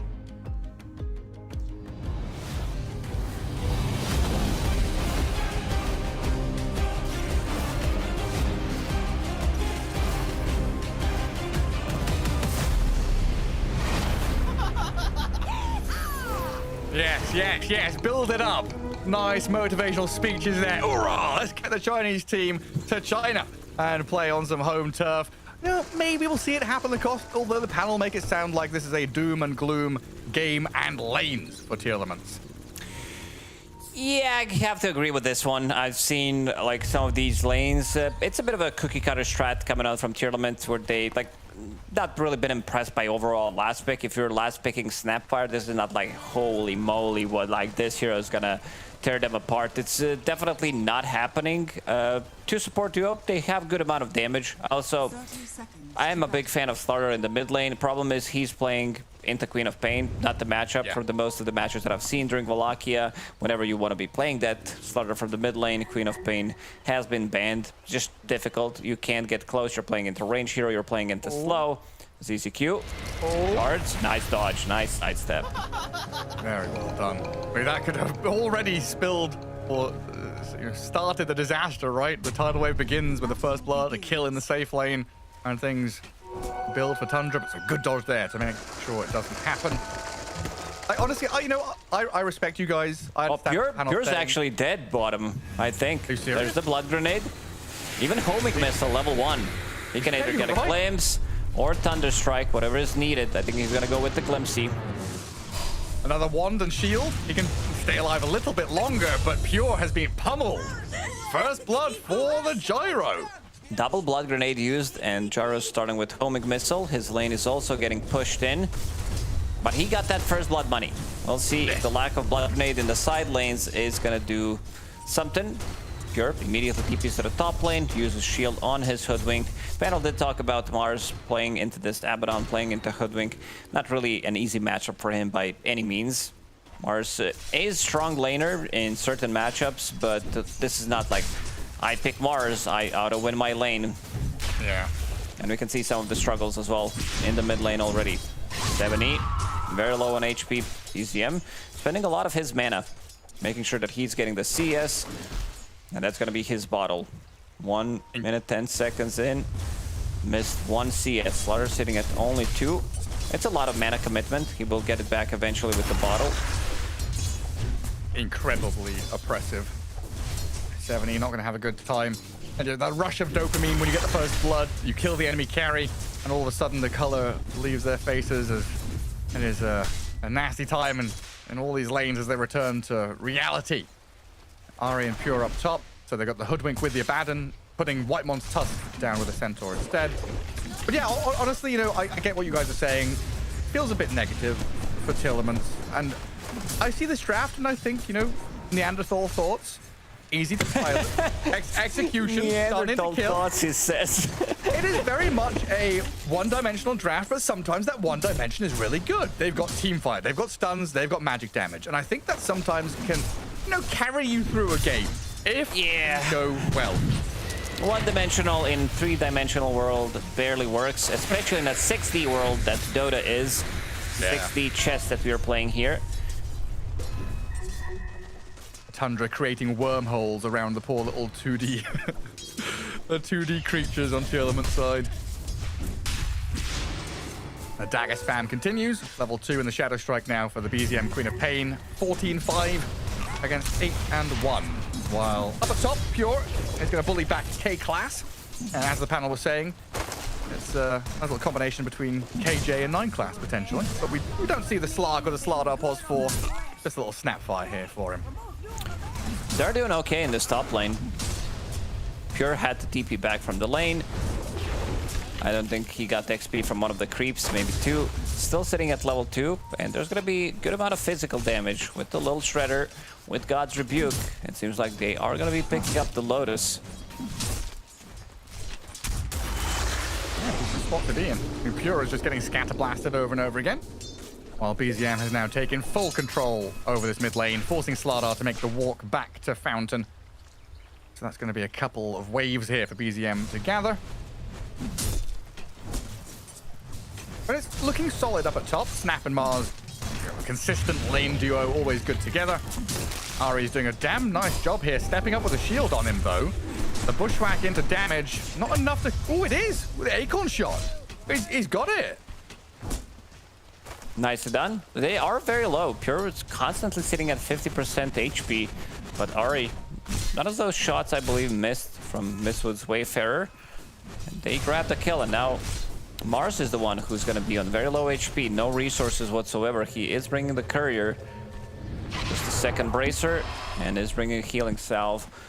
At least K-Class is bringing it. Plus the Mango. It's a lot of resources at MARS. Not something you want to be buying early on. You're just going to want that staying power. It's been a long time since I've seen this many denies in a mid lane. Oh, Pure is dying. Top lane, one more hit. Again? Oh, finished off by K-Class.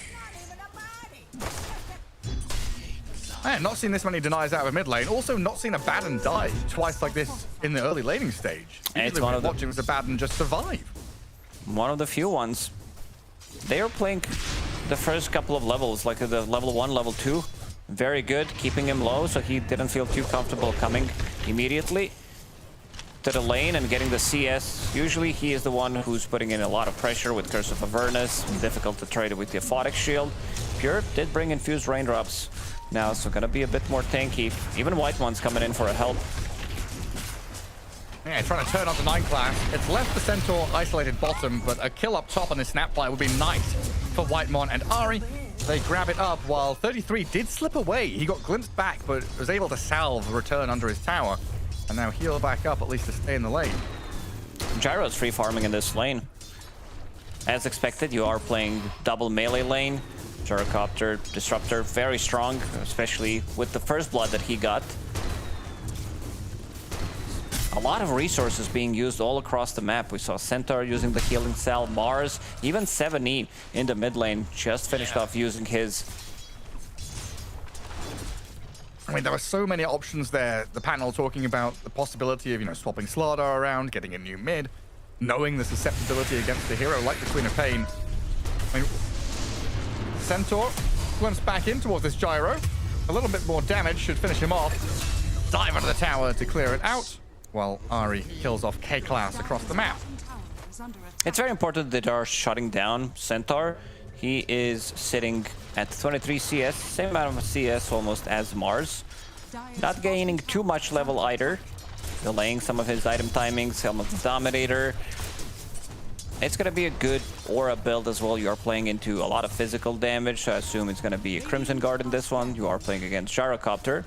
Queen of Pain, level 6, still saving a point in case he needs Scream of Pain level 2 or if he has enough mana for a Sonic Wave. They are coming in for enemy XP rune, and seems like this is gonna be taken unless they are bringing in Slardar. Not really, he doesn't have TP, 70 TP to the lane, so he can't come. Nope, cannot get there. And Queen of Pain, like doubling up or tripling up the overall CS compared to Slardar is insane. And Ari will get the Wisdom Shrine while 3-3 dies in that middle lane, comes in to try and gather up some of that gold and experience. But Tearlaments bring a couple of supports here to fight back and give 70 a little better time. Well, not too bad of a start for them. Gyrocopter is free farming. They didn't lose the XP rune, but at least they got something in the mid lane. Good chunk of XP for the supports. Now 33, he needs to find a way how he's coming back into the game, because right now he's level 5. His TP is on cooldown for 20 seconds. And this is going to allow them to play aggressive on Whitemon. Straight in there with a cooldown. Whitemon trying to turn and do what he can in his dying move, but falling. And even though, you know, we're looking at the CS board and thinking, hey, domination happening, the net worth doesn't fully reflect that. Like, Slardar is behind for sure, but overall, Tearlaments are ahead net worth-wise. It's about Gyro, and Gyro's getting a lot pure. Like the carry-to-carry matchup, Gyrocopter, he is going to be staying ahead, especially with this good of a start. Abaddon, not the fastest farmer in the game. Also, he did die 2 times. And this is one of the few times we're actually seeing Abaddon going for power treads instead of going for phase boots. Tank up against all the magic damage. I'm thinking more about physical damage. I would prefer if this is phase boots for this one. Yeah. Playing into Little Shredder, playing into Slardar, damage from Gyrocopter as well. It's going to be a lot of physical. Ari. Good move into mid. Looking for K-Class again. And BZM is going to have to. Doesn't really want to use the Sonic Wave, but it was necessary. Ari's going to go in and clean up in the back there as well. There should be good damage on the tower. Yeah, go ahead. Looking at this, thinking it's like, oh, magic damage, magic damage, magic damage, but there is a lot of minus armor and physical there as well. A good spread from Tearlaments. They've got, you know, big AoE, team fight, circle spells, and a bunch of mixed damage, as they'll already get themselves a tier 1 tower down at bottom through the gyro. I think this might be a bit of a new trend as well. Something that did happen to Ursa back in the days where everybody was buying phase boots and then everybody started to buy power treads instead. Power treads, carry players just enjoy buying more because it gives you everything. Mana, strength, whatever you need, armor. And then phase boots is just like, okay, it's good. But then again, Abaddon as well, we talked about him utilizing his mana, like what he needs, 1 Null Talisman with a Sage Mask that he's going to be turning later into the Silence, into Orchid, Raindrop. He bought pretty much all of them, and we've seen Abaddon's picking up a lot of these Lotuses. Pure, holding on to 2 for now. How's 7E? How's he doing? Where is he?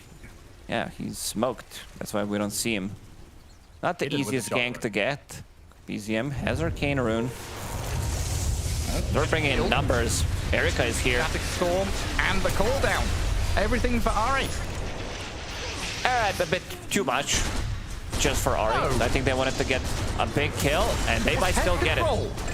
They've got the Queen of Pain as well. Great glimpse back into the stuns. Well, this is what I mean. Piloting the draft very nicely. It's just catch into stun into kill. Rinse, repeat, go again. This is what this draft is made for. Being very aggressive early on. And it also leaves Mars in a situation where he can actually start to get his items. He is level 6, still saving a point. About to finish off the phase boots. I don't think he necessarily needs to go for a Blink Dagger first. I'm fine with him picking up Heal Scepter. It gives you more mana regen to build into. It's a farming tool on Mars. Because you have mid laner who's gonna be rushing the Blink Dagger. Problem is he doesn't have that much farm. Ooh, nice catch from Ari. Good cookie very though. Well set up, but K-Class is there to save the day. I'm not sure if they can save the tower though, as BZM goes in between tier 1, tier 2, looking for that play. An Arcane Rune Sonic Wave would have been nice to get the kill. Put that spell on cooldown. So I'll get the tier 1 regardless. 3-3 just recovering through jungling, while the rest of his team are pivoting pretty quickly to clear out enemy stacks, placing this advanced vision to see into the triangle. Making it a little bit more difficult for Tearlaments to navigate in this top part of the map. Really, it's a mad rush here for Tearlaments to get the blink on the Slardar, isn't it? It really is. One of the key element. Dire's middle tower is under attack. He got shut down. This is not the fastest farmer in the game by any means. Your farming tool is basically your shard.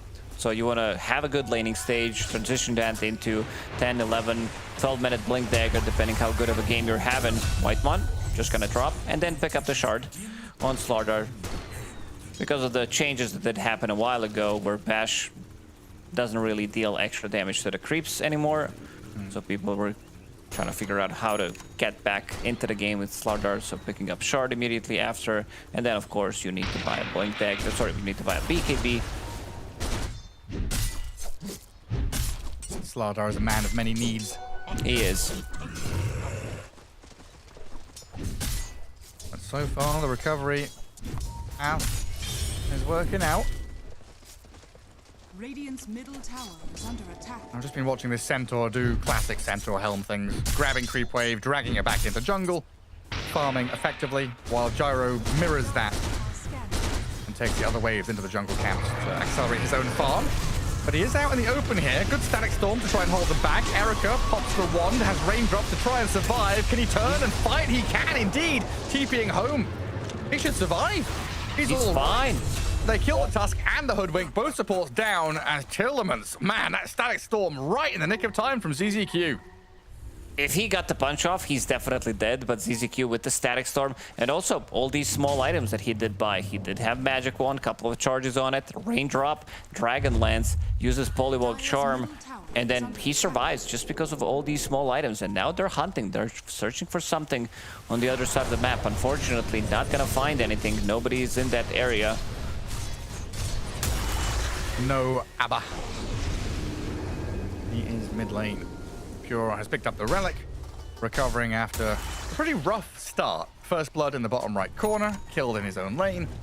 Well on his way to Radiance, but he's walked into, well, maybe we shouldn't say what he's walked into, because that's a bit of a whiff of a cookie and a spear. Glimpse is going to bring him back here into the crush. Has he got ultimate? Is he going to level it up? He does. He will. Borrow time is ready as the kisses come raining on in, healing him back up with a snowball. He's sent off to the right-hand side. Well done, as the sharpshooter from Ari takes a lot of HP out of the Slardar, a big chunk out of the fish, as BZM blinks out of the arena. Tundra still looking for a turn play here. But Tearlaments have brought Gyro as well. Very good save from Whitemon. Keeps Spear alive, first usage of the ulti. He doesn't die, so that means he's going to be getting his Radiance in the next minute. Radiant's middle tower is under attack. It's so difficult to make a move onto Abaddon. That's the problem with this hero. You need to commit. You know that that ulti is going to come out no matter what. Basically having a second life, having invulnerability, gives them enough time to react. 70. Blink Dagger is being delivered.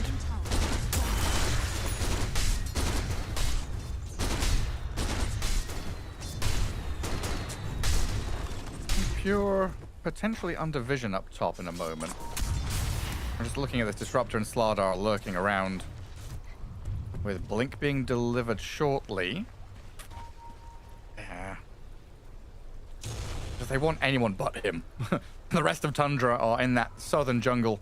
Ari, Whitemon, BZM, the gank squad playing together as three, trying to play into their own vision. They do go on the Abaddon top, but again, the borrowed time and the TP rotations will be here to keep Pure fine. He just stands there hitting creep because he knows there's very little that Tearlaments can do to stop him. Oh, one of the finest creations we've seen in some time. Like, they try to kill him once, he pops that ulti, then they try to go in again, he has Radiance, mischance, uses ulti again immediately. I'm not sure what needs to be done about this hero. Like, how do you even kill this guy? Yeah, I don't know. Like, apparently Abaddon is a biblical term to mean doom, destruction, and a bottomless pit. You throw endless amounts of damage and control into him, and the bottomless pit just absorbs it. He does not care. They will find Ari in the mid lane here, though. 33. And BZM tried to strike back, but you've lost your tier 1 already. Erica just comes across, clears through it. And this very straightforward, one-dimensional draft from Tearlaments is doing the dimension that they were built for. I would love to see them go for Roche as well. Maybe with the next pickoff, maybe if they manage to bait Centaur Stampede, if they manage to use borrowed time on Abaddon again. And this lineup is very good at killing Tormentor, good at killing Roshan. Slightly underleveled, you would kind of want to have him be level 12, but he got shut down in lane, so he's only level 10 at the moment. Still good enough. Like, minus 10 armor is gonna do the trick. Yeah. MOUZ walking straight back towards his Gyro, and they've got this nice lane ward here, which watch BZM approaching. So he yules into Spear, connects onto the tree, and the cookie over the top will clear out the Queen. Nice execution. AFA picks up a Yule Scepter, something that we did mention before. He goes for Blink Dagger allows him to get the spear back onto the arena, into 2 of them. They don't even need to commit with the Static Storm. And more stacks are being made in the triangle. Let's see who's going to be clearing them up. I assume this is made for Erica. Yes. He is right there. The Combine Harvester has arrived. Time to pick up all the crops. Have been planted and seeded by this Disruptor and Snapfire. A ton of money for Gyro and Slot are getting a few of the scraps. Left at the table. I'm helping, okay? He did still like 4 or 5 of them steal. Just a little pilfer, a little thievery is fine. Oh, I mean, Slardar's not a bottom feeder, is he? He's a predator with those sharp, pointy teeth. I guess he's an ambush predator, right? He's one of those funny anglerfish. Yeah. Disruptor has been found. A quick little kill there from Tundra. 70 playing super aggressive in this mid lane. Getting good amount of levels, good amount of gold as well. There's that shard that we did mention. Allows him to continue to farm up.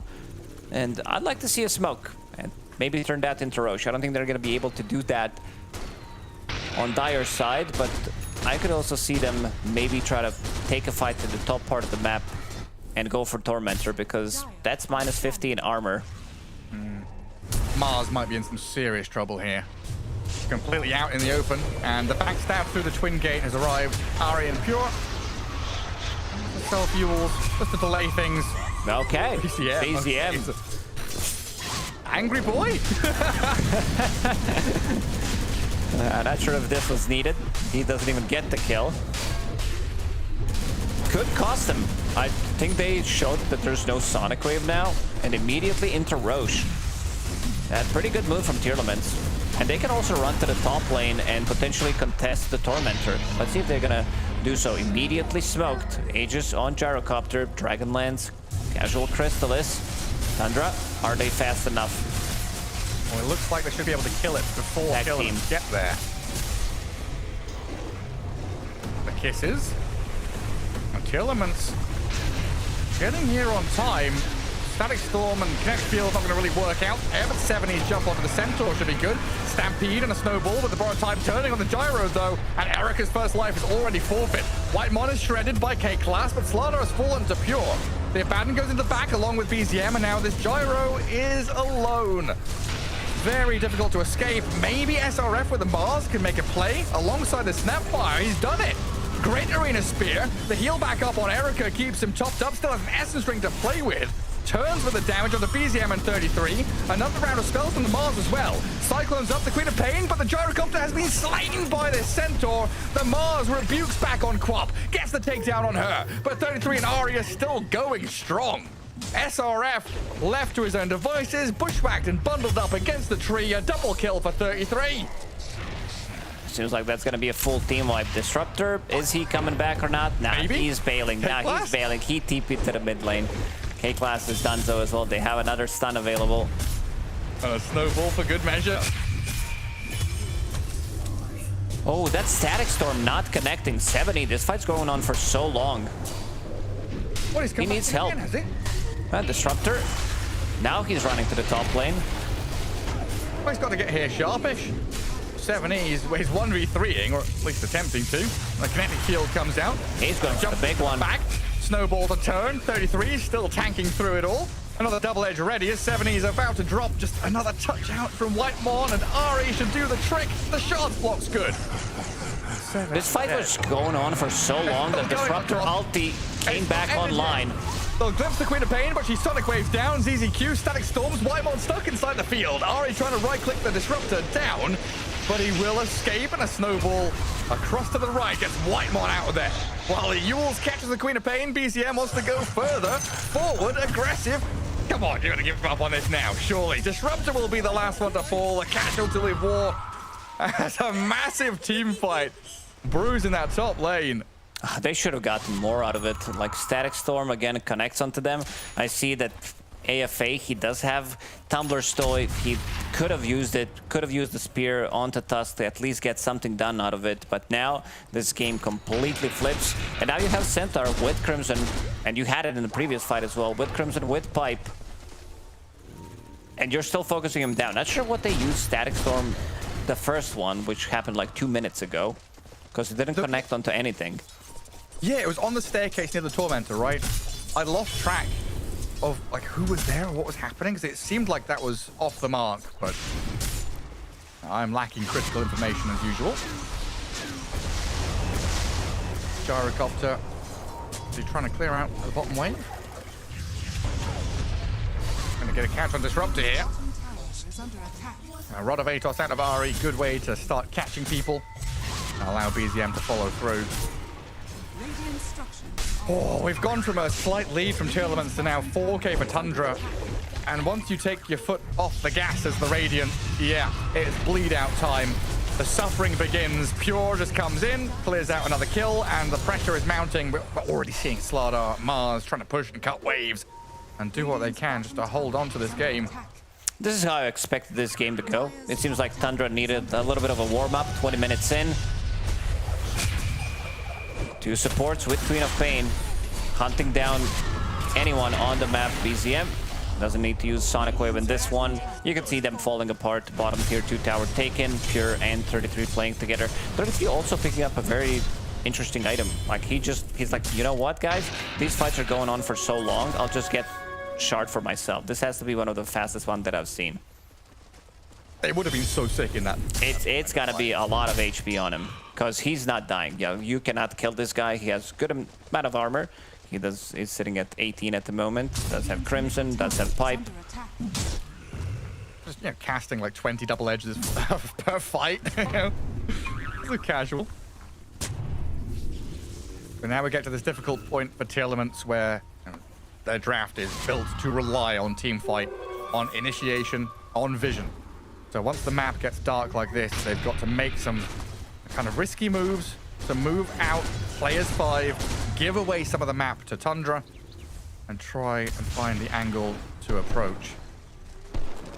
And Tundra tightening up themselves though, playing through bottom, into that jungle, towards the mid lane, not allowing any stragglers to get caught on their own.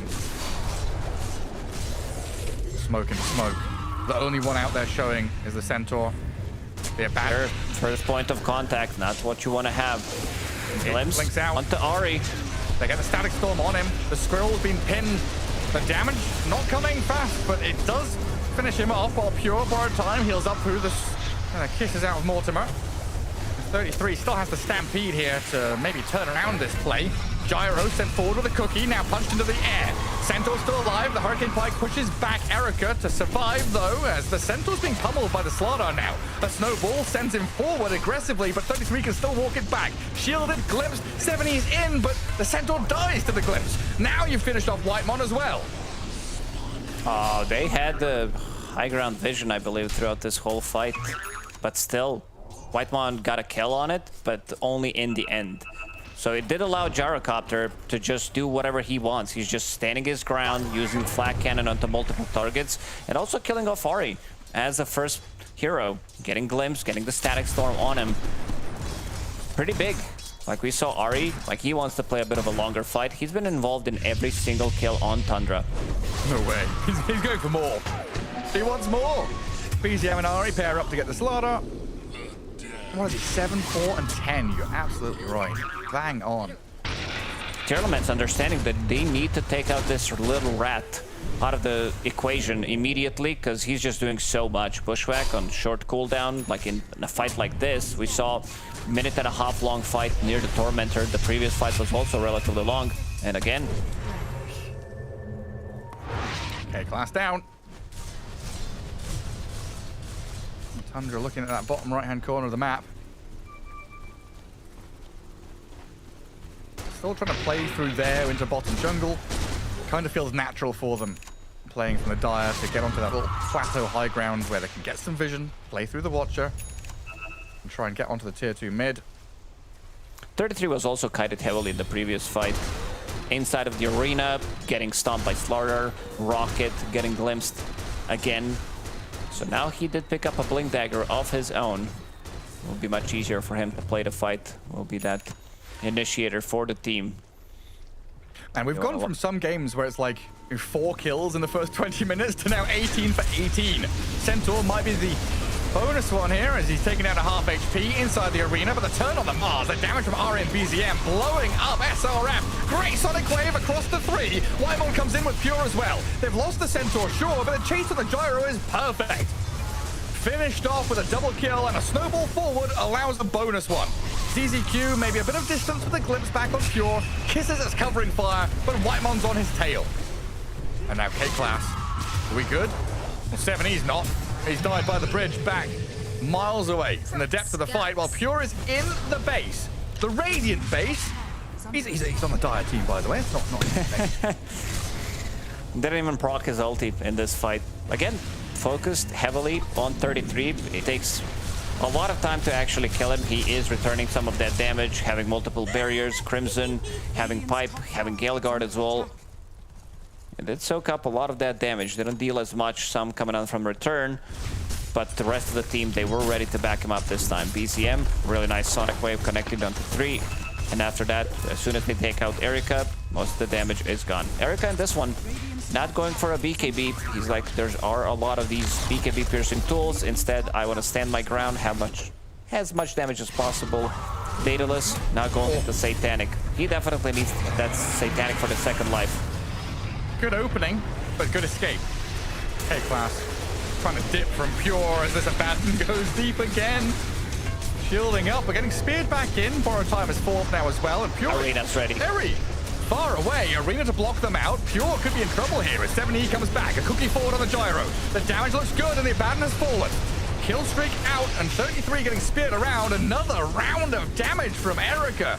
Clears them all out.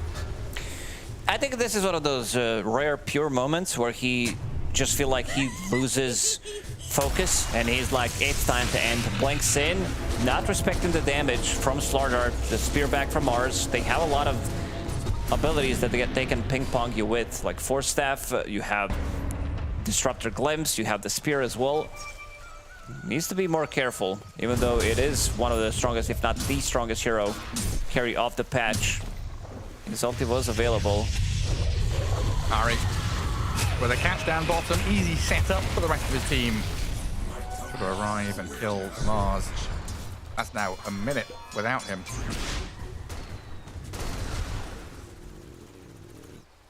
I'm having real difficulties reading this game though, Lacoste, I'm not gonna lie.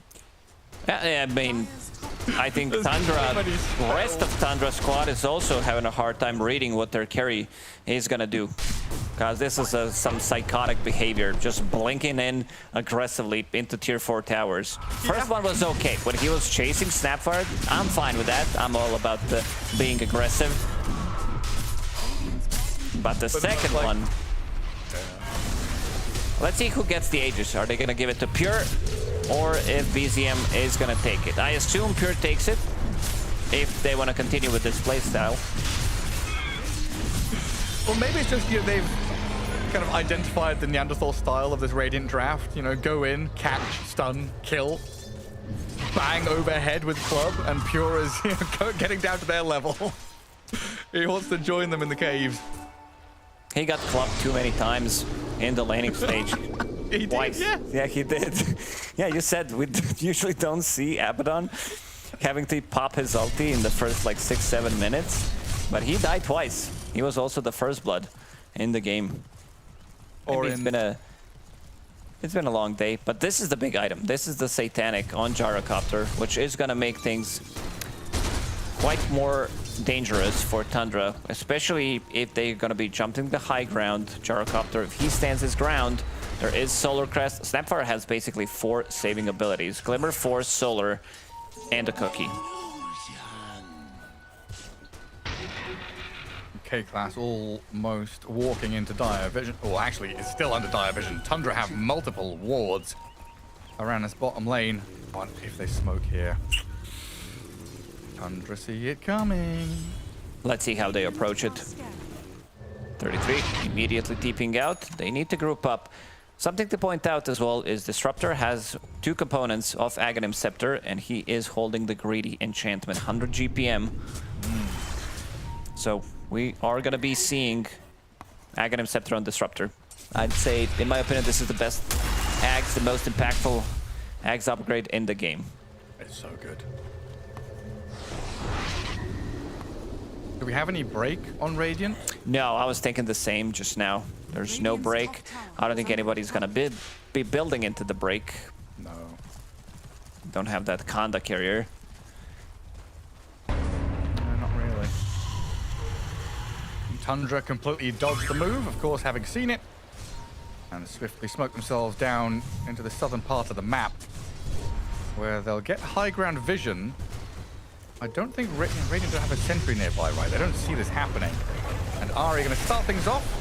Atos, Boomerang, Sharpshooter. A little poke into the back of the head of the Slardar. Tearlaments going to reposition. Find a new spot to play from.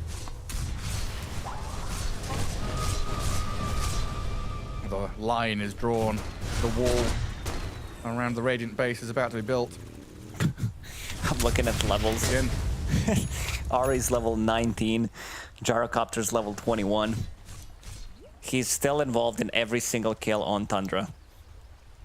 That's so good.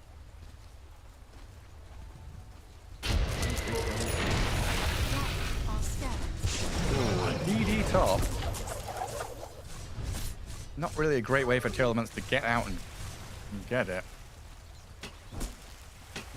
Something that we've always seen Pure do in this kind of mid to late game is scouting runes, because they can be such a game changer. And of course, being at the end of the bottle is going to move over there and find it. Is that what he was doing when he blanked in into tier 4 towers? Is there a new rune spot that I'm not aware of? Yeah. I mean, there's a fountain, right? There's water. Surely there's a rune spawn over there somewhere. The Fountain of Youth. He's an old man on a horse. He just wants to relive his childhood. No longer living on borrowed time. He looks like one of Nazgul. I really like this gigantic sword cosmetic that he does have on Abaddon. Big fan of his horse as well. Oh, his horse it looks amazing. Yeah. Jump straight into the slot. Cooldown coming, but Pure is advancing. The pincer movement from Tundra is coming as well from the right-hand side, so Pure is tanking all of the attention. Stagstorm dropped, but there's a BKB up for 33. The 3-man stop. He's caught them. They'll get the arena off to the right, but the snowball saves Whitemon and his buddy while 70's trapped on the wrong side of the barrier. Slardar, Snapfire, Disruptor dead. Disruptor buys back, but we're still in a 3v5 plus Aegis for Pure. They go into the base, looking at the Gyrocopter. He's got BKB, tries to Satanic, but doesn't stand a chance. Yeah, Satanic against Abaddon. If he's hitting you with the Withering Mist, you're not life-stealing. That's the problem. This hero is really good against pretty much everything. Like some of the niche pickups in the current meta. Like, there's a lot of beefy boys that love to play with Satanic. There's Huskar as well. Abaddon just completely nullifies that. This is now a full minute with no gyro, right? Yeah, they might just end the game. Lanes. They might actually end the game 50 seconds. We'll end the game. I mean, MOUZ is TPing from his base to his fountain. Bad signs for Tearlaments. Mid lane gone. Top lane in trouble. 33 is on the tier 3, calling for reinforcements. Pure just got 2 massive items. He got Butterfly. He did disassemble his Radiance and used one of the components, Talisman, to get a Butterfly. Cool. He's like, Chop Shop? What is that? That innate sucks from Gyrocopter. I'll show you how it's done. And then a Nullifier as well. 2 full lanes of barracks. Tundra fall back. Just a little bit. Farm on their way through.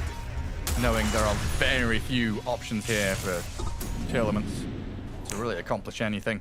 Now I know why he bought Power Treads. He wants to have all that attack speed. He's just showing off on Abaddon. This is basically Viper when he gets to some insane attack speed. It looks like he's on steroids, flapping his wings. Yeah. It's all the winged creatures, isn't it? Their animations get funny when their attack speed is too high.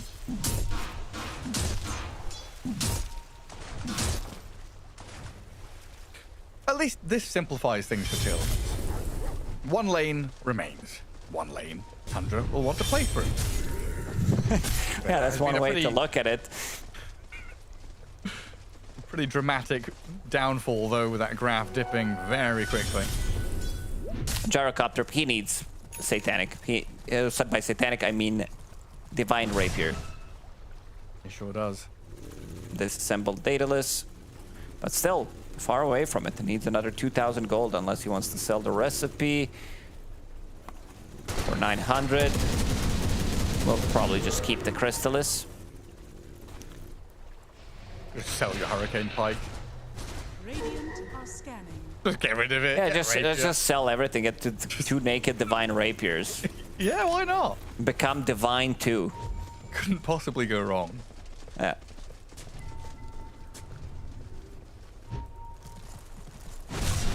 Tundra doesn't look Gary, like they're even waiting for Aegis or anything. They're just going to go for this.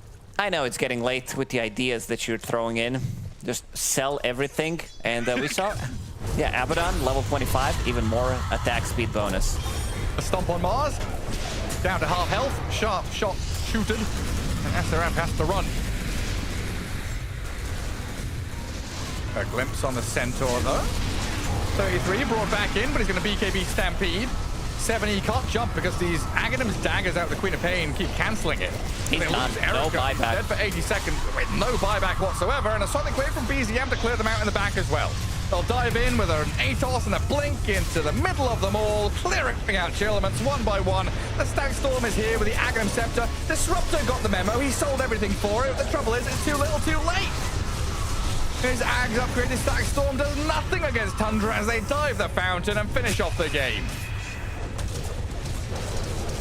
I just had to double check the win rate of Abaddon prior to this game so far at Last Slam. Can I guess? 50%. You can't. You can try to guess even I told you. You can still try. 80%. Wrong. Goodness gracious me. I mean, well done by Tundra. Tearlaments, you know, trying, throwing everything they could at them, but it wasn't to be. We'll pass it back to Nat and the panel. So much. Do you guys want to take a guess at what Abaddon's win rate was? 50%? 50%? Isn't that what he said? How did you know? I'm just the GOAT. That is very good, Quinn. Self-proclaimed. You've done your research. You know just how strong this Abaddon is. We got to see it in this game as well. But I have to say, massive props to Tearlaments and everything that happened in that early game because they really had Tundra. I'm not going to say backs against the wall, but fighting for their lives. There were a lot of moves made that looked fantastic up until, I would say, this point here, T. Yeah, like mad respect for them because, of course, have a quick look at the net worth, right? Gyrocopter up top, all of Tundra cores are scaling quite nicely, and then MOUZ and Slide are not scaling as well because their early game, they were running around the map, they were trying to kill off 33, they were killing the Queen of Pain, like they were making all these really fun, cool moves and making the game exciting. The issue is, one mistake, and then your 2 cores that aren't scaling compared to the 3 of Tundra will remind you that, hey, you probably should have tried to balance your fight and farm a bit better. But to enter this game with this mindset, to make Tundra react, it was so refreshing. So coming into it, I think a lot of people would go, yeah, Tundra might win in 17 minutes, you know, get a quick GG. But no, they took the fight the entire time. And so props to them. But of course, Tundra, a very, very good team. No, I mean, it looked like at different points that Tearlaments actually had a, you know, really a solid shot at winning the game. I think it does just come down to this mid-game, the sort of mismanagement of heroes, maybe not understanding how to actually close out the map and build that gold lead. I think it's a classic mistake you see from less experienced teams, is they get sucked into, oh, we're strong, we're killing them, you get a little overexcited, and then suddenly you're not actually building a gold lead. You're standing together, and you may be stronger than Tundra. Tundra couldn't fight them for a long time, but they're not trying to fight you. They're just farming, and they're slowly getting to their items and their timings. And eventually, you know, we talked about it. They reach the pipe, and the Abaddon gets a bunch of items, and then you got some problems. Yeah, I mean, you also said it during the game that this was the first time we saw Centaur actually get shut down in lane, right? He had a really rough time. He died multiple times. You know, he had a very late dom, lost his tower as well. But then they just kind of moved away from him, and he just got to slowly climb back and lose the tower, take the tower, and you have the same type of Centaur game that we always see with the pipe and the dom and, you know, all these items. So, yeah, I mean, better than we expected, I think, from Tearlaments, but yeah, not enough. No, that is that shining part about Tundra is, you know, yes, you can focus down a hero or a player at the very start. But unless you stay on top of them, they are going to find a way back in. And if you're so focused on one player, there's still 2 other cores at the bare minimum that are going to be able to farm up a storm for themselves. Like, this team genuinely just finds money across the map. I don't even know where they find it from, but somehow they're able to get it for themselves. And of course, getting a win here as well. We can see exactly all of our results for this stream here, because whilst Tundra got a win, and that is the result that we're looking towards, it's not the full story. There are a lot of teams that were very close in their games, as well as teams that were very close just now in that leaderboard. For us, the tough one sort of being OG and the story that happened there. Yeah, I mean, they had a great day 1 against maybe what you could consider 2 of the weaker teams. And then today, playing MOUZ and Falcons to start the day off. Losing those games is maybe not unexpected, but still hurts. And then going to lose to Tidebound, I think OG needs to gather themselves and, you know, sort of like Yandex did yesterday coming into today, making that recovery. I think OG needs to do the same, because today was not it, Chief. No, it wasn't, Chief. I think... I think Heroic also had a rough time today, right? And yesterday. So Yeah. I think OG and Heroic, they need something to talk about some stuff. Yeah, before we see exactly where they are in the standings, we can have a look at Stream B, because we get to have you know, those in-depth games for Stream A here, but over at B, Heroic and Yandex having that series earlier today. But then on top of it, the biggest one for me is Yandex. Also, that's wrong. Yandex actually won that one. Yandex winning their series against MOUZ. That was the big one. MOUZ finally, or I don't want to say finally, like as if I was rooting for their downfall, but it feels like for us as viewers, seeing that there is a hole in that strategy, that there are teams, there's ways to exploit just how good this team still is. I've said nothing on this panel because I've been looking at my tablet. And basically, Tundra got 33 kills in that last game. Last time they did that was a month ago against Liquid. So Tundra getting 33 kills with 33. Twice it's happened in a month. Thank you, thank you. Super awesome. Anyway, standings. Let's bring them out, because that is way more enjoyable than whatever the fuck T-Gov just Hey, said. that was a good stat, all right? How dare you? If it happened 33 times this month, then maybe. Then maybe, that would be cool. 33 times in 33 months? I mean, 33 months in a year, that's kind of cool. I don't know what calendar that is. I mean, that's why you bring the tablet. Yeah, that's why I bring the tablet, all right? Stats Because like I that. said absolutely nothing, but Tundra, bada bing, bada boom. Look at them up top, 4-1. MOUZ, of course, Not a lost lot the of game. threes happening there. Nah, true. But Can we actually bring that back up? I Yeah. didn't see the bottom of the table. I want got so to look down there? distracted. Yes, I do, because I think that that is so important. We talked about how OG had a tough day for themselves today. Heroic as well yesterday and today were pretty difficult. And so I would like to see where they are, not just, you know, a team that won and where they are. So like we're going to see, it is OG still sitting in that middle ground with your Colt, Tidebound, Execration, but Yandex and Na'Vi up there, Falcons, MOUZ, Tundra. Does that feel like that is the top 6 or top 5 that you would expect, with the bottom 4, Execration, Tearlaments, Xtreme Gaming, and Heroic? I think Heroic is the biggest surprise. I think the rest of the top 6 to me looks about like I would predict, with Heroic being in there. I think everything else, I think Yandex has looked better than I expected today. I hope they keep that trajectory. I think Na'Vi has been about what we expected. It seems like they have some potential and there's some hope there, but also is very rough around the edges and very inconsistent, I think. And so I think a lot of it is, you know, somewhat what we would expect going into the tournament, but I think Heroic really the big, to be at the bottom, that's... I feel like the majority of the teams are kind of inconsistent, right? Like there's like the top 4 that is pretty solid, and then everybody else, you don't really know where you have them. I feel it's kind of hard to predict like how it's gonna be. It really comes down to who is better on the day.